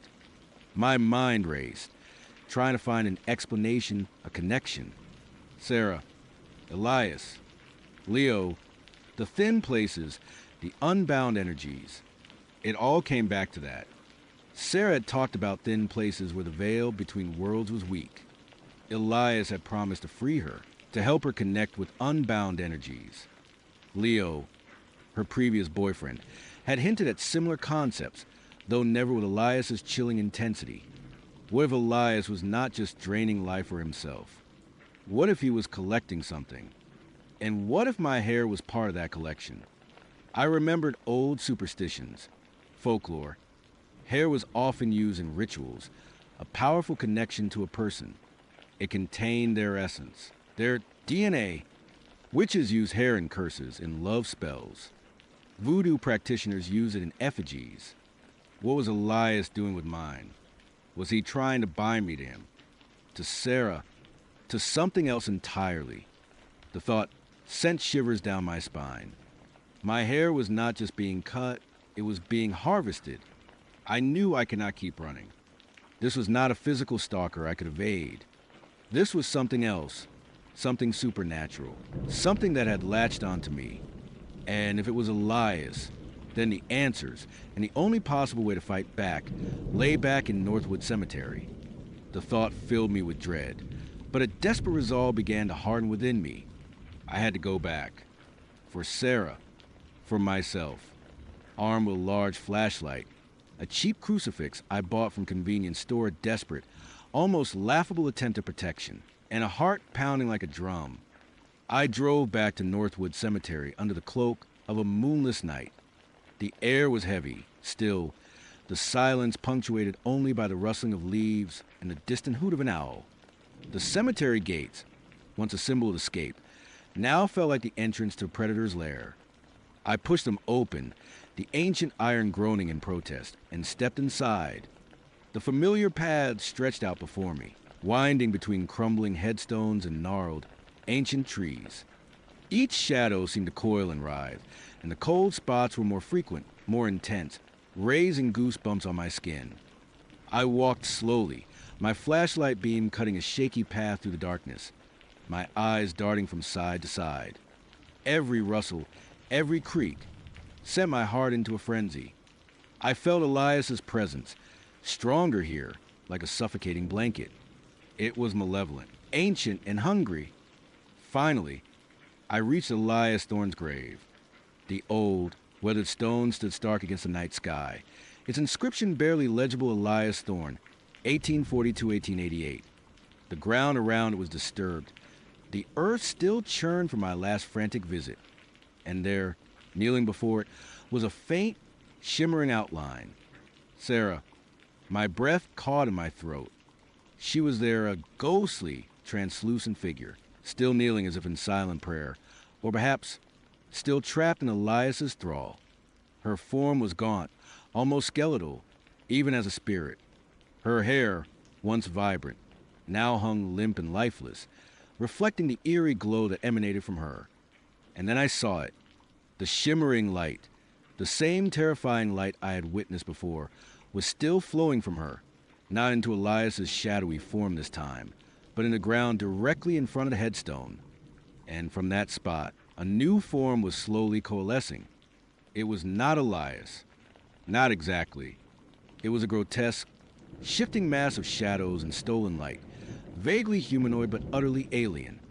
It pulsed with sickening, organic rhythm, and within its shifting form, I could make out faint, ethereal strands, like shimmering threads of light, weaving through the darkness. And some of those threads, I realized with a fresh wave of nausea, were disturbingly familiar. They had the subtle sheen of human hair. My hair, Sarah's hair, Leo's hair. How many others had he drained, harvested, assimilated? This was what Elias was building. A vessel, not for himself, but for something else. Something he was bringing through one of those thin places. He was not just a hungry ghost. He was an architect of terror, a gatekeeper, a conduit. And all the talk of unbound energies and freeing people was just a twisted lie, a lure to feed his horrific creation. My blood ran cold. Elias was not just draining life. He was collecting the very essence of people, their life force, their identity, their physical markers, weaving them into this monstrous entity. The hair, the life force. It was all being used to give this thing form, to anchor it to this world. As I watched, paralyzed by terror, the shadowy mass began to solidify further, its movements becoming more deliberate, more aware. And then, from the ground beside it, Elias's form slowly rose, his eyes those terrifying pools of darkness fixed directly on me. He had not noticed me until now, so absorbed in his gruesome work. His form was more defined than before, more solid, as if he too was drawing strength from this nascent horror. A chilling, guttural sound, not quite a voice, but a psychic echo of pure malice, filled my mind. You came back. Foolish. Now you will join her. You will complete it.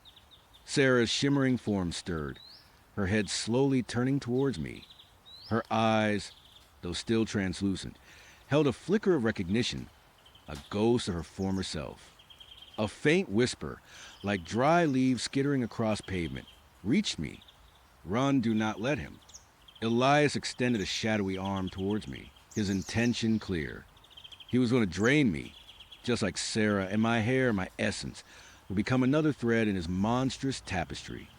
Panic seized me, but this time it was laced with a desperate fury. I had not come all this way just to become another one of his victims. I had to stop him. But how? My crucifix fell like a child's toy against this ancient evil. My gaze fell upon the grave itself, the weathered stone. This was his anchor, his connection to this world, the place where he had died, and from where he drew his power to weave his horrifying creation. And beside it, still emanating that faint, ethereal glow, was Sarah's kneeling form. A desperate, insane idea sparked in my mind. If he was building something from life and essence, maybe I could disrupt it. I remembered Sarah's words. Thin places, unbound energies. Elias was manipulating those energies. Maybe I could too, or at least break his connection. I raised a flashlight, not as a weapon, but as a beacon. I did not know what I was doing, but I had to try something. I aimed its beam directly at the shadowy, coalescing horror, then at Elias, then back at Sarah. Elias hissed, a sound that scraped against my very soul. The light seemed to cause him pain, or at least annoyance, disrupting his focus. The shadowy mass ride, its ethereal strands flickering.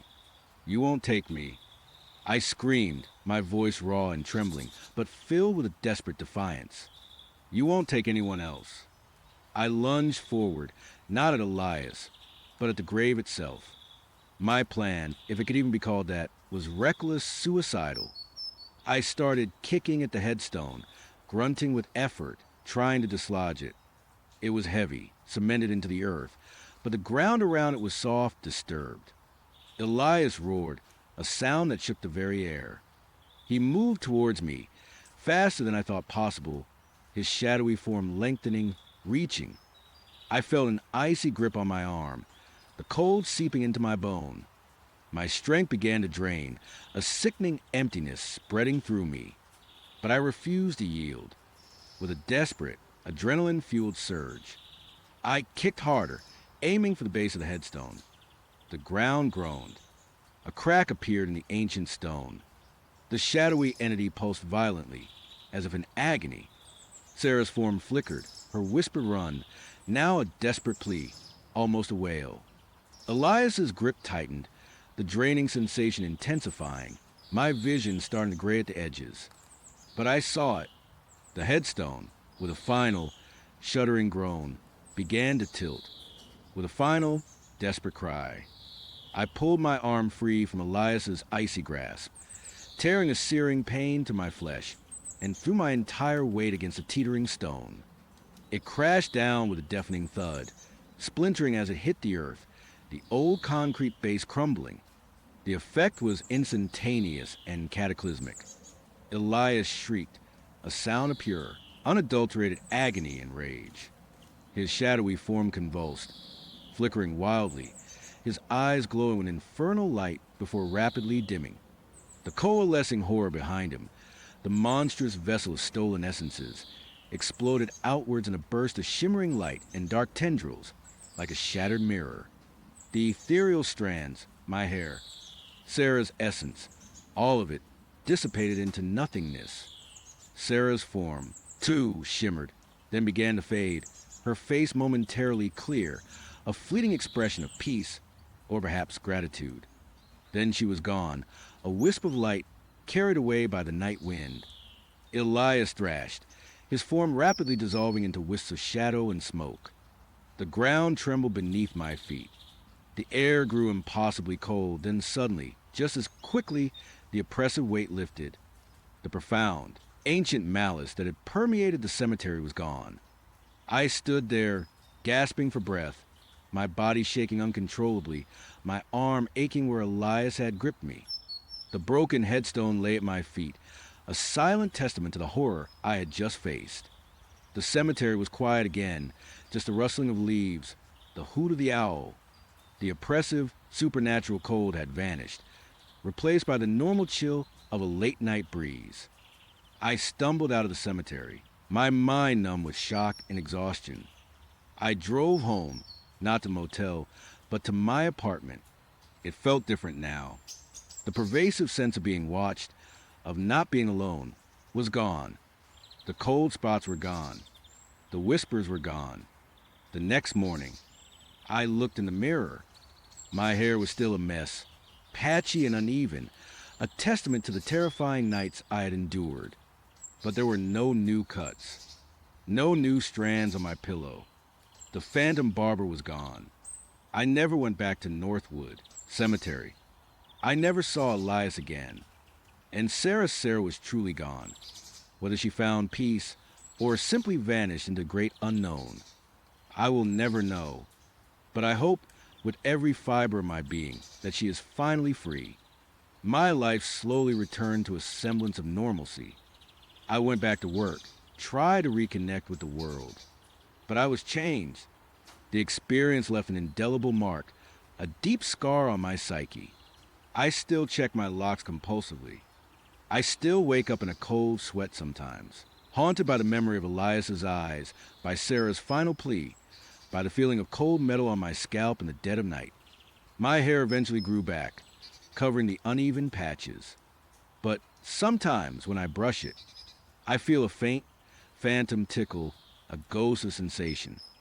And for a fleeting moment, I wonder if a part of Elias, a fragment of his dark magic, still lingers, waiting for another thin place, another opportunity to weave his horrific tapestry. And I always wonder, what if I had not stopped him? What if that monstrous vessel had fully formed? What would have come through? I do not want to know. I never want to know. And I will always be looking over my shoulder because some things once seen can never truly be unseen. The pristine white rose lay on the threadbare carpet outside my motel room door, a stark, sickening contrast to the grime and despair that clung to everything else. Its petals were flawless, untouched, almost glowing in the dim hallway light. And beneath it, the card reborn. Soon, my blood ran cold. It did not just run cold, it froze, then shattered into a million icy shards that pierced every inch of my body. He was here. He was not just watching me. He was here. He would have been here last night, taking that photo of me sleeping, probably just on the other side of this flimsy door, listening to me breathe. The thought made my skin crawl, my stomach clench into a knot of pure terror. I scrambled backward, pressing myself against the wall, my eyes wide, darting from the door to the window. The window, my only other way out. But it was on the second floor, overlooking a busy street. And what if he was out there too? What if he had people? The cult, he said, he shared their vision. Did that mean he was one of them? Or was he something worse? A rogue element, a fanatic who'd taken their twisted ideology and molded it into his own personal obsession. Every shadow in the room seemed to lengthen, to twist into menacing shapes. The cheap curtains, slightly parted, looked like a gaping maw. The hum of the air conditioner sounded like a low, guttural growl. I could hear my own heart hammering against my ribs, a frantic drumbeat against the silence of the room. I reached for my phone, my fingers fumbling. Police. I had to call the police. But then I remembered. They would dismiss me before, call me disoriented. A woman claiming a cult had taken over her house and filled it with mannequins, then vanished into the woods, only to reappear days later, rambling about a stalker who knew about her red coffee machine. They would probably think I was having a psychotic break. And Leo, he knew that. He knew I was alone. He would probably plan for it. The phone vibrated in my hand. A new text. From Leo. Do not bother, sweetheart. They won't help you. I am your only help now. Your guardian. Your guide. My breath hitched. He knew. He knew I was thinking about calling them. He was inside my head. Or, more likely, he was just outside my door listening. Every creak of the floorboards, every ragged breath I took. I did not reply. I could not. My throat felt like it was lined with sandpaper. I just stared at the text, the words burning into my retinas. He was playing with me, toying with me like a cat with a mouse. And I was the mouse, cornered and terrified. I stayed frozen for what felt like an eternity, listening, waiting. The hallway remained silent. No footsteps, no knocking. Just the oppressive quiet, punctuated by the distant sounds of traffic. He was just there. That was his game. To make me feel his presence without showing himself. To let my own mind be my torturer. Eventually, the adrenaline began to recede, replaced by a dull ache of exhaustion and a cold, creeping certainty I could not stay here. But where could I go? He knew everything. My favorite tea, my red coffee machine, the cult, the mannequins. He would know where I was staying. He would found me in a dingy motel, miles from my home, after I had been trying to evade pursuit for days. He was always one step ahead. I tried to think, to strategize, but my thoughts were like static, jumbled, and incoherent. All I could feel was the primal urge to flee, to escape the suffocating room. I crept to the peephole, my eye pressed against the tiny lens. The hallway was empty, just a faded wallpaper and a single, flickering fluorescent light. No rose, no card. He must have taken them. A chill ran down my spine. He was still watching. I backed away from the door, my gaze sweeping the room again. My backpack lay on the floor, my meager possessions inside. A few clothes, a toothbrush, my phone charger. That was it.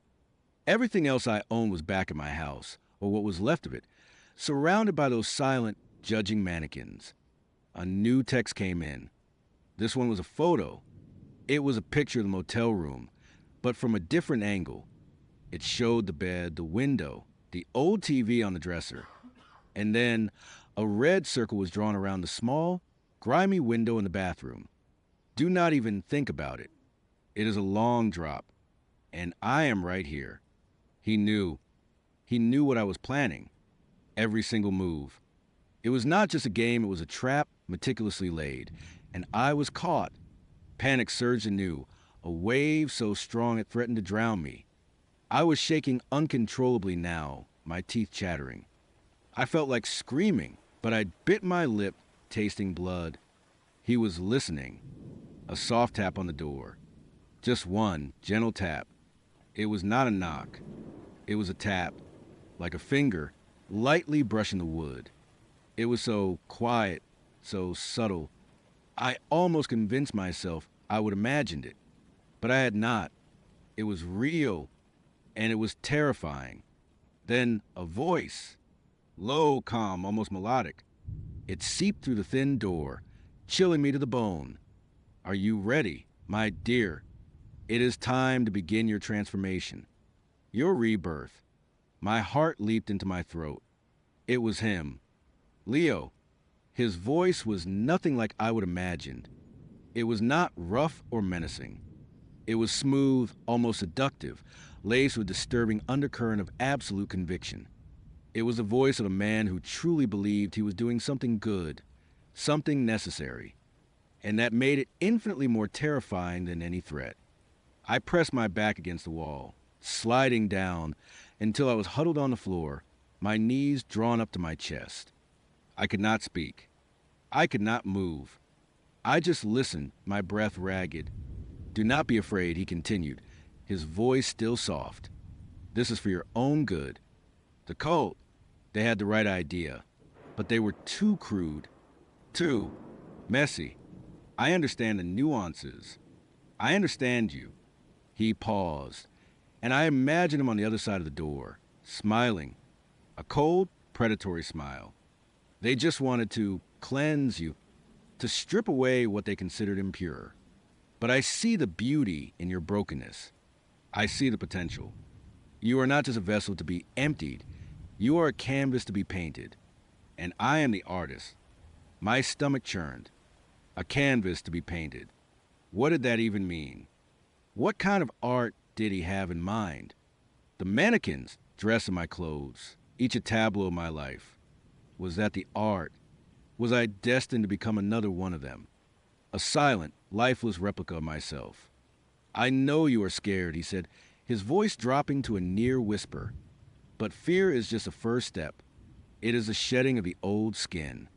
The old you, the one who was hurt, betrayed, lost. We are going to build a new you, a stronger you, a perfect you. He made it sound so reasonable, so appealing. A stronger me, a perfect me.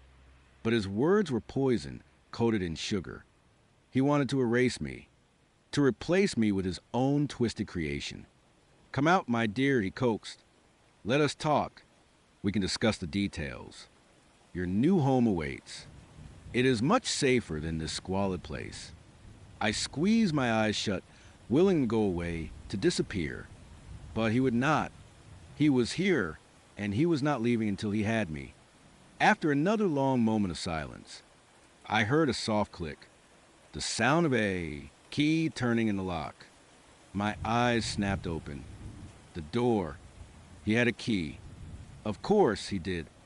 He would probably pay it off the motel manager or just broken in. Nothing was safe. Nowhere was safe.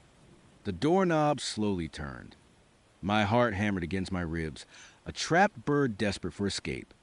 I pushed myself further into the corner, trying to make myself as small as possible trying to disappear. The door creaked open, just a sliver at first, then wider.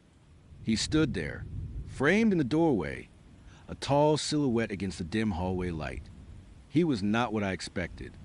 No menacing grin, no wild eyes. He looked ordinary, clean-cut, dressed in simple, dark clothes. His face was obscured by shadow, but I could make out the faint glint of his eyes, watching me. They seemed to hold an unsettling calm, an almost paternal gaze. "There you are," he said, his voice still gentle. He stepped inside, closing the door softly behind him. The click of the lock seemed to echo in the small room, sealing my fate. He did not approach me immediately. He just stood there, observing me, his head tilted slightly. I could feel his gaze dissecting me, analyzing every tremor of fear, every desperate breath. It was like being under a microscope. "You are a mess," he stated, not unkindly, but with a detached clinical tone. "But we will fix that. We will strip away the fear, the paranoia, the weakness. We will reveal the true you." He finally took a step closer, then another. I instinctively recoiled, pressing myself harder against the wall. "No, no, do not worry," he murmured. "I won't hurt you. Not physically. That is not my way. My methods are more refined." He knelt down a few feet away from me, his eyes still fixed on mine. Up close, I could see his features more clearly. He was handsome, in a severe, almost ascetic way. His eyes were a startling shade of blue, unnervingly bright. They held an intensity that made me feel like he could see directly into my soul. "I know you are confused," he said, "but soon you'll understand. Soon you will thank me." He extended a hand towards me, slowly. My breath caught in my throat. I flinched, pulling back. He paused, then slowly retracted his hand. "Very well," he sighed, a hint of disappointment in his voice. "We will do this your way. No rush. We have all the time in the world." Then he stood up. "Pack your things. We are leaving." I just stared at him, unable to move, unable to speak. He walked over to my backpack, picked it up, and slung it over his shoulder. "Come on," he said. "Let us go." His voice had lost its gentle edge, replaced by a quiet, unyielding authority. It was not a request. It was an order. I slowly, shakily, pushed myself to my feet. Every muscle screamed in protest. My legs felt like jelly, but I knew there was no point resisting. Not now. Not here. He had me. He led me out of the motel room, down the dingy hallway, and out into the cool night air. A dark, nondescript sedan was parked in a shadowed corner of the lot. He opened the passenger door for me. I hesitated, my eyes darting around, searching for any sign of life, any chance to scream, to run. But the lot was mostly empty, and the few other motel guests were either asleep or keeping to themselves. "Do not make a scene," he said, his voice low but firm. "It won't change anything. It will only make things more difficult for you." I slid into the passenger seat, my body stiff with dread. He closed the door, then walked around to the driver's side and got in. The car smelled faintly of antiseptic and something else, something metallic and unsettling. He started the engine, and we pulled out of the motel parking lot, leaving my last semblance of freedom behind. I did not know where we were going, but I knew it would not be good. The drive was long, silent, and agonizing. I stared out the window, watching the city lights gradually fade into the darkness of the countryside. My mind raced, trying to piece together what was happening, what he wanted. He was obsessed with rebirth, with transformation. Was he going to turn me into a mannequin? Was he going to kill me and then preserve my body? The thought sent a fresh wave of nausea through me. After what felt like hours, we turned off the main road onto a narrow, unpaved track that wound through dense woods. The trees pressing on us, their bare branches like skeletal fingers reaching for the car. There were no street lights, no houses, just the oppressive darkness and the rhythmic crunch of tires on gravel. Finally, we pulled up to a small, isolated cabin nestled deep within the trees. It was old, rustic, and completely devoid of any light. It looked like something out of a horror movie. "Welcome home," Leo said, a hint of satisfaction in his voice. He turned off the engine, plunging us into absolute silence. The darkness outside was absolute, broken only by the faint glow of the moon filtering through the dense canopy. I could hear the wind rustling through the leaves, a mournful whisper. He got out, then opened my door. "Come on." My legs felt heavy, like lead. I stumbled out of the car, my eyes scanning the cabin. It looked abandoned, but a faint, almost imperceptible scent of wood smoke hung in the air. He led me to the front door, unlocked it, and pushed it open. The interior was pitch black. He reached inside and flipped a switch.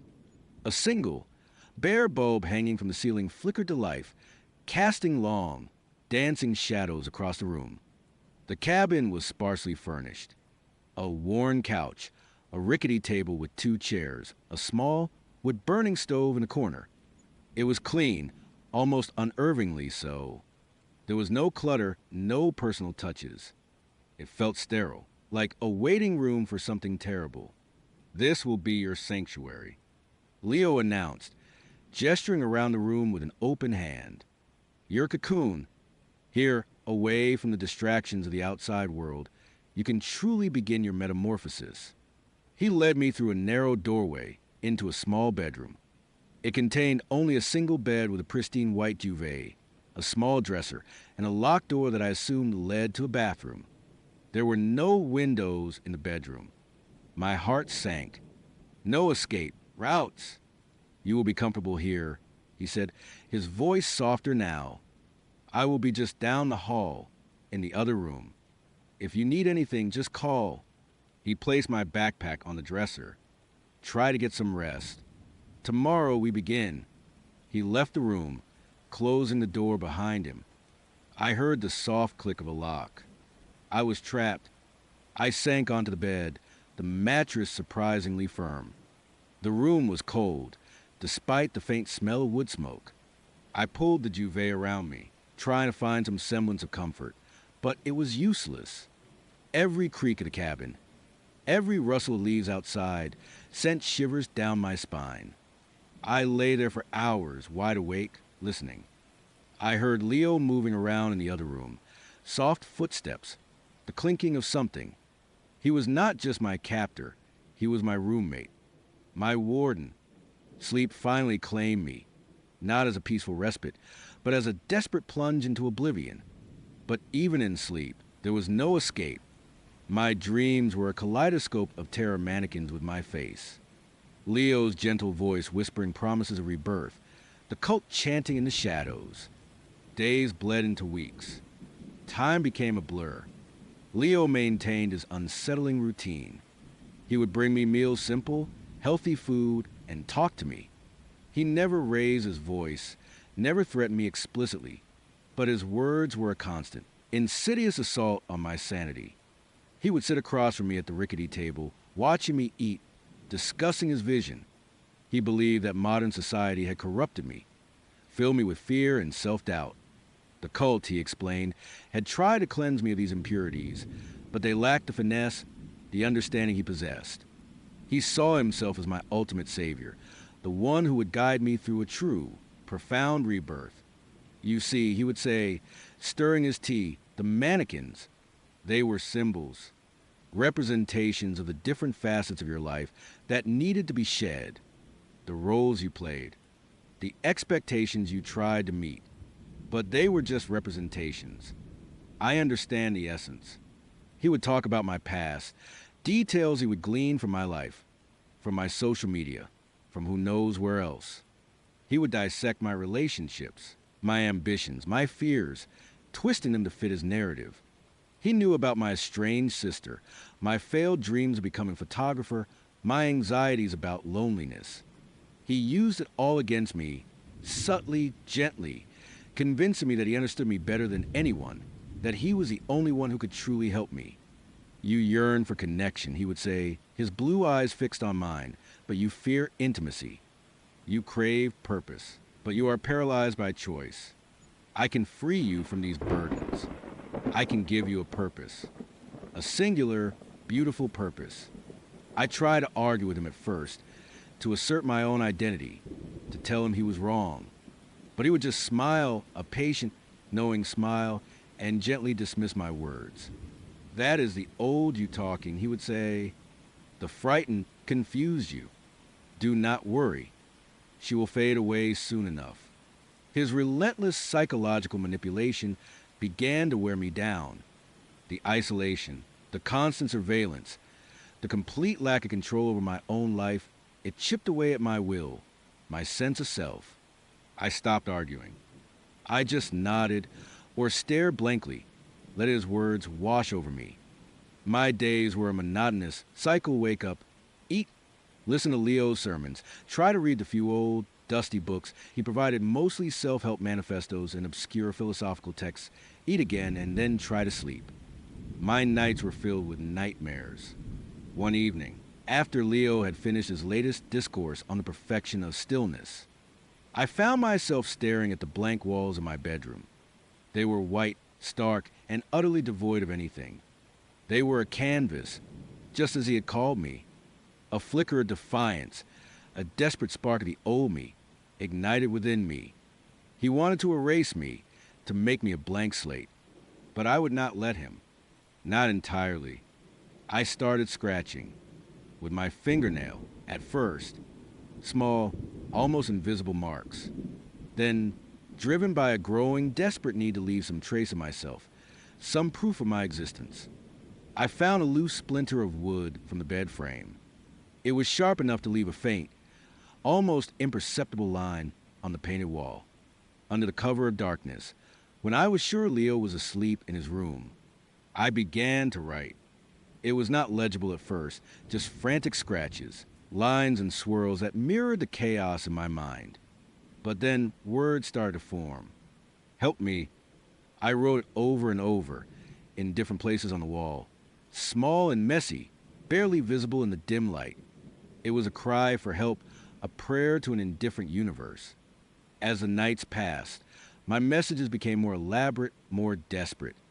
I used a splinter, then a small, broken piece of ceramic from a drop plate. Anything I could find that would leave a mark. Not reborn. He is watching. I am here. The cult is real. My clothes. The mannequins. I wrote about the cult, about my house, about the suffocating feeling of being trapped. I wrote about the fear, the loneliness, the gnawing certainty that I was losing my mind.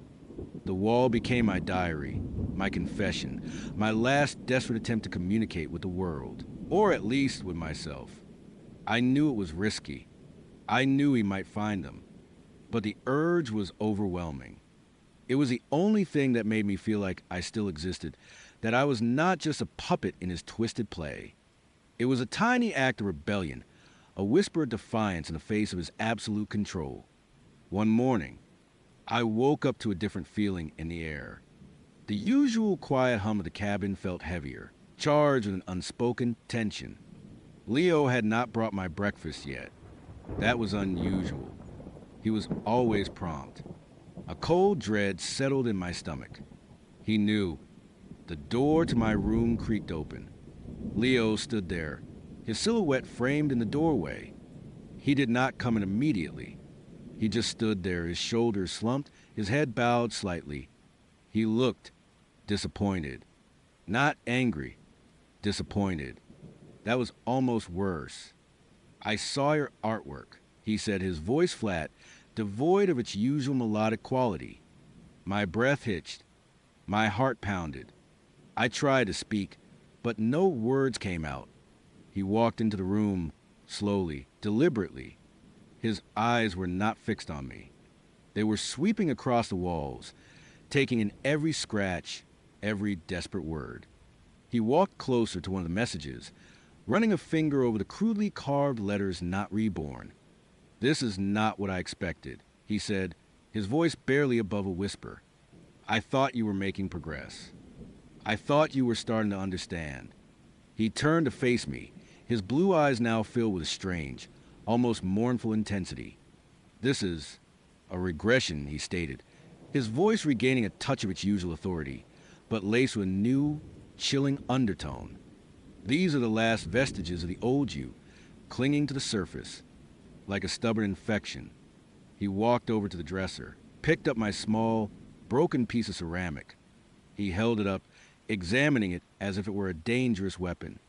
You use this to defile your sanctuary, he said, his voice growing colder, to resist the very process that will set you free. He crushed the ceramic shard in his hand. I heard the faint crunch as it disintegrated. He did not flinch. This is not defiance, he said, his gaze piercing mine. This is a cry for help from a part of you that needs to be silenced. Permanently. My blood ran, cold. The word silence hung in the air, a terrifying promise. He walked over to the wall, right next to where I had written help me. He placed his hand flat against the wall, then slowly, deliberately, began to drag his fingers across the painted surface, smearing the message, erasing it. The white paint, already thin, peeled away slightly, revealing the darker wood beneath. He was not just covering the words, he was destroying the canvas itself. We need to go deeper, he murmured, more to himself than to me. The superficial cleansing is not enough. We need to reach the core. He turned back to me, his eyes gleaming with newfound, terrifying resolve. The disappointment was gone, replaced by a chilling determination. It seems, he said, his voice now calm and utterly devoid of emotion, that my methods have been too gentle, too patient. It is time to accelerate your rebirth. My dear, it is time for the true transformation to begin. He walked towards me, and this time there was no hesitation in his steps, no gentle coaxing, just a cold, relentless purpose. I scrambled backward on the bed, my heart hammering against my ribs, a desperate, silent scream tearing through my throat. His blue eyes, once filled with disturbing paternal calm, now held only the unwavering gaze of a surgeon preparing for a delicate, yet brutal operation. My nightmare had just found a new, even more terrifying dimension, and I knew, with a certainty that chilled me my very bones, that I was not ready for what came next.